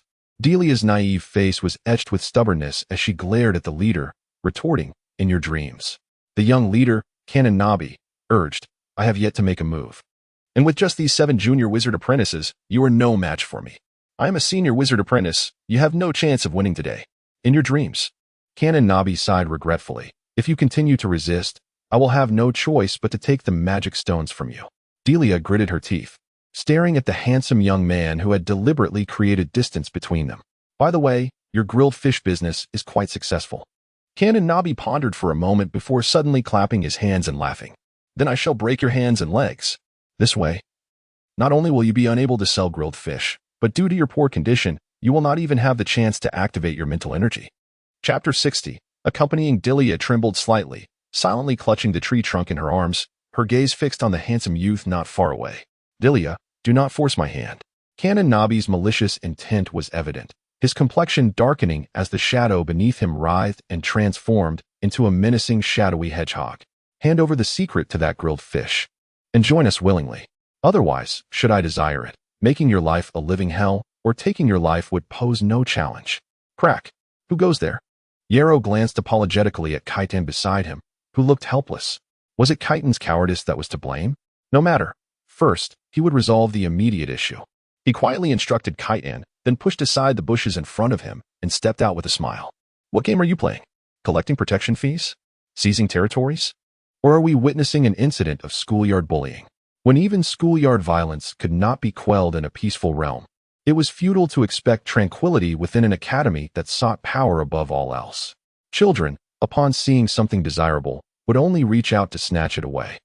It is education that teaches them the wrongness of such behavior. But how does this world impart such lessons? Is it the strong who are entitled to everything? What right does the weak have to possess anything, let alone demand it? Your audacity is commendable. With Mentor Krosh teaching at the training grounds, you dare utter such despicable threats in the woods? The academy forbids students from slaughtering one another. Yet those who frequently engage in such brutality would undoubtedly lack any hesitation in taking a life. Should one inadvertently kill, the worst consequence would be being tossed into a peculiar space by the academy, rather than facing immediate death. Much like the aftermath of killing, at most, one would serve time. And naturally, concerns would lessen. What? Is prison life unbearable? The lost space too perilous? As long as one is not executed outright. Who would ponder such trivialities in the heat of the moment? The consequences can be dealt with later. Yarrow had no desire to be cast into a dangerous peculiar space. Thus he sought to avoid this seemingly unfair confrontation. What? Do you underestimate the detection abilities of a formal wizard? He decided to don a grand facade, hoping to intimidate them. Surely, Mentor Krosh was aware of the happenings here. Yet, in his eyes, what difference did it make to brawl with a few children? He could scarcely be bothered. Otherwise, how could he have left? He must have known precisely when Mentor Krosh departed, perhaps having sent someone to observe beforehand, waiting for the Mentor to leave before they made their move. Yarrow inwardly lamented, though his expression remained impassive, turning instead to the now darkened Kan and Nabi, feigning surprise. Oh dear, what is this dark mass? How do you know me? Hearing Yarrow's words, Kan and Nabi, now in shadow form, found himself momentarily at a loss for a response. Dilia, initially tense, could not suppress a laugh at this moment. Battling alone and having companions to assist are two entirely different experiences. Upon hearing Dilia's laughter, Kan and Nabi seemed to awaken, and the shadowy hedgehog gradually subsided, his color shifting to a lighter hue. Exiting the shadowy form, Kan and Nabi smiled and elegantly introduced himself. Allow me to introduce myself. I am Kan and Nabi. We have established a mutual aid alliance, the Griffin Alliance, so that our academic journey may proceed smoothly. Yarrow, would you join us? Join you? Yarrow's expression turned pensive. He knew well that joining such a group, which provided no substantial assistance for the future and only limited aid in the present, would be akin to aligning with a gang that thrived on temporary bravado. But I am already part of. Yarrow hesitated, lifting his gaze. The jungle home. Rustle, rustle. Dilia, still holding the trunk, kept her head down, stifling her laughter. Her entire being trembling as the sparse leaves of the trunk rustled about. Kan and Nabi's expression darkened. How could he fail to perceive that Yarrow was mocking him? Continue. The prepared apprentice wizards immediately unleashed their spells. Just raising spell. A simple zero-level trick that hindered Dilia's vision. Slow spell. A negative energy zero-level trick that decreased Dilia's reaction speed. Trap spell. The ground around Dilia trembled slightly as countless imperceptible traps were laid, making her hesitate to charge recklessly. A junior wizard apprentice kept a close watch on Dilia's movements. The moment she lifted her leg, he immediately cast a zero-level spell, Trip Spell. Another apprentice simultaneously executed a level 1 with spell, Root Entanglement. Various clumps of earth heaved and roots slithered like serpents, completely immobilizing Dilia in place. Icicle Spike. Fireball. The two strongest first-level spells surged forth, one after the other, howling toward Dilia. She could only rely on her tree trunk, struggling to defend herself in utter disarray. What a textbook example of continuous control. Clang. Yarrow drew his sword. When bullying was imminent, he would choose the approach of the peaceful realm of his past. If you wish to fight, I shall oblige. Activate. Master-level skill, Cat's Paw, Dash, Shadow Spike. A signature skill of the mysterious shadow wizards. Quick casting, subtle movements, low incantation sound. Strong penetration, and it leaves behind a lingering shadow energy at the wound, making it an excellent spell for ambushes. The invisible sharp spikes swiftly lunged at Yarrow.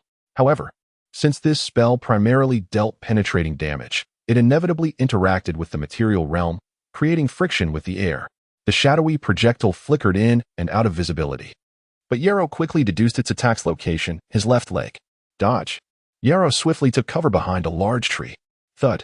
The invisible spike plunged into the ground, leaving a deep pit in the moist earth. Where did he go? Kananabi's expression grew serious, continuously scanning the area around the tree where Yarrow had vanished. Rustle. Kananabi looked up, only to see the branches swaying slightly, urgently warning those around him. Be careful. He has climbed the tree. Be careful? Careful of what? Even knowing he is in the trees, this is a forest. Who can tell which tree he occupies? Wait. Fire-Eye, do you know the forest sensing spell? Swish. A shadow swooped down from the tree. The sword gleamed fiercely. Advanced skill, Pierce. Chapter 61. Confrontation with a swift thrust, the blade pierced the arm. Flesh and blood were sent flying, and Fiery stifled a groan of pain, causing the emerald green stone in his hand to drop. With a flick of his wrist, Yarrow's sword tip slid down, carving a vivid crimson wound on Fiery's arm. Dust cloud. A gray mist enveloped Yarrow's vision, obscuring his sight.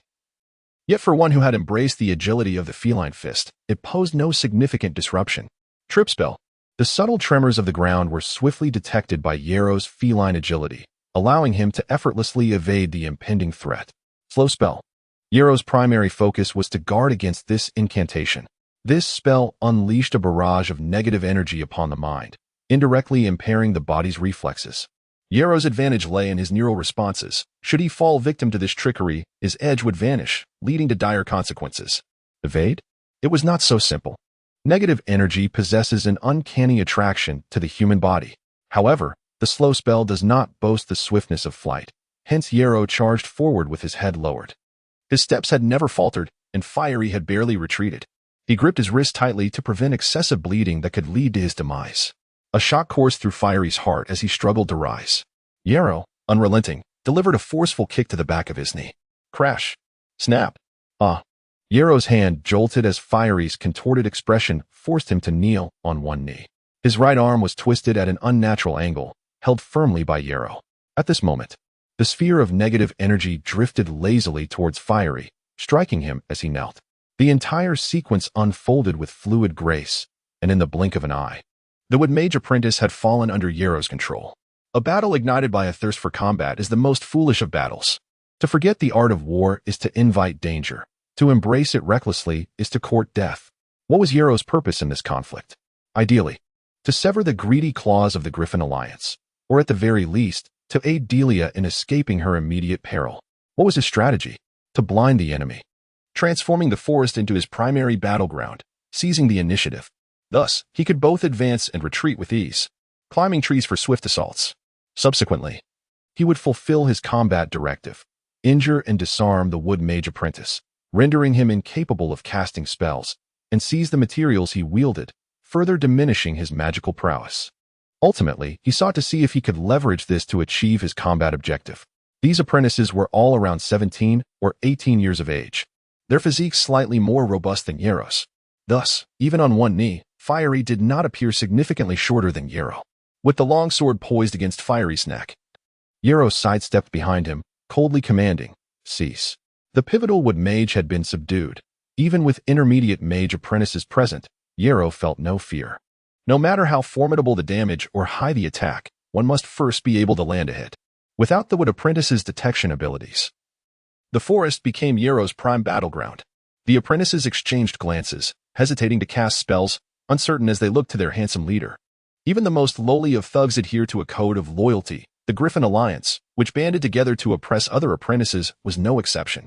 As long as the stakes were not excessively high, with Yarrow having seized control of one of their own, even the reluctant Kananabi had to concede. Otherwise, their internal unity would fracture. Kananabi's face darkened as he glared at Yarrow for a long moment before hissing through clenched teeth, "You dare not kill him." He was still unwilling to relent. Yarrow discerned the underlying message. Kananabi was merely placating the other apprentices. What if Yarrow truly did strike down Fiery? Kananabi could easily disavow any knowledge of Yarrow's cruelty and rally the other apprentices for revenge. Thus, Yarrow could not afford to show weakness. Otherwise, he would find himself trapped in a perilous dilemma. You are questioning one who has passed the trials of death, personally severing the heads of numerous pirates. Dare not kill? Yero's eyes widened in fury as he grinned menacingly, exposing his pale teeth, leaning close to Fiery's form, applying slight pressure on his arm. Trash like you. Crimson droplets of blood trickled slowly down the gleaming blade. Drip, drip. Each drop of vibrant blood splattered onto the ground, blossoming in an instant. Yero had no intention of killing Fiery. He merely inflicted a minor cut with his sword, yet his words and demeanor clearly conveyed his resolve. Silence enveloped the surroundings. Indeed. Could anyone who had braved the trials of death still possess a heart of mercy? As the apprentices grasped this truth, their faint hopes were shattered.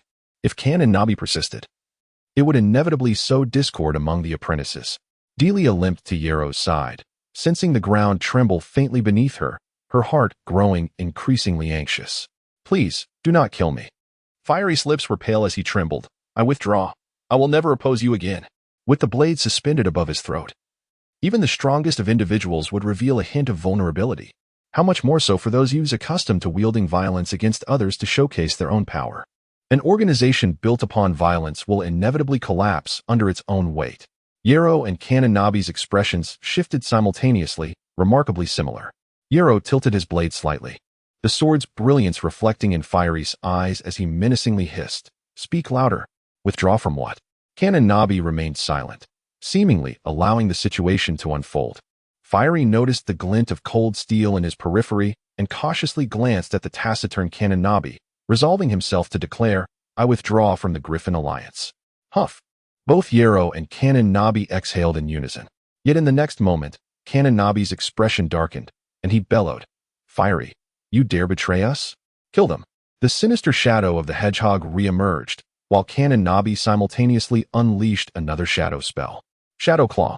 The other apprentices hesitated briefly before grasping their spell components, preparing to cast their spells. No, Senior Canon Nabi, I am not. Fiery's voice was filled with despair as he beheld the flickering lights of various spells. Do not rush. Yero suddenly laughed, inexplicably releasing his grip on the long sword and forcefully pushing Fiery away. Upon witnessing Yero's actions, the onlookers hesitated once more, including Canon Nabi, who halted the shadowy claws he controlled. For in pushing Fiery away, Yero had deftly sidestepped to the side. If Canon Nabi continued his assault, he would only succeed in striking the pushed Fiery, while Yero would remain elusive. In that brief moment of indecision, a cacophony of sounds drew near. Among them, a particularly lewd voice stood out. Yes, just ahead, showcasing how to counter knights. Let us hurry, lest we miss it. The rustling of branches signaled a large group approaching. Canon Nabi's expression darkened as he glanced toward the swaying foliage, gritting his teeth and growling. Retreat. Chapter 62. Shared Curiosity, Beep. Defeated the enemy. Received 163 skill experience for thrust. Beep. Defeated the enemy. Received 155 skill experience for cat fist, climbing. Beep. Defeated the enemy.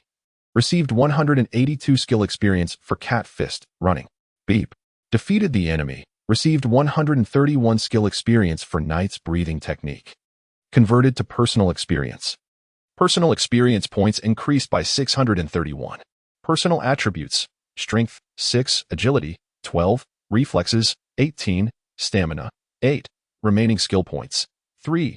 Personal level, LV 16, 7,704 20,000. Observing the information displayed on the data panel, Yero couldn't help but nod subtly. Truly a commendable little monster. Unfortunately, up to this moment, he had yet to discover a more advantageous use for skill points. Supporting the injured leg of Delia, Yero navigated through the gathering crowd, successfully reuniting with Caton behind him. Yero, your method was absolutely brilliant. Just as you suggested, I told them that a few junior apprentices were in a standoff with a formal knight, and immediately, a large crowd rushed over. Caton gasped, his breath a bit labored, beads of sweat adorning his plump face, excitement gleaming in his eyes as he inquired. How did you know they would come? Yero looked up to explain, just as eating and drinking is a commonality among people, so too is the curiosity about spectacles. Commonality like eating and drinking? Delia asked curiously, why do you say so? From the individual to nations, and even the world, there exists a certain degree of curiosity towards external information. This curiosity aids in acquiring useful insights, which subsequently allows for the pursuit of benefits and avoidance of harm.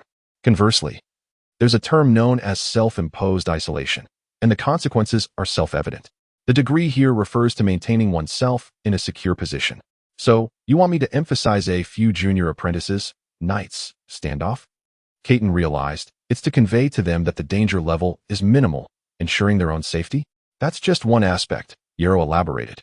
It is also crucial to evoke their empathy. By emphasizing the junior apprentices, they subconsciously identify with them, and by stressing knight, it incites their animosity. They arrive for the defensive knight class, having already categorized knights as adversaries in their minds. When you mention a standoff, they will naturally be inclined to investigate. With these two reasons, drawing them in becomes a trivial matter. Delia stared at Yarrow in surprise. Then why didn't they attack me when they just saw me? Yarrow suppressed his desire to observe the spectacle, turning stiffly to Caton and asking, when you hear the term knight, what image immediately comes to your mind? A knight? Male? Tall? Sturdy? Clad in armor? Caton pondered, stroking his chin. Precisely, Yarrow affirmed. What nonsense! Delia pouted in dissatisfaction. I am a knight, a formal knight. What you describe is absurd. Thus, there is no need to worry about them attacking us upon arrival. Even if we remain at a standstill, the apprentice wizards, upon seeing Senior Delia, will hesitate, and Clan Nabby and his cohort would not dare to oppress a group of apprentices. Why wouldn't Clan Nabby dare? Delia asked, bewildered. Yarrow chuckled, isn't it obvious? No matter how they oppress, they would only do so in the shadows. The Academy would never condone their actions. With so many witnesses, they would not dare unleash their full force. But if they aren't going to be brutal, what are they here for? Mere training? Furthermore, they would also be wary of whether these apprentices might retaliate from behind. After all, among those apprentices, there may well be individuals they have previously oppressed. When everyone possesses mysterious powers, it becomes difficult to maintain trust privately. Thus, when these so-called alliances oppress a certain apprentice, the latter finds it challenging to seek out strength to counteract them. Moreover, if the humiliation isn't severe, apprentices often have no choice but to endure. And if the humiliation is grave, rest assured, the alliance will not leave behind significant repercussions. Resolving the cause and effect does not solely require begging for mercy or reconciliation. One can also address the root of the problem. As they conversed, the trio reached a corner of the academy. Yarrow glanced at Delia's still limping leg and inquired, Senior, what happened to your leg? Do you need to seek a treatment, apprentice? I've been subjected to too many control spells. It seems my foot is sprained. Delia chuckled sheepishly, but for a formal knight, it is hardly an issue. A half-day's rest will suffice for recovery. Is that so? After bidding farewell to Delia, the two continued on, with Yarrow proceeding alone toward the battle corner street. From Clan Nabby's previous demeanor, it was evident he had not given up, and Yarrow needed to remain vigilant in the coming days. Currently, the quickest method for Yarrow to augment his combat prowess was to procure the spellcasting auxiliary materials he had previously overlooked. Upon arriving at Battle Corner Street, as he turned the corner, the cacophony of vendors' calls greeted him. Handcrafted by alchemist Master Boya, remarkably sharp, dual-handed swords. Only 10 bottles of the petrifying skin potion left. A masterpiece by Master Linley. Explosive firestones, incredibly powerful explosive firestones, exquisite products from Enchantment Master and G. Come and take a look. Hearing the various titles of masters, Yarrow couldn't help but feel bemused. In just One Owl Wizard Academy, where did all these masters come from? Suddenly, a commotion erupted from the mysterious hall in the center of Battle Corner Street. Someone has exited from the number 5 strange space. Do you need healing potions? Step aside. Quickly, who has curse suppression potions? Sell me a bottle. Have you collected soul crystals yet? If so, I will purchase them at a high price. Vendors selling potions. Those collecting items, and onlookers alike all flocked towards that direction. Chapter 63. The Illusion of Bravado. There exist numerous methods of auxiliary spell casting. For instance, if one's ability to construct magical runes is inadequate, one might procure rune orbs. Should one's control over magical energy be unstable, a wand may serve as a helpful tool. Just as when using a brush to write, where the strokes may vary in width, one could instead utilize a fountain pen, which allows for precise control over the flow of ink. If the aim is to reduce the difficulty of casting spells and to hasten the process, one may selectively acquire various auxiliary materials. In the event that one possesses little skill, enchanted artifacts, also known as secret treasures, can be employed to achieve spell effects. After years of development, wizards have devised solutions for any issues encountered during spellcasting, provided one has sufficient magical stones. However, these methods merely serve to temporarily bolster certain deficiencies and offer no assistance in the practice of standard spellcasting. With the recent emergence of individuals from the fifth enigmatic realm, many have flocked to witness the spectacle, yet the crowds on the streets selling various spellcasting materials remain sparse. The vendors, unlike those selling other goods, do not shout out to attract customers. This is to be expected, as those seeking these spellcasting materials have clear intentions, while those disinterested may be coerced into accepting them, often with reluctance. The auxiliary spellcasting material that Yarrow seeks is known as glimmer dust. This substance serves as a catalyst for the first-level cantrip light, significantly alleviating the difficulty of casting it. Remarkably, even without the ability to perform light, one can stimulate the glimmer dust using magical energy, causing it to emit a fleeting illumination. The purpose of this acquisition is, of course, to guard against the spells wielded by Kinanabi. Kinanabi frequently employs shadow-based spells, which are considerably weakened in the presence of intense light, a fact that aligns perfectly with Yarrow's intentions. After conjuring a shadow mouse, Kinanabi soon found the mist swirling and coalescing into a beautiful maiden clad in a red blouse. Are you saying you encountered Yarrow? Indeed, Sister Imi. Before the striking young woman with red hair, the previously arrogant Kinanabi now bowed respectfully, exhibiting an unusual courtesy. Imi's innocent voice was melodious, yet her words were sharp. Then why did you not capture him? What a waste, after all this time, and you have yet to accomplish anything. Sister Imi, I truly have devised numerous strategies. Kinanabi replied, his face a portrait of distress. I sought out well-known apprentice wizards outside the academy and had them conceal their powers to lure Yarrow into action. He remained indifferent. I created several false maps to coax him away from the academy and the gathering of lower-level apprentices, yet he discarded them at a glance. The sweeter the cake, the more likely it conceals poison. True wild nuts often have hard shells. Yarrow understands this principle. He is aware that the world is filled with fascinating pursuits, and when one has aspirations, one must not lose focus. For Yarrow at this moment, what could be more intriguing and worthy of pursuit than learning to cast spells? Nothing. Yet, Yarrow possessed this knowledge, while Kinanabi remained oblivious, and even less so did her sister Imi understand. With a voice that belied her appearance, Imi coldly inquired, So, you have no further options? Sister Imi, I fail to comprehend. Have we not already drawn numerous apprentices here? Why are we fixated on a single Yarrow? Kinanabi questioned in confusion. Is it simply because he declined the teacher's invitation? Imi regarded Kinanabi with puzzlement, muttering softly, Has your control weakened? What? But Imi disregarded her words, her eyes gleaming with a determined light as mist surged forth, forming two slender lines that intertwined with Kinanabi's breath, continually merging into his being. Ugh! Kinanabi grunted, suddenly collapsing to the ground, a tumult of anger and submission intertwining upon his face, as if two opposing forces vied for dominance over his body. Alas, the manifestation of anger was scarcely pronounced. The situation did not appear dire. As Imi muttered to herself, the mist gradually dissipated, and Kinanabi rose, bowing his head in an unusually humble posture. Sister Imi, I have established a connection with him. The subsequent matters will be simpler. Rest assured, it will not involve Mentor Alice. Upon hearing this, Imi raised an eyebrow. Are you planning a direct assassination? My available manpower is limited. Consider alternative strategies first. Regardless, you must ensure that my mother remains uninvolved. Yarrow pondered, Are you suggesting that all intermediate apprentice wizards, in the absence of a task, cannot easily venture into the Emerald Plains? No, it is far more severe. Delia, casually enjoying her pastry, chimed in, without a task. They cannot even reach the apprentice city from the corner road. Caton, appearing more at ease, suggested, in the future, you should avoid secluded areas within the teaching sector. In the Emerald Plains, there are only a few junior apprentice wizards, posing little threat to you. Caton had not encountered them directly. Thus, he was not overly concerned about retaliation from the Griffin Alliance, with Yarrow and Delia being his only worries. Delia, forcing down the pastry, raised a cup of water and drank heartily, exhaling with satisfaction. The spell power of junior apprentices is limited, unless they gather in numbers. They pose no threat to me whatsoever. However, the flight speed of the slowing spell is slow. With adequate preparation, evading it is not overly difficult. I am not particularly afraid. Delia recognized Kinanabi's bravado, crossing her arms in a protective manner. All right, from now on, follow me, and I shall protect you. Yarrow nodded without hesitation. With a robust shield willing to protect him, why take unnecessary risks? Yes, he is still young. His teeth have yet to fully develop, making softer foods more suitable. Contemplating the 5 warm gold coins, Yarrow winced in pain. Had he known, he would not have purchased the glimmer dust. Chapter 64, Solar Fist. After enjoying a wholesome lunch, Yarrow retreated to his small compartment, closing his eyes to rejuvenate his spirit.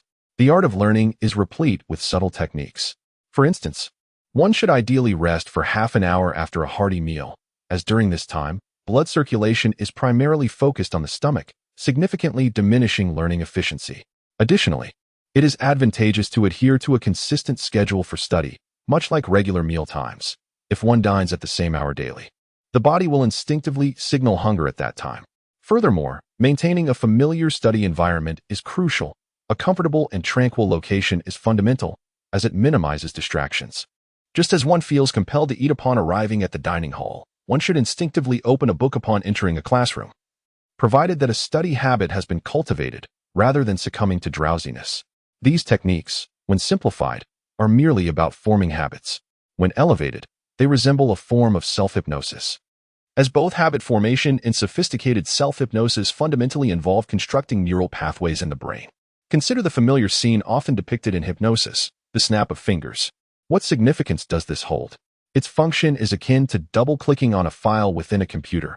In hypnosis, the snap serves to activate a pre-established neural structure. However, unlike a computer, the human brain does not present its files in an immediately visible manner.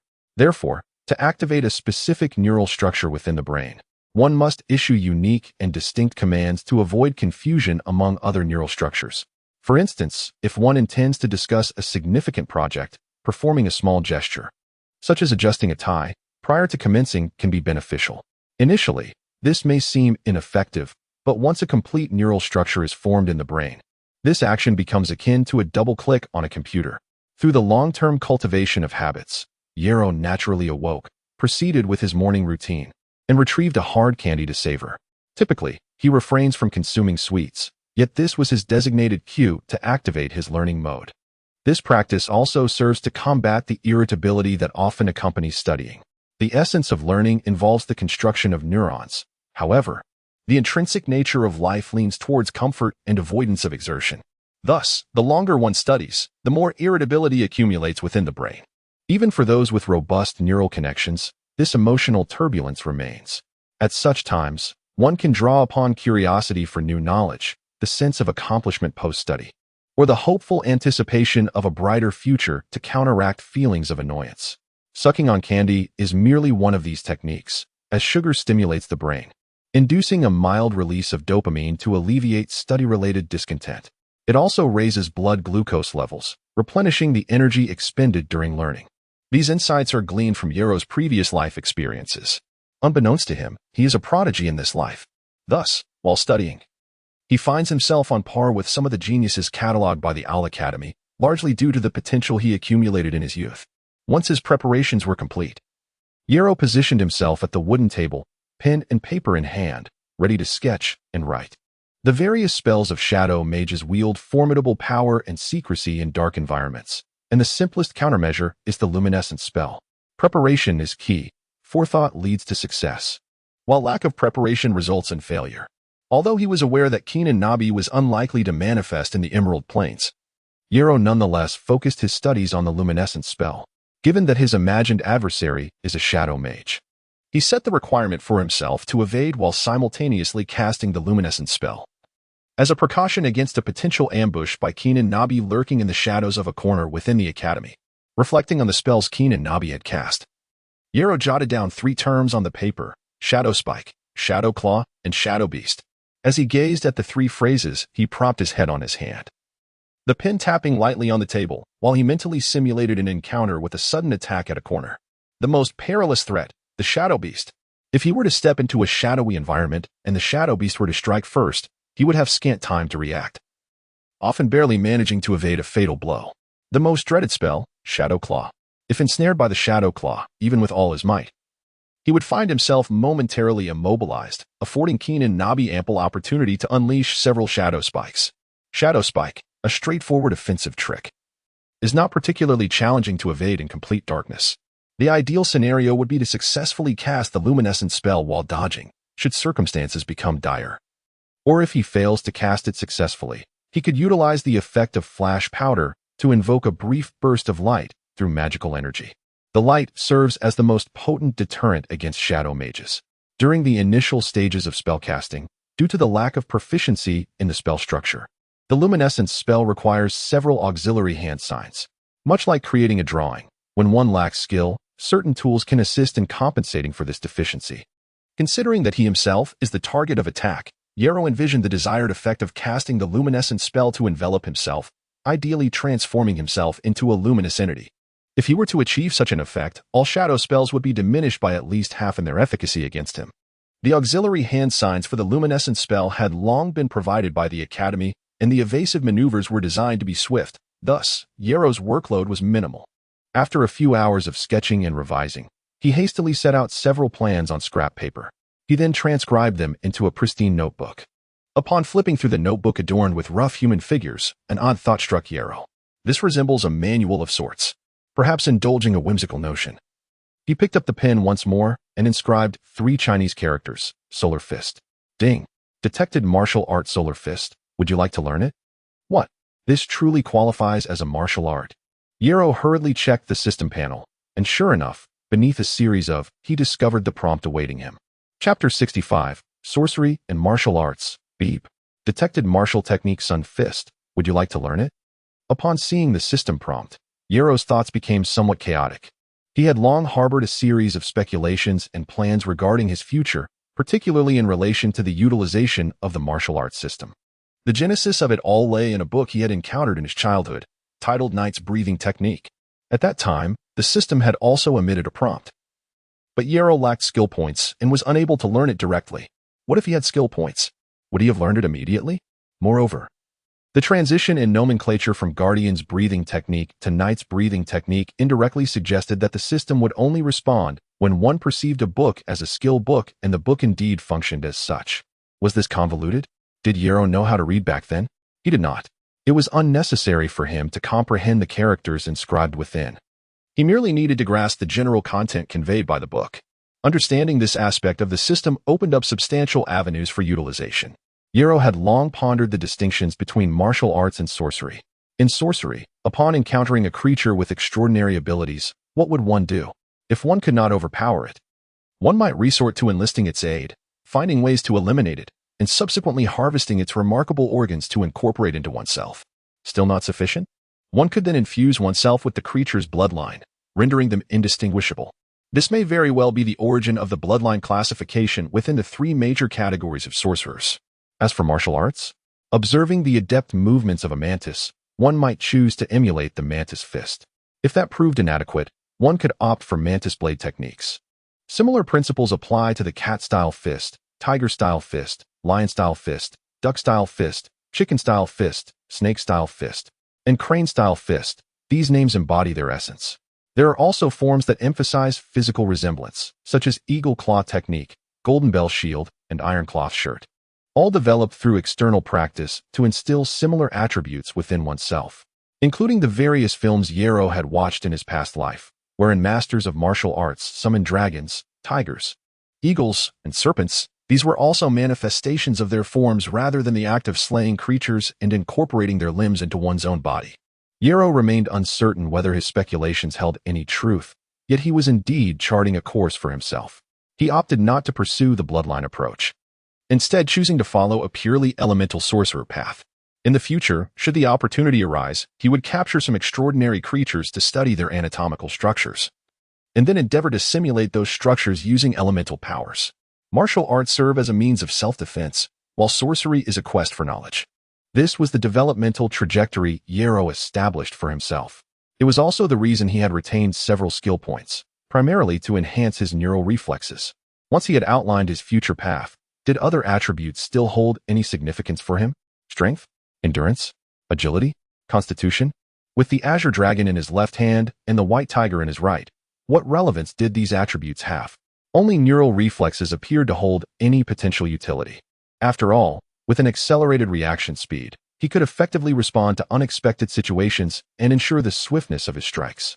Considering these factors, the 3 skill points Yarrow had preserved were intended for when he had deciphered how to wield elemental powers and constructed simulations of other biological structures. Yet, the system's prompt had now disrupted his plans. 3 skill points might not suffice. Moreover, there was a peculiar question at hand. Why did the illumination technique not prompt a response, while Sunfist did? In summary, four hypotheses could be posited. Firstly, it could be due to the name. Secondly, it only accounts for full-body movements. Thirdly, it pertains to counterattacks against opponents. Fourthly, it may only consider techniques executed in close proximity.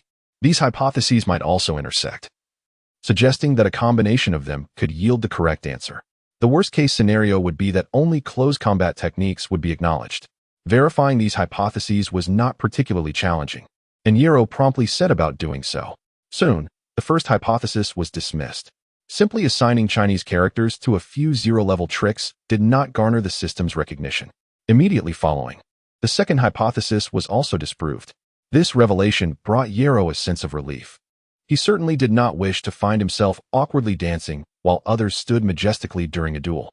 Hey, where's the applause? Now, he proceeded to validate the third hypothesis. Yero wished to avoid wasting too much time, so he directly retrieved the scrap paper he had previously drawn upon, transcribing some non-close-range counterattack techniques into a new book. He then titled it Energy Ball. The system remained unresponsive. Could it be that the name he had chosen did not align with the skill's function? He then renamed it Light Ball, yet the system still did not react. Was it truly the fourth hypothesis? To test the fourth hypothesis, Yero altered his approach, opting for a method of indirect proof. He first retrieved the Sun Fist that had been validated by the system and transcribed it anew. This precaution was to prevent any erratic modifications from damaging the original skill book. If it was merely a transcription, even if none of the hypotheses proved correct, he would still have a reference skill book to explore the reasons behind the formation of skills. In the newly transcribed Sun Fist, Yero adjusted the distance of the illumination technique's application, distancing himself slightly. There was no response. Indeed, a mere slight adjustment was enough for the system to dismiss it. Yero then modified the distance on this newly transcribed Sun Fist again, bringing it closer to his body. Beep. Detected martial technique Sun Fist. Would you like to learn it? Well, the dreaded law of Murphy had struck. His least favorable hypothesis had been confirmed. Even so, it was not yet over. Yero needed to verify another matter, whether the system would acknowledge the technique if he excluded the use of glitter powder and relied solely on his own casting. This point was crucial. Yero had yet to successfully cast a spell. If the system could recognize it, he would only require a single skill point to swiftly grasp the fundamentals of self-casting. Having experienced this several times, Yero understood that many skills were challenging primarily at the entry level. For instance, his cat-style fist. Without the attentive guidance of Master Jinma, he would never have mastered cat-style fist, sprinting, let alone elevate it to the current master level. The complexities of the difficult are not insurmountable for those who understand. Once the fundamentals are grasped, the rest merely hinges on proficiency. Beep. Detected martial technique Sun Fist. Would you like to learn it? This is acceptable. Shall I learn it? No. Yero was determined to increase the difficulty. This was akin to encountering a wish-granting fairy. How could an ordinary person satisfy just one wish? Grant me three. 3 overlapping illumination techniques, casting all 3 at once, still named Sun Fist. Should this succeed, it would elevate his spell control abilities to unprecedented heights. Beep. Detected martial technique Sun Fist. 3 layers in total. Would you like to learn the first layer? Very well. Chapter 66. Instantaneous technique. Mist teleportation. Ding. Discovered martial skill 9 Sun's Divine Fist. Would you like to learn the first layer Sun Fist? The 9 Sun's Divine Fist represents the pinnacle of martial arts, enveloping the practitioner in 9 radiant techniques that can dazzle the eyes of others. Let me explore the limits of my potential. System, allocate points. A soft grunt escaped Arrow's lips as he felt an inexplicable tremor in his brow, his features contorting in a peculiar manner. His lethargic mind was in turmoil. This description could not be more apt. An enigmatic force coursed through Arrow's brain, an influx of new knowledge flooding his memory, as his neural pathways rapidly constructed new connections. Comfortable? Enjoyable? No. Learning has never been a pleasurable endeavor. One must instead relish the process of acquiring knowledge. Much like the discomfort of pain, which, while unpleasant, triggers a release of dopamine in the brain to alleviate suffering. This is why many are drawn to the thrill of spicy food. Thus, what many truly crave is not the spice itself, but the accompanying rush of dopamine. At this moment, Arrow's brain felt quite uncomfortable. Yet the relentless surge of knowledge in his memory left him little time to dwell on the strange sensations within his mind. Fortunately, this discomfort soon dissipated, leaving behind only the profound memory of the techniques learned. 9 Sun's Divine Fist, first layer Sun Fist, has been mastered. I am capable of performing these movements. In fact, this so-called 9 Sun's Divine Fist, aside from its myriad techniques, fundamentally consists of casting Radiance technique. Arrow even felt confident in his ability to cast spells without incantation. Recalling the memories in his mind, Arrow raised his index finger and softly uttered the incantation, Radiance technique. A flicker of light sparkled above his fingertip, gradually expanding until it transformed into a floating orb of light. Success. Even without moving his body, Arrow had learned to cast Radiance technique. Moreover, this experience allowed him to grasp the basics of Spark technique. He sensed that with another 2 or 3 days of adaptation, casting Spark technique would pose no challenge. System. You are truly formidable. Arrow no longer paid attention to the silly ding of the system and shifted his focus to the 2 remaining skill points he possessed. How should these points be allocated? Should he invest in purchasing spell knowledge for Fireball, multiple Fireballs, and Fireball technique with magic stones, pursuing the path of flames to its utmost conclusion? Or should he acquire 2 additional elemental spells to rapidly establish a solid foundation, continuing on the road to becoming an all-elemental sorcerer? Is there any question? Certainly. He would pursue the path of the all-elemental sorcerer. What? Save skill points for later? Time is money. Furthermore, after mastering 3 elemental spells, he would be able to learn compound elements. For instance, the combination of water and fire results in wind. Water and earth yield wood. Fire and earth produce flame. The water element can also yield ice and illusion. The fire element may give rise to lightning and light. The earth element can manifest as gold and the undead. Countless spells, infinite wonders. I do not seek immortality. I simply embrace the elemental path, and I find it immensely appealing. Having contemplated these possibilities, Arrow was invigorated and immediately began to compare other elemental spells, contemplating how to allocate his skills. First, he considered the water element. Arrow possessed the 0-level spells of Mist Technique and Water Retrieval. Since the system stipulated that spells must be cast in close proximity to be recognized as skills, what could Water Retrieval possibly achieve? A refreshing splash on the face? Dampening his clothes to enhance heat dissipation, indirectly boosting his endurance? It felt rather foolish. On the other hand, the Mist Technique appeared to hold some utility. Silent Killing Technique. Yes, he happened to have the cat's paw dash, allowing him to perceive movements within the mist even when vision was obscured. It was a perfect match. However, this would not suffice. Lacking a proper technique, it could only be considered a combination routine, and the system would not acknowledge it. Moreover, given Arrow's current magical capacity, even if he devoted all his energy to conjuring dense mist, the coverage would be minimal. Yet this inspired Arrow with a notion. What technique is associated with Silent Killing Technique? Instantaneous Technique. Mist Teleportation. If the system acknowledges that spells must be cast in close proximity, then he could directly unleash Mist Technique from his body. Upon perceiving an incoming attack, he could erupt a thick mist from his body to obscure the enemy's vision, allowing him to easily evade the strike and even counterattack in the process. However, he did not currently possess the Instantaneous Technique, so this maneuver could only be named Mist Body Technique. Following this inspiration, he swiftly determined the Earth Element spell, Tripping Technique. The principle of Tripping Technique is to suddenly project a clump of earth beneath the enemy's feet, achieving the effect of causing them to stumble. What is this? This is the essence of a springboard. This is Instantaneous Technique. Whether it works or not remains to be seen, but the system will allow him to master it. Ding. Discovered martial skill Silent Killing Technique. Would you like to learn the first layer Mist Body Technique? Ding. Discovered martial skill 9 Turn Sequential Steps. Would you like to learn the first layer Instantaneous Technique? Arrow's progress to this day is solely attributed to his own diligence. System, allocate points. The tingling sensation in his brain could not overshadow Arrow's exhilaration. Once the painful feeling subsided, he could no longer contain his inner excitement. I have grown stronger, and I have not even lost my hair.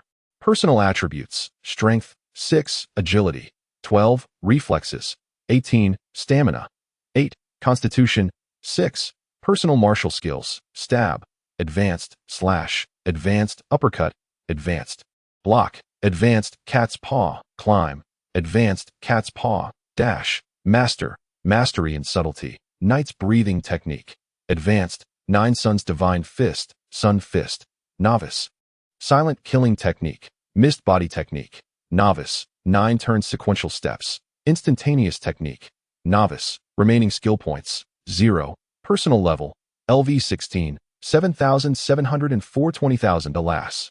Arrow's smile faded, leaving his heart feeling hollow.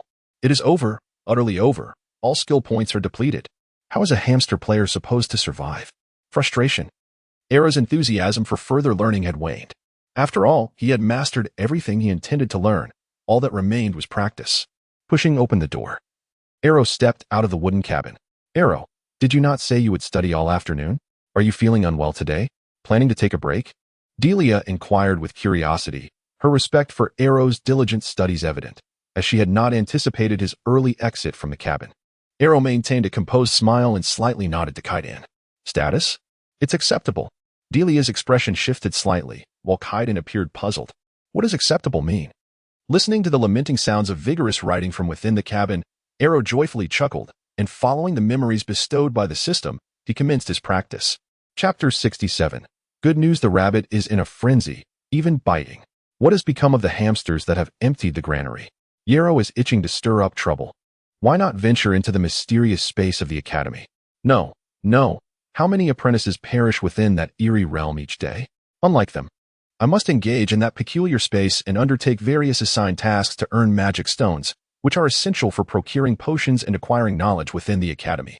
Remaining skill points. 0. I am not in a hurry to accumulate contribution points. After all, I have yet to fully digest my spiritual potential. My magical energy is steadily increasing each day, and I have not yet utilized the magic stones my mother entrusted to me. The few skills I have recently learned are merely at the beginner level, requiring ample time for practice. Remaining skill points. 0. Moreover, I must delve into the knowledge of alchemy and enchantment. These fields can transform fragments of my past life's memories into personal strength, aligning with my system's capabilities to forge suitable weapons. Remaining skill points. 0. However, all of this necessitates time for accumulation. Remaining skill points. 0. Yarrow fell into deep contemplation. The time required to digest spiritual potential is far too lengthy. I cannot afford to wait indefinitely. Skills employed during combat yield experience, and this method of advancement is significantly faster than solitary training. While knowledge of alchemy and enchantment is indeed vital, many techniques can be adapted into a form of martial skill, allowing for rapid learning through skill points. To access the knowledge of becoming a mid-level wizard apprentice, contribution points are requisite. Therefore, remaining skill points. 0. I shall seek out Desi. Are you heading to the cafeteria? Delia asked, lifting her head in surprise. Yes. Yarrow nodded, explaining, I have some matters to discuss with Desi. Why not wait a few more days? Delia suggested with concern. The class on spiritual detection is coming up, and once that's over, I can accompany you. Yarrow smiled. Senior, haven't you noticed my recent practice of tricks? I've mastered the entire set of 0-level elemental tricks, all of which require no casting materials for assistance. I can perform them independently. Among them, 3 tricks can even be cast while moving. I am not afraid of the so-called Griffin Alliance, especially since I possess 10 grams of glimmer powder, which has a pronounced restraining effect on the only mid-level wizard apprentice within the Griffin Alliance. If they come, it would simply be an opportunity to gain experience. Senior, you should focus on your recovery and strive for success in perceiving your spiritual energy this time. In truth, after months of practice, Delia has sensed her spiritual energy several times even before attending the spiritual detection class. However, her prolonged failures have eroded her confidence, preventing her from successfully perceiving it directly. The upcoming class is crucial for Senior Delia, and Yarrow does not wish to distract her. Yet, Yarrow cannot afford to wait idly and squander his own time. After communicating with the senior, Yarrow proceeded to the academy level. He initially expected to encounter members of the Griffin Alliance. Even facing off against Kinanabi would not have surprised him. To his astonishment, he walked straight to the cafeteria without any hindrance. Has Kinanabi given up? This seems plausible, after all. His senior has tea set up her fish stall in over a month, and the Griffin Alliance cannot possibly keep vigil on just a few individuals. They too must study, earn magic stones, and live, exchanging for new knowledge. Thinking of yet another troublesome matter that had drifted away, Yarrow let out a slight sigh of relief and casually purchased some food while waiting for Desi's arrival. However, he found himself waiting from morning until night. The cafeteria was bustling with people, and he did not catch sight of Desi. What is happening? To avoid wasting time, the next day, Yarrow first visited the library, seeking out several books on alchemy, then returned once more to the academy cafeteria with the books in hand. 3 days passed in this manner. And just as Yarrow was engrossed in his reading, he finally heard that familiar voice. Yarrow, what brings you here to read? Desi approached with a tray, curiously eyeing the exceptionally thick book. The Reactions of Magic and Metal, an alchemy book? Are you planning to study alchemy? Yes, indeed, Yarrow replied casually, putting away the heavy tome, and then in a serious tone, asked, Desi, I wish to inquire about the new mysterious space you mentioned a while back. Is it dangerous? Can one still enter? Desi paused, slightly taken aback. What is this? Are you preparing to venture into the mysterious space now? I haven't the time to accompany you lately. Why not wait a few days until I am free? Wait until you're free? How long will that take? Time equals experience points. Time equals skill points. After reading several books on alchemy in recent days, Yarrow had already conceived several ideas and was merely waiting for skill points to begin designing skills. It's all right, Desi. You focus on your tasks. You know my capabilities. Ordinary small spaces pose little threat to me. Just like the puppet mysterious space I encountered before boarding, I can handle that type. I would welcome 10 of them as an appetizer. Small spaces? Desi chuckled ruefully. There aren't that many small spaces awaiting you. You've been at the academy long enough to know that mid-level wizard apprentices have not yet reached graduation standards. Just look around. How many mid-level wizard apprentices can you see in the academy? And those official wizard students, have you ever spotted any? The less dangerous mysterious spaces mostly belong directly to the academy, accessible only to the official students of the wizards. Other less treacherous areas are fiercely contested by other wizard apprentices, filled with groups of mid-level wizards, and the environment is exceptionally harsh. For individuals like us, we either take on external tasks or gamble in the newly open mysterious spaces. If we are in dire need of magic stones, we have no choice but to risk our lives in the first 8 mysterious spaces. As Desi spoke, he suddenly looked up, fixing his gaze on Yarrow, and asked pointedly, Are you short on magic stones because you're studying alchemy? Why aren't you practicing basic tricks? No, Yarrow quickly denied. I've already learned the basic elemental tricks. I'm just reading these alchemy books and have yet to attempt any alchemical operations. Alchemy is indeed very resource-intensive, especially when first starting out. The items produced are often unusable, let alone sellable. Learned? Desi assumed Yarrow had only chosen a single element path, mastering 2 tricks of a particular element, hence not finding it remarkable. After all, Yarrow had been at the academy for nearly half a year. In that time, constructing a meditation structure and learning 2 basic tricks was not a slow pace, but it certainly wasn't fast either. Since you finished your tasks, I happen to have good news. Yarrow raised an eyebrow, intrigued. Good news? What is it? Chapter 68, Persistence and Rejection. Desi excitedly exclaimed, Yarrow, do you know? The new academic year is fast approaching. Yarrow raised an eyebrow, questioning the relevance of this news. How could it not be related? Desi chuckled. With the new year, naturally, new apprentices will be recruited. Those who have survived the deadly assessment but failed will be brought in by carriage. Upon their arrival in this continent, their mental faculties, stimulated by the void energy, will easily allow them to sense and enter the enigmatic spaces. Yarrow interrupted. Just reveal the outcome. Confucius once said, Do not observe what is improper, do not speak what is improper, do not listen to what is improper. Self-hypnosis also explains that repetitive language can influence neural structures. A lie told 1,000 times becomes the truth. When certain matters are seen and heard excessively, one's self-awareness may come to regard them as normal. Conversely, when opposing situations arise, they contradict the neural structures in the brain, evoking feelings of aversion, disgust, nausea, and anger. Yarrow was unwilling to provoke his fragile inherent neural structure into a state of anger. Yet, he also did not wish to endure feelings of aversion, disgust, nausea, and anger, slowly eroding his original neural structure to conform to the gaze of others. A monk consumes only pure meat. A gentleman keeps his distance from the kitchen. Out of sight, out of mind. If the eyes see not, the heart is untroubled. Observing Yarrow's displeasure, Desi recalled the reason for his rejection from the heart of the jungle. This demeanor might displease formal wizards, yet it inspired respect in Desi. He restrained his emotions and succinctly stated, The academy will hold a competition. The top 10 junior apprentices will gain access to a low-risk enigmatic space for a month. A competition? Yarrow murmured. His first reaction to the mention of a competition was excitement. After all, it was a splendid opportunity to gain experience points. In his past life, a boxing match, once recorded on film, would be extensively analyzed. Is that a problem? This life differed from the past. The previous life had been thoroughly scrutinized, and at most, one might lose a match. In this life, should any weaknesses be discovered, one might find themselves in peril. This was not akin to private skirmishes, where no one dared to be distracted by projection stones or had the luxury of capturing angles for filming. Yarrow had estimated his strength and was confident it far exceeded that of a junior wizard apprentice. The dangers he would encounter in the enigmatic spaces designated for junior apprentices should be minimal. Thus, he felt no need to dwell on the so-called competition.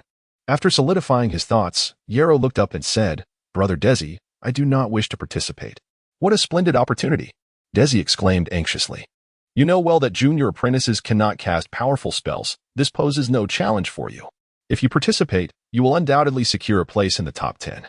Why would you refuse such a boon? There must be no lack of formal knights among the apprentices, not to mention those with bloodline connections. Their close combat abilities are not to be underestimated."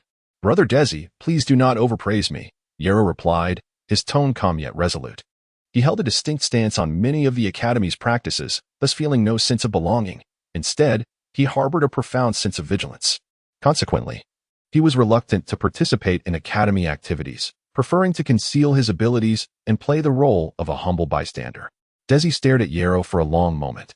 "Even dogs want to feed you," he retorted angrily, then angrily bit into his steak. Yet, after just a couple of chews, he suddenly froze.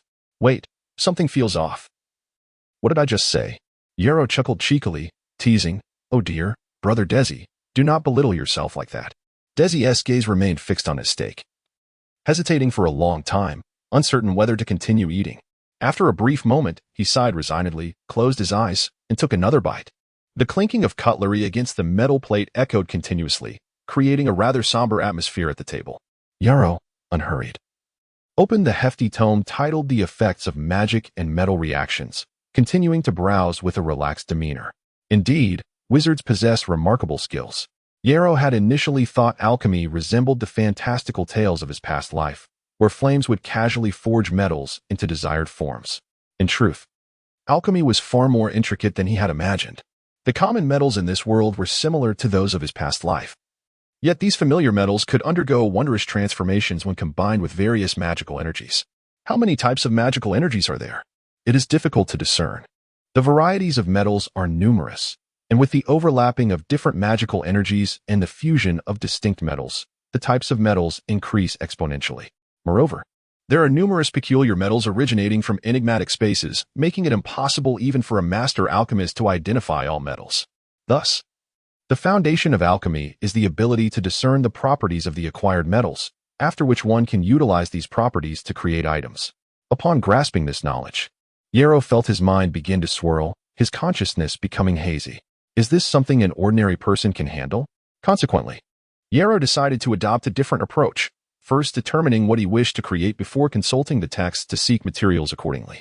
As he reached the section he desired, he paused to jot down a few notes before continuing to flip through the pages.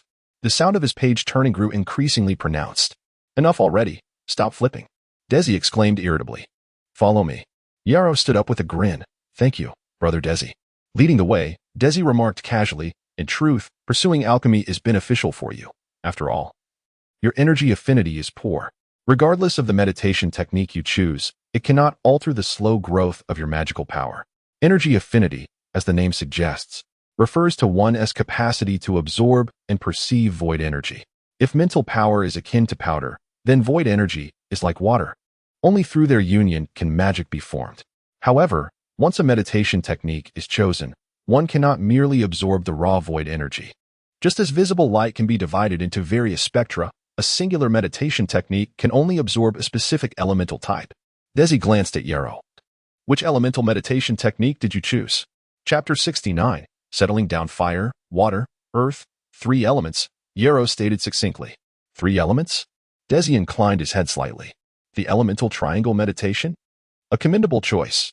You can later advance to the 6-element starburst meditation, enhancing your elemental affinity sixfold and increasing your chances of becoming a formal wizard. Yarrow's energy affinity was poor, limiting his absorption of void energy. However, by choosing 3 elements, he could extract 3 types of elements from the same void energy for his absorption. Desi shifted his tone. "The idea is sound, but it will divide your magic into 3, and these magics will interact, making it harder for you to learn spells than others." Everyone had roughly the same mental strength limit. By the time everyone reached the advanced wizard apprentice stage, Yarrow's single-element magic would be only one-third of others. If he continued to advance his meditation, his single-element magic might be only one-sixth of a single-element wizard's. If your spellcasting ability is lacking, breaking through to the intermediate wizard apprentice stage will also be difficult. To advance, you need to engrave core spells that match the elemental attributes in your mind, which requires proficient spellcasting ability. A single-element meditation only requires engraving one, while 3 or 6 elements require engraving the corresponding number, consuming much time and effort. Therefore, it's best not to advance your meditation until you break through to the intermediate wizard apprentice stage. You can then explore your path. Yarrow understood the difficulties, but his aptitude was too poor to have a clear advantage on any path. It was better to aim directly for the most likely path to becoming a formal wizard.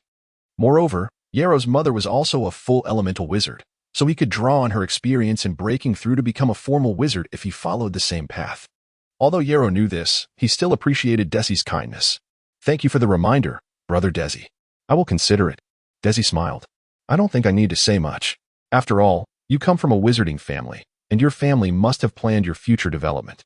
If you encounter problems practicing spells, you can come to me." "Wait, something's not right." Desi paused, stopped walking, and suddenly looked at Yarrow. "What did you say earlier?" "Huh? What earlier?" Yarrow was taken aback. 3 elements? "No," Desi directly denied. "Pressing, you're doing a 3-element meditation. How are your basic elemental cantrips?" "Didn't I say?" Yarrow was puzzled but explained again, "I can cast them all." "Without assistive casting?" Yarrow understood and nodded, subconsciously restraining himself. "I still need to make hand seals." Desi realized. "No wonder you want to enter the bizarre space. Your mental strength is already sufficient. With enough magic stones, your magic can quickly catch up to your mental strength. Plus, you've practiced your basic cantrips enough. So you should prepare to break through to the intermediate wizard apprentice stage in advance." Using magic stones to speed up magic growth? Yarrow was slightly stunned. He had considered everything else Desi mentioned, but not this. However, thinking about it, it made sense. Other wizard apprentices' mental strength was not as exaggerated as Yarrow's, so they needed to meditate slowly, absorbing void energy from space while training their mental strength. Yarrow's problem was different. His mental strength had already reached the intermediate wizard apprentice level, so it was better to use magic stones to increase his magic first. Once he became an intermediate wizard apprentice, training his mental strength with the 6-star meditation would be more effective than doing it now. Magic stones were collections of void energy, and because they had been refined by wizards, the void energy was easier to absorb. Thinking of the effect of magic stones and the dozen or so magic stones his mother had given him, Yarrow suddenly understood. "I thought those dozen magic stones were just the right amount. I can't use them if I cultivate slowly, and I need contribution points to buy key knowledge. I've been keeping these magic stones, and they're almost polished smooth. So, my mother gave me these magic stones for this purpose." Yarrow casually responded to Desi's questions as they walked towards the intermediate apprentice city. Elementary apprentices could reach the intermediate apprentice level via the corner road, but almost no one did. So, it was Yarrow's first time seeing the intermediate apprentice city. Compared to the quiet and beautiful Emerald Plain, the intermediate apprentice city felt more like a city from another world. On both sides were tall, clean, and orderly houses, and the streets were smooth and clean, as if someone swept them every day. Shops selling various magical items lined the streets, but no one shouted like on Combat Corner Street. Intermediate apprentices in various mysterious robes walked in groups of 3 or 5, and many warriors in bloodstained armor walked out of the corner road, hurriedly joining the crowd. The intermediate apprentice city seemed to have many more people than the elementary apprentice city. But that was normal since there were dozens of elementary apprentice cities and only one intermediate apprentice city. They continued forward, reaching a central square. A statue of a sacred maiden, dozens of meters high, came into view. She held her hands, and clear spring water gushed out, bringing a touch of moisture to the soft light. Bypassing the magnificent and sacred white stone maiden, Desi led Yarrow into a small alley. As they went deeper, the sound of clanging gradually rose, and Yarrow curiously looked at the blacksmith shops on both sides. I didn't expect the intermediate apprentice city to have a dedicated blacksmith street. Most of the items hanging in their shops are weapons and armor, which somewhat spoils the mysterious feeling of the Wizard Academy. As Yarrow looked around, Desi suddenly stopped and shouted loudly at a shop, "Uncle Morgan." Yarrow turned his head curiously and saw a burly man at least 2 meters tall, bare-chested, holding a giant hammer, standing by the furnace. His dark muscles gleamed with a faint sheen of oil, looking like a terrifying bear. Oh, little Desi, what's up? The burly man stopped hammering and turned his head, his voice muffled. This is my brother, Yero. He's still an elementary apprentice and is preparing to enter the bazaar space for the first time. I want you to see if there are any teams entering the elementary bazaar space soon and take him along. Looking for someone to take me? Although he didn't think it was necessary, Yero didn't refuse. After all, it was his first time entering the academy's bazaar space. So it wouldn't hurt to see the situation first. Yero also called out, Uncle Morgan. Nasus is going today, and Norberto is going tomorrow. Desi quickly asked, Nasus? What time today? Seeing Desi's eagerness, Yero also felt a hint of curiosity. Who was Nasus? Morgan said in a muffled voice, she told me she's going this afternoon. She should be here soon to pick up her armor. This suited Yero's wishes perfectly. He had been prepared to enter alone. All right. Chapter 70. Pricing. Once the matter was settled, Decima hurriedly led Yero outside once more. Yero, if you aspire to advance to the rank of intermediate wizard apprentice, you cannot avoid the Academy's enigmatic realms. However, before you enter, there are numerous preparations that must be made. Yero, filled with trepidation, inquired, Preparations? What must I prepare? Will I be inside for a long time? I am merely a novice apprentice, lacking offensive spells, and I cannot contend with many energy-based creatures. Please do not take me into those spaces. Nasus is a person of great principle, honest in her dealings. If you articulate your requirements to her, you need not worry about her leading you astray. Yero paused, confused. Wait a moment. What did Brother Desi just say? Honest in her dealings? The kind where money is exchanged? Isn't this about recruiting teammates? This is not about recruiting teammates, Decima chuckled. They are formerly night-level wizard apprentices who will be at the forefront during battles and will also undertake minor tasks for newcomers in their spare time. These tasks typically earn no more than 10 gold coins, just enough for a modest living. So they are a dedicated team of bosses. However, 10 gold coins is still a substantial amount. Yero recalled that purchasing spell-casting materials, even a mere 10 grams of luminescent powder, cost 5 gold coins. If he were to consider his usual living expenses, Yero had not spent even a single gold coin in the past 6 months. Do not worry, Yero. I will cover this expense for you, as it is my responsibility. However, I have recently taken on a lucrative assignment and truly cannot spare the time to accompany you. It's all right, Brother Desi. This is my matter. It would be unreasonable for you to run around and bear the cost. Although Yero felt the price was somewhat steep, he was resolute that Decima should not pay for him. Without waiting for Decima's refusal, he swiftly changed the subject. What kind of good assignment have you taken on recently? Decima smiled and replied, Do you remember Mentor Alice? Mentor Alice? A vivid image of her flashed through Yero's mind, causing him to swallow nervously. Although Mentor Alice liked to enhance her allure with mental power, even without those subtle manipulations, her natural charm was hard to resist. Noticing Yero's reaction, Decima chuckled. I knew you would remember her. Yero pressed on seriously, Brother Desi, what are you involved in? Nothing too significant, Decima replied, selecting a wallet from the counter without looking up. Every year, Mentor Alice gathers a few intermediate wizard apprentices to infuse magic into her array. Only after others withdraw can new participants join. I managed to secure this task. Every year? Then there should be no major issues. Yero felt a sense of relief wash over him as he began to help Decima select items. When Yero first laid eyes on Nasus, a sense of disappointment welled within him, particularly after their earlier conversation regarding Mentor Alice. Nasus appeared to be in her late 20s, with short hair reminiscent of a watermelon, and her elongated, willow-like brows resembled twin blades. Her captivating phoenix eyes, instead of exuding allure, seemed sharp and intimidating on her visage. Standing approximately 6 feet tall, she donned a suit of dark gray heavy armor, marred by numerous deep brown scratches, emanating a strong metallic scent of blood. At that moment, Nasus regarded Yero with her snake-like brown vertical pupils, her gaze cold and assessing, lingering momentarily on the knightly sword at his waist. An official knight? A gravelly, androgynous voice suddenly inquired, causing Yero to momentarily falter before realizing it was the woman before him who had spoken. No, he replied. The criteria for being deemed an official knight were rather straightforward. One must be capable of bearing a weight of 500 kilograms and endure 30 minutes of training to meet the standard. Although Yero had invested points into his strength attribute, his current strength 6 fell short of the requirement, not to mention his even lower constitution and stamina. His inadequate constitution hindered him from bearing such weight, while his insufficient stamina prevented him from persisting. You possess a commendable breathing technique, Nasus remarked coldly. Upon receiving this peculiar praise, Yero could only respond with a strained smile and a simple thank you. His nightly breathing method had already reached an advanced level, yet it had not bestowed upon him any extraordinary power. It was akin to meditation, which, while calming, did not imbue the body with vigor or remarkable effects. Kabir had once stated that the purpose of the night's breathing technique was to facilitate better muscle training. The advanced technique merely allowed Yero's body to absorb void energy more swiftly, contingent upon prior physical exertion that left the muscles with a surplus capacity to absorb energy. Have you undergone night training? Naces inquired further. Yero sheepishly smiled and quickly defended himself. I am still young and not yet ready for nightly training. In his understanding, night training resembled the muscle-tearing exercises of his past life, placing the muscles in a state of extreme fatigue to gradually absorb void energy.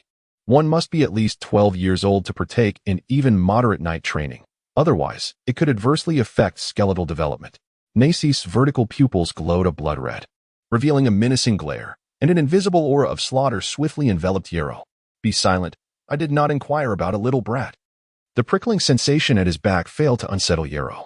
His feline-like agility and heightened reflexes instilled confidence that he would detect and guard against any intent of attack from Naces. What do you mean by that? Yero replied nonchalantly. Naces' gaze remained fixed on him, and Yero maintained his composure. What is your pricing? Yero was taken aback. How many types of tricks can you perform? To what degree of proficiency? Naces continued her inquiries, her tone still frigid but her demeanor noticeably softened. Yero hesitated, glancing towards Desi. Was she trustworthy? Should he divulge this information? Desi, having been acquainted with Yero's nature from their first encounter, was already aware that Yero's mentor often referred to him as timid Yero. Water, fire, earth, 3 elemental foundations, 6 basic tricks, Yero pondered, echoing the level of proficiency discussed with Desi, and I can perform them with the requisite hand seals. Oh, Desi, who had remained silent until now, suddenly chuckled and patted Yero on the shoulder. Is that so? Can you tell me what type of peculiar space you intend to visit? Or shall I choose? A blood-soaked forest? Chapter 71. The Bloodstained Forest. The Bloodstained Forest is a peculiar realm associated with the Owl Wizard Academy. Designated as the 13th enigmatic space, it is one of the few large public mysterious realms that the Academy has maintained for novice apprentices. According to the rules governing such realms, the weak remain oblivious while the strong cannot tread. However, within the confines of the Owl Wizard Academy's established spaces, the feeble can access realms beyond their level through the battle turnpike. Thus, this regulation primarily constrains the powerful. Naturally, the weak are seldom inclined to venture into realms surpassing their capabilities. Yero remained vigilant, trailing behind Naces as they stepped into the mysterious hall. A dark alley marked by the number 13. Once more, he experienced the familiar sensation of falling. As if all connections to other dimensions within the Owl Wizard Academy employed this method. Ultimately, Yero chose to enter the Bloodstained Forest. His inquiries revealed that this forest, while perhaps not the most suitable, aligned closely with his requirements. Corporeal foes rather than ethereal entities, and a combative environment as opposed to a riddle-like space. The intricate surroundings that might bewilder other apprentices posed no hindrance to Yero's prowess.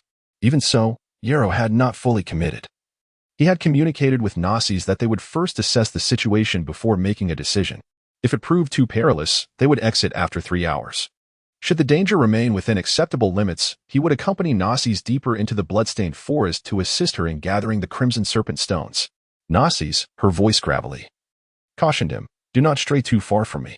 I will use these 3 hours to help you understand the Bloodstained Forest. Yero nodded, silently grateful for having met Brother Desi on the cargo ship. Often, a cold demeanor does not equate to a dark heart, yet people tend to judge by appearances. Naces was a prime example of this. Had it not been for Brother Desi's strong recommendation, Yero would have hesitated to seek out the seemingly unapproachable Naces. Be cautious of others once we enter. Naces glanced back at Yero and led the way out of the corner path. He followed closely, stepping beyond the confines of the turning road. First came the familiar sensation of an explosive sound, followed by a potent stench of blood that filled his nostrils. Yero activated his dash skill, holding his breath and surveying the surroundings. The sky above the bloodstained forest was devoid of sunlight, illuminated instead by an unknown source. In the dim light, he discerned an ancient, dilapidated street. Through the chaotic collapse of the stone walls, he could faintly see various ruined structures in the distance. This place may have once been a bustling town. The soft, foul-smelling detritus underfoot was a mixture of decayed organic matter and pale, fragmented particles, unclear whether they were remnants of the stone walls or the remains of broken bones. Thick vines writhed slowly, entwining heaps of white skeletons marked by bite marks, weaving through the hollow sockets of their skulls. It was uncertain whether these were serpentine vines or snake-like tendrils. As the thunderous noise diminished, the shrill squeaks of rodents echoed from every corner. Suddenly, a massive sword, ample enough to serve as a shield, struck down upon a pale rat the size of a domestic cat, splattering it into a gruesome mess of flesh. Nasi slowly sheathed her enormous sword and explained coolly, "Be careful, these bone eaters carry viruses. If bitten, survival beyond a day is unlikely." Yarrow silently retracted his foot, acknowledging her warning, and drew his knightly longsword. Nasi's casually placed her giant sword, adorned with a red flower, into the scabbard on her back and strode forward with purpose. Her fully armored attire clanked ominously, each heavy step proclaiming her presence. As a formal knight, Nasi's had no intention of concealing her intentions since donning heavy armor. At that moment, she was a mobile fortress of war. With a crunch, a green, writhing vine was crushed beneath her foot, its juices splattering forth. The surrounding vines seemed to sense the pain and quickly recoiled into the shadows. These were carrion vines, cowardly in nature. If one were injured, it was crucial to avoid allowing them to siphon one's blood, or one would surely regret it. Nasi's continued her advance through the ruins, various creatures scurrying away in fear. Yarrow even noted that many apprentices encountered along the way hastily sought refuge upon hearing the clang of her armor. Only novice apprentices could enter here. The Academy's detection powers could not penetrate, making this place potentially more dangerous than the wilds. Detection powers cannot penetrate? Dangerous? Yarrow mused silently, glancing at Nasi's ahead. With a reflex stat of 18 and the newly acquired blink skill, he was confident in his ability to evade her should she strike. However, if she harbored ill intentions, it would be difficult for her to gain notoriety, nor would she be worthy of Brother Desi's esteem. Moreover, if she had ulterior motives, there would be no need for her to confide in him. At that moment of entry, it would have been the perfect opportunity for her to strike. Changing the subject, Yarrow inquired, "Sister Nasi's, this appears to have once been a small town. Who established it? How did it fall into such disrepair and chaos?" "You need not concern yourself with such matters. Simply grasp the fundamental principles of the enigmatic space. After a year of cleansing, many valuable items have been removed from this realm, yet it is currently the safest time to explore. The teeth of the bone eaters can fetch a gold coin if you collect a couple of hundred, and if you manage to bring out 10 intact carrion vines, they too could be worth a gold coin. These are common avenues for novice wizards to earn a living." "Is it truly so meager?" "Those bone eaters are the size of house cats, and the carrion vines are as thick as an arm. Setting aside the risks of dealing with them, the potential hazards encountered during collection alone should warrant more than this paltry sum." As they conversed, they gradually exited the wreckage, the trees around them growing denser, with the sounds of rustling foliage emanating from concealed corners. "Stay alert. Something is watching you," Nasi's warned. "Watching me?" Yarrow murmured to himself. "Surely, it is more than that?" "Fear not. It is merely the initiation rite for newcomers. Just wait a moment. It will be over soon," Nasi said, a bloodthirsty smile gracing her lips. The branches around them trembled subtly. The number of enemies might be considerable, suggesting that a calm wait was not an option. Although Yarrow sensed numerous foes, he chose to conceal his awareness, quietly tightening his grip on the knightly longsword. Chapter 72. Malevolent spirits. Amidst the dim shadows of the trees, flickers of crimson light emerged. Yarrow gauged their height, estimating that the glowing points were almost at his chest level. If these were beasts, their size would certainly be considerable. Particularly alarming was the increasing number of blood-red lights. Malevolent spirits. Observing the growing multitude of red glimmers ahead, Nasi's expression turned grave, adding, "There are many malevolent spirits." "Malevolent spirits? What are they?" Rustling. As the sounds intensified around him, Yarrow remained vigilant and suggested, "Perhaps we should retreat?" "Retreat? Yarrow was at a loss for words. Shouldn't it be common sense to withdraw upon sensing danger? These malevolent spirits were not only grotesque, but also left nothing but dust upon their demise, yielding no other gains. It seemed we would waste a considerable amount of time. Strange dust? Yarrow paused momentarily, but then quickly recalled. Not all strange dust had the same effect. Delia had once informed him that her dust came from the 36th anomalous space, known as the reverse dining hall. In that fleeting moment, the surrounding foliage was pushed aside, revealing humanoid monstrosities that emerged into Yarrow's view. They stood about a meter tall, their forms wrapped in white bandages, leaving only triangular heads reminiscent of manises exposed. Their heads bore skin akin to tightly stretched blackened bacon. At first glance, Arrow was reminded of mummies from his past life. Yet, in truth, these malevolent spirits were even more repulsive. Hunched and spindly, they wielded bone-curved blades and moved with remarkable agility. They gazed at Arrow, incessantly hissing, drooling, and fervently charging towards him. The tide of malevolent spirits surged ever greater, soon filling his vision with a dense swarm of dark triangular heads, the air resonating with their incessant hissing. Nacis brandished her sword, positioning herself before Arrow, and executed a sweeping strike. Die, you abominable creatures! A powerful gust of wind erupted, rustling the surrounding grass. Arrow clasped his hands together, invoking the light spell. A gentle orb of light arose from his hands, gradually ascending into the air, illuminating the darkness around them. Hiss! Arrow's hopes were dashed. The light had no effect on the malevolent spirits. However, maintaining the light spell required little magical energy and provided both of them with a clearer line of sight. Although Arrow possessed masterful prowess in cat's paw, dash, the speed of light always surpassed sound.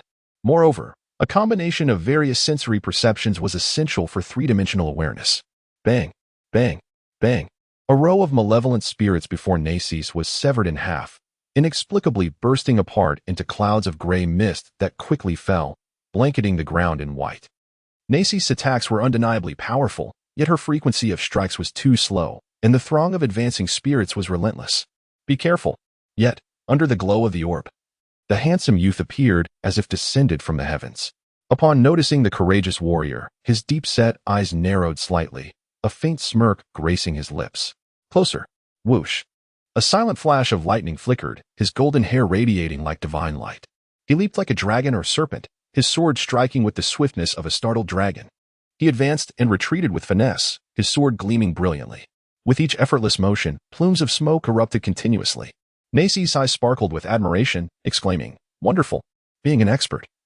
She could discern the intricacies of Arrow's movements. Every advance, retreat, and halt was executed with precision, avoiding all attacks from the malevolent spirits.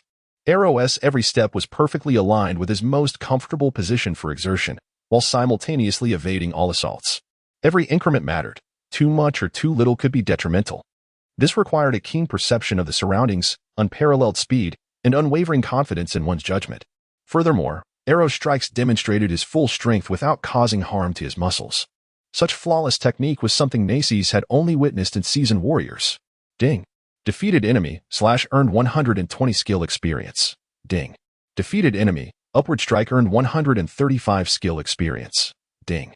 Defeated enemy, cat's paw, dash earned 436 skill experience. Ding.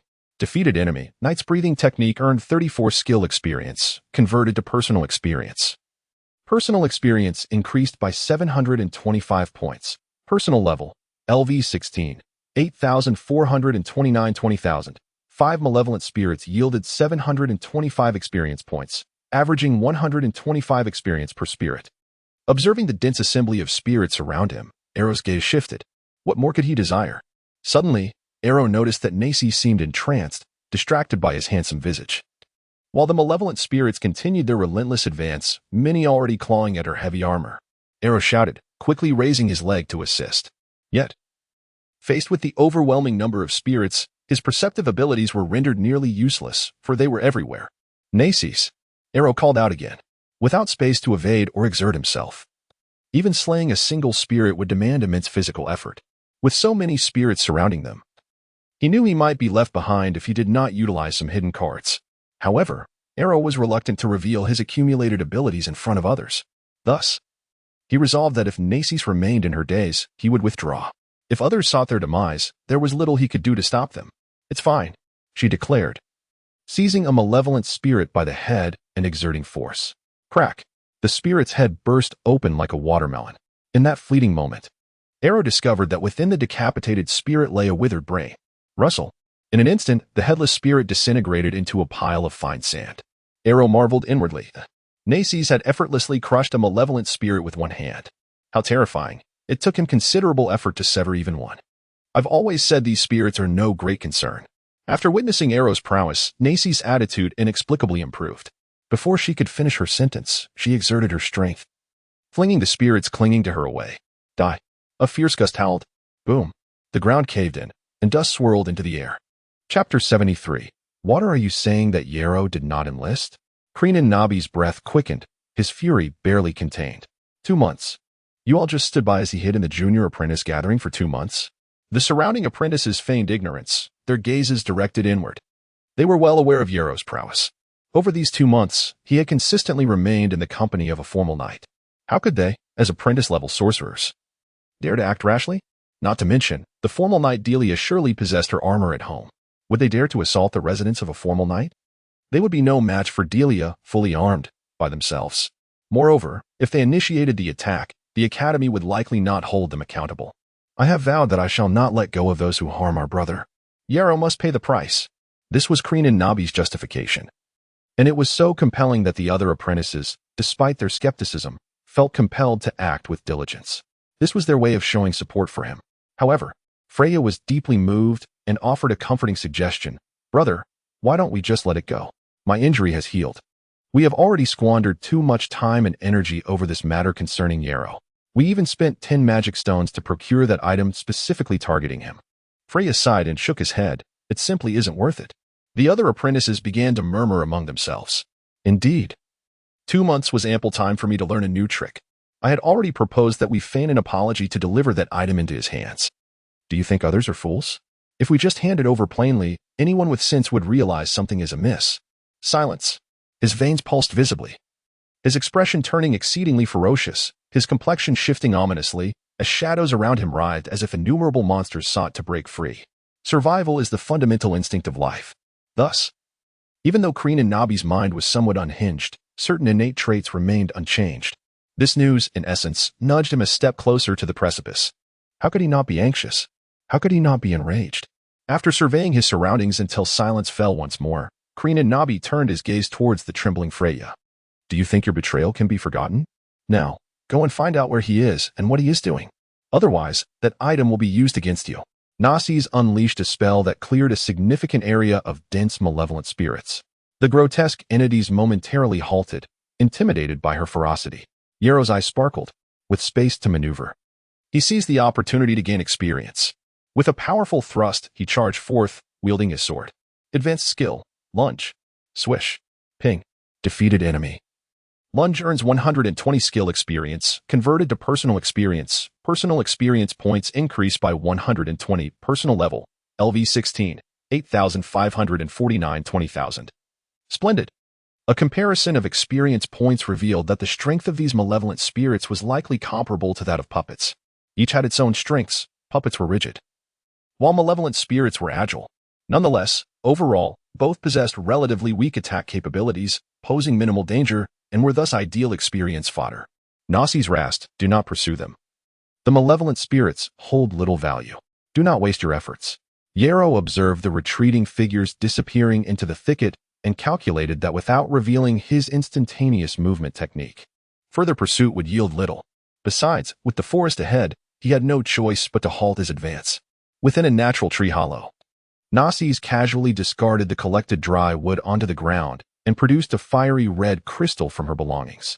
This was a fire crystal processed by an alchemical apprentice, capable of igniting flames with any elemental magic, suitable for use in large, strange spaces.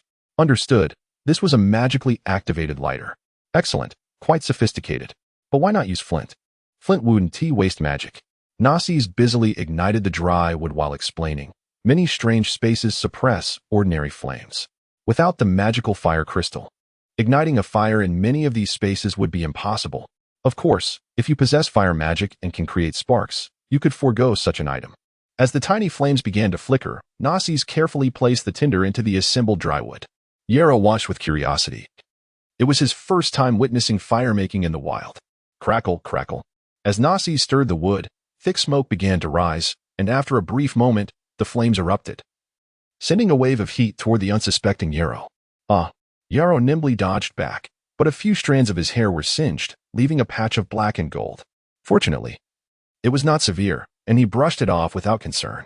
Survival knowledge in the wild was vast, although Yarrow had read extensively. Many skills could not simply be learned from books, especially within a strange space. There were far more considerations to heed. Narcisse held out her cup and indicated water. Did Brother Dashi forget to bring his water jug? Narcisse frowned. Don't you have the water retrieval spell? The water retrieval spell? Yarrow paused. It wasn't that he had forgotten. But why waste magic on something so trivial? Reluctant to expend magic? Narcisse raised an eyebrow. Do you know why I was willing to bring you in for free? Despite not knowing your capabilities? Yarrow shook his head. Narcisse elaborated. The water in the bloody forest carries strange toxins that are difficult to eliminate, even when boiled. Moreover, I am clad in heavy armor and need to engage in constant combat, causing my body's moisture to dissipate rapidly. Not only I, but most teams entering here require at least one elemental sorcerer proficient in the water retrieval spell. Yarrow inquired in confusion. Can't we just bring a water jug? How much do we need? Carrying a water tank? Continuing to lug it around during combat? Indeed, there is no water source here. We cannot simply bring a jug and rely on survival techniques. Not to mention, there are losses in the cycle. Such methods cannot function as perpetual motion machines. Chapter 74. The guard army Yarrow, with a clear understanding, formed a hand seal and murmured quietly. Naturally, Yarrow could summon whatever he desired with a mere clasp of his hands, but a sense of caution prompted him to perform some concealing gestures instead. Water summoning technique. A sphere of water inexplicably coalesced before Yarrow, gently swaying. Narcisse calmly scooped a cup of water from it, munching on her food while posing a crucial question. You are already aware of the general situation in the bloodthirsty forest. I have taught you nearly all that I intended. Now, share your decision with me. A decision? Indeed. 3 hours have swiftly passed. It is time for a response. So, is it worth it? This is somewhat difficult to evaluate. Yarrow was not merely weighing the value of these 7 gold coins. He was contemplating the comprehensive gains and losses. 7 gold coins are indeed a considerable sum. Yet for those brave enough to enter the peculiar realm and capable of reaping rewards therein, earning these coins should not pose a challenge. As Desi aptly put it, it is merely a means to cover living expenses. Life at the academy is not exorbitant. True value lies in knowledge and anything related to spell casting. However, for those willing to confront battle and embrace risk, the peculiar realm is replete with magic stones. Thus, those apprentices eager to mentor newcomers are either genuinely benevolent or seeking to select companions, or perhaps Yarrow's combat style, which emphasizes skirmishing, seeks gaps for rapid advancements, stressing speed, precision, and ferocity. This method, however, presents a flaw in confronting organized and densely packed foes. Fully armored knights are akin to invincible war tanks. Yet their excessive burden renders them sluggish, and the helmets they wear severely restrict their field of vision. Yarrow and Narcisse, akin to synchronized tanks, exhibit a remarkable compatibility despite their differing styles of combat. Therefore, I must decline. Narcisse raised an eyebrow, leaning forward, her tall figure imposing. Why? Why? Is it because we are not well acquainted? Because you have usurped much of my experience? Because I am unable to practice new skills beside you? Because I do not wish to stray far, merely wanting to hunt malevolent spirits? Because I seek to absorb magic stones to augment my own magical power? Because the senior sister is also a formal knight, and there are better candidates for companions? Yarrow, of course, did not voice his thoughts directly, and instead pondered carefully. I entered this place solely to observe what the peculiar realm truly resembles. I am not yet prepared to delve deeper. Narcisse fell silent, the wood in the fire crackling softly. Yarrow, too, remained quiet, consuming a few bites of his provisions before lifting the water gathered by the summoning technique to savor it delicately. Unbeknownst to him, perhaps due to his location within the tree hollow, the clear water possessed a hint of herbal fragrance. If one were to utilize the water summoning technique in a toxic swamp, he pondered whimsically, would the water be poisonous? Even if it were, it should not be overly potent. The essence of the water summoning technique is to absorb and gather moisture from the air. Should the summoned water be toxic, it would indicate that the poison had already permeated the atmosphere. In such a case, one would not need to drink the water summoned.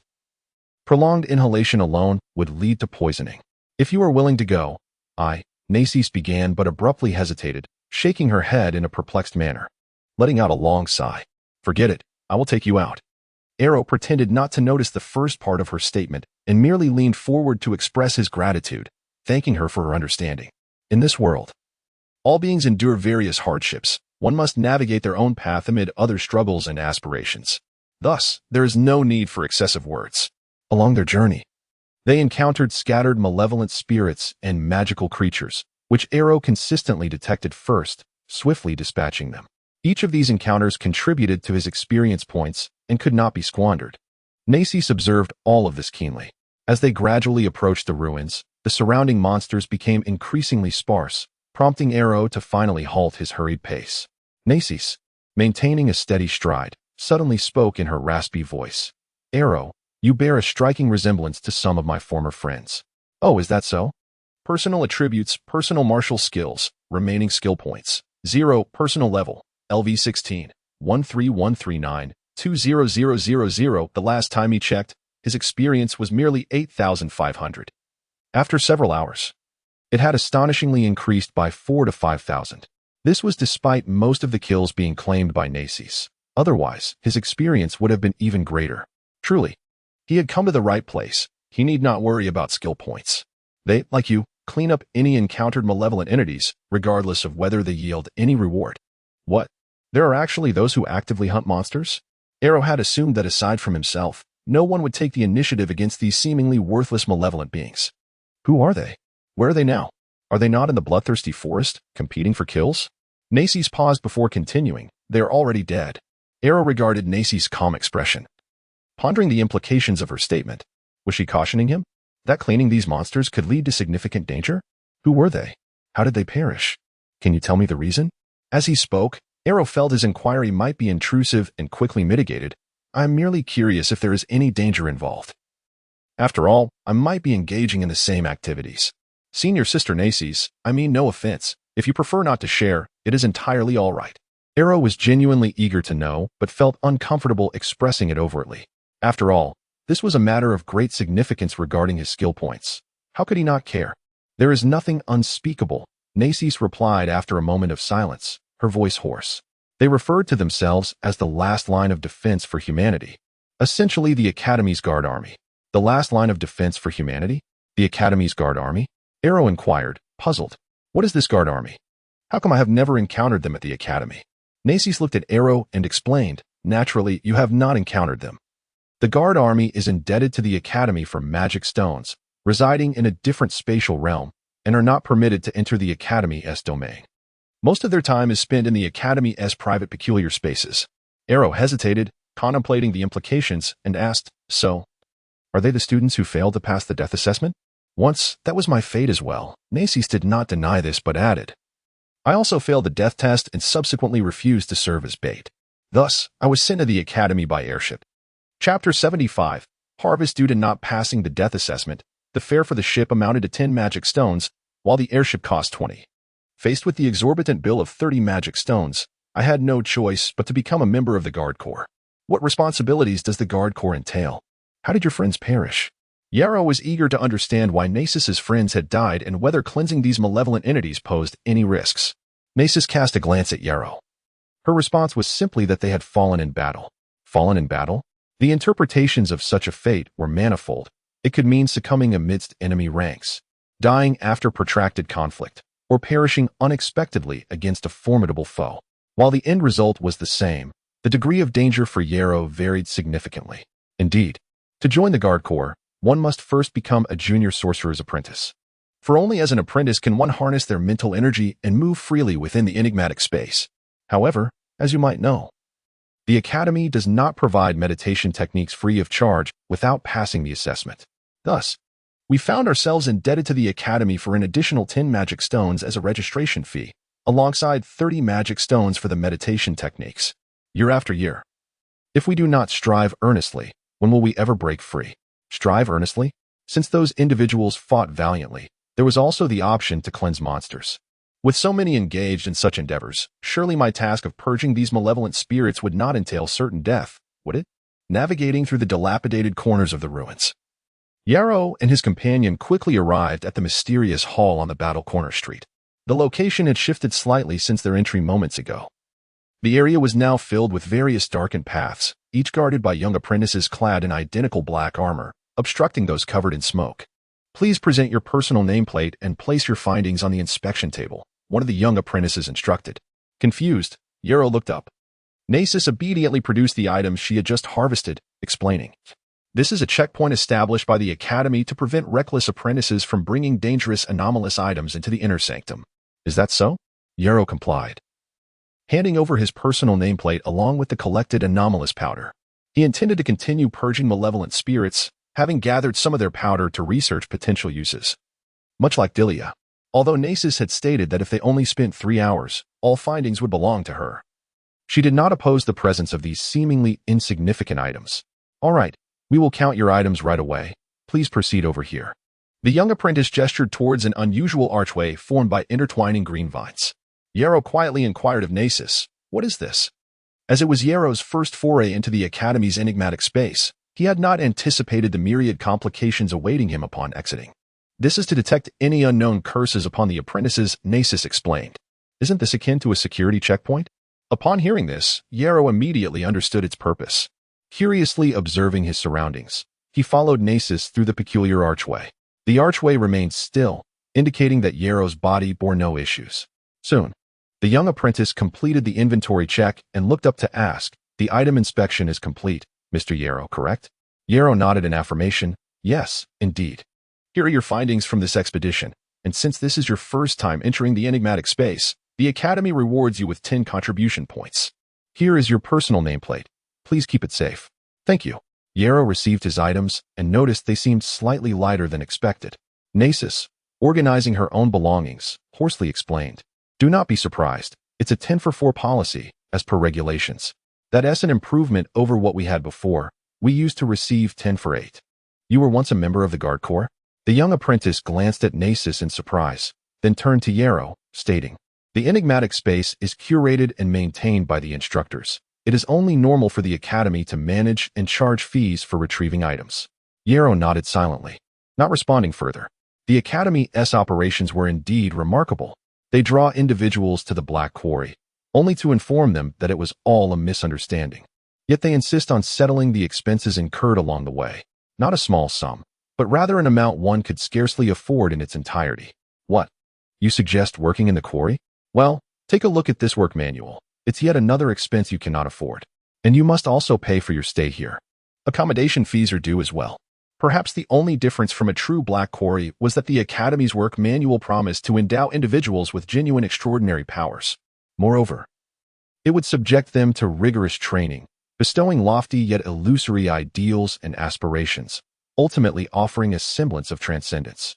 The Academy only charges tuition for 6 years, after which no further payments are required. All apprentices have ample time to repay their debts before the mandatory expulsion at the age of 50. This endeavor is indeed more lucrative than any mining operation, a masterful scheme of deception. Once individuals are ensnared, they accumulate debts to the Academy that are nearly impossible to repay. Should someone work diligently to cleanse malevolent entities, gathering various extraordinary materials to settle their debts? That would merely transition from infinite deprivation to finite deprivation. It resembles the social leap from Shudra to Vaishya. Even if debts are repaid, what then? Not to mention that after 6 years, any fees would revert to their original prices. Even for regular apprentices, after mining, they would still owe 40%.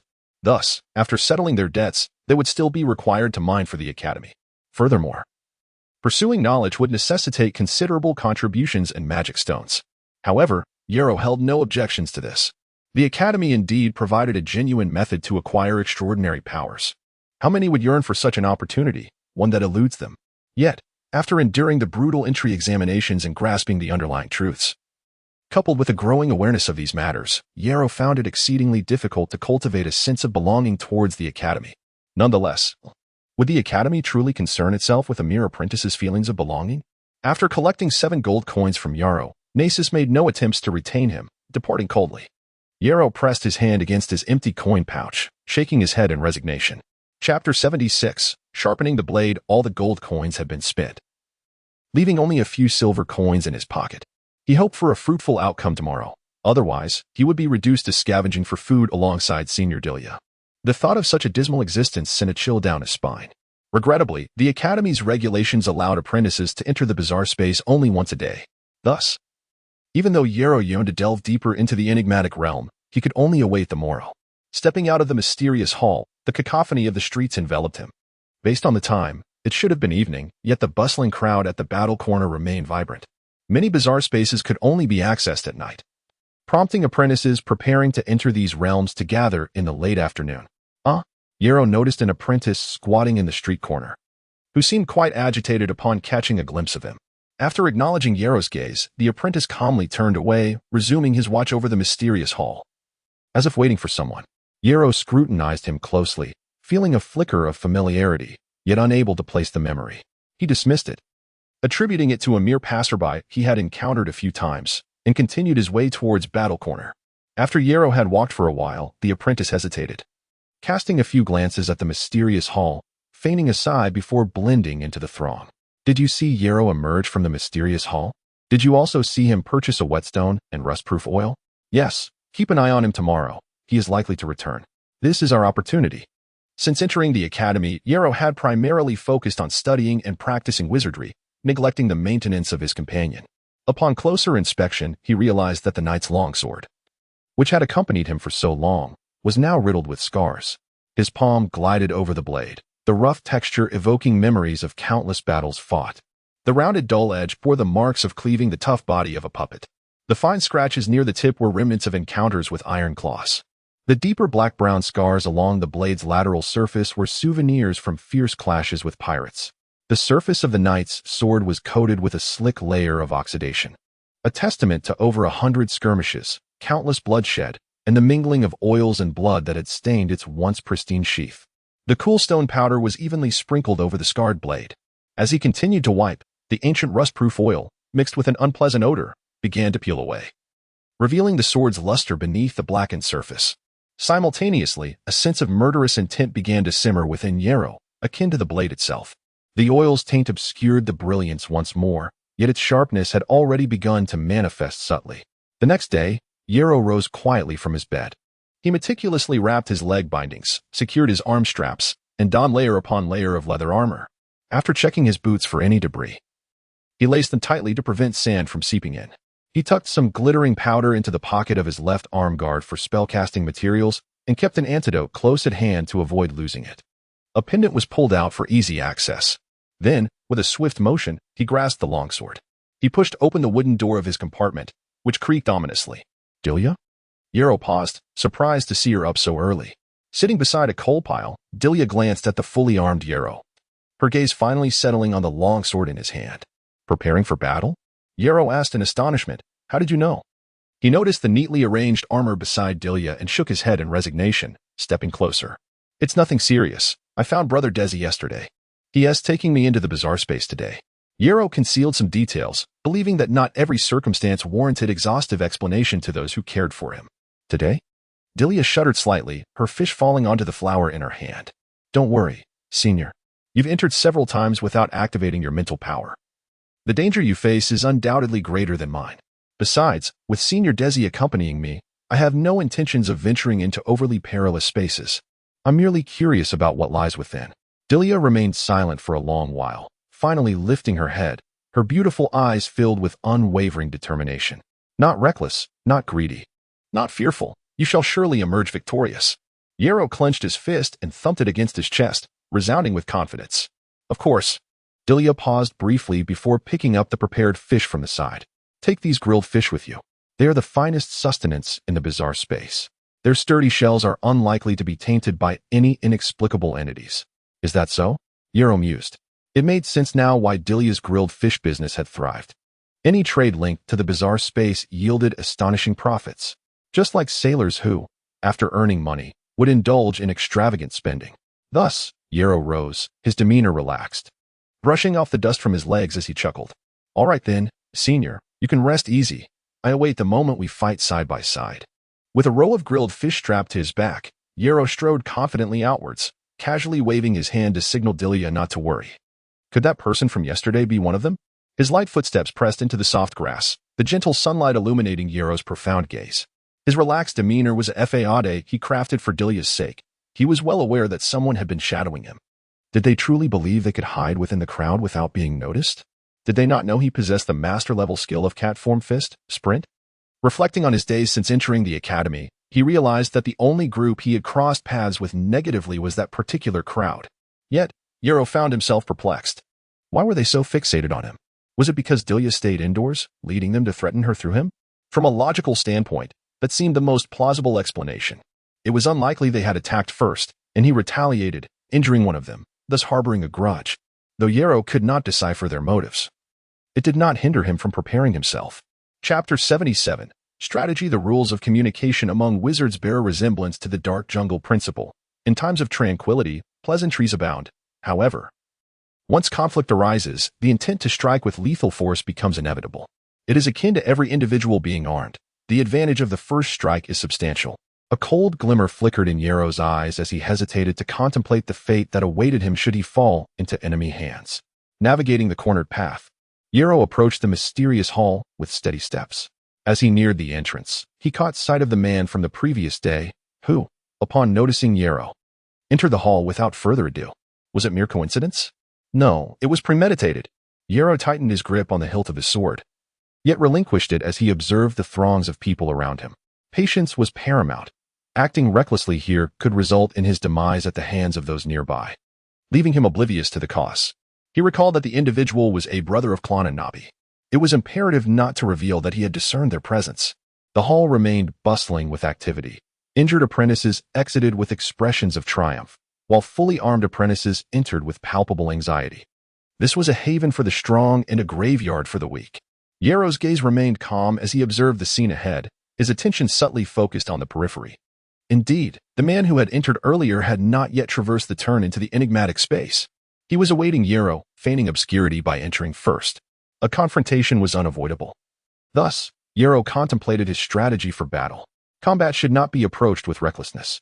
As a nation, the wizards must develop and protect themselves through martial prowess. The objective of battle was straightforward: to defend against and repel further incursions. If the punishment were too lenient, it would only expose his awareness of their hostility without halting their advances. Conversely, if the retribution were excessively severe, it would breed deeper animosity and might not prevent future assaults. Hence, the aim was clear: to eliminate the invading foe. Fierce dogs seldom bark, and the instruments of death remained sheathed in silence. Yero blended into the crowd, feigning ignorance as he proceeded towards the 13th turn. What should his strategy be? To bide his time? To wait for an opportunity? Upon reaching the turn, Yero swiftly scaled the nearby ruins, surveying the surrounding area. Apprentices emerging from various concealed corners immediately spotted Yero perched above, their expressions solemn as they cautiously retreated into the remnants of different structures. This wasteland had once been a thriving town, its expanse considerable, and Yero remained oblivious to where his adversaries might appear. To crouch in ambush at the turn would only invite unnecessary enemies. Therefore, since they were unaware of his discovery, it would be prudent to harvest experience first. Once they entered, they would have two choices. The place he intended to reach was a gathering ground for malevolent spirits. With their numbers, it would facilitate his escape. And those spirits might even assist him. How long could they maintain their alertness? An hour? 2? A day? 2 days? Exhausting their minds and bodies would indirectly diminish their combat efficacy, granting Yero the upper hand in the confrontation. If a solitary individual approached, setting his direction, Yero turned and departed. In the mid-level apprentice city, a junior apprentice cautiously dodged the bustling crowd, hastily entering a lavishly adorned room. Within, Clon and Nabi sat regally, surrounded by 5 apprentices who spoke in hushed tones. Upon hearing footsteps, they all turned to face the door. The junior apprentice entered without delay, quickly surveying the surroundings before declaring, "I saw him enter the bloody forest at number 13. The bloody forest? Clon and Nabi pondered briefly before instructing. It is up to you now. Remember, if you can capture him alive, that is preferable. If not, ensure his head remains intact. I want others to witness the fate of those who harm my brother." "Yes, understood," the apprentices responded, their voices a scattered murmur. They had committed far bloodier acts. Or how else could they dominate among the junior apprentices? Did they truly believe the junior apprentices were easy prey? Those who entered the academy had all witnessed bloodshed. Entering the enigmatic space required a minimum of 3 hours, so there was no need to rush. Clon and Nabi nodded slightly. "Prepare your gear. Although you will only be watching over him in the ruins, proper preparation is essential. Once equipped, take that item directly to him. I will await your victorious news outside the mysterious hall." After issuing his orders, Clon and Nabi exited hastily, making his way to the misty anomalous space. With practiced ease, he summoned a shadow mouse. Soon, the mist swirled and coalesced, and a beautiful young woman materialized, eagerly inquiring, "Has Yero entered the bloody forest?" Each shadow mouse Clon and Nabi conjured conveyed the pertinent information he sought to relay, so he was not surprised that Sister Amy was aware of this. "Indeed, Sister Amy." Clon and Nabi replied respectfully, "I have dispatched 7 apprentices to lie in wait for him, carrying a puppet master's seed. Yarrow will soon deliver it to you. Splendid, the red-haired girl exclaimed, her joy manifesting in a lively dance, reminiscent of a child who had just received candy. What has you so elated? A beguiling voice emerged from the mist. As the fog rolled, an enchanting figure came into view. The ethereal mist clung to her porcelain skin, reluctant to part, revealing a captivating smile and sparkling eyes. Such a sight could leave the most skilled artist entranced, unable to blink in greedy admiration. Alas, the sole male present had already knelt upon the ground. Chapter 78. Entwined. Having encountered Teacher Alice, she disregarded his presence, casting a sympathetic gaze towards Amy, inquiring why she wasn't resting. Your body has yet to solidify. You mustn't run about carelessly. Amy, like a child, joyfully leaped to Alice's side. Mother, the gift I promised you is on its way. Teacher Alice observed the mist swirling around Amy, a hint of bitterness flashing in her beautiful, bright eyes, before she replied, What gift do you intend to give me? Yarrow. Amy pouted, saying, Mother, you have toiled for me far too long, even delaying the enhancement of your mental prowess, causing you to remain at the first level of sorcery. I know you were eager to study Yarrow, to uncover how he managed to elevate his mental energy to the level of an intermediate sorcerer's apprentice, even as a mortal, only for him to foolishly refuse. Do not worry, I shall soon deliver his head to you. As long as it ensures your revival, nothing else matters. Teacher Alice, filled with compassion, wished to stroke Amy's hair, but just as her fingers brushed against the vibrant red locks, Amy's form suddenly swayed, startling Alice into retracting her hand. These 2 years are crucial for your revival. Every action must be approached with caution to avoid attracting the attention of those duplicitous sorcerers. When a slogan is repeated long enough, even if it is false, genuine supporters will emerge as long as its intent is righteous. The House of the Jungle has consistently proclaimed itself the guardian of the countless islands across the 18 continents, insisting on internal harmony. Naturally, sorcerers adhering to this ideology will arise. In our efforts to revive you, the subtle actions we take have already treaded upon the limits of their tolerance. Should they direct their gaze upon us, the monumental task of your revival may encounter complications. Kneeling, Clan Nabby implored, Teacher, rest assured, I have made arrangements. Regardless of any investigations, they will only uncover my personal grudge against him, and you shall remain unscathed. Silence. Teacher Alice interrupted sternly. Tend to your own affairs. Continue crafting false maps to entice more apprentices and refrain from meddling in unrelated matters. Should there be a next time, report to the Misty Blood Pool yourself. With no one else around, Yarrow unfurled his limbs, searching for malevolent spirits to vanquish. Strangely, these spirits favored ambushing from the forests surrounding the ruins. Yet their crude concealment posed little challenge to Yarrow, as it was akin to standing in the open road. Locating them was particularly effortless. Traditionally, they would initiate ambushes against humans. When have they ever endured such treatment? Regardless of their thoughts, Yarrow paid them no heed. He would circumvent those in abundance and engage with those few in number. Considering an impending battle, he deliberately employed only the basic techniques he had already mastered. Ding. Defeated enemy, strike awarded 135 skill experience, converted to personal experience. Personal experience points increased by 135, remaining skill points. 1. Personal level, LV 17. 22,000, regardless of their choices. Yarrow felt no urgency. The experience here was ample. After just an hour of battling, he had accumulated over 6,000 experience points, successfully leveling up. It would be prudent to prolong their engagement, diminishing their morale while he seized the opportunity to level up once more.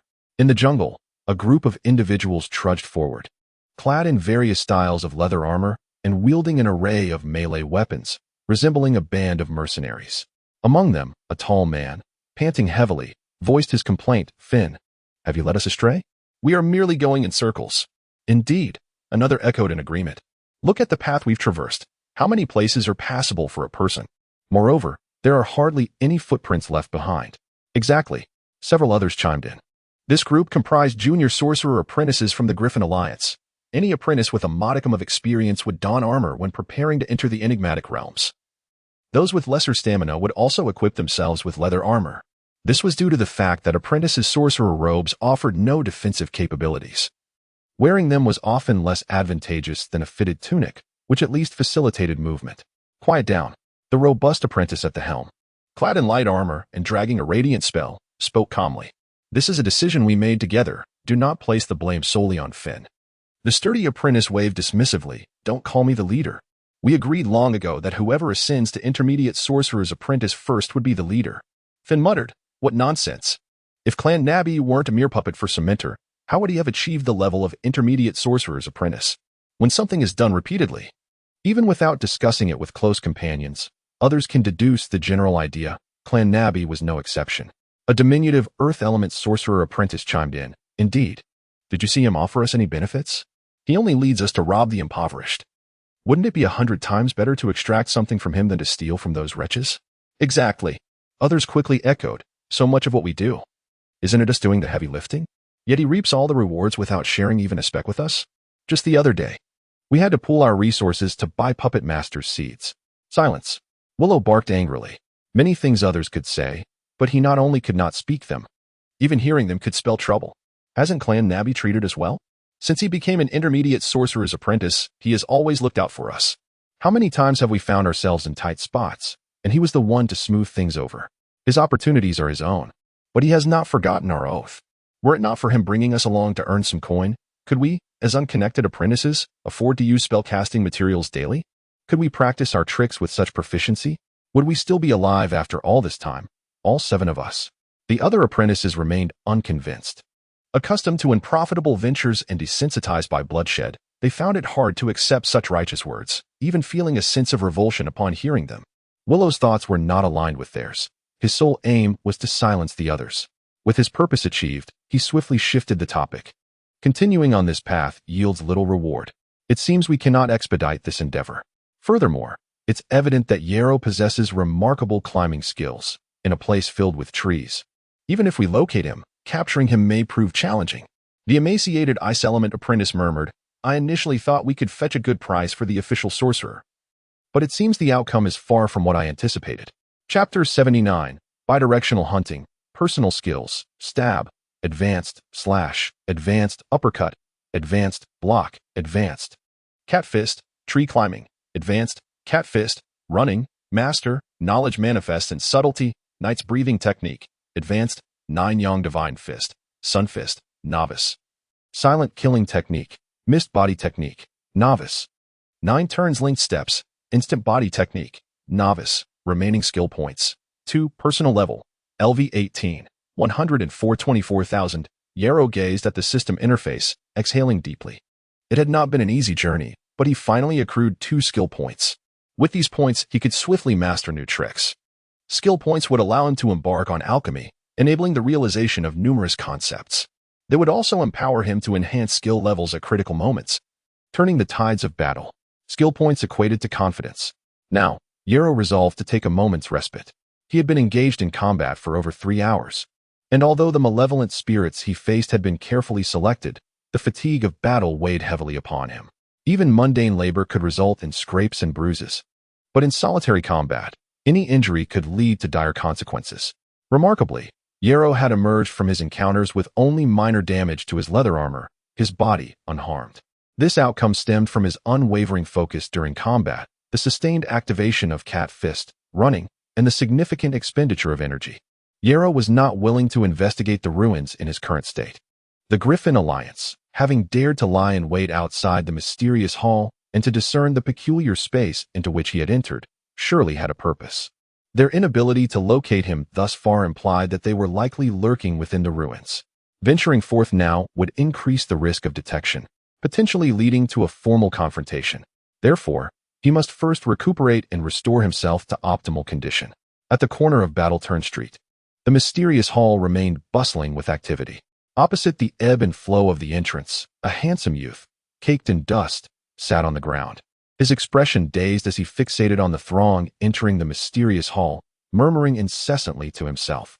Passers-by cast disdainful and contemptuous glances his way. Another soul with fragile mental fortitude, they thought. It would be prudent to avoid provoking him, lest he lash out. Surrounded by avoidance, no one heeded his mutterings.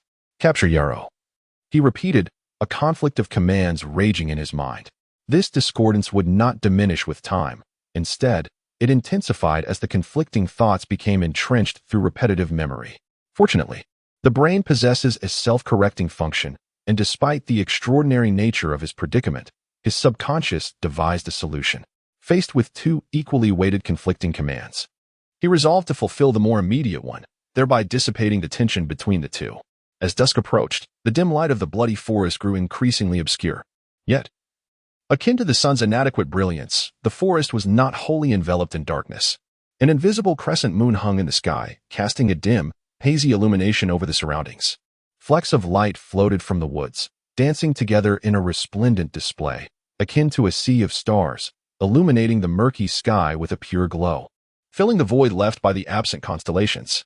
Beautiful and dazzling. Within the ruins bordering the bloody forest, a fragment of a stone wall housed several fully armed individuals, languidly sprawled upon the ground.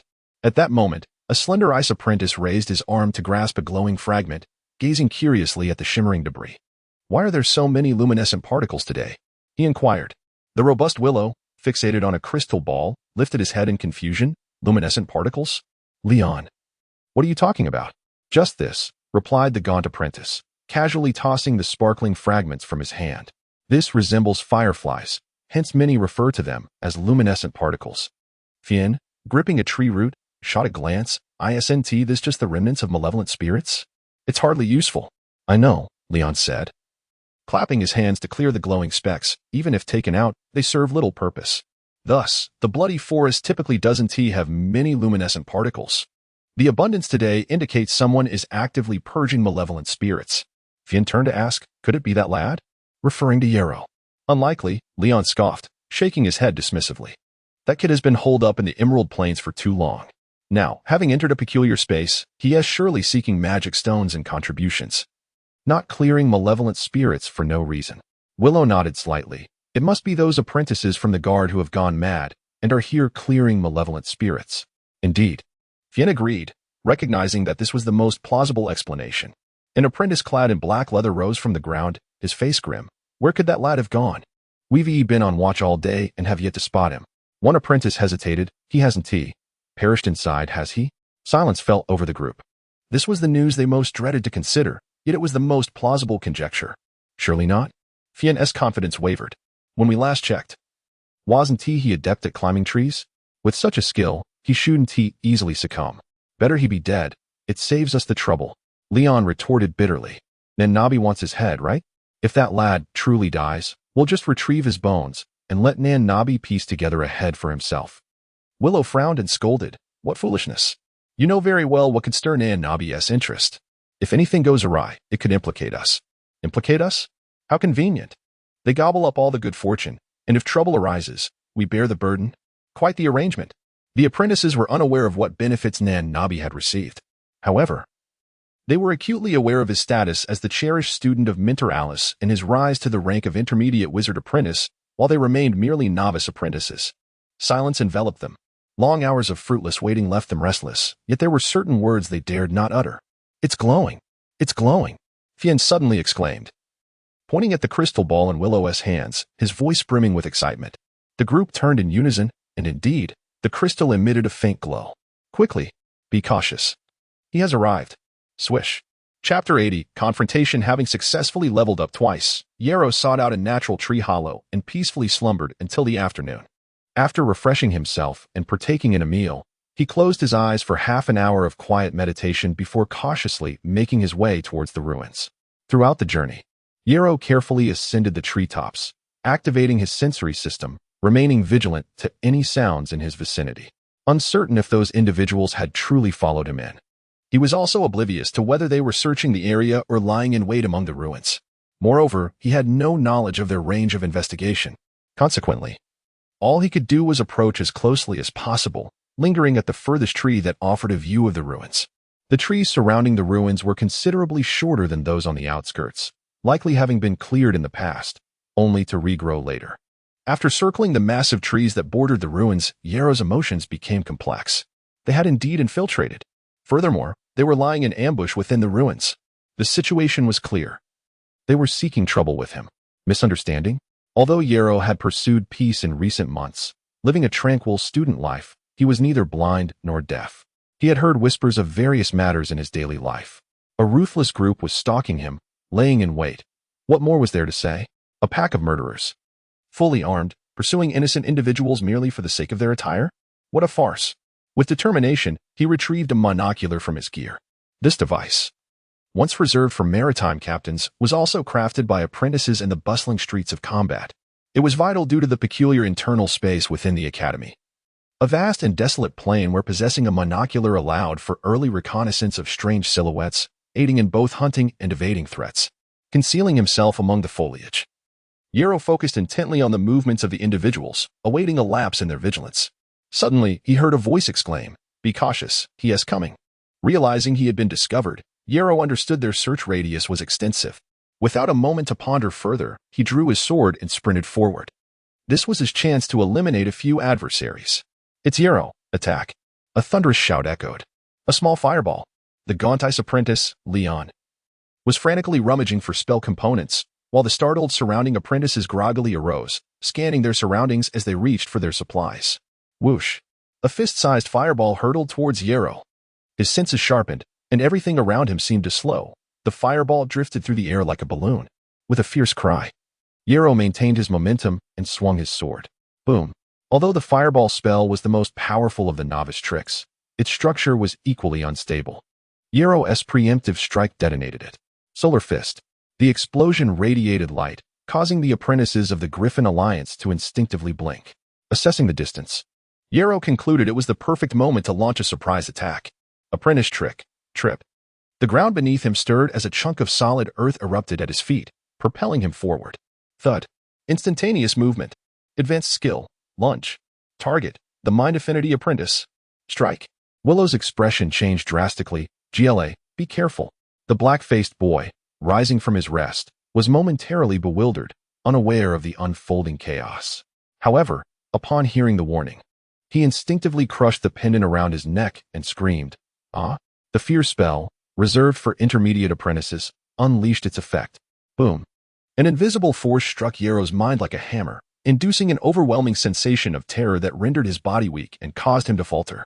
Yet, the primary use of the fear spell was to torment ordinary individuals. Its greatest efficacy lay in interrupting other spells. Yarrow, possessing the mental fortitude of an intermediate wizard apprentice, was not easily swayed. He had not been casting a spell himself, so the disorientation lasted but a moment before he regained composure. Moreover, a person in full sprint cannot easily halt, especially one who had just employed an instantaneous movement. Due to that brief pause, Yarrow's knightly sword, intended to pierce the black-faced boy, ultimately struck the leather armor on his leg due to inertia. Crash! The armor shattered, blood splattered. Yet Yarrow could not sever the boy's leg. Humph! The black-faced boy grunted, disregarding his injury as he scrambled backward. With a limp, he hastily attempted to escape from Yarrow's attack range. However, Yarrow, carried by inertia, was compelled to tumble to the ground. A splendid opportunity. Willow rejoiced, shouting at the top of his lungs, unleashing a flurry of spells. Dust spell, trap spell, trip spell, ice spike, fireball spell. These were the very spells that had once troubled Senior Delia, now unleashed upon Yarrow once more. But Yarrow was not Delia, and more importantly, his first target was the Mind Affinity Apprentice. For the moment, he need not worry about the interference of the slow spell. The dust spell was countered by his heightened perception from the cat-like fist, sprint ability. With his remarkable reflexes, Yarrow swiftly detected the two spells directed at him. Did they think my fall presented a prime opportunity to strike? Unaware that the first skill I honed, cat-like fist, tree climb, trained my limbs for synchronization? Yarrow could ascend trees with remarkable speed, naturally enabling him to maneuver on the ground with agility. Furthermore, being grounded allowed him to sense even the slightest movements, distributing his weight across 4 points. The trap spell held negligible effect on him. Swish! Enveloped in a gray mist, Yarrow resembled a colossal lizard, his limbs moving with rapidity as he continued his pursuit of the black-faced boy. Willow, tossing fiery red powder, quickly gestured as he shouted, "Finn, attack! Here it comes!" Finn, drenched in sweat, responded, frantically attempting to cast his spell. He had been maintaining the Forest Insight spell, and letting it dissipate while attempting to conjure another was a considerable challenge for him. Another fireball launched from the brawny Willow. Yet Yarrow, grounded on all fours, possessed 4 points of leverage, allowing for a 360-degree range of motion, enabling him to evade the spell with ease. However, after dodging, his speed was compromised, resulting in his failure to seize the black-faced boy. Chapter 81. Who is the hunter? Fian. Willow urged anxiously. The ice apprentice Leon swiftly cast his spell, simultaneously berating Fian. "What are you doing?" Hearing the incessant urging around him, Fian gritted his teeth and resolutely retrieved several verdant seeds from his pocket, activating them with his magical energy. He hurled them towards Yarrow. Wooden magic, plant growth, carnivorous vine, entangle. Boom.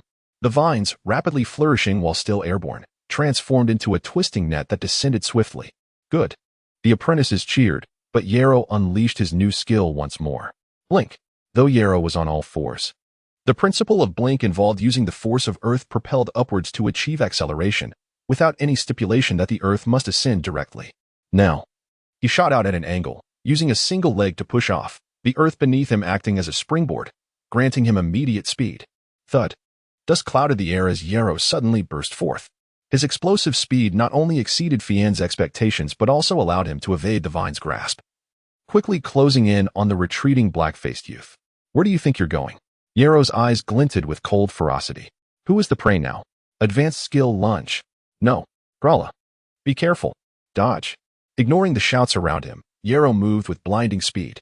The sharp blade of his sword pierced through the black-faced youth's leather armor, mercilessly driving into his chest. Cough. The black-faced youth looked down in despair, watching the blade, stained with a hint of blood, still gleaming ominously. With a swift motion, Yarrow wrenched his blade free, preparing to deliver a finishing blow, when a sudden rush of wind caught his attention. Swish. His ears twitched, and his expression shifted as he dodged to the side. In that instant, several arrows whizzed past him, the icy chill of their proximity unmistakable. Thud. Thud. Thud. The small arrows struck the adjacent stone wall, their fletchings trembling slightly. Crossbows. Yarrow cursed his misfortune. How could they be armed with such weapons? Against most bizarre creatures, crossbows proved ineffective, serving only as instruments for internecine conflict among apprentices. Such weaponry held no advantage for the academy and was thus prohibited. Truly, a violent gang. They each wielded weapons banned by the academy, designed solely for targeting their own kind. "Don't hold back, kill him." Willow's fierce expression conveyed a chilling bloodlust.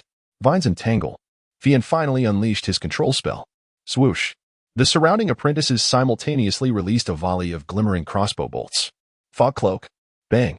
Decisively abandoning his attack, Yarrow's body erupted in thick mist, leaving behind a foggy trail as he swiftly employed blink, vaulting over the debris of the wall ahead. Only the black-faced youth remained, left to endure the onslaught of icy arrows. Seizing the opportunity presented by the thick fog to divert the apprentice's attention, Yarrow sprinted towards the forest, utilizing the crumbling walls as cover. Casting a glance back at the direction the crossbows had fallen silent, he sheathed the bloodied package in his hands, a faint smirk curling at the corners of his mouth. "Don't disappoint me. You must follow. Otherwise, should I engage with you in the ruins, I fear you might escape around a corner." "Stop." Willow raised his hand, furrowing his brow as he peered into the dissipating mist. "No, that kid has fled."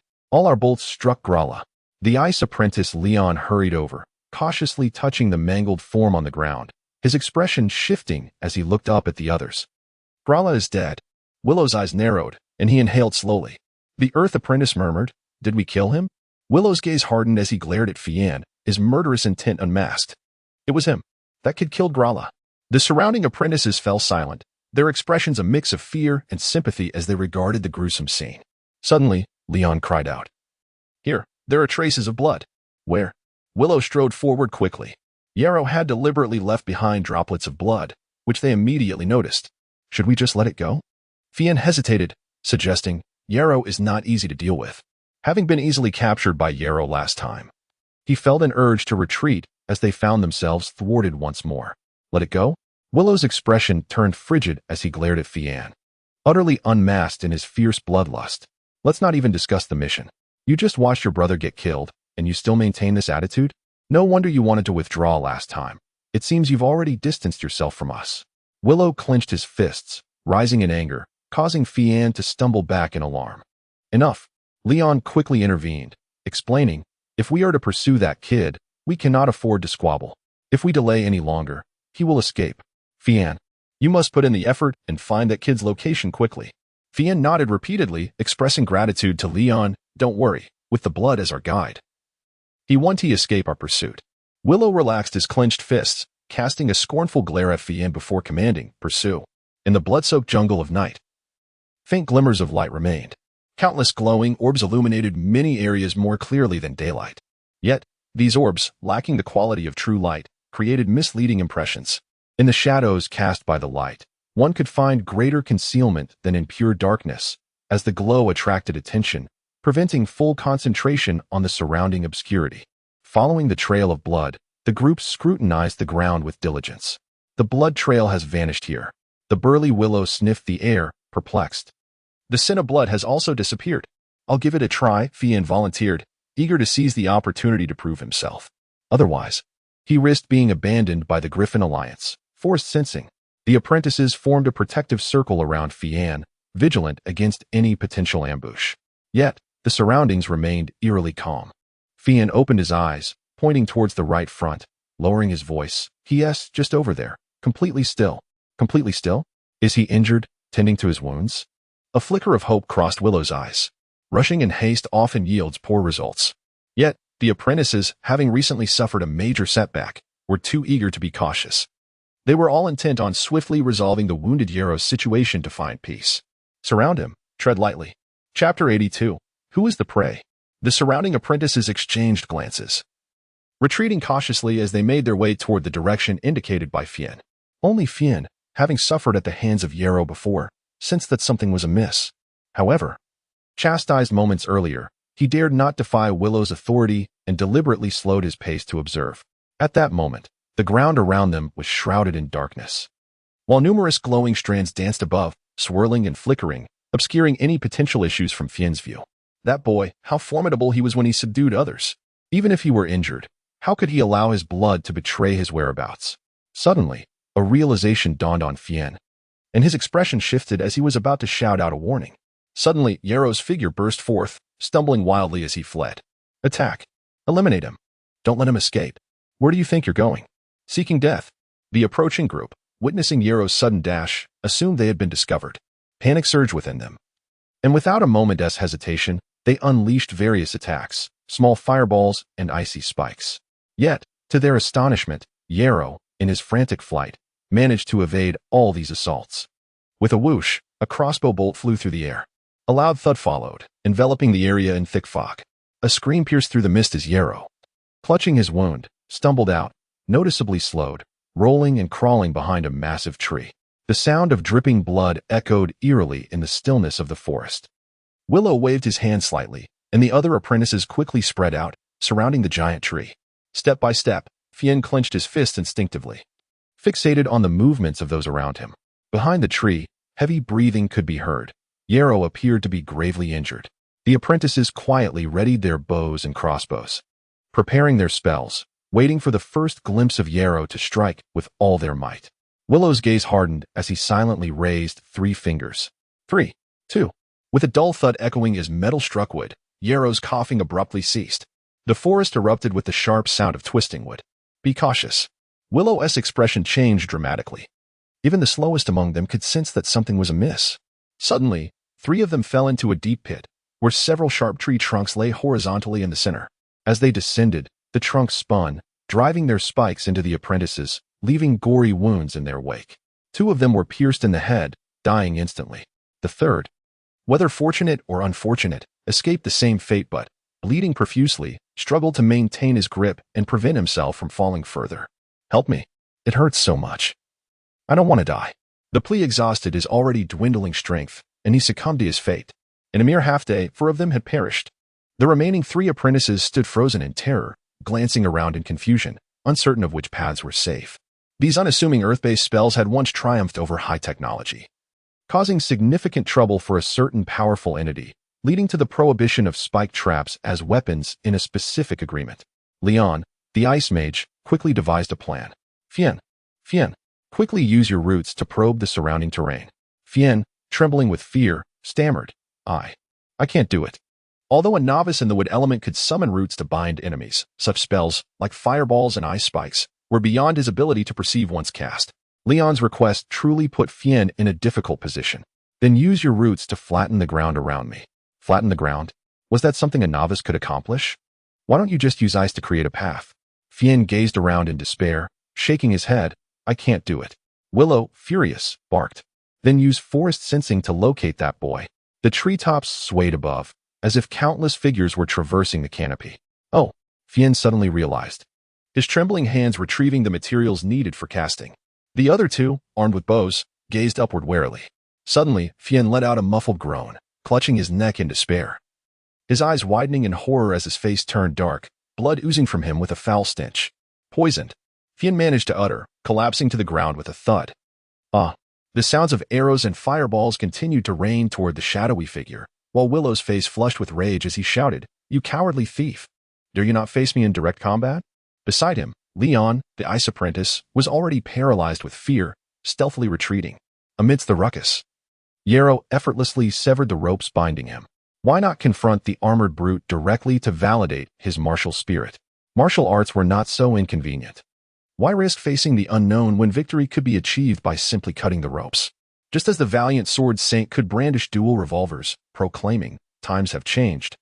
My friend, system, don't you agree? Ding. Defeated the enemy. Thrust gained 126 skill experience. Ding. Defeated the enemy. Feline fist. Sprint gained 113 skill experience. Ding. Defeated the enemy. Nine Suns divine fist. Solar fist gained 86 skill experience. Ding. Defeated the enemy. Silent killing technique. Mist body technique gained 73 skill experience. Ding. Defeated the enemy. 9 turn linked steps. Instant body technique gained 273 skill experience. Basic swordsmanship has reached its skill limit, converting to personal experience. Personal experience increased by 29 points. Remaining skill points, 2 points. Personal level, LV 18, 343 24,000. Yarrow's expression stiffened. Something was amiss. Why had he gained so little experience? He scrutinized the experience he had acquired, only to find that the experience from battling 7 apprentices was even less than that from defeating 7 evil spirits. Wait. Something felt off. He glanced again at the skills he had gained experience in. Why were the tree climbing and knight's breathing techniques absent? Did it only count the experience from assaulting their camp and defeating that mental apprentice? System, come forth and explain. Shut up.